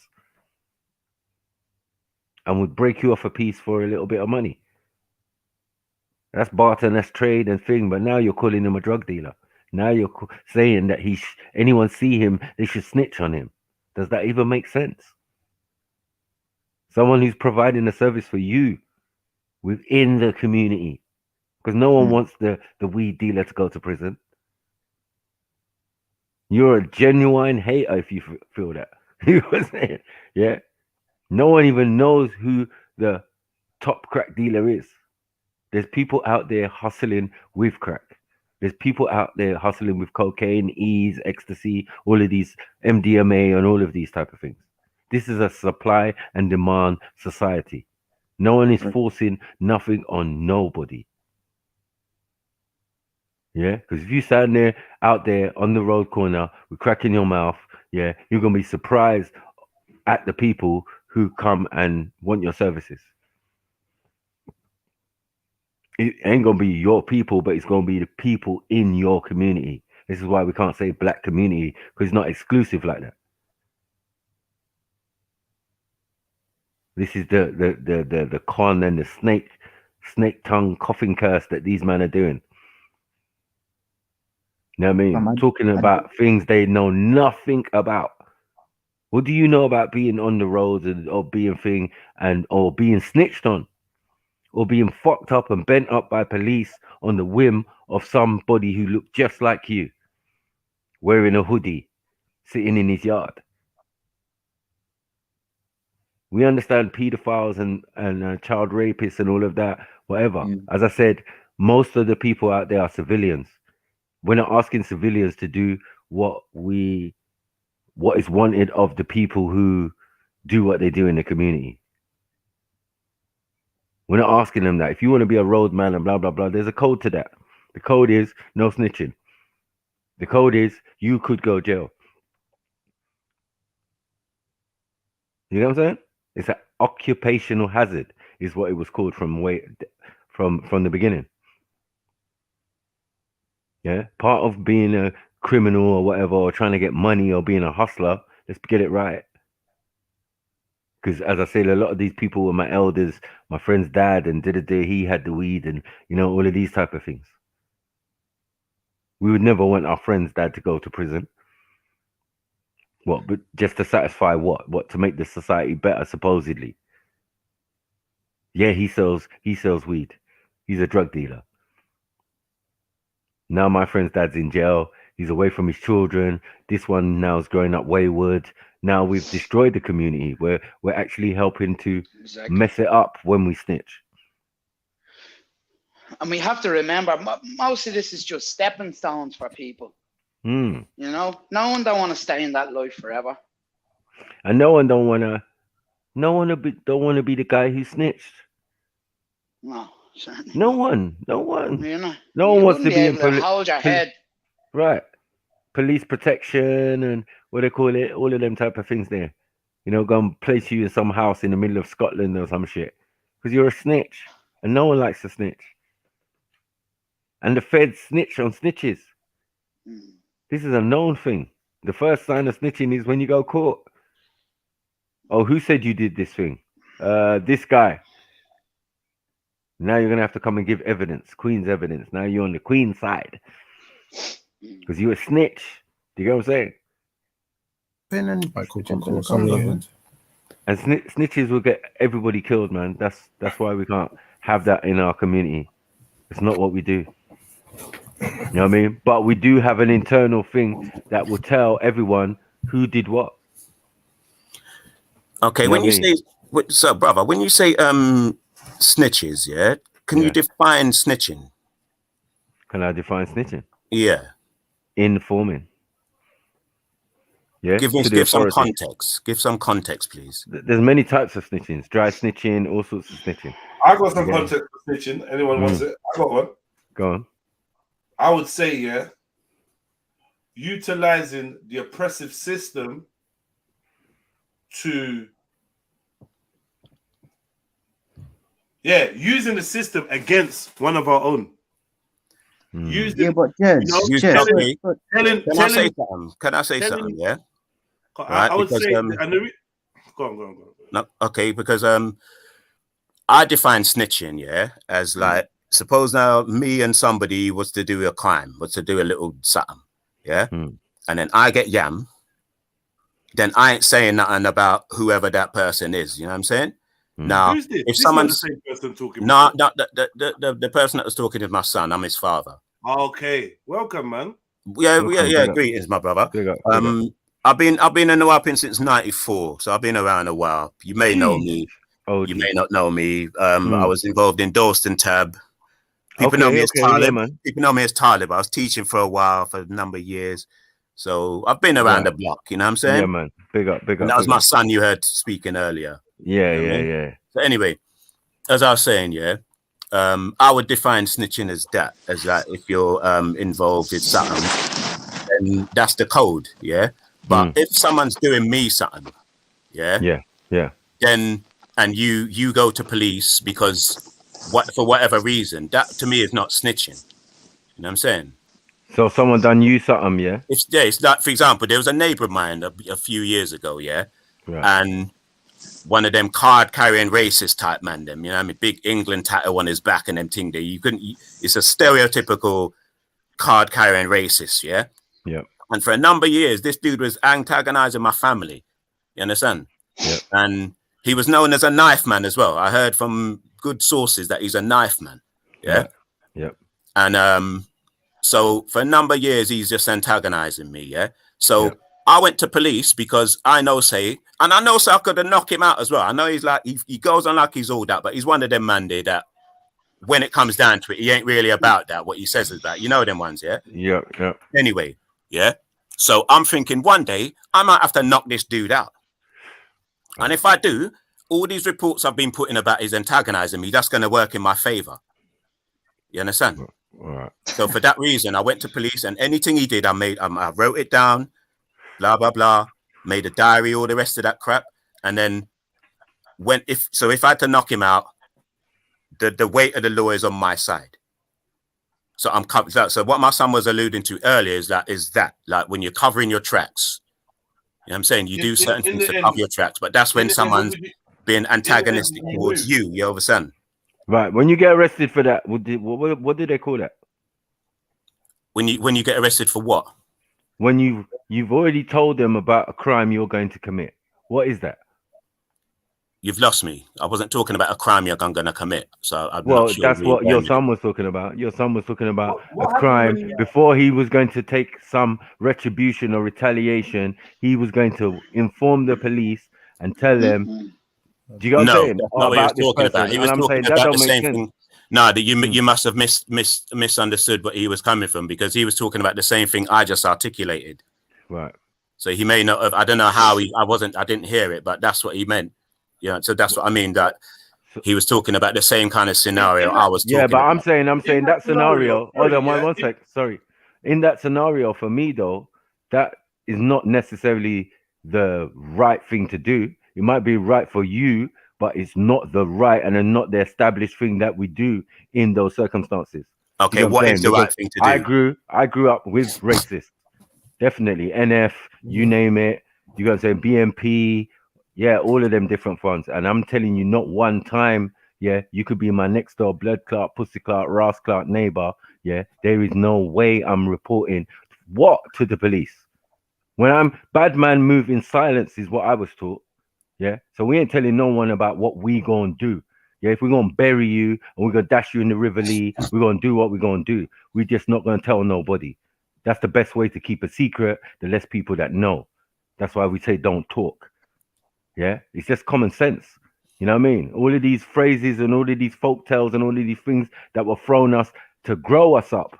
And then we're going to go against it and appeal to the authorities who locked many of our community leaders and people who are decent in the community up for ridiculous amounts of years on trumped up charges and all of that. Killed Cynthia Jarrett and all of these type of things. That feds, we must have some communication with them. I beg to differ. Okay, so why does Baba in the Nuwapian handbook say that we should know our local police beat officer on a first name basis. Community. Why does he say this? Why does he also say that we should not allow crime to exist in our midst if what you're saying is true? Yes. Okay. So what you're saying, my brother. Yeah. Baba does not adhere to what you're saying. Baba. No, I'm saying you govern yourself. You just said. Baba telling you. If that's wait. Baba telling you. I haven't finished. All right. If that's how you want to do things, fine. That's your outlook. Yeah. Right. But Baba doesn't share it. All right. Let me get in. Hold on. Did Baba take man? Hold on. Did Baba take man out to the Catskills and teach niggas to shoot? That same Baba. Yeah, he taught you to have a legal gun, though, didn't he? He taught you a legal gun with a license. Or what? No, family. Please let me in. It's like going to end up just two Nuwapians talking about Baba. I don't know what we're calling a man Baba for anyway. It means father. It means father. That's all it means. It means father. Yeah. So I don't know why you call him father, because he's not your father. Again, it doesn't mean if you know anything about the language, it doesn't mean DNA father. Okay. But anyway, it doesn't matter. It doesn't. If that's triggering you, that's okay. If the word Baba triggers you, that's cool. But it's just a term.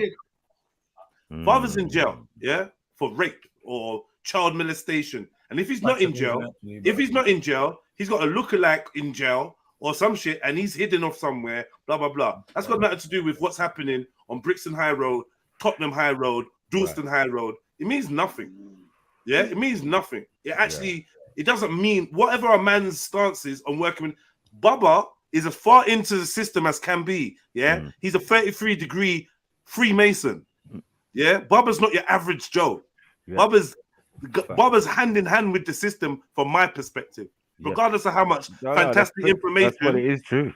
Regardless of how much fantastic information he's given out, he's a 33-degree Freemason. Master Mason. Baba ain't no joke. Master Mason. Baba ain't no fucking joke. That's what I'm saying. He's all up in there. But regardless of that, what I wanted to ask you, with that situation with the man with the tattoo on his back, the racist dude, and blah blah blah, how did you resolve that? Did you end up just moving?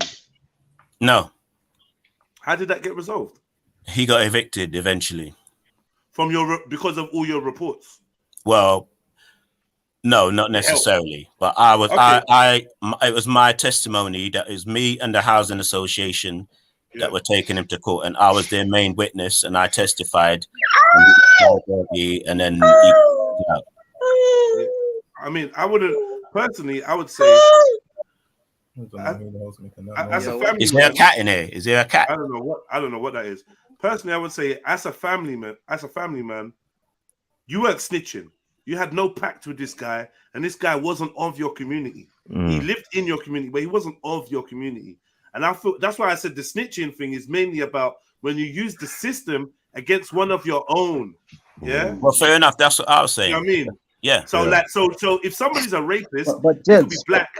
Wait 1 second, please. If someone's a rapist or pedophile or a racist, blah blah blah, they could be your cousin. It doesn't mean they're one of your own. So if you now use the police force, whatever, to deal with this guy, no, that's not snitching.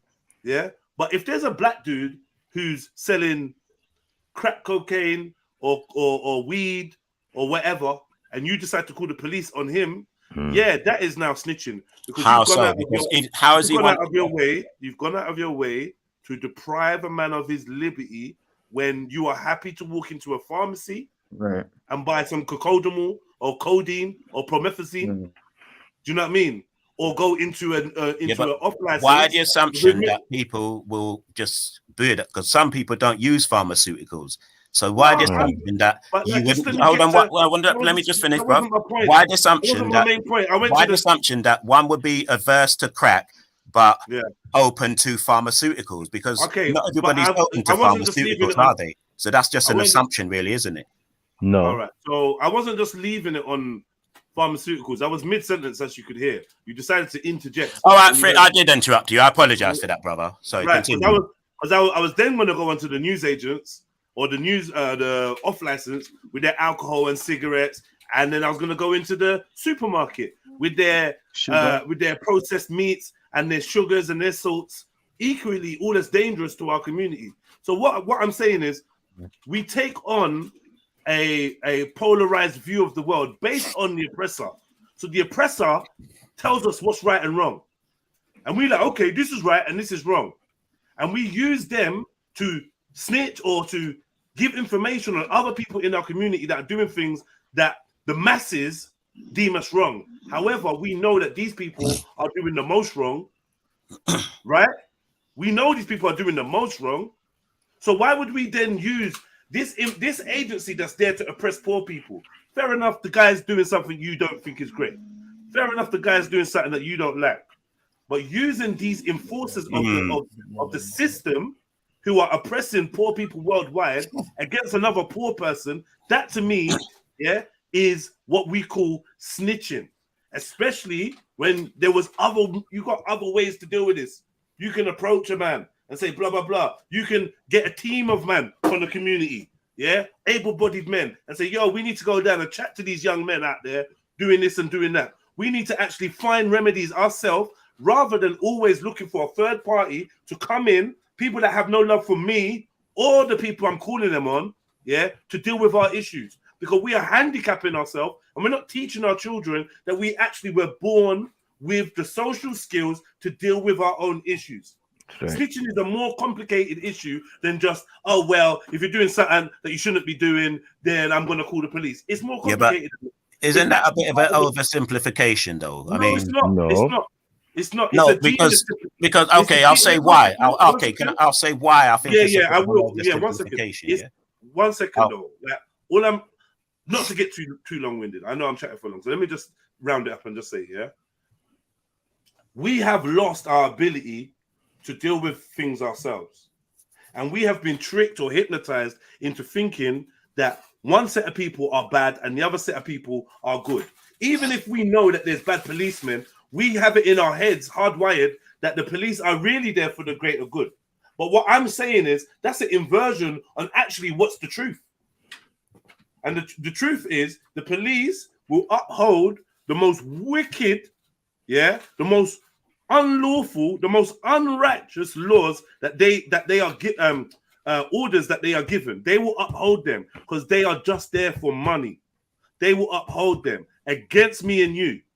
They will commit multiple crimes against us. So we've got to stop trying to look at the police force as if they are our saviors. This is what is weakening us as men who should be in our communities ruling with an iron fist. Because if me and you lived in the same community, and I knew that there was a racist man parading around giving you grief, and making your family feel unsafe, then I would join up with you and other men in our community to make sure we did something about it. Okay. Can I ask you a question? Yeah.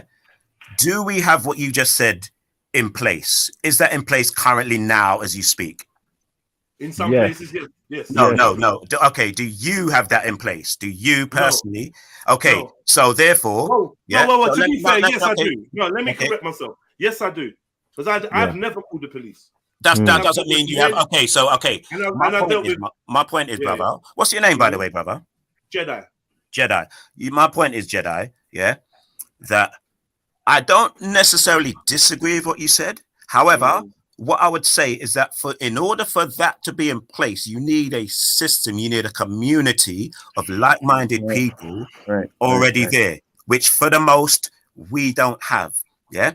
So when it comes to self-governance, you're going to need your basic needs met. You're going to need food. So you're going to need to be growing food. Yeah. You're going to need shelter. You're going to need housing. You're going to need the ability to build houses, repair. You're going to need you're going to need to protect it. So you're going to need security. You're going to need a number of things in place. You're going to need water. You're going to need a number of things. And in order to have all of these things in place, one person can't really deliver all of that. Yeah, big man. So therefore, you spoke for a long time. Let me speak. That weren't me. That was me still. Oh, sorry, the other brother spoke for a long time. Yeah, let me just finish my point. I won't try to be too long-winded with it. Take Sarah off the screen. Let me minimize it. So, carry on. So basically, you're going to need a number of things in place. Yeah, and for the most, we don't have it. also some of the points you made earlier, so the guy that was talking, so I've forgotten his name, my bad, but the brother who was talking, yeah, he said certain things like you don't just, if there's a crack dealer in your area, just because you don't like what's going on, that's not a reason to phone feds. But it's a bit more than not liking what he's doing, is it? For example, a friend of mine, yeah, had a crack dealer living underneath him in his flats, yeah, and these times he had young children. He had a young child of like 2 and the next child of 4 that was going nursery, and he's bringing his child to nursery every day, and he's walking past these crackheads on the stairs, yeah, and his missus has to go work. She has to come back late at night and to walk past these crackheads. These crackers are watching their movements every day, watching them come and go, knowing what time they leave, what time they come back, and rare. My man sees them looking in his window, you know, looking inside his window when he comes home. Yeah. And then he's walking down the stairs one day with his kid. He says, his child asked him, "Dad, what's that?" Pointing to a crack pipe. Yeah. Yeah. So dad just like, "Oh, that's just rubbish. That's just rubbish. Don't worry about it." And then every day his missus is walking past these crackheads scared. You know what I'm saying? Yeah. So he phoned feds. Yeah.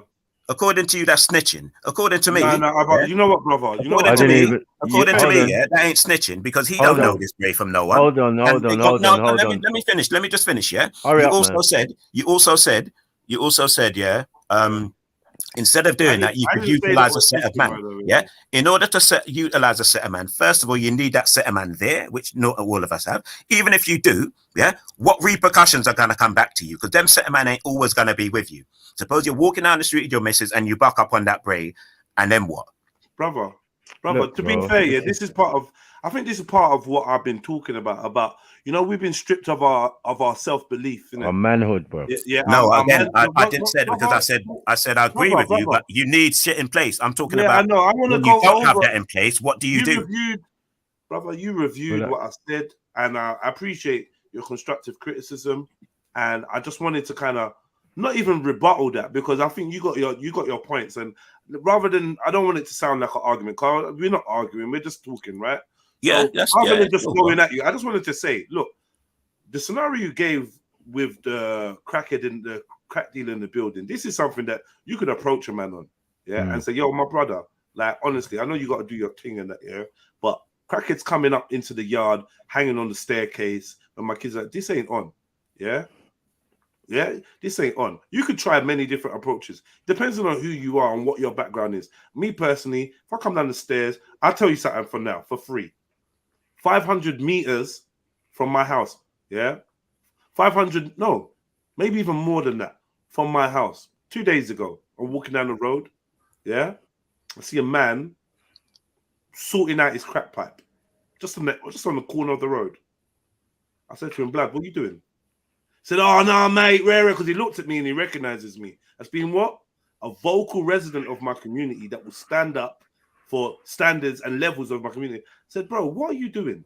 He said, "No, I'm just sorting it out. I'm not going to do it here, mate. I'm not going to." I said, "Listen, get that the fuck away from here. Don't make me catch you out here doing this bullshit. If you're going to do your thing, have some respect for everyone else and just do it in private." "Yeah, I know, mate. I'm sorry, mate. We're rare." These are the type of people that you want in your community. People like me. People that's going to come out, hear a noise, come out and stand up as a man and say, "Yeah, I live here. My kids live here. My neighbor's kids live here. And we ain't having this bullshit." It doesn't always have to be a violent confrontation. But there's standards. I had a crackhead neighbor. I had to manage him many a time. Bruv, when you're coming back into your yard, don't do all that shouting.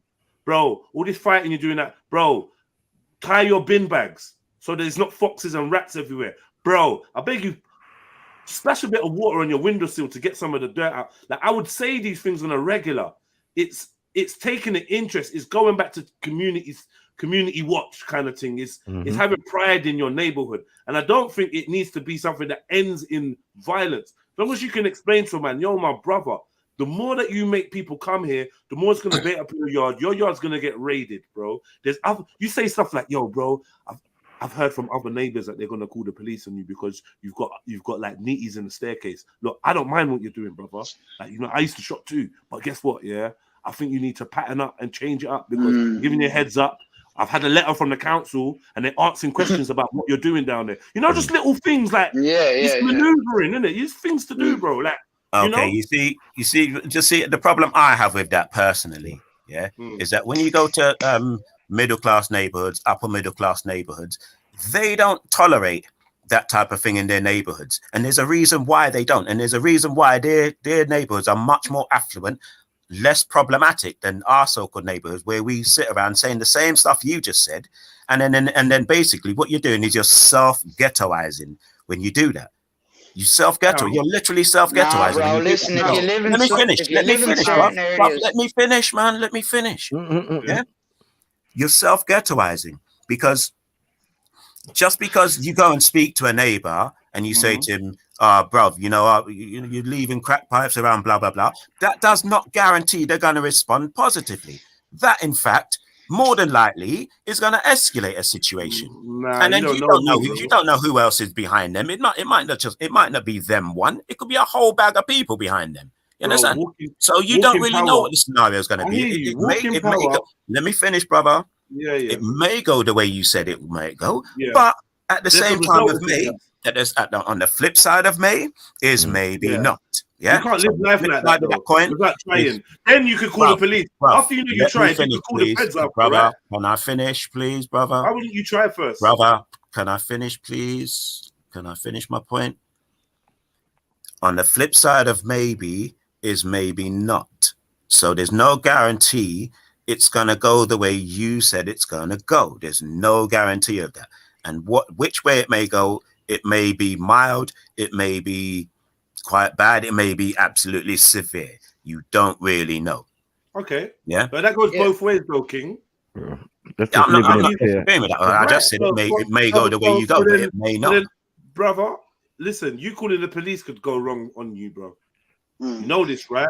That just sound like fear factor. Much less likely, though. Especially if you do it anonymously. If you do it anonymously, it's much less likely, though, isn't it? And this is what I mean. Now we're stripping ourselves of our manliness. We're anonymously reporting to a third party that don't give a fuck about the crackhead, the crack dealer, or you.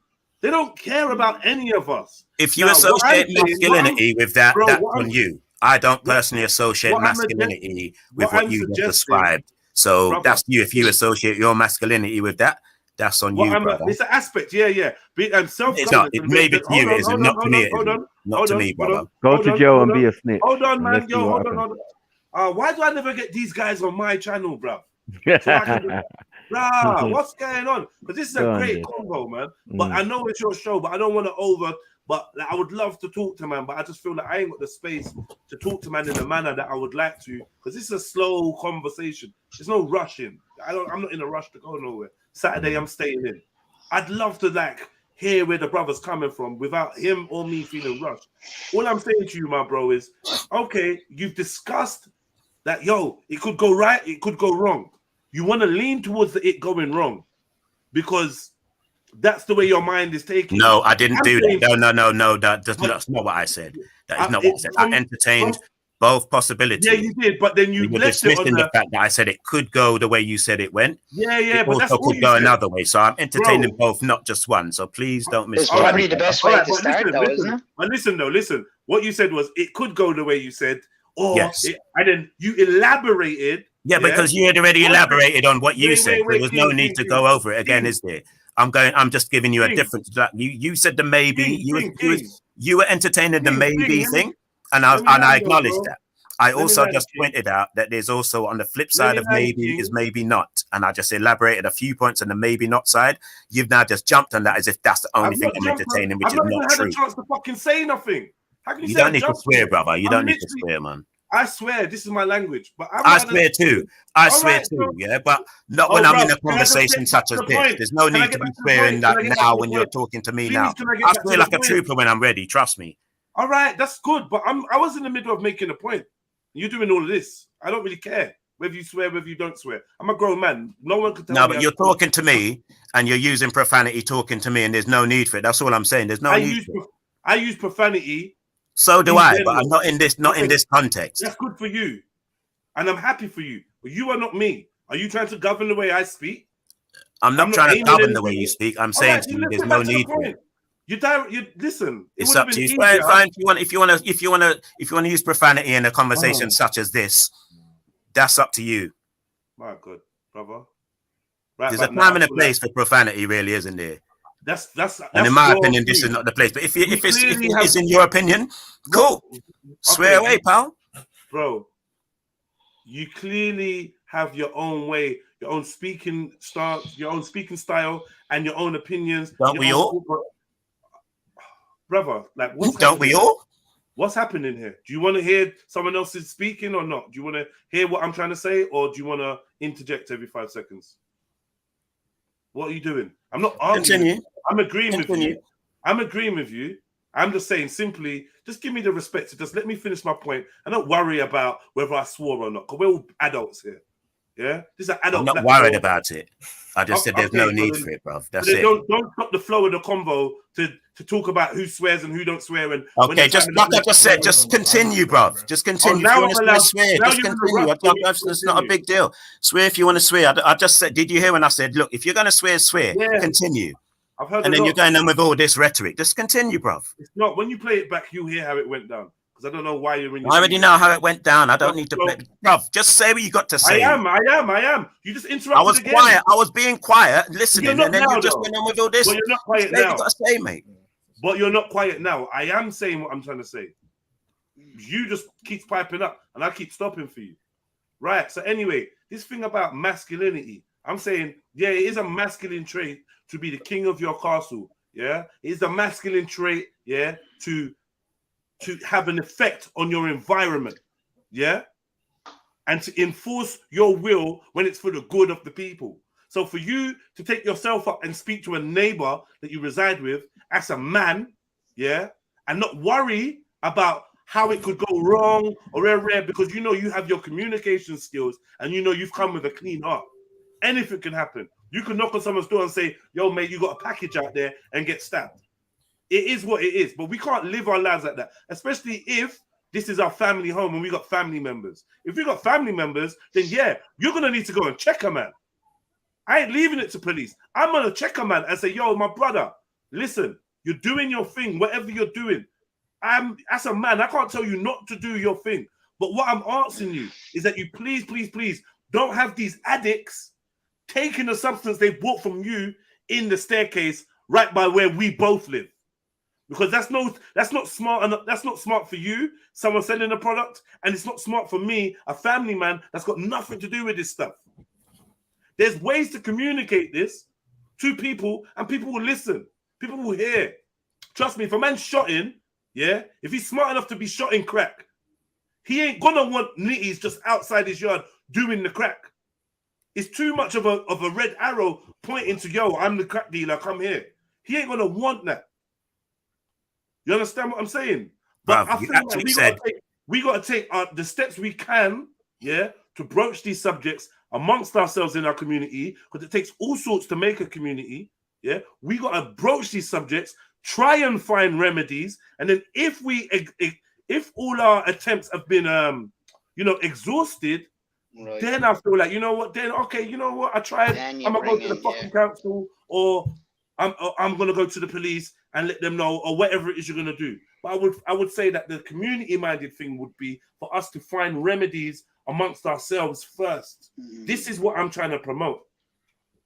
You understand what I'm saying? I hear you, but you need the community in place first, as I said earlier, and for the most, we don't. So I agree with you in the sense of self-governance, but you need the government in order to self-govern, and we don't have that. Most of us are just individuals living on a day-to-day, on a weekly paycheck or a monthly paycheck basis, and we don't have the structure in place to implement what you're talking about. So until then, we've got to just do whatever we do that suits us. And if in your case it's going and talking to people, fair enough.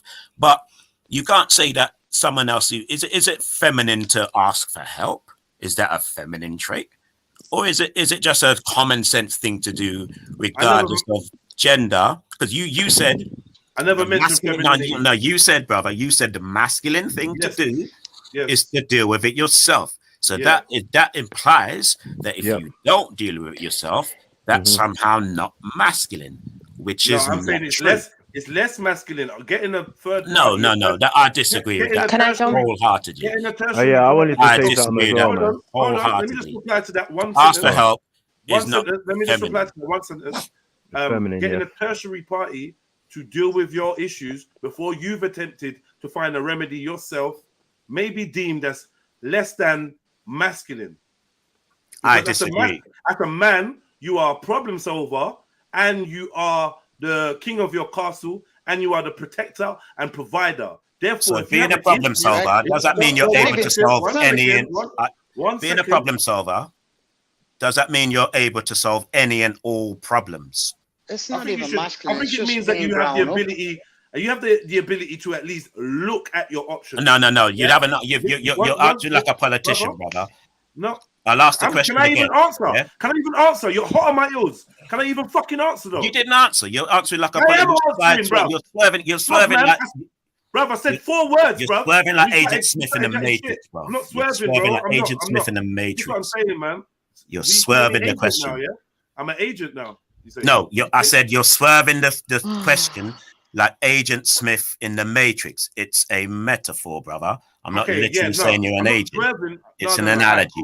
All right, brother. Respect, yeah? Respect. I'm not like, please, bro. I mean, disrespect. I want to have a fruitful conversation. You're swerving the conversation, though, bruv. You're swerving the question. Hello. You're swerving the question. Can you hear me talking to you? Yeah, stop talking when I'm fucking talking, innit? See, there you go again with the profanity, my brother. Thank you. There you go again. I just want you to show some common respect, innit? Yeah? When you're saying to me, there you fucking go again, and you're talking about common respect. Really? Bro, you are kicking up some Really? Come on now, seriously. The more Can you actually hear yourself? The more you exhibit Can you this actually hear hereditary yourself, inability, the more you exhibit this hereditary inability to communicate efficiently. Hereditary. Because your son's got the same issue. Hereditary, yeah. Your son's got the same issue. But then it's not hereditary. Then communication style from you. You're implying that my father has it also, and my mother, which you don't even know. So yeah. Anyway, yeah. No, I'm not talking about your mother or your father. I'm talking about your you said son. I'm displaying a hereditary thing. Yes.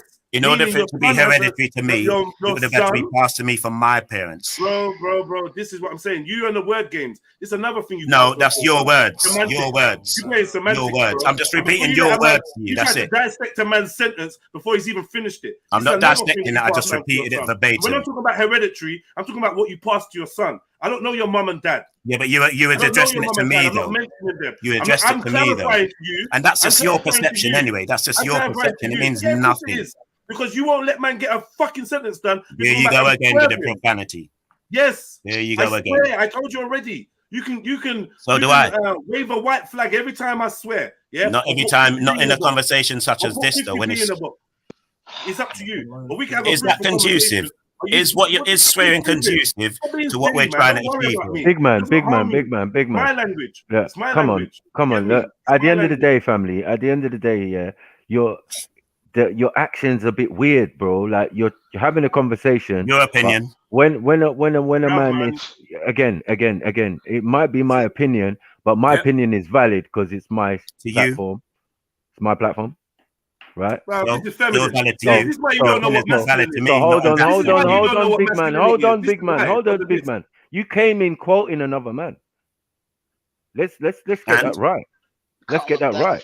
So that automatically shows me, yeah, where your mindset is and what your thinking's at. Do you get what I'm saying? Because we are free thinkers over here. Do you get what I'm saying? You've never quoted anybody, bro. It's not about what do you mean quoting anybody? You've never quoted anyone. What do you mean quoted anyone? I ain't even had the time to speak. I came in quoting somebody. Yeah, you came in quoting. You say you talk about Baba. So you've never quoted anyone, no? My friend. You've never quoted anyone, no? Bro, I'm telling you what you did, right? You came in quoting Dr. Malachi Z. York. Yes or no? Correct. Right. So that's all I'm referring to. And therefore now you're concluding personality traits. I'm concluding. You absolutely know nothing. Concluding. Wait. That's your opinion, cool. I'm concluding, yeah, that we live in a community. Yeah. That's what I'm agreeing to. I'm also agreeing, if you stop to listen from before, yeah, that civilians are exempt from this rule of snitching that we're talking about. Yeah, this is amongst real man them.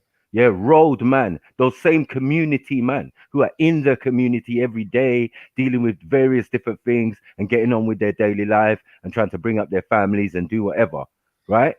So are So these road my man not point, part of the hold community? on. You stop talking. I Yeah, thought you'd finished, I said, brother. hold on. I Go on said, then. and then the civilians now. So if my mom gets attacked or something and she picks up the phone and calls the police, no, she's not a snitch. Do you get it?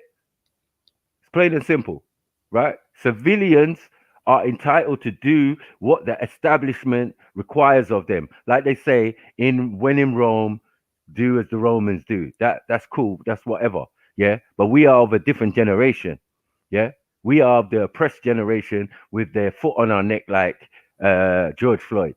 Yeah. We've been beaten, we've been abused, we've been all sorts. We've been incarcerated. So we know at first hand, yeah, what these people are dealing with.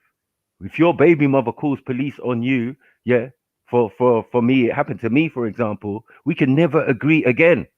In Farmer Dead, where she come from her people's point of view, I'm a Nigerian, she's West Indian. Do you get what I'm saying? But from her people's point of view, in Farmer Dead, yeah. And me living in England, I learned all that. I learned because we live in the same environment together. We live in the same communities together. So all the examples are there for man. Yeah. What's for the road? Yeah. You keep your nonsense outside. That's what my mom told me. Yeah. You don't bring rubbish or whatever you was doing outside into the house. You don't shit on your own doorstep. These quotes are meant to hold us in good stead. Yeah. It's all right listening to pretty words from a teacher and but the first teacher is your parents. Yeah. And they say it takes a whole village to raise a child. So then it takes a whole community to make and structure what you're seeing in front of you. Yeah. But one thing we don't need, yeah, is to be governed over. That's just even mere word igs me. Do you get what I'm saying? By forces or by people who don't have your best interests at heart. And especially, and they have their secret army, which they're calling the police force, the policy officers. They're there to uphold policies. Yeah. This is where the lack of disrespect comes from towards snitches or informants. It's from occupied or colonized countries that when you were going to inform or snitch, that it was to people that wasn't your people. And as Matthew says, that don't have your best interests at heart and is only worried about their bottom line. You know what I'm saying? There's no way I'm going to sit in front of my 24-year-old daughter and say the best thing to do is for you, yeah, in certain situations to go to the police in front of me.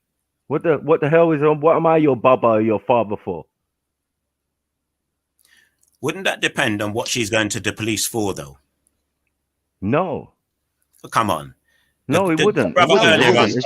Listen, earlier on, yeah. As Jedi, I got sisters. I remember I got sisters as well. There's other ways of doing things before. No, okay. Earlier on, yeah. Somebody spoke about pedophiles and said, yeah, it's okay if it's a pedophile, go to the police then. So this is what I'm talking about. Are there things that it is okay to go to the police? Of course there is. Of course there is. Somebody mentioned one already, didn't they? So to have this sort of blanket policy that you don't go to police for any reason is absolute nonsense. And this is what I was talking about earlier when I said we self-ghettoize. Okay, okay. When did I can understand certain reasons to not snitch, etc., etc. Yeah, I wasn't always a teacher in Nuwapu. I was on road back in the day, so I know how it goes. Yeah, I mean, I know how it works and all the rest of that. Yeah. However, as I'm an older, wiser man now, yeah, I can now see it with new eyes, with new information, and I can see back and look at certain things I did which I wouldn't do again.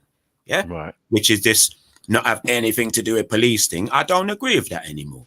I can see how, to some capacity, it's good to have a relationship with police. I understand about the oppressive Yeah, nature of the police, etc., etc. I understand that.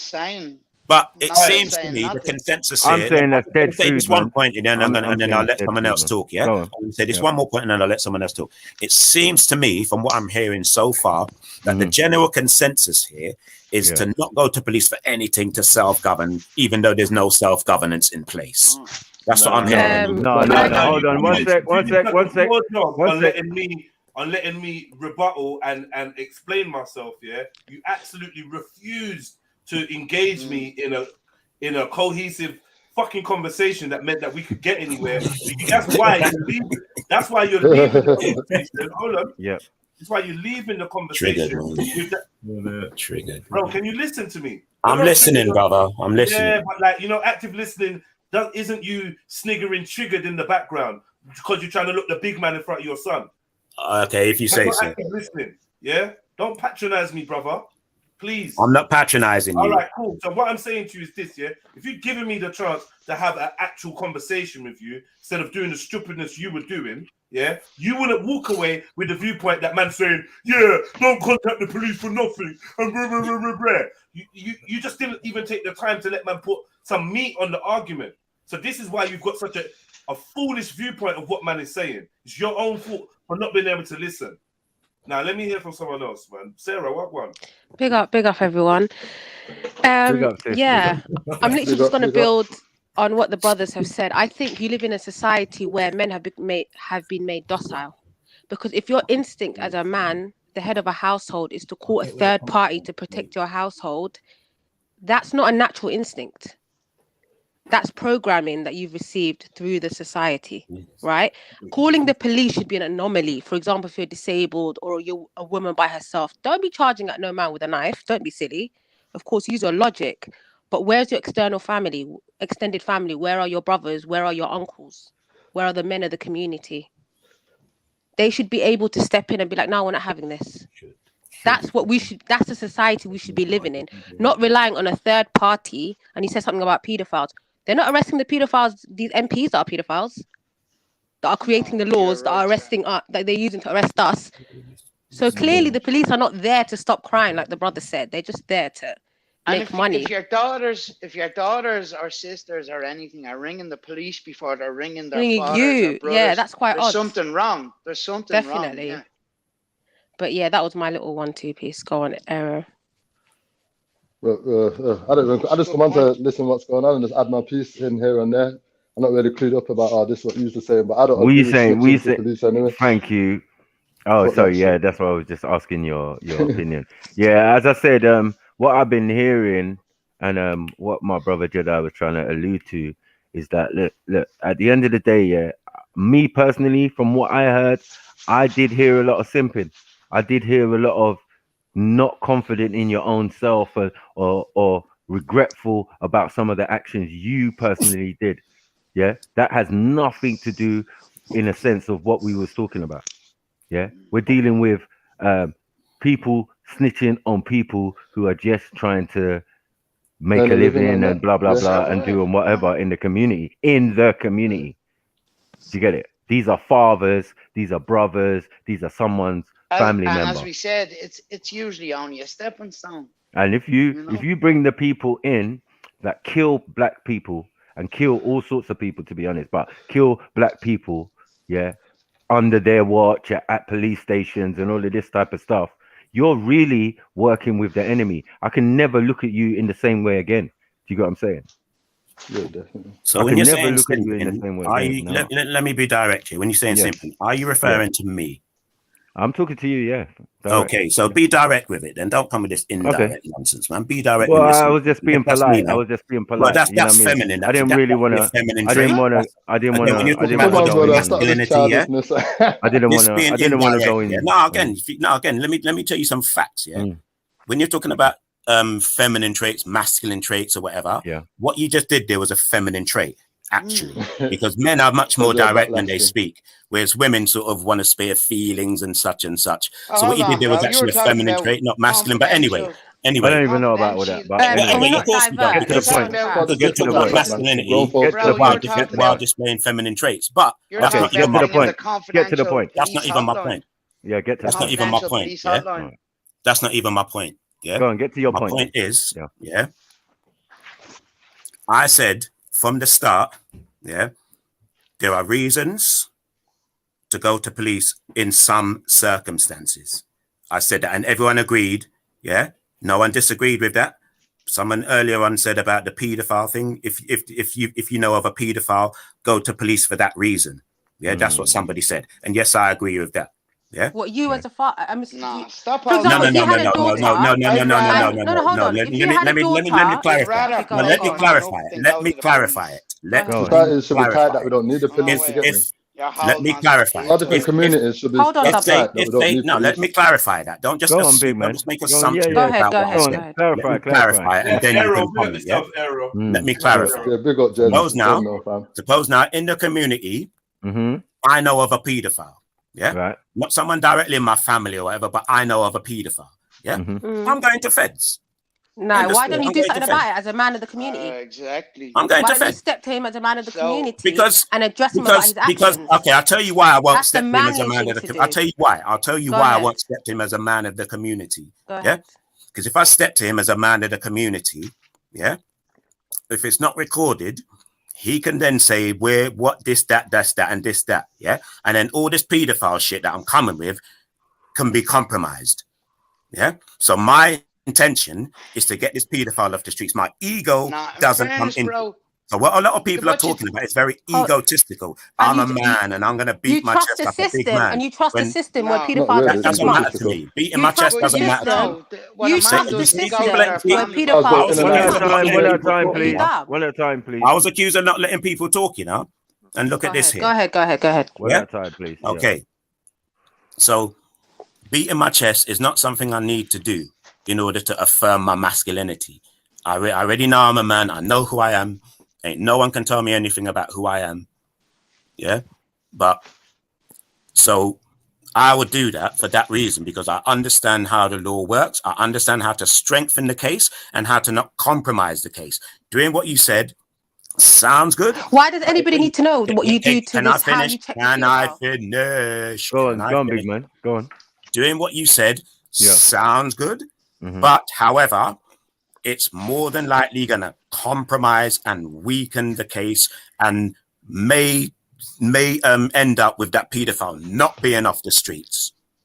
But it happens already. There's pedophiles that get 6 months. I'm not approaching myself. I'm gonna give the family the choice. Hold on. There's pedophiles paying fines. Hold on, my friend. Pedophiles getting Wait, 6 months.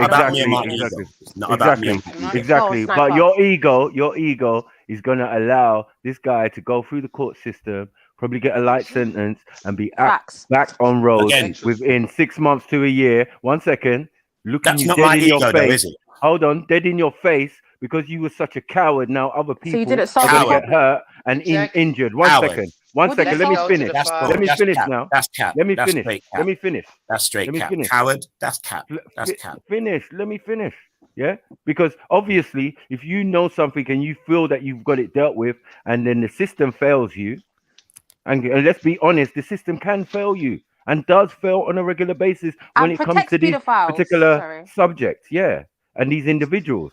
Yeah. So when this guy is walking back on road 6 months, same high street with his bags, looking you dead in your face, what are you going to do, big man? As a man. Okay, so this is why again. That's just a possible scenario you outlined as if it's a fact. Yeah. What if he goes to jail? I'll give you another what if you want to entertain what ifs. You entertain my what if. Yeah. Can you answer I can bring what ifs as well, and I can bring a million what ifs. Can you answer Matthew's what if first? No. What if? Then that's it. Then that's it. If they went out, then hey, again. Now, okay. I've entertained your what if. What did he got out on the street? He got a paltry sentence, and then he's looking me in my face. Okay. And he's abused more people. He's abused more people. Now, who is that? No. Listen. Yeah. If the system failed, don't hold me accountable for that, yeah? Because I'm not the system, yeah? So let me put to you this what if scenario.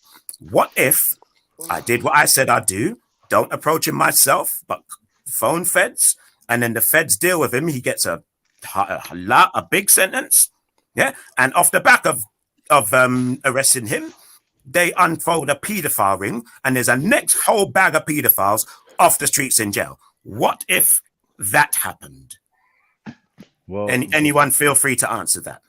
Yeah, man. Yeah, you struck it lucky, but yeah. I'm saying, yeah, you struck it lucky, and that was a lucky thing.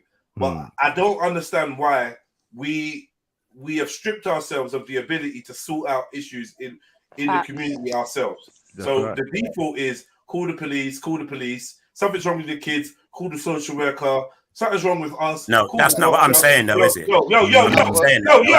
Yo, I'm talking. Let man finish, man. I'm getting so irate for chill. Look how many people interrupted me a minute ago, and then look at this. No, man. What the hell, man? Wow, bro. You allowed to speak Don't worry about how a man clearly, sounds, man. Just taking the There's information. about 3 or 4 people interrupting me. No, They didn't know some of this energy. They didn't know some of this energy. This is the thing. Hold up. Where's the respect? Yeah, seriously. Where's the respect? Where's the respect? This is a forum online where people are watching. Respect is a two-way street, brother. It's a two-way I'm street. being respectful. I'm being respectful. If that's what you call respect, bro, I wholeheartedly disagree with your version of respect, my friend. Let me see? talk. See? I am talking, bro. See? I don't want to hear your chatty What can I chatty say? when I'm talking. What can I say? Yeah, that's not fair, big man. Come on, man. I'm gonna listen. You've been rolling commentary through everybody's conversation. Listen, here's what I'm saying, yeah? And you wonder why man's irate, because people are slow. Like I said, people don't pick up social cues. You're not understanding. Yeah? Notice that I'm not irate. Bro, man, just let me fucking notice that. I don't want to notice nothing. I'm talking. You just told me to notice whatever. No, I'm just putting you on notice. You sound triggered, man. That's it. This is not right knowledge, man. Come on, man. I sound triggered, but the guy all saying that he's irate isn't triggered. Come on, man. Okay, bro. But just exercise some discipline. That's all. If you know better, do better. Swearing like a squaddy is not being told to exercise any type of whatever. I'm being told to exercise whatever, yeah? Okay, bro. You're the big man, though. Okay, bro. You got no impulse control, no self-discipline. None. The guy is swearing like a squad. Zero. No, Just use hands and then respond impulse after. control. Wow. Can you hear yourself? The same guy who said it's a smart move to sell crack. It's the same guy that said smart people, if you're smart enough to sell crack. This is the same dude that said if you're smart enough to sell crack, like selling crack is a smart move. Please, did I say please, it was a smart please, move? please. It takes intelligence to. Please. It takes intelligence. Hold on, to identify a fucking need in your community and facilitate it. It takes these are transferable. Because the skills. community needs crack. No, Okay, wait. bro. Let me talk, Yeah. man. The Just back up community a needs bit, crack. man. Back up a bit. Hey, big man. I don't want to have to mute you, you know, but just relax, man. Let him finish, man. Wait, Yeah, but let me deal with it just him. makes for better sound. Let me deal Conversation with him. goes two ways. It's cool. No one else talk. Let me deal with him. Yeah, I'm saying your impulse control. Deal When I with make a go on mute, bro, because you just make yourself sound dumb. I'm trying to speak. I don't want to speak over you, and I don't want you speaking over me. It's just etiquette. That's it. You're telling me about swearing. Wow. Swearing does not. You need to play this live stream back. Oh, let me talk, man. Yo, go on mute. Background boy. Background boy, bro. You're a Jedi in name and name alone, bro. Background boy. You're a This one I say fuck it. This one I say fuck it. Background boy that called his dad to come on and fight his fucking battles, yeah? Go on mute, let a big man talk, and then when he's done, you can respond. That's how a conversation goes. You're ad-libbing, you're side chatting, you're doing all these little sniggering, high-fiving each other in the back. You sound like a bunch of fucking pansies. And this is why I said it's hereditary. Because none of you have got a manly bone in your fucking bodies. Embarrassing. And you're looking at each other like you think you're fucking clever. But that's why you couldn't defend your family when there was a racist man that's supposed to be a knife man. You couldn't do shit. You couldn't do shit except for call the police. So don't act like you're something special. You can't even protect your own family. You shouldn't have had one if you can't protect it. Facts. I'm telling people that there's entrepreneurial skills, transferable skills in distribution of fucking class A. Yeah? They are skills there.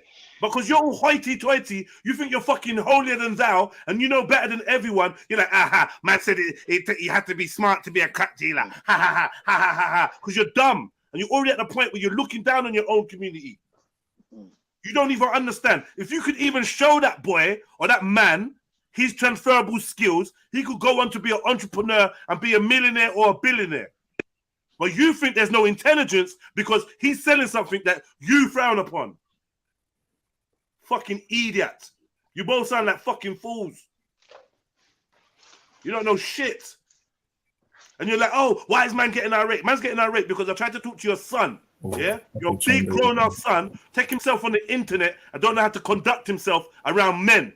Come to find out that he learned it from his fucking dad. That's why I'm getting irate. But both of you lot ain't got no fucking sense in your head.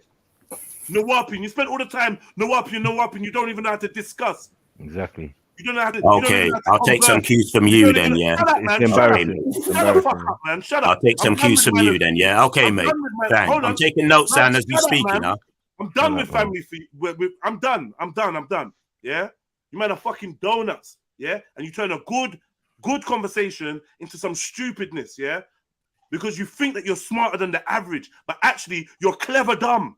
You are them clever dumb guys. Associate masculinity with minor things. Bro, you can't defend your own family. You can't even tell a crack dealer in your block like to fix up. You can't that even. Wasn't me, bro. That wasn't me. You can't even, bro. It your wasn't family me. lived in fear. It You wasn't was a me. witness for the council. It wasn't Your me. It family was lived somebody in fear I of know. one Get man. it right. Shut up, man. Your Get it family right. lived in fear of one man, and you couldn't do shit because you heard he had knives. So don't now talk to me about masculinity, bro. Yeah. You're coming inside the women and you can't defend the children that come out. You have to run to the council. You talked about active listening, but yet you wasn't even actively listening to me. Idiot, yeah? Practice what you preach, my friend. You couldn't step what you in. preach. I might have to knock him out, but before I do that, I'm going to go to the police and build up a record. No, that was a so that different they know, thing. That was so a that they different know, thing. So if I do knock They him were out, two- you're an idiot, bro.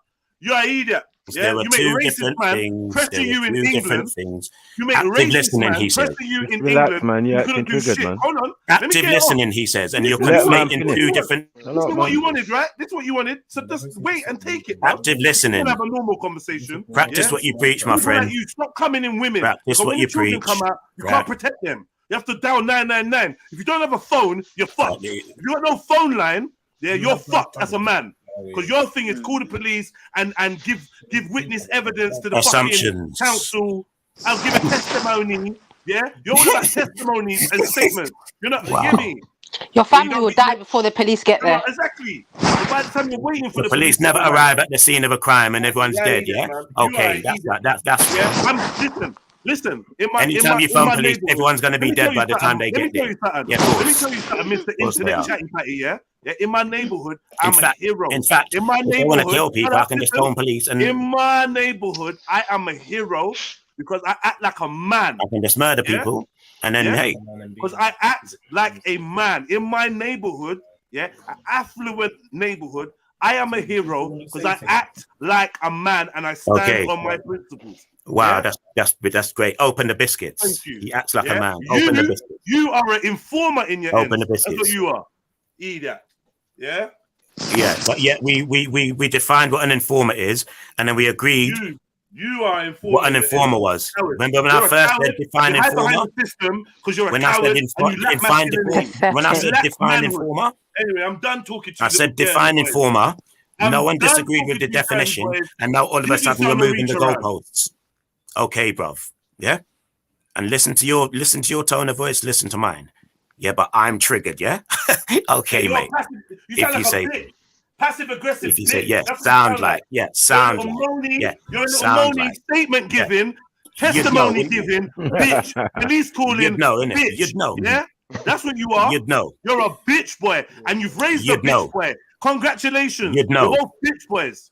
Congratulations. You'd know, wouldn't you? Two bitch You'd know. boys, two bitch boys in a You'd room. know. Two bitch boys in You'd a room. know. I'm listening to a bitch boy now. That's You'd why you're know, fighting. wouldn't you? You'd know. You're a girl. Yes, you have to take the feminine stance in this argument. Name You're a calling girl. is the You tool argue- of the you mentally argue like my defeated. wifey. You argue like my Name wifey. calling is the tools of the mentally All right, I'm out, man. defeated. I'm gonna mute up. Man. Name calling is the tools of the You just mentally annoying, man. defeated. Shut up, man. Oh, Jesus. With your little croaky bitch boy voice. Yeah. Effeminate voice, man. Shut the Yeah, fuck up, man. it's a masculine voice. It's Noir deep poo and poo. masculine. Noir poo. That's why it's Tell us- croaky. And when It's you're deep done, and tell us masculine. about the golden child. When you're done, tell us about the golden child and the hermaphrodites and gays. They have to stand. They have to stand You'd know around all while about that too. while the golden child's in the middle. You'd know all about that. It's your teaching now. Yeah. You know all about it. Yeah, You're man. in now. You Patarat. deal with golden The child. Patarat. You know all about Yeah, it. your son sound like a golden child. Your son Sound sound like. like a There you golden go again child. with the sound like. Yeah. Sounds good. Sounds good. Your son sound like a Teachers. golden child, Mr. Sounds Nawab. like. There you go again. Sounds like. Again, the little infantile name calling. Oh, your son sound like a golden child. Oh, he's got a bit of sugar in his shoes. Yeah, Yeah, it got great. you, man. It got you. But you, Now you come with some called the facts. first name. Now You come with called some the first facts. name. It got you though. It got you though. Yeah, of course it did. Yeah, it got me. go on Yeah, then. well, you got me. Right, Wow, if you you got never me. got you, don't address What can I it then. say? If it was nothing to you, don't address it. No, I address what I want. Yeah, exactly. And I'm saying to you, Exactly. yeah, So shut the fuck up. name man. calling I love it. is the You gotta tool love of the it, bro. mentally defeated. Don't ever try it. So you Bro, could don't say ever all this try it. little I'm saying, fictitious innit, yeah? bullshit. I'm saying, don't ever What, try are and we back jump in on the that big man. playground? Like, Are we back don't in the ever try and playground? jump on that big man. Are we You back in should've the left your infant son playground? talking. You should have left your son talking. You're embarrassing. Yeah? You should have left your son talking. Don't try to jump on like the big man, and then you're even worse than him in communicating. Idiot. And you can't even see it. That's the wickedest thing. You actually think that the other people in the conversation are the problem. Sorry? But it's you. Read the room. Read the room. Passing on Asperger's willy-nilly. Read the fucking room. That's his favorite word, I swear. No. That's like that funny meme. He's like, no. Oh. Anyway, yeah. Yeah, It was yeah. nice got knowing back, you. man. Yeah, yeah. You just don't snitch, man. That's all I'm saying. Yeah, that's not I right don't knowledge, snitch. cuz. I don't snitch. It's not right knowledge, cuz, and I'm saying as I don't snitch. a real original roadman, like everything you said. Roadman, how old are sounded you? How old are you? Unfamiliar. How old are you, Unfamiliar. brother? How old are you? I'm probably older than you still. No, but how old is that? It don't even matter. It don't even matter. Okay, and you're still a roadman. As I said. And you're as still I a said, roadman. No, I'm just saying I've And been you're a still a roadman. I've roadman. been on these roads. You're probably older right? than me and still a roadman. No, I'm not still a roadman, but You some just things you just don't said leave you're a you. roadman. You said You're you're a the roadman. original roadman, you dunce. Yeah, Yeah, some things dunce. don't You said leave you're you, a my roadman. brother. Dunce freak, Yeah, man. some things don't leave Where you. were you And running, I'm man? saying, Where I'm Some saying, things don't leave you. I'm saying, Were you still shitting your nappies? I'm saying some Nubians. You still shitting nappies, yeah? Some Nubians were Yo, bro, start roadmen acting like a white before man, they- bro. Don't leave you. Okay. You got some Okay. sense. Hold on. Some things don't leave you. Yeah, exactly. I And have to some put you things on do mute. leave you, and people Do do you change. never Right. you So never if you're hear a coward, saying- if you're a coward, yeah, it's always going to If. be with you. You came in If. as a coward, And if you're yeah, not, and you and if continue you're to not, live as a coward. Listen, Just stay in the shut up when UK. You will never listen, survive in anywhere I else beg, in the if you're world. not, I'm telling you, stay here. listen. I beg everybody be quiet when I'm stay in the talking. UK, you'd You know never what I'm saying? survive Like, anywhere let else. me just deal with this fool and get him done and That finished. makes sense. You get me? Because right now They're in he's the a big UK. embarrassment. on the Everywhere thing. else is safe. You know what I'm saying? No, Let's but go what to I'm saying, war on Afghanistan. I tried to say it nicely, and you said it was Because the feminine. UK is like really So, bad. Let's go. yeah, I tried to say things nicely, and you tried to indicate that I was being feminine when I was being polite and just stating Yeah, a feminine truth, trait. right? Being polite in that circumstance is a feminine. But it's not feminine After you were gasping about all this. when the person asks you, yeah, No, was it men are them you- direct. Women, bro, I beg, man. men are direct. Women are indirect. You came Cool, indirect.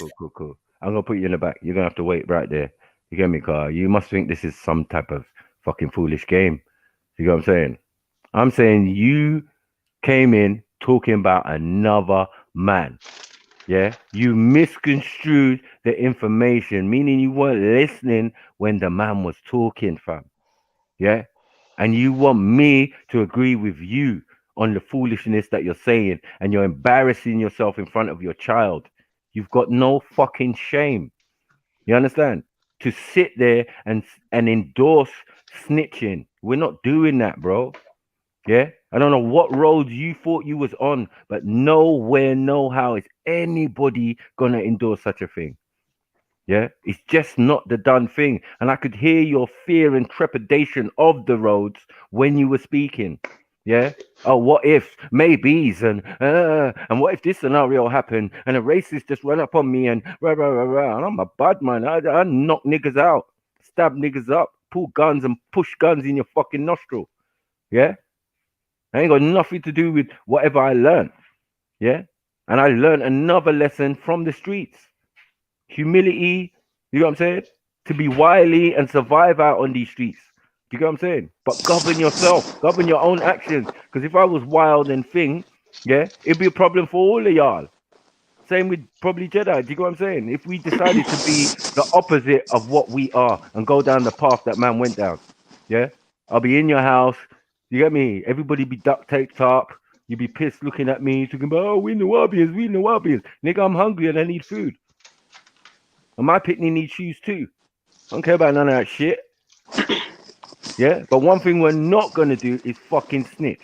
You fucking abuse anyone in my family, we gonna bury you somewhere silently. Yeah, we ain't in all of this writing statement and all of that. We're not endorsing that, big man. Yeah, we're not here to argue with you on any points and da. Your point of view is your point of view, but you're never going to say to us what our standpoint is when you're clearly not listening to us. You know what I'm saying? You're clearly not listening to us. Of any pedophile ring out of whoever we have to deal with. That's what I was saying. Like, you don't go to the police. You let, if you know about someone that's going around to do touching something up in the kids, moment. Yeah, you go to their family. You go to the kids' older brothers. You go to the kids' father. Facts. You don't go to the police. You let them deal with it. That's right. If they want to go to the police, then if it's your kids, fuck's that, man. I know what's going down. The police ain't nowhere involved with it. But why is that? My thing is, why is that your first thought to go to the police? That's what I don't get. No, I find, you know what, it's what Jedi said. Like, you could clearly see, you know, like the young boy was deluded in his mindset. Yeah, you got what I'm saying? Like, yeah, snitching is okay. Oh, how'd you get to that conclusion, young man? What, he wobbled so much, he went and ran and got his dad? Yeah, not even that, just the level of arrogance when he's talking about middle class area. I live in a middle class and I can area. hear the trepidation in his voice. Yeah. You know, when you've heard the conversation, and you want to come in at a point and and I can hear the fear in your voice. I'm a road man. I came from the roads. I know a timid deer when I hear it. You understand? Just by analyzing what he was saying and trying to listen and thinking, wow, this is all making me feel weak. Like I need to go and slip my wrist and jump out of a window or something. Like, what kind of energy is this? Yeah, this is what we're complaining about. Man's in the chat talking about, damn, y'all are triggered. No, you're decommissioned. You're no longer a man. Disqualified. You've been debarreled. You've been de-restricted. You've been like fucking, I don't know. You're hanging on the wall somewhere. You're not even live. You got no ammunition. You're blank. He tried to hold on to that. He tried to hold on to that pedophile thing. Yeah, hold on, man. Hold on. Because the thing that is triggering your friendly neighborhood lean dealer, the thing that is triggering is inability to have like a rhythm in conversation, right? And it's annoying, and I get annoyed. Like I'm not. You're not alone, man. You're not alone. Infinite patient. But what I was telling you was why I kept saying Asperger's, which you probably don't have that or whatever, The reason why I kept mentioning that is because of, like, I can see that within the son and the father, you clearly have an issue seeing or responding to social cues. So you're not, because you're not responding to them, I'm thinking, yo, have you got some kind of, are you on the spectrum in some way? Because this is a symptom of being on the autism spectrum. Yeah. So even though I'm saying Asperger's because it's a funny name and blah blah blah, like actually I'm actually pointing out that socially, regardless of whether because you wanted to focus on the swearing, and then you think that the swearing denotes a lack of control. But no, I'm choosing to swear. But I also have moments where I have to choose to listen to you and then choose to respond to what you said. Whereas you was just like, anything you heard, that. And it's like you couldn't switch off. You couldn't stop yourself. Yeah? You understand what I'm saying? You couldn't gauge when someone was just making an analogy from when someone was attacking you. When someone mentioned masculinity, you felt all of a sudden like fucking, like I was calling you a bitch. I'd not said anything like that. What I was saying is, for a man, it is natural to want to protect your environment and then protect your family, right? So if you see something that close to home, where it's downstairs from you, where your children are passing crack addicts on the stairs, surely you're going to try to find a remedy yourself. My first protocol isn't going to be, oh, I need to go on the phone and call law enforcement. Facts. Law enforcement, yeah. I think it's simple, man. I don't even know. Shit I about said, yo, nobody. go have a conversation with man. He was like, yeah, well, it could go right, or it could go, and it could be much, much, much worse. And da-da-da. And when I tried to highlight, yo, bro, you're only focusing on the negatives. You're excuses, only man. It's focusing on the excuses. negatives. And like every action could have a negative outcome. It doesn't stop us from taking them. And I feel like we need to be taking action in our own communities. If we can't take action in our own block, we have no choice. We have no chance. You probably the kind of guy get into an argument with your son and call the police on him because he gets in your face. Right. You step back. Or I'll call the police. I swear to God. Lean dealer, local neighborhood lean dealer. And why you got a name like why you got a name like that? Why you got a name? You're acting like you're out here distributing codeine promethazine. Yeah, why is your name acting like you're distributing codeine promethazine in the neighborhood and then talking shit about weed like I'm out? I'm on one snitch. You actually have the profile name of a shotter, of a drug dealer. You you confused, you lost, 1 foot in, 1 foot out. I get it, man. But my brother, like, honestly, there's better ways to hold a conversation. I'm a hothead. So after a while, I just say, fuck this. Fuck trying to be polite. Fuck trying to speak clearly. And I just say what I want. But guess what? In the end of the day, I'm always going to make more sense than someone like you. So we can see through the bullshit of posh words and speaking in a tone like this. And yes, I'm not passive aggressive. Yeah, I can see through all of that, man. Get me? I dealt with my baby mother like that for years. Like, yeah, gonna be passive aggressive, man. It's all right, man. Like, you can't get no, bro. We a man, innit? You tell a man to be direct, and you use it. You're employing all these girly tactics. Yeah.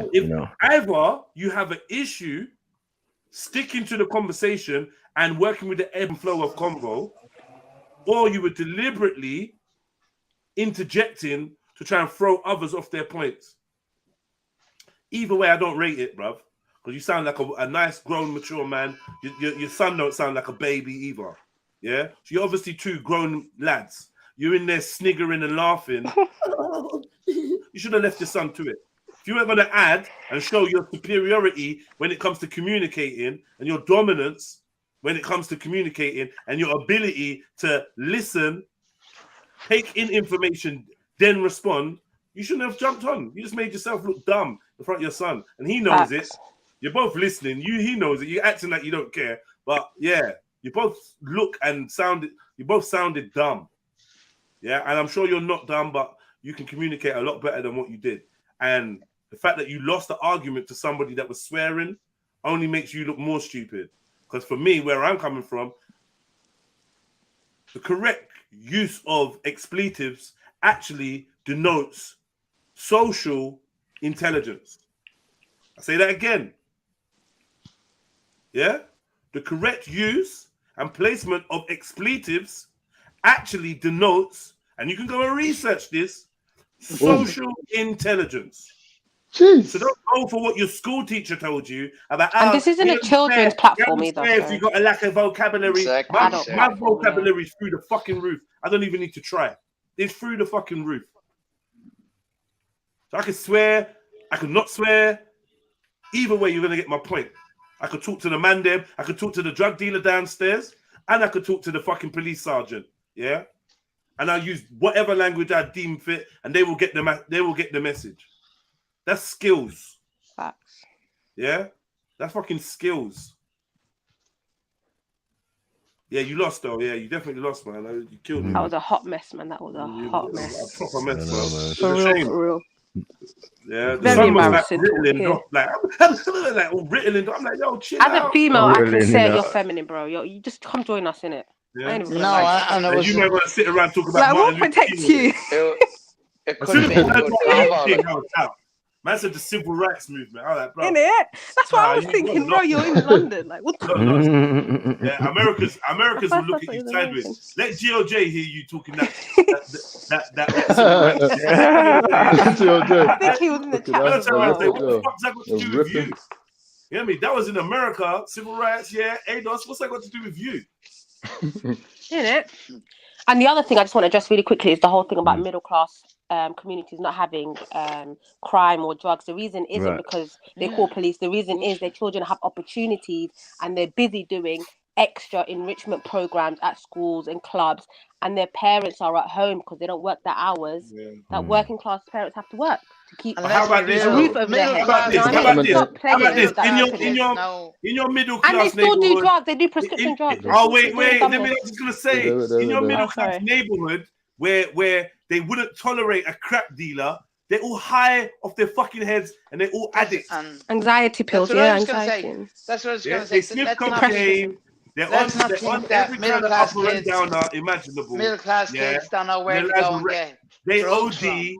They OD at an astonishing rate. Yeah, they're alcoholics. Yeah. So let's not act like they don't have their own addiction problems in these neighborhoods. Yeah. Like I said, yet again, it's just spun to you what is acceptable and what is not. Meanwhile, it has nothing to do with what's right or wrong. And this is what I'm saying. When we're dealing with the people that you're calling criminals and the people that you're going to call police on, bear in mind that what you perceive to be right and wrong was force-fed to you by the wrong people. Definitely. Once you mature your mind, look at the world through your own eyes, you will take a view, like in Portugal, where calling police on drug dealers doesn't work.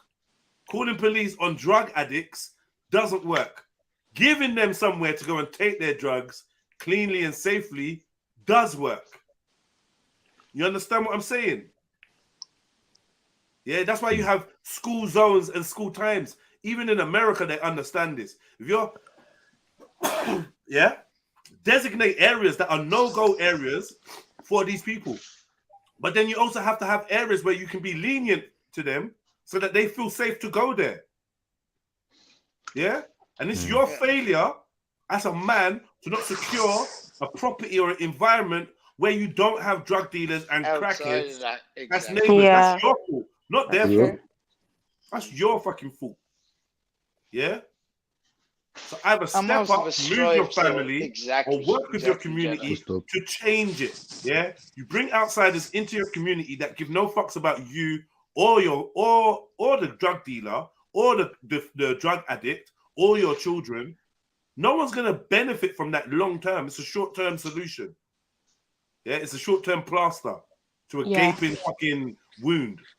What you really need to do is go into surgery, and that takes delicacy, that takes diplomacy, yeah, that takes compromise, conversation, and opportunities. You have to step up as a man and say, "Yo, what solutions can I bring to this problem?" That's what you have to do. Calling the police doesn't change things. That's what I'm trying to say, man. But yeah, cool. Big up, man. Yeah. Big up, man. That's crazy, man. That was an interesting convo. I blame Sarah, man. It's Sarah's fault, man. What was saying? Not me, by the way, guys. It's the other one. Snitching business, you know. Yeah, just snitching, but it's amazing to see When how many did he people. start doing this now? This is new thing. People are just indoctrinated, you get me? People ain't got no form of sense of their own. Thank you. Thank you. Yeah, exactly. You know what I mean? And then, like, I don't wrong them other guys in the chat who want to say things about Nubians and da-da-da-da. This was not a good representation, but this was a good representation to show you how people how people can be like drones. You know what I mean? They believe something so much, or they believe in someone so much, they fall on every whim. You get what I'm saying? And compromise themselves. Exactly. But yet he did answer the question when I said, "Boy, is this the same man who was taking people to the Catskills to go and shoot?" These sheeple are all around us. These sheeple. You know what I mean? That's not no pussy business. This is some gangster shit. I'm saying is, and remember that these guys in these various different Hebrew Israelite, all of that, these are road man. These are gang members. Do you get what I'm saying? From a long time. Like, they don't forget none of that. It's how they're able to stand on the street corner and do certain things, because no one ain't fucking with them. They can say what the fuck they want. You know what I mean? Not based on the doctrine, but based on who they are and how they're perceived in their community and how it works. And these are aspects of masculine energy. That's why they grab the boy out of the flats. Do you know what I mean? You can take the boy out. Because this man's talking about, they ain't no soldiers around here. You're Like, not a where's the soldier, real more man? like No, you. You're not one of Dr. them. York. Dr. York said, "Where's the real soldiers out here? Where's the real Nawabians? Like real man with balls and shit, ready? Mm. Like if it ever kicks off, like we're gonna Yeah, be but fucked." on the other hand, then Michael, he's calling himself daddy to his followers. That's a bit. No, they're calling him. And Well, Baba, even then. teacher. Hold on, Baba, father, Oh, Baba teacher. is teacher. Okay. His I thought teacher, it his was. father is all the I same thought- thing. Like it Okay, doesn't even matter. right. But yeah, that he gave those kind of overstandings. You get what I'm saying? So like people do what they want. Remember, I just said earlier that people were taking his name. Yeah, it wouldn't be surprised if this numpty had his name. Yeah, my name was something Thompson, but nah, it's York, innit? You get what I'm saying? That's how. That's how frail people's minds are, and how wanting to believe in something or have a savior, Messiah, and when this person only came to bring you information, and then you didn't even take it in properly and didn't And add didn't it he say? to Did it say you. something about informing the police or knowing who the police are? Yeah, informing, working with them, and all that. I was like, Okay. wow, so what are you talking about? Mad? Bum police. What are you talking about? The police, Too the much. same police who broke my head, split my head know what I open, mean? and all Yeah. sorts of shit, Trust me. incarcerated me. Who bring the drugs in? Who bring the guns in? Right. Who are the one? You know, them informants that are selling the drugs. It's mad. Same Fed that's gonna brook up a guy that looks like you down the road Yeah. or whatever. But Your And son listen, probably. trust me, as a ex-inmate, they had more respect for me. Even the police had more respect for me as a stand-up guy, yeah, compared to someone who was in Them there rats. Yeah. ready to snitch on someone else. How many times they've put papers in front of man and said, "Yeah, you know, this guy works for us. We can work for you. You can work for us as well."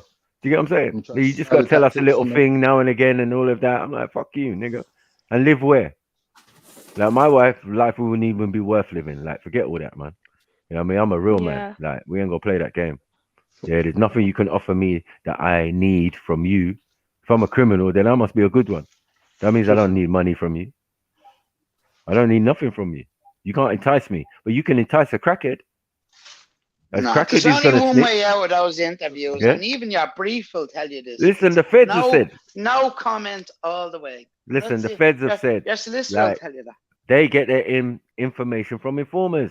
Imagine the Of feds course. done all the there's no raids. informers. They've got all the drugs. They've raided the crack house. Them pills, them pebs are going back out on the street to informers. Put in a full informer's hand, a crackhead informer, nitty, yeah, asking what's going on in the ends. Oh, this is going on. This is when the man said that there is no sense of community. Yes, there is. You wouldn't even hear these stories if there was no sense of community. Yeah, did you hear about my man? He was a pedophile and he was working in the primary school. Yeah. What? Yeah, don't worry. He got dealt with. The police got him. Whatever.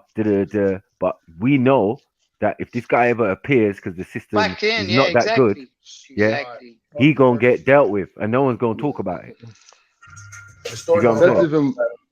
Shots even work with feds to get me. Feds give them the P and say, yeah, go to whoever who they expect is the dealer. Yeah. Let the man go there and then come back with the thing. Get me? You can't say shit. The man's gonna work after you and come back to the feds. It's an endless cycle, man. Wrapped up. But what we're not gonna do is on the endorse side note. On the side note, Snaps, did you go to the caffeine thing? Did you do the caffeine thing? Oh shit! Not like no. Yeah, Yeah. easy. It's starting, yeah. Nah, like some warm up thing with Murder Mook's backstory to the thing. I mean, this thing looks good, man. I like this caffeine thing. I didn't even, yeah. It's all right. Backstory to it. Some rap battle shit. You don't into rap battle, are you? Battle rap? Not rap battle. No. Yeah. Full back. All I'm saying is, and we can go pen here for fucking petty shit like TV license and all this bollocks. But a paedophile can go in and get protection. You get me? That just tells you all about the system. I can go in over a minor thing to prison, and I'm around fucking murderers, killers, and all this shit. Or some dirty ass pedophiles. That's the funny thing, yeah. Someone in the chat has just written, and it's a fact, yeah. Now the police will tell you, give up your little stupid code of honor amongst you people. There's no honor amongst thieves. Give up your damn little code, yeah, because you can't trust each other. Because he do you in the back and he do you in the back, yeah, and then they turn around and they want to kill one of their officers that breaks the code of their fucking little gang. Yeah. If someone steps out, yeah, of the and goes to its internal affairs, all of a sudden people want to put bombs on your car and terrorize your family, and you got to go and move and relocate, and everyone sees you're a pariah. No one wants to talk to you. No one wants to be your partner. No one wants to help you on any cases. Like an alienated. Right? So you see, what's good for the goose is not good for the gander. Right? And ultimately, we need to think about it, yeah? Okay, there are people doing things in our communities that are not progressive or constructive. I get it. Yeah? There are bad apples in our community that need to be chopped out. There's rotten apples that need to be thrown before they spoil everyone. I get it. But please do not discard the one thing that we have is some of us have a code. Some of us have a code. There is a code. And it ain't just a code of criminals. It's a community code. Yeah? And like I said, the other day, when my neighbor was murdered by her neighbor, I displayed the community code when others lacked it. Which is, we look out for us, for each other. Do you know what I mean? We protect ourselves and each other. Do you know what I mean? And what I want for you, I want for the next man. That's the code. Yeah. Yeah. And this snitching thing becomes problematic, because if we live by the code, then we understand that at least okay, you've never been involved in gang activity or being a criminal, as you put it, or any of that. Great. Yeah. But please try and see this drug dealer as someone's son, someone's brother, someone's cousin, or you that made a wrong turn, or a wrong turn happened to them. And find and see if you can exhaust other ways to address this scenario before we go and put other people's lives and liberties at jeopardy. Because on face value, he's a drug dealing scumbag that's poisoning people in your community. But does his daughter see it like that? Will his mom see it like that? Or his family member that's in another country that's getting sent money, will they see it like that? See, when we appoint ourselves judge and jury and put ourselves on this moral fucking pedestal, it's easy to look at everyone else and be like, you're the bad guy, you're the problem in the hood, you're the da-da-da. But when it comes to the war on drugs, we're just using that as an example. It is a war that has been started upside down. It makes no sense. It's like saying,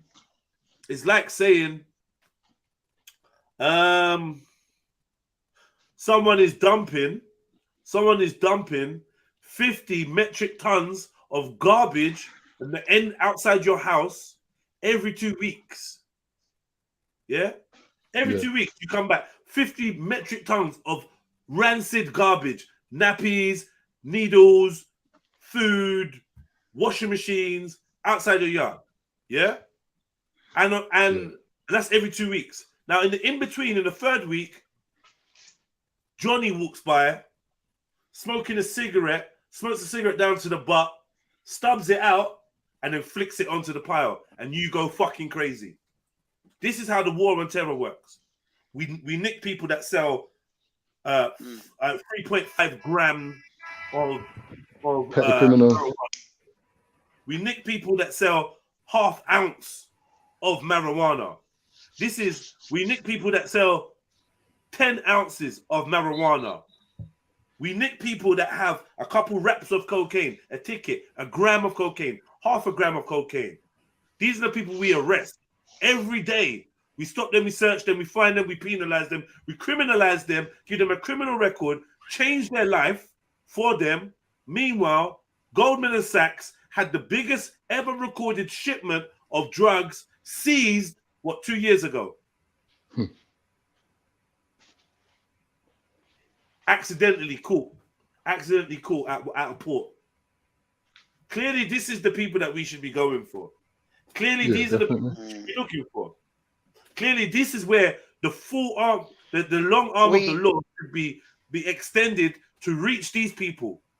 In their little hiding place where they think they're too rich to be prosecuted, is an abomination. Yet we go for the small poor man that makes poor choices, poorly educated, and we victimize them, and we keep that system perpetuating so that the lower class eventually never really get to leave. social mobility is done for. They've already said that by the year 2020 something, social mobility in the UK will be a thing of the past. Social mobility meaning the lower class will not be able to become middle class. The middle class will not be able to become upper class, high class, whatever you want to call it. We keep perpetuating this system that is keeping the poor and the rich rich. And they do that by using materialism to trick us and this full sense of morality. When violence is wrong. Violence is bad. No violence, never violence. Violence is wrong. If you use violence, you're going to jail. Oh, they're doing something over there we don't like. Can't we fly a whole fleet over there and inflict violence until they crumble to what we want them to do? Just. We're dealing with hypocrites, sociopaths, psychopaths. Definitely. The way that the world is set right now, we need more men that can think for themselves, step out of their house and see something wrong and take their own energy to try and address it, rather than roping other motherfuckers in to do their dirty work. If you live there, you fucking at least try to clean it up. I grew up with my mum. I grew up with my mum taking all the rubbish bags out of the fucking the bin room on the end of the landing, and resealing them, chasing rats out, mopping, scrubbing, bleaching, just so that she could put her key in her house and feel proud and not smell rancid garbage. Nobody else was trying to do that. Nobody else was trying to. We live in a world where a man will share the same stoop with you, and he will scrape the snow from his side of the steps and leave snow on your. This is what we're living in. For real.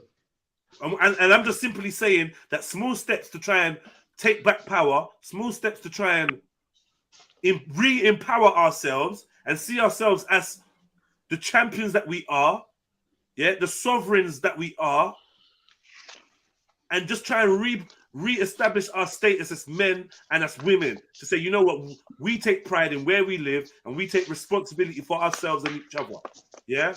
That way, isn't it? Look, to be honest, no one should be against that, because that's going to mean that the taxpayers' money getting spent on policing is going to go down. We can lower the amount of police in the streets, and a lot of people can feel a lot more safer. Because if you know there's a couple able-bodied men from your road that will patrol or will take shifts to patrol and look after, or that you can knock on the door or ring a bell or flash a torch by your window and say, "Yo, I need some assistance." They're gonna come and intervene, and they're gonna intervene not just because it's their job, but because they're your neighbors, they're your family members, and they love you. And they know you would, and they know you would do the same. This is the kind of systems we need to be trying to. And these little naysayers, they never want to come out from under the thumb of the system. Oh, but what if he does that? And what if he does that? And what if it doesn't work? Oh, no. And his son was saying the same thing. Yeah, like, we might as well just stay under the system. He tried to deny it, but that's exactly some defeated title. Yeah? And it's people like that. Like, I don't get me wrong, they have their points. Because what I'm saying is very extreme, and a lot of people be like, yeah, but we can't just run into that, and enough people ain't going to be on that. I get that.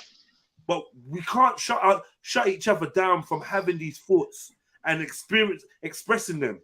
Listen, Definitely in 20 not. years' time, you might be lucky to hear someone talking the way I'm talking right now. Yes. On air, live. Or being allowed to talk like this. You know what I'm saying? So I'm saying, while you can, please remember that this whole system that we live under needs us, and it's not the other way around. Yeah. Please don't confuse. And I was going to say, you know what I mean? The neighbors that you affected that day, they will act accordingly.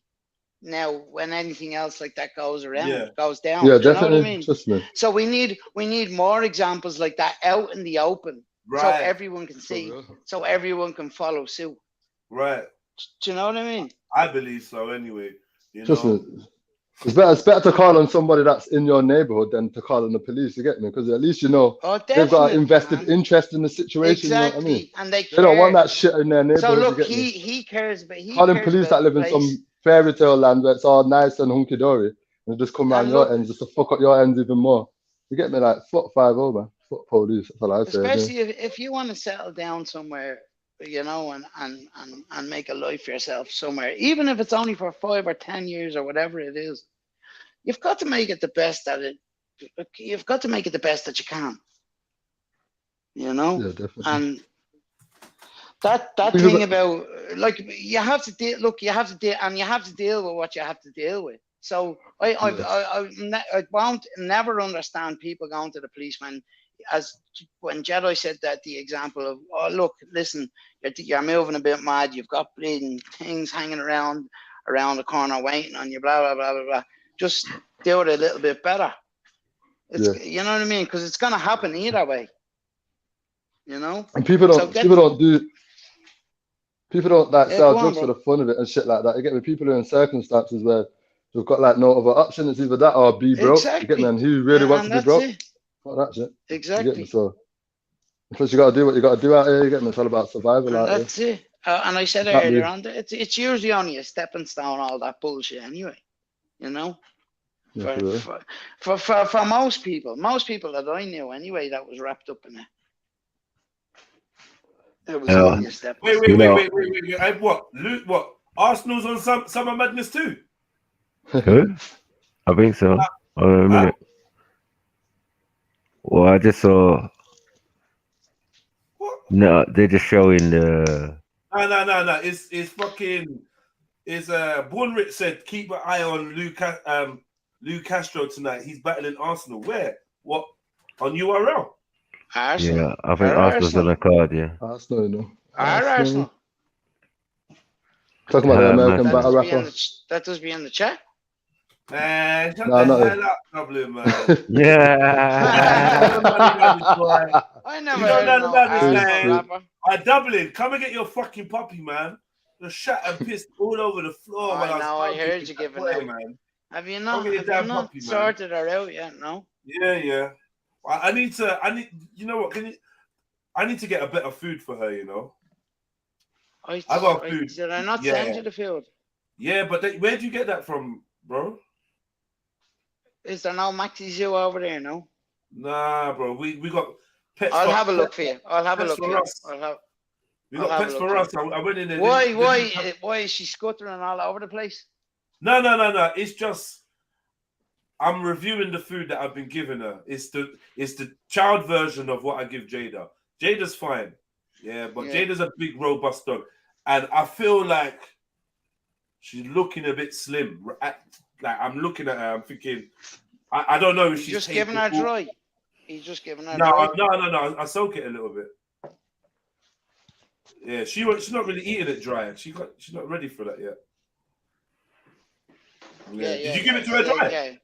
No. I was soaking it, Yeah. But I you know, you can go to Lidl and get salmon and that for $1.39. You can get steak pieces and that. You know, I start sticking that into our diet. Yeah. Yeah. Like if you shop around, look, I'll fill you in on WhatsApp. Yeah. Send me a little thing, please, brother. Yeah, I will do. Respect, No problem. Respect. She's knockout though, man. She's taking the lion's share of Jada's bed. If I could ever show you, Jada's literally on the edge of the bed. They have kill character, all right. They definitely do. All dogs do, though, you know. Yeah. But I'm glad you like it. I got caffeine up on I got caffeine at the background as well. The man is sitting on at the table, having a conversation, sitting on the on the sofa and that, All right, cool. I thought that was Davies for a minute. I'm not even listening. Who is that? I don't even know. That's Davies, isn't it? Let me see. Could you not do the audio with this and then react? Nah. No, that's not Davies. You can get arrested. Don't fuck around with them, man. They don't play around, man. FBI, I don't know. Leave their content. They don't mess around, man. Is it a London outfit? No, it's American. Okay. You know the battle rap stuff, man. You know that battle rap? I know the battle rap. Yeah. American. But they got a big event on tonight and I'm looking forward to it. Is there more specific artists for battle rap than just like normal rap to be well-known battle rap artists that wouldn't be really known in the mainstream? There's well-known battle rap artists, like mainstream ones, And then there's rap artists that have started coming in to try and get battles with them and join that kind of culture. You know? Yeah. So they wouldn't. It's a bit like Ed Sheeran. It's a bit like Ed Sheeran trying to get some drill guys on a song. Yeah. Stay relevant and just Trying to ride next man's buzz on that. Yeah, do you know what I mean? I can't stand Ed Sheeran, man. Well, let's finish this. There's only 2 minutes. There's only 2 minutes left. Bro, you know this what? kind of bullshitting. Yeah, I actually forgot everything he said. That was such a banging conversation. Only man them could just have been if they could have just been a little bit more patient, we could have made it work. You could have made it work, man. Yeah, man. It was a good combo. It was good, man. But well, yeah. Then we had to let go of the reins. Like when you see you just can't talk to some people. Right. You just like, it just goes left. Yeah. I must have like, heard it go in my mind. I was like, I was waiting. I just Them thought man about it. I was there like, too comfortable, Yeah, because I it's knew it was not coming. often we're going to get the other side of that argument. Right. You got me? Man said, all right, cool. Yeah, you came in for your son. Oh, that was it. Yeah, we didn't want to say it was the elephant in the room, but you know what I mean? But We that's knew why when he you got came pissed in. off, though. Yeah, that's when he got mad. Like, Man, Like, why do you need to let me swear? speak to Mushroom. And you didn't show us. That was the sad thing. You took the phone off your son and you didn't show us. You actually did worse than him. Well, that's not why he needs to swear. That's how you know he didn't come in to like have a genuine like conversation to reason and you get through the information and that. It's just coming like that. But why you from picking on little daft things like that, then you get me. You just know that your whole intention is not to have a reason with the man. You get me and understand why I go on and you get me conversate and go back and forth and you get me relate and all them no, things. you're right, because I'm he just was picking up getting on the so daft little pissed things. off when people were cutting him off, and then all he could do was he couldn't listen at all. Like, No, the listening was so bad, man. But did you see how pissed off he got? Sorry? Did you see how pissed off he got at the start when I think Mako cut him off once or something? Once? And He he said went one word? absolutely apeshit. Yeah. Mako said one word. And he's like, oh yeah, was you referring to me? Like, yeah, yes, sir. I was referring to you. Oh, that's feminine, that is. Okay. Yeah. The feminine thing. That's sell feminine. Now you know what he did? He caught you on a certain man. He caught you on a certain man flex. So you have to slap yourself for that because you did certain man him. You said it polite though. But yeah, when a man calls out certain man, you have to say, you know what, you got me. I was certain man. And I never hesitated. I never hesitated when he asked me. That's what scared me. I was like, oh, but I thought it was manly to just respond and be honest and say, yeah, I was talking about you. Yeah, I'm talking about you, bro. You know what I mean? Oh, that's feminine. No, that's real. Oh, wow. Too comfortable. You needed to say that because the statement about it being masculine to go down and chat to the crap dealer and say, yo, my brother. Yo, bro, that was good. Exactly. Yeah, man. Yo, wagwan. My name's Jedi. Face it on. I live upstairs and that. You might have seen my 2 kids passing through.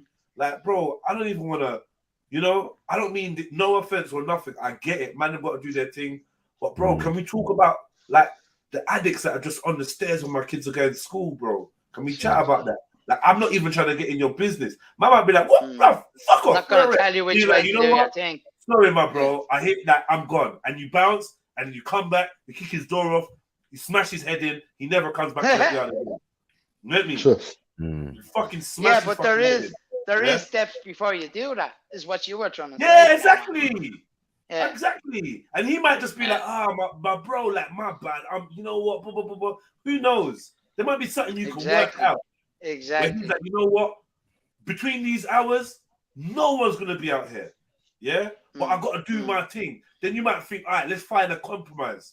Is there another staircase you can use? Where you tell your youth, you know what, we're getting at these staircase. And you tell my man, don't make, what? You know, something.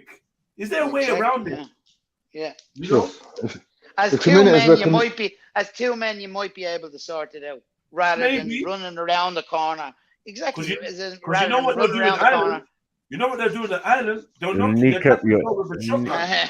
They'll knock you down with a shotgun, and then you're going to be in a wheelchair for the rest of your life. You know?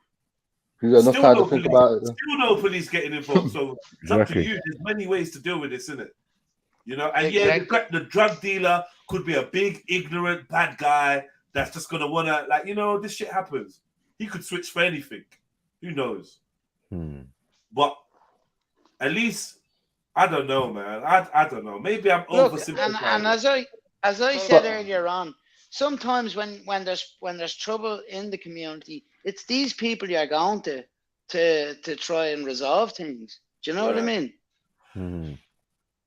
Like, if you had let's not take that away from the people. Some people they're going on like fucking barbarians, running if you had more structure in the rampant in the communities, streets. if you had more togetherness in communities, we won't have these problems again because certain people would even think twice about going in a certain community and trying to do certain things. You get me? Yeah. So they know how that community operates. But So they know you get me. But most working class communities do still have that. They still do have that. Yeah, that's what I was saying. That when he was saying, "Nah, well, we don't have that in place." Yes, we do, most definitely. Whether you're in the loop, that's your business. I would say working class communities have a Yeah, better man, sense of everyone have a community system, now yeah. than middle class and definitely upper class. But Well, it doesn't even matter. I don't even think that's even true. I just feel It that. is true. No, Max, that's true. It is true, bro.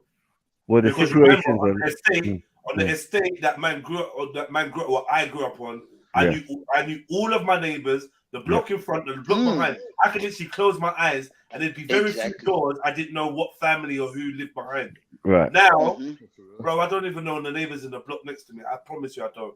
Like literally, my next door neighbors, I don't know them all. I know like two. That's true. That's true. You Things know, have changed, definitely. But respect to you for going and No, trying but and in the sense of doing like, your best to making sure that you do know you your know, neighbors, because these that's what guys- we have to do. Show these middle class people that when we're living in their neighborhoods, this is the way you carry on. So like, You so know? obviously, because remember what happened the other day with me and that. Yeah, there's been neighbors, there's been people that I've been saying hello to for years, and it's been like, now when they see how useful having a big black male neighbor that'll ride out. Yeah, no, I swear to God, now I'm useful. I know it's just bro. Hi, But it would have probably been scary, and I'd think, okay, hi. someone that started doing the right thing and Get that. me, all of that. Like, I'm telling you, it's ridiculous. You come out with me, and they'll be like, "Oh, is that your mate? Oh, yeah. Oh, he's a fucking hero. He is." I'm like, "Oh, come on, drop this out, bro. What is going on?" They're trying to tongue at my mum, like, you know, like licking ass hard, and to the point where it's like, no, you don't need to stop. So Do you know what that is, though? Do you know what that is? That's guilt for them not interacting that day. You know, Dublin. It's fucking guilt. But I'm like, you don't need to feel guilty. We're good now. It's cool. You shook my hand. You've looked me in the face. You know who I am. I know who you are. It's good now. And everybody that says anything to me, I said, bro, I'll do the same for you. But this is what I'm saying. This is a changed neighborhood. That's a changed neighborhood right there. It is. It is. You know, and really, and what that's my what I plan was was saying. to do is to build on that. My plan was to build on it, and you know, just try and make more happen in my community and encourage. But you know, slow start. It's hard. Yeah, it's hard to do. It's hard to get anything on. But that's what I'm saying. Yeah, but we need more examples like that in every neighborhood for people to understand. This is the way. This is the way you carry on. This is the way we've always carried on. Yeah. You know, we look out for each other. Well, we look out for the people that we know are gonna look out for us. So we look out for each other. Simple, man. You know? When you think about it, it's kind of... wait. Okay, so here's an example for you lot on the panel, yeah?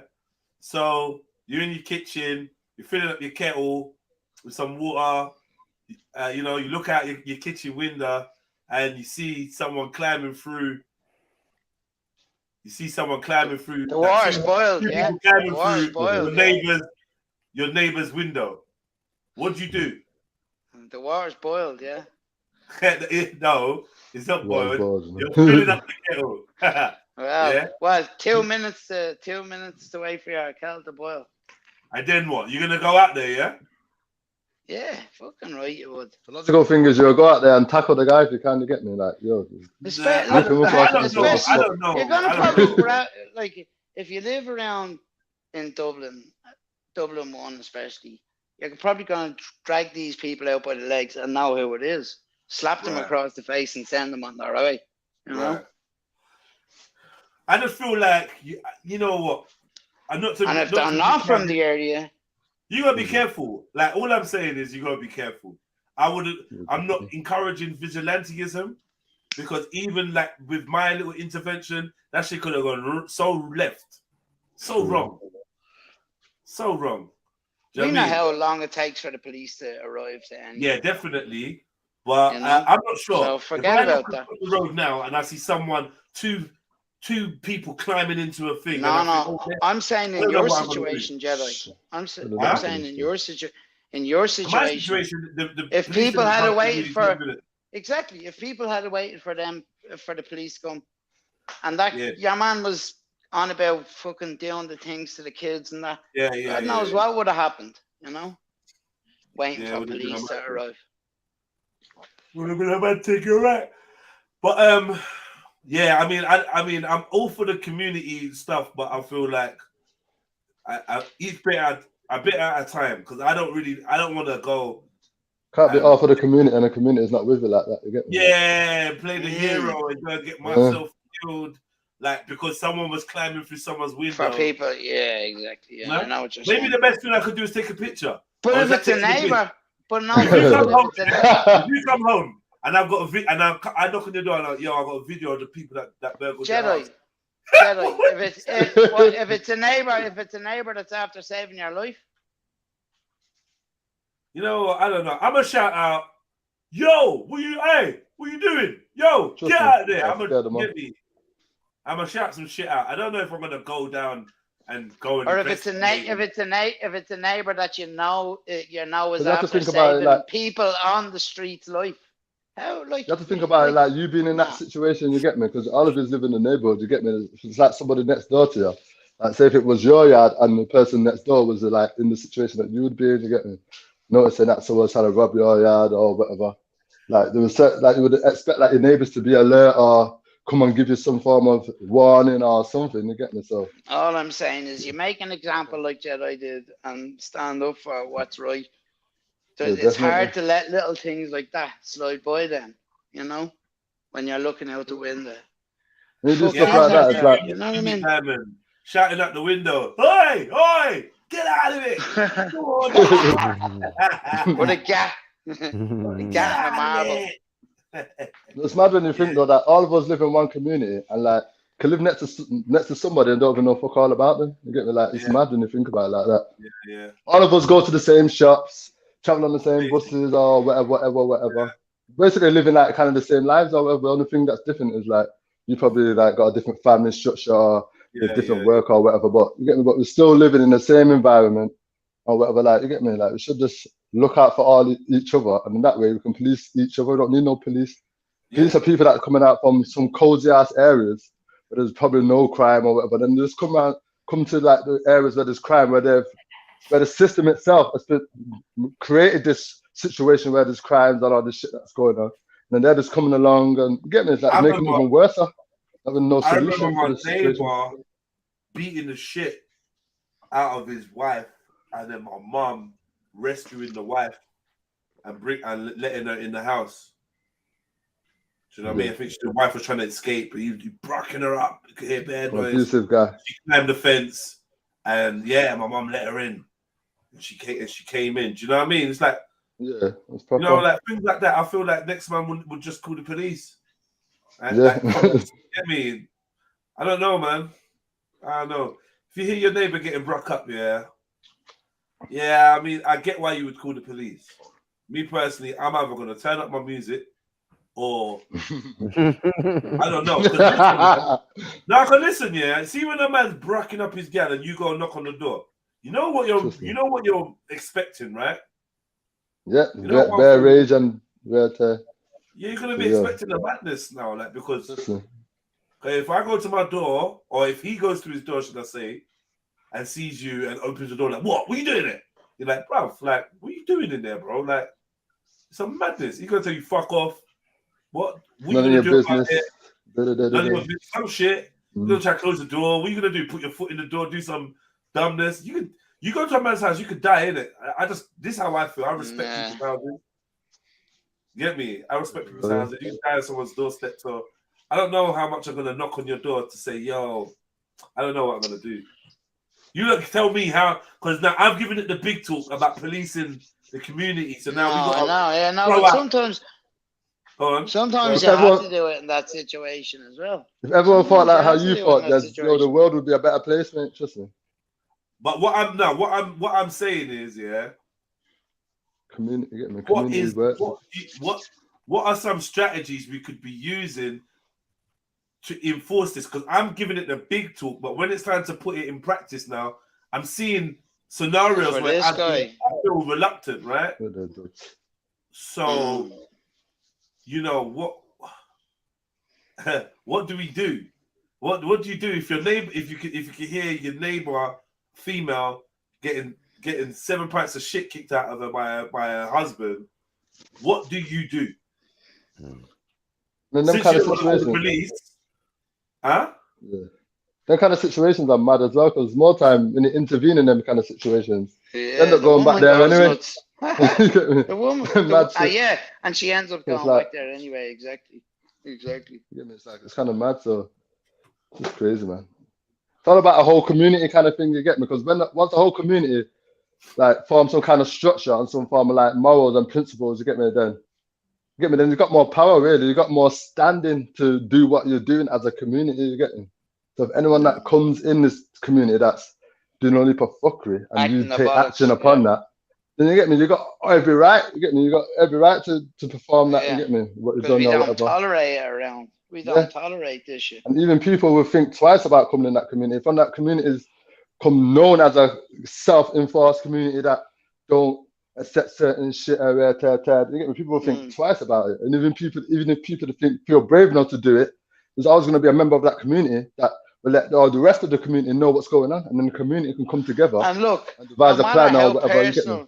No matter how personal knocking the bollocks out of your fucking girlfriend is, you shouldn't have to do it like that.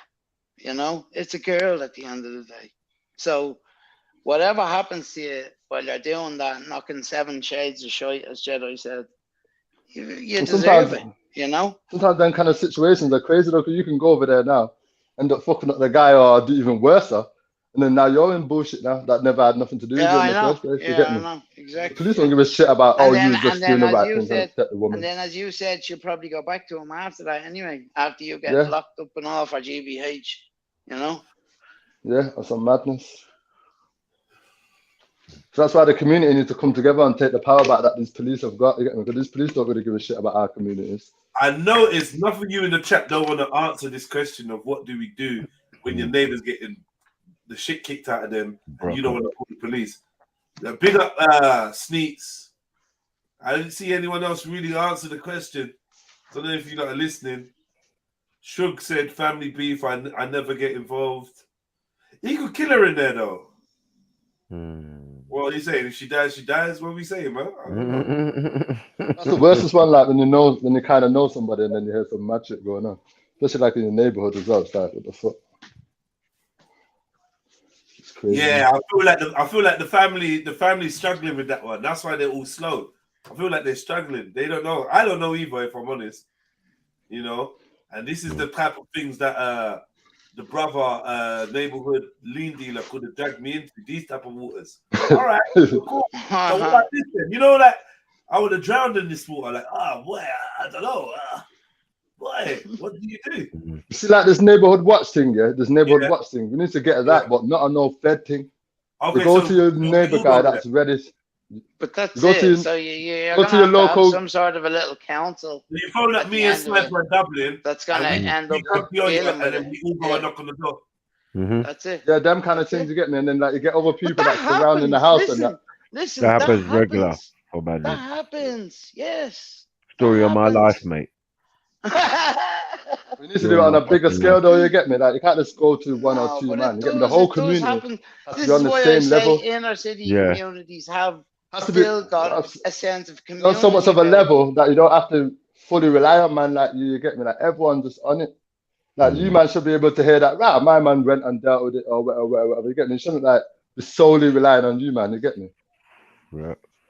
Should be every man that's in the community that has the same kind of interest for the community. You get me? Like, right? We don't want to this kind of bullshit going on in our community or whatever. So Whatever. You get me? mind your business. Mind your business. If it's domestics, mind your business. Mind your business. And then when they carry her out on a sheet with a sheet over her, then what? Trust me. Especially when after you spoke to her 1 or 2 times. He's only saying that because they all have guns out Hold there. on. Listen, you've minded your own business, and she's died. Whereas the neighborhood lean dealer has called the police, and they've arrested the man. She's alive. So I think he wins in that. He wins then. If that's what you're gonna do, if you're gonna ignore, rather than call the police, if you're gonna ignore it and the woman's gonna die, ignore it. Yeah, you have to call the police. You're just gonna feel bad about yourself. You get me? If you knew that there was a amount of time that's gone by that you probably could have intervened and changed the situation. You get me? Then like, right, you get me? You're gonna feel fucked. Thinking, wow, so I didn't do nothing. Then? That's a good dilemma. Well, yeah, I mean, if you are gonna ignore it, you should ring the police. If you're gonna outright just plain ignore it, I don't think you should ring the police. I think you should grab. These people are in the flat beside me. There's banging on the wall. I think you should grab. Shouting, screaming. I can hear. If you had a community that was like, if you had a community that was together, you can go and gather up a couple of men or whatever you get there, and then go deal with the matter. But that ain't how situations are, though. But that's it. No, but what you should be able to do is knock on a few other flats and go, here, let's go sort this little Phil out. For real, yeah. And kick him out, or You're just gonna end up getting three fathers from the road stabbed to death. And everyone's gonna hate you. Yeah, my missus, Sniper's missus, Arrow's missus is gonna fucking hate you. Yeah. You caused this. No one's stabbing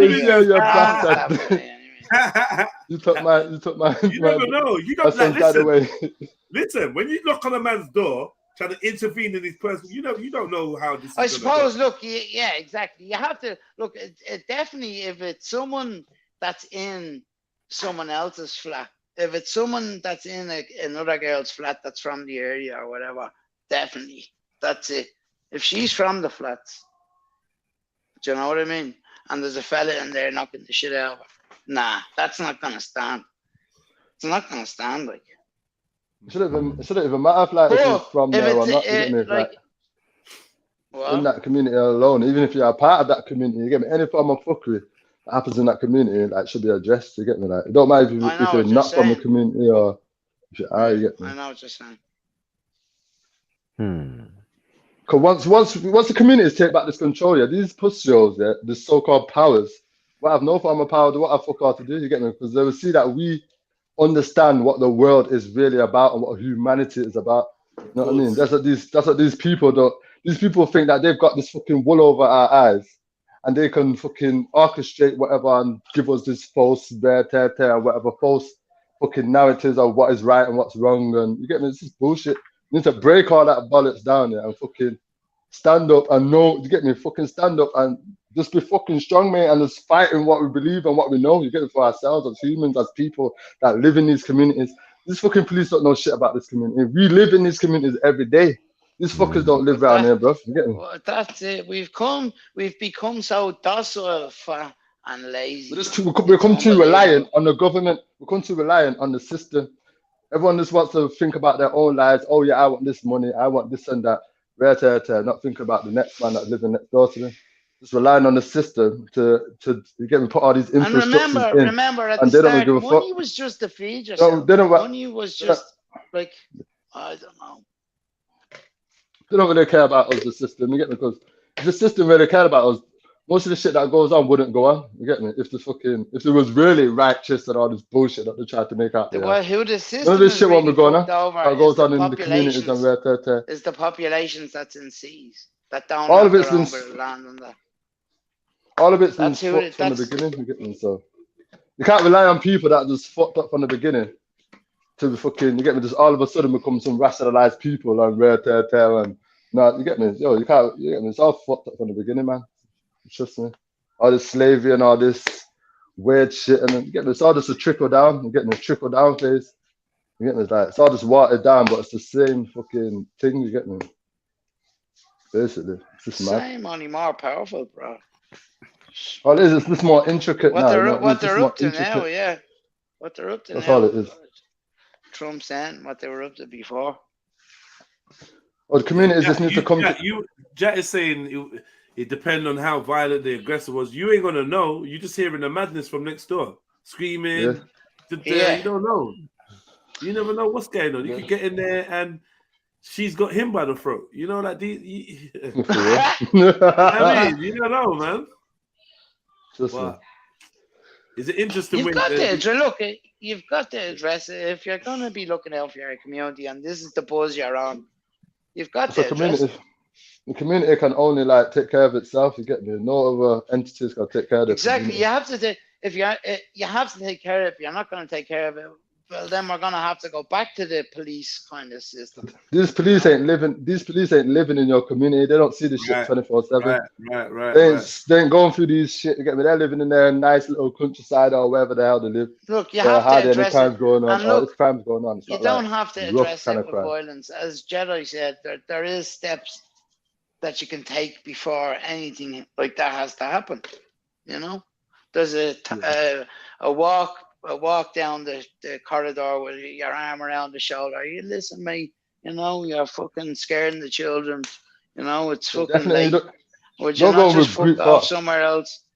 Yeah. Then he's telling you to fuck off. Like, yeah, you fuck off. Get the fuck from around here, man. You fucking stab the life out of him. That's when the community has to wrap. Just make sure you open those. Yeah. Now you're sitting in the cell.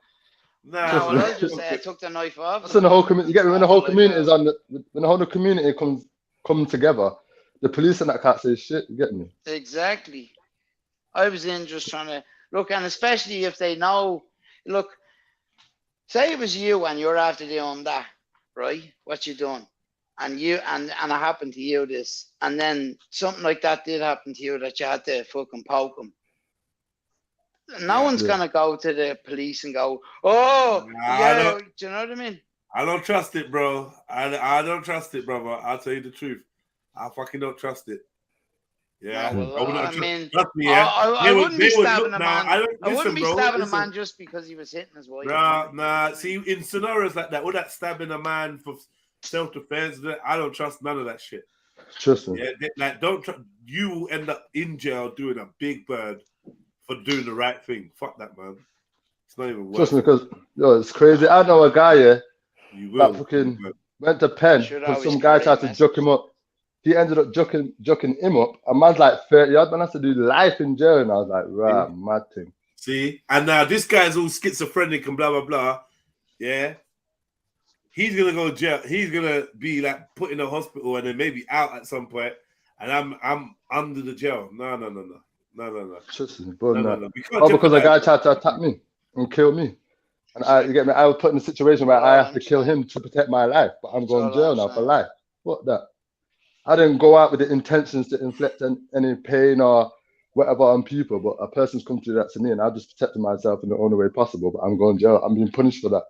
You get me? Like, what the fuck? That's bullshit. That's how you know the system or whatever is bullshit. It's not based on fucking, you get me, human fucking logic or reason or whatever the hell you want to call it. You get me? They've got their own agenda. You get me? It all works off their own agenda. From the words of their agenda, you can't have no faith in this pussy. You could just skedaddle as well. You gotta come together. together. Have to face up to things if you don't want it. You can just skedaddle, you know? Yeah. On your ones and twos, get a bag and fuck off somewhere else. You know? You don't have to stick around for the fucking consequences if you don't want it. Let's be real about it. But that's some bullshit though. I don't want to live my life in the run. Fuck that. If I want to live my life in the run, no, some pussy. You don't have to live your life in the run. You just change your name. That's it. Unique Diamond, don't do that. Don't do that, Unique Diamond. Unique Diamond, don't go there. Delete that comment. What are you talking about? No. Not my son. Don't go there, Unique. Don't go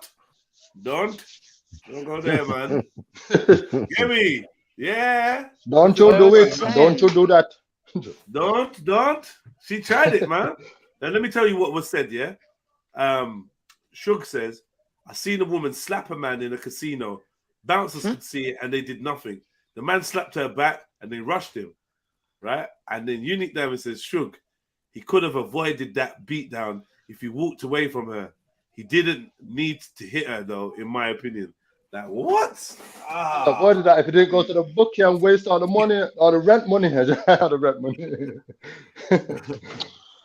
Yeah, there is being smart though about things. You know, you're gonna get like you're in the middle of a casino.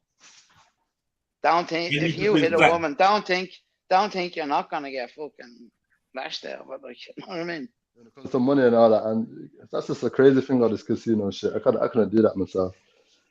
Gambling money, if you know you're just gonna get pissed off if you lose or whatever, again, it's like, what the fuck? Just crazy.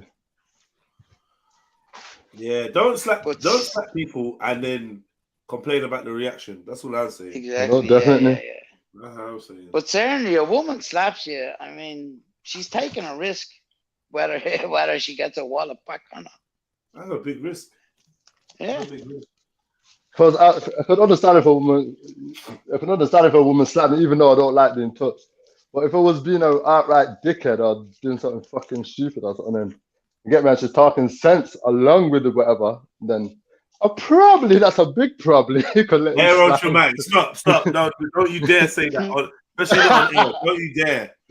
Don't you fucking dare, bro. What was that you even just did? That was scary. What was that? Like if I was chatting a load of shit and she was making bare sense and like, you know, you get me? Like, what the hell? No, bro. No. That booking light, in that scenario, that booking light thing, it's like, man, you get slapped off on the woman, though. You go in bookie casino and spend all blood clot money where you can spend on your pitney and all them things there. You want to spend it in bookie. Give it back to white man and all them things there.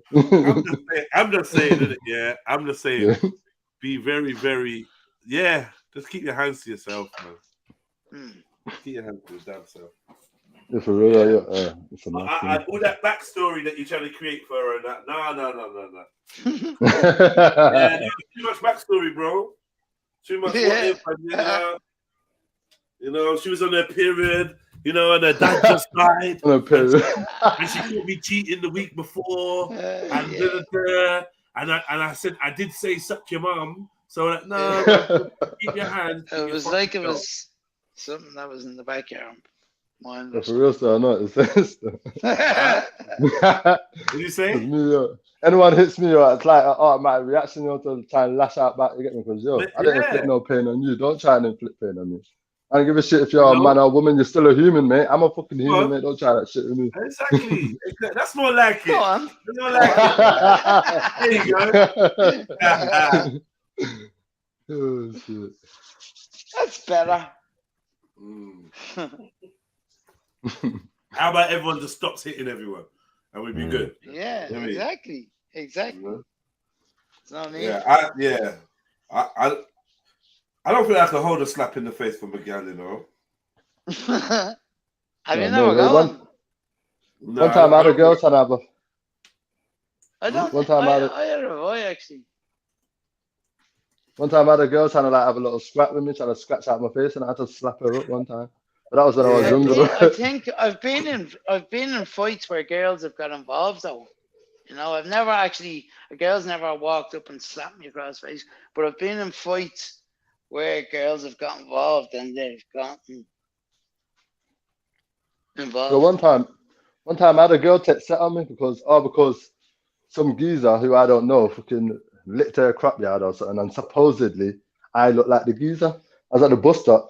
Some girl come in the bus stop. They're come walking up on man and that right there. I said, "Oh, move yourself, man. I don't know you move from me." The guys there coming up on man right there.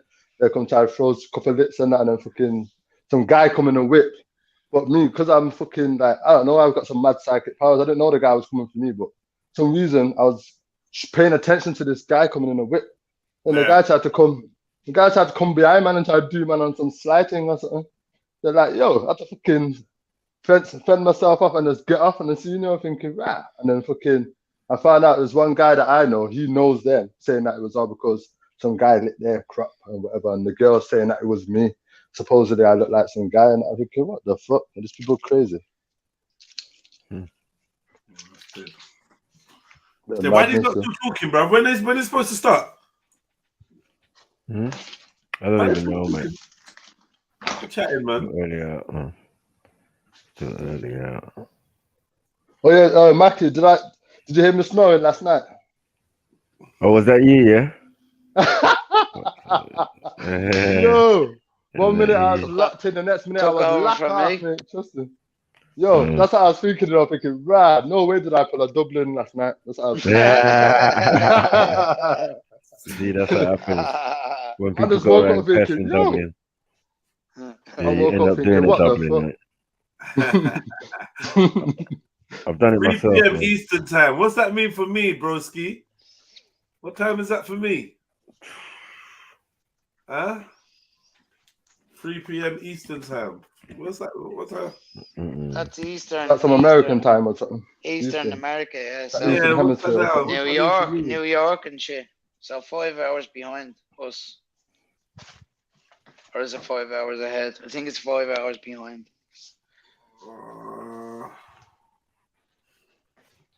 9 p.m. Thank you, my brother. Thank you. Okay. You know what? I could do with some weed, you know.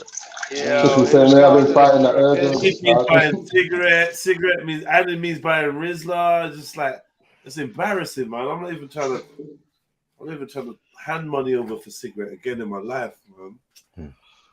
Sometimes I quit all that shit, man. I've been too dependent on it for how long? It's just like, yeah. Trying to fall back. Trying to fall back off the weed and all that shit, man. I've been blazing for like 20 years, 15 years. Like, fucking, I'll try something new, man. Uh-oh, crack. No.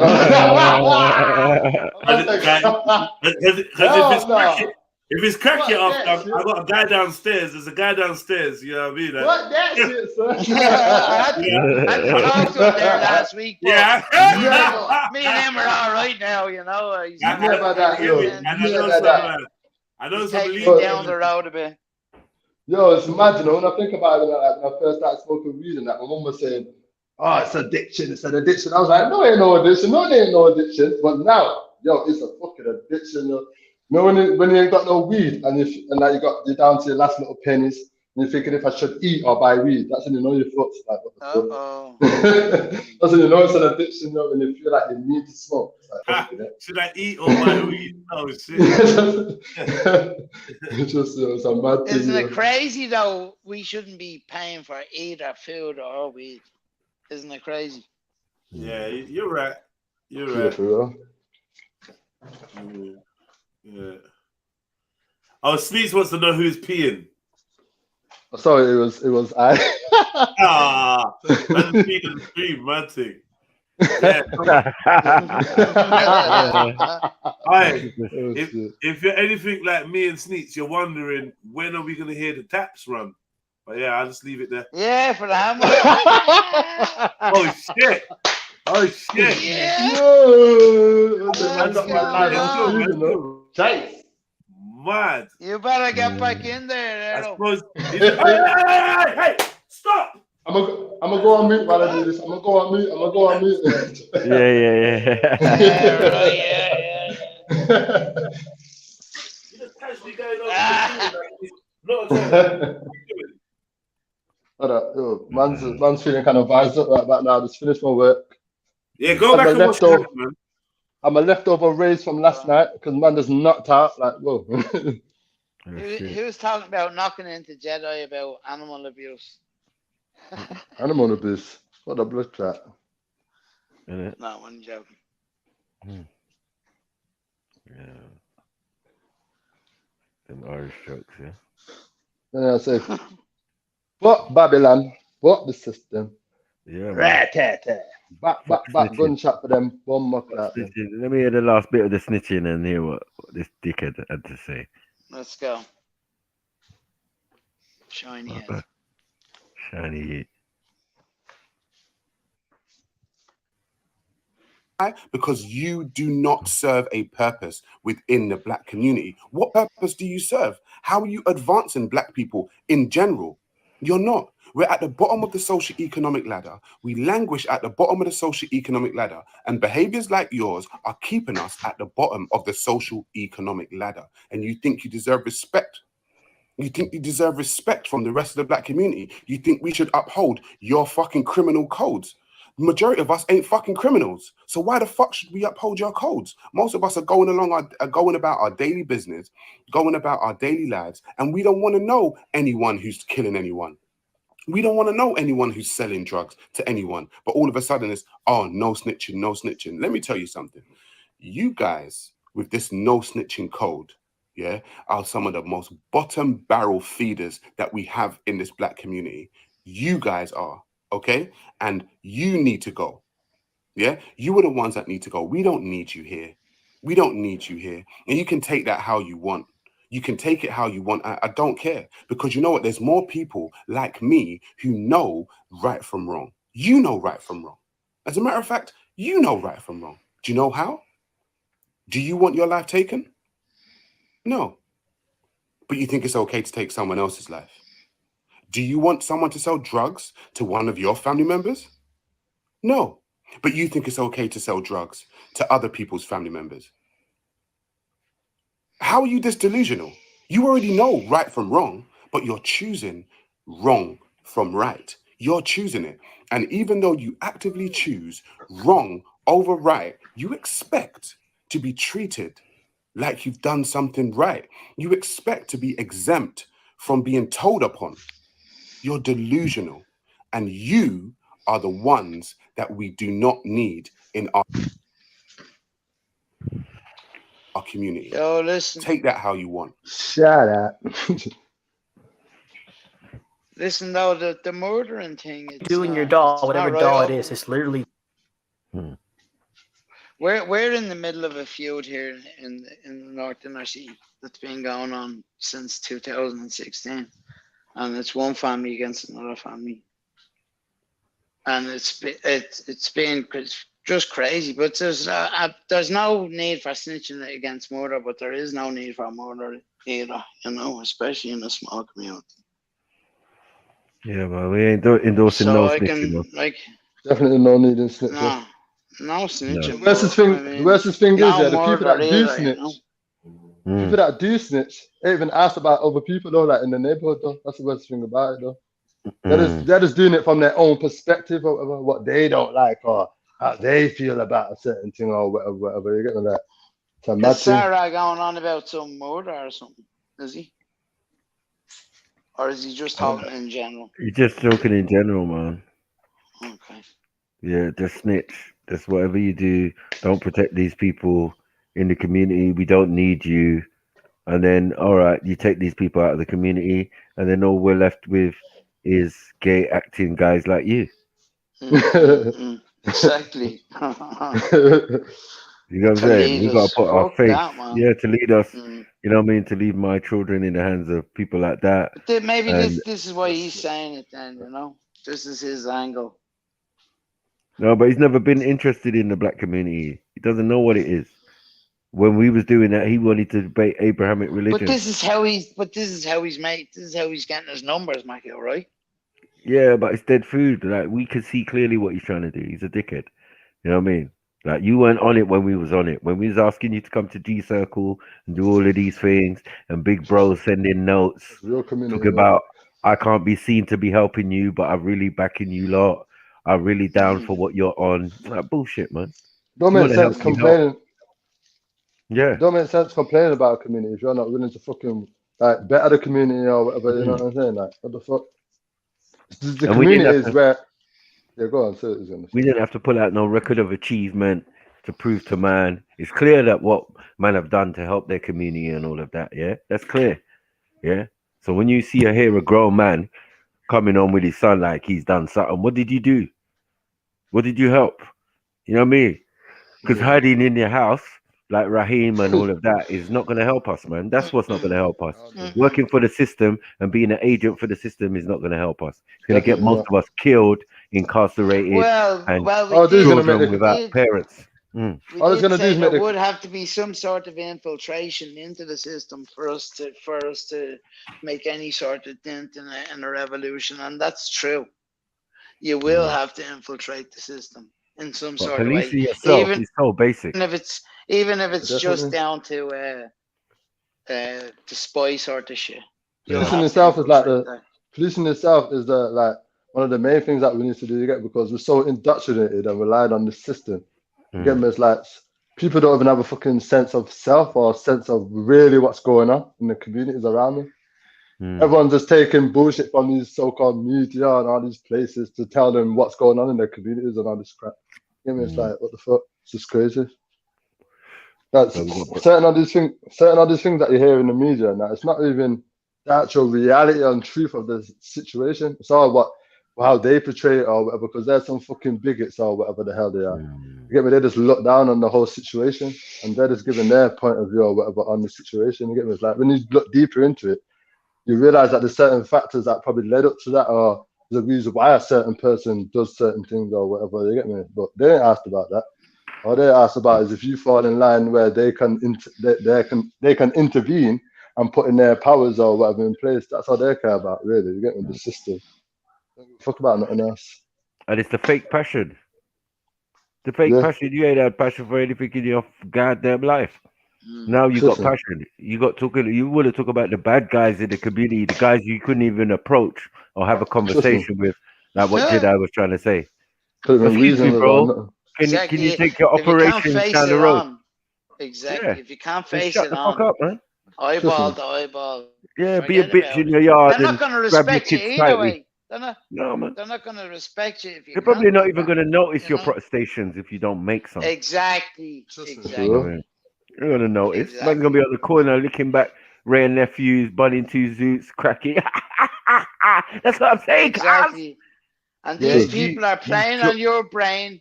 They're living rent-free in your brain, and they what the don't even system know does what's is going on. what the government, It's crazy. what the system does is fucking take advantage of people's what's it now? Oh shit! I feel kind of tipsy, to be honest. I can't even think of the words that I want. I can't even get out the words that I'm thinking. What was fucking, basically, what they do is take advantage of people's circumstances. Right. That's what they do, really. You get me? Like, they ain't really got no invested interest to like fucking get to the bottom of things and care. Yeah, like real fucking humans, like your neighbor would do or whatever. You get me? They just want to build up statistics, get their numbers up or whatever, try and earn money through the prison system and all that crap. That's all a scheme. Those are the guys who want to talk to feds articulately. Yeah. Show how a good little Toby you are. You know what I'm saying? Yeah. Oh, excuse me, officer. I would just like to say this is against the law and blah, blah, blah. And I don't think this is fair and blah, blah, blah. Oh, shut up, man. Shut a little up, man. conformist and that has to go to somebody that don't live in your community, that don't give a shit about your community. I'm just saying, over in Americas, we can clearly see the average people don't need the help of the police or the sheriff's department or whatever. And they don't want it. They don't want it. Do you know why? Because the police don't know nobody. Generally, you think you're not, but it's like if the government if you're not on the government's every whim, do you get what I'm saying? And listen to every single thing they say, then you're doing exactly what we're saying. Look, you heard what Born Rich said. You mind your own business. Do you know why? You mind your own business. You're living in your own bubble. Because your neighbor has guns. That's why. You have guns. Your neighbor has guns. Everyone is safe. Yeah, America's crazy. You go there, get your head blown off because you're too nosy neighbor. I remember I almost getting my arm chopped off at Carnival. It's a different. Because I'm too nosy. You're right, Michael. I'm too fucking nosy. I wanted to see what the fight and the commotion was about. I leaned into the situation, and then someone attacked me like I was part of it. Just swung an axe, and it just cut my jean jacket. I was like, right, all right, cool. Let me back off, man. Nothing to do with me, man. You know what I mean? But yeah, as I said, we police ourselves. Like when stuff goes off in the community, the police are semi the last to know. Yeah, there's going to be a nosy neighbor who's going to call the feds. Every time, like, man used to come to my estate, like 20 man deep to come and fight, man, and all of them things there. Got the audacity to knock on man's door and that. Man will come out and say, bro, what are you doing? Yeah, bruv, can we go around the corner and deal with this? Are you dumb? Do you know feds are already on their way? You see that curtain twitching over there? That's my white neighbor, and she don't play. She's like an Yeah, insurance woman. she's after been ringing them Right. fucking 20 minutes ago. Go. You know what I'm saying? Like, if you hear Yeah. sirens now, that's coming here. You dumbass motherfucker. You know what I'm saying? If you was really See about that life, you'd have been on the silent thing. Yeah, for real. Yeah, you turning It's up better in the to- middle of the afternoon with bare goons. Like, what do you think's gonna happen? No, yeah. Well, if you had done a bit of reconnaissance Mm-hmm. and known the place and Yep. came to someone and said, "Listen, this is gonna Yeah. go down. Can you Yeah. help me out?" Yeah. That's Or come and meet us down the road. Amateur hour. Yeah. Yeah, don't come to my house. You come to my house, you're gonna lose. No one's winning at my yard. Just like I would think no one should be winning at your yard. That's why I wouldn't come. And if I'm coming, I'm coming with arms. You know when niggas talking about, yeah, I had to go to the nigga's house. No, it weren't no plating. He was armed and dangerous. You know what I'm saying? He just had to make his point and put his point across. Many times that even when man owe man money, where's police in that? They're gonna you go to the police, they're gonna tell you to go to what? Small claims court. A civil matter or whatever. Right. Things I could tell you is the things I could tell you is that's gone on that the police don't know nothing about it, never will know nothing about it, and you know,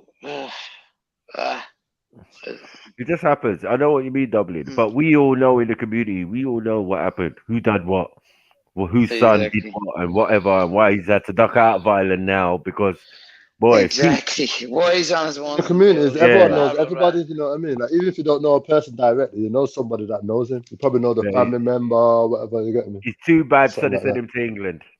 How about that? You know the way there, like we do it vice versa. Oh, you too bad, and you Irish, you might get sent home. You might get sent home to County Derry or wherever you come from. Like the yard man, then the ship it out yard man. Right, you go straight to yard. Like, oh, you think you're a bad man? All right, cool. You're gonna go straight home. That's You know what I mean? So most of us had that as a system within our thing. So we govern ourselves. We definitely our parents see what can identify sometimes what the problem is and say, you know what, this youth needs that real African experience or that real Caribbean experience. Once he live up in the gully, you get me, with my family up there, then he go no. Smack of reality. You know what life is really. You get me? Exactly. We said the same about jail. That in some cases, some rowdy kids of And that's the 14, truth 15 about it. need a month, need a month in jail. You get that little month in jail, yeah, and I it think might they all dissuade get you. it. They all get it. Well, this is the point because remember, not all kids choose that path. As I said, on the same estate where you got the man them trying to hustle and bustle, you got other people trying to go uni. You got other people got part-time employment or working It'd be McDonald's good for them as well. and all of It'd that. be good for them as well, though, Michael. But in where we come from, they get an automatic pass. No one troubles them. You've got to be a complete numpty or arsehole to be troubling university youths, youth in college. That's right. Yeah. Dude, No, or that something not bad. That thinks it's somebody else. that doesn't. No, Right. that doesn't. So there's a sense of organization with how the communities run. Look, you know what I mean? If anything, that young fella that is trying to go out and go to college and that's big up to him. Fair play to him. That's Bring what we him want. in, fucking buy him drinks because he's not working, blah, blah, blah. He's not doing this, he's not doing that. You buy him drinks, you fucking make sure he's all right. Yep. You know, you make sure he gets through his college because we know a lot of us aren't going to do that. Yeah. And we even want to if he doesn't encourage. make it at the college, exactly. Yeah, you tried. We want to encourage, exactly. Yeah. Even if nothing comes. And we need you. more- We need you. We need more of our people to be going. Right. We need you. More- The more white boys I because grew up people with, don't. we needed them. We said, "La, bruh, don't fucking not use your white privilege. How's that helping us? Nah, like you got to use it. But you one of us, innit? You grew with us. You Yeah, I can imagine it was a different kind of script when you were growing up in London. You know, At a 'cause certain you've time we're got like, oh everything, shit, bro, everything, I got you to go know. and phone, We just I had go and sign this phone contract, bro, or this thing. Hey, my friend, come and do this thing for me. Just put on some decent clothes, brush your hair.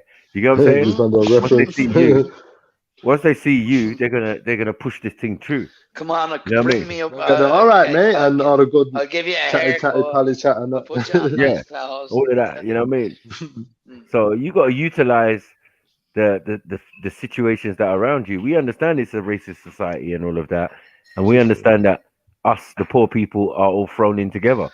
But how Color doesn't stupid even were the really matter. British? Well, exactly. How stupid were the British that they were so racist that it wasn't even down to racism. It was just anyone that wasn't them, basically. Well, it's what capacity they think you are.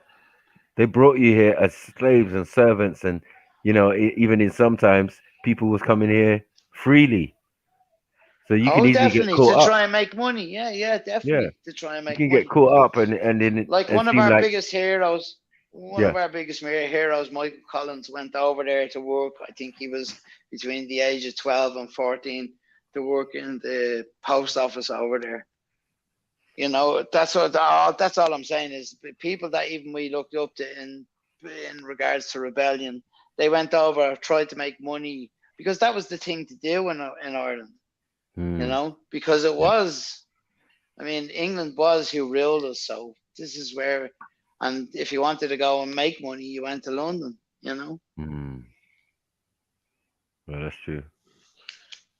But yeah, as I said, as the system works, we just definitely don't snitch on each other. We don't. Oh, no. All communities agree on that. You know what I mean? I can go to the traveling community and we have a conversation, and we're just definitely going to agree on that. Exactly. You know what I'm saying? What do you think of snitches? Definitely with them. Bastard. And Yeah. listen, if there's anyone that'll hold their word, they'll tell you if they're going to rip you off or not. But they'll hold their word if they're not going to. Exactly. There's a code. There's a code amongst it. I ain't gonna get ripped off by some gypsies and then be running to police. That doesn't even make sense. No, because nothing's gonna happen, man. Yeah, you gotta have a police friend are of a friend who knows them or gypsies are gonna something. be laughing at the police Yeah, when they they're roll gone, up about this questions. And not even that they're gone, they'll be laughing at it. Yeah. I don't know where Pacho is. Who's Pacho? Yeah, he's Pacho standing right in O'Neill. front of you. No. My brother isn't Pacho. He's gone a long time ago. He is. Mm-hmm. Be all that shit. They baffled them with bullshit for hours about fucking names, this, that, and the other. Yeah, they don't even bother. The police are not that stupid. Yeah, you know once police you've been don't even done, fuck with them. Because the police pick and choose. Right. The police pick and choose what they want to be really active on. You get me? Like if you're a black guy now, like if you got robbed us, and they wouldn't be asked or whatever. I've been in a situation where like I was living in a bail hostel. The bail hostel got fucking robbed. My yard got fucking licked. The feds are come there questioning man. I'm like, right, my team's got took, but they're more questioning me like I'm the suspect. I'm like, right, there, my teams have got took here, and you're fucking like you're telling me to wipe my neck in and all this, and I'm thinking, yo, I'm the fucking victim here, mate. My shit's been robbed, and you're going on like I'm the suspect. If you were known to the police and you have a way about the police, some police will not get involved with you, but then some police will for sport, So you have to be just be careful. That's why you just avoid the cunts altogether. I hate police with a passion. Them. I wouldn't. There's been so much bullshit with them. Like when they tell me to empty my pockets, yeah, right, I'm emptying my pockets, whatever. Yeah, good luck. There's my name. Good luck, I'm gone. I'm not getting involved with the cunts. The police are dodgy bastards, mate. One time they come and raided my mum's yard. Fucking, we had a little dog. He was in the kitchen and they're saying, yeah, open the back door, let the dog out. So my brother goes to open the back door, let the dog out. Tell me why the pussy or police feel like you can jump on my brother. Like 4 or 5 police jumping on my brother, I thought, but see that this? see when they're spinning, mate, I'm jumping on there, mate. Like, yo, but see when you're spinning, when they are spinning your gaff. When they are spinning your gaff, they are coming down, they're running down to you, and what's going through all of them is adrenaline. So they're just waiting for some idiot to slip up, run away or something so they can fucking cause. I'm sure some of them are on coke, And then, one time. And listen, and then you think your gaff gets spun. Something like that happens when your gaff is getting spun. It gets kicked around, and your gaff is getting torn upside down. Upside down, it will get. I remember, so you're better off just sitting there like a good boy. Yeah. Especially if one time, you're doing fuck all wrong. You know, if you know there's nothing sitting there, or you know you've done your thing right, fuck them. Let them do what they want. As long as they don't fuck anything up. That's why you're better off being a good boy and letting them get on with it. And then if anything does fuck up, you put in a complaint against cunts. I don't think police have that power, you get me? That's why communities need to come together. Yeah, definitely. Definitely. Yeah. There was times in Dublin where police couldn't come into areas, you know? They just wouldn't come into areas for raids, nothing. And if they would come into for raids and that, they'd have to come in like in force, like the way you'd see it up in Northern Ireland, you know? So it was a big operation to go and do some sort of, like, say, in Fatima Mansions when that was at its height. But all of that's gone now because they've knocked down all the old flats, and they're in the process of knocking down everything now and turning them into kind of 80% social and 20% private. You know, so they're trying to. This is the gentrification, I suppose, of Dublin. Would it be, Michael? Yeah, no, I agree. Kind of thing. Yeah. But what I'm saying is, yeah, big up everyone for tuning in. Big up yourself, Dublin. Big up Erica. Big up Jeds. Big up friendly neighborhood lean dealer and his dad. You know what I'm saying? Big up everyone for tuning in, man. Yo, bro, we done 10 hours, man. You get me? I would love to go on. Big up, bro. Good Saturday. I think that's about enough. Everybody can enjoy their evening, and you get me? We'll probably meet up tomorrow on Triluminati Live, Sunday service. You know how we do. Big up everybody for tuning in. Loads of research going into loads of Irish research and today, Egyptian. man. Listen, with me, Irish Egyptian heritage, wait until you see. I'm gonna come with it. Maybe not. All right, we're maybe gonna do not it. this week, but soon. No, yeah, we can do it. We can do it anytime. I'm I'll telling pick you. a day, and I'll bring some evidences that are. Yeah, we do one of the Saturdays actually. That's Yeah, we'll do that. We'll do that. All right, big up everybody. Big and up, I'm out, family. man. Big up, man. Love, man. Come on, you know how we do. Boom, boom.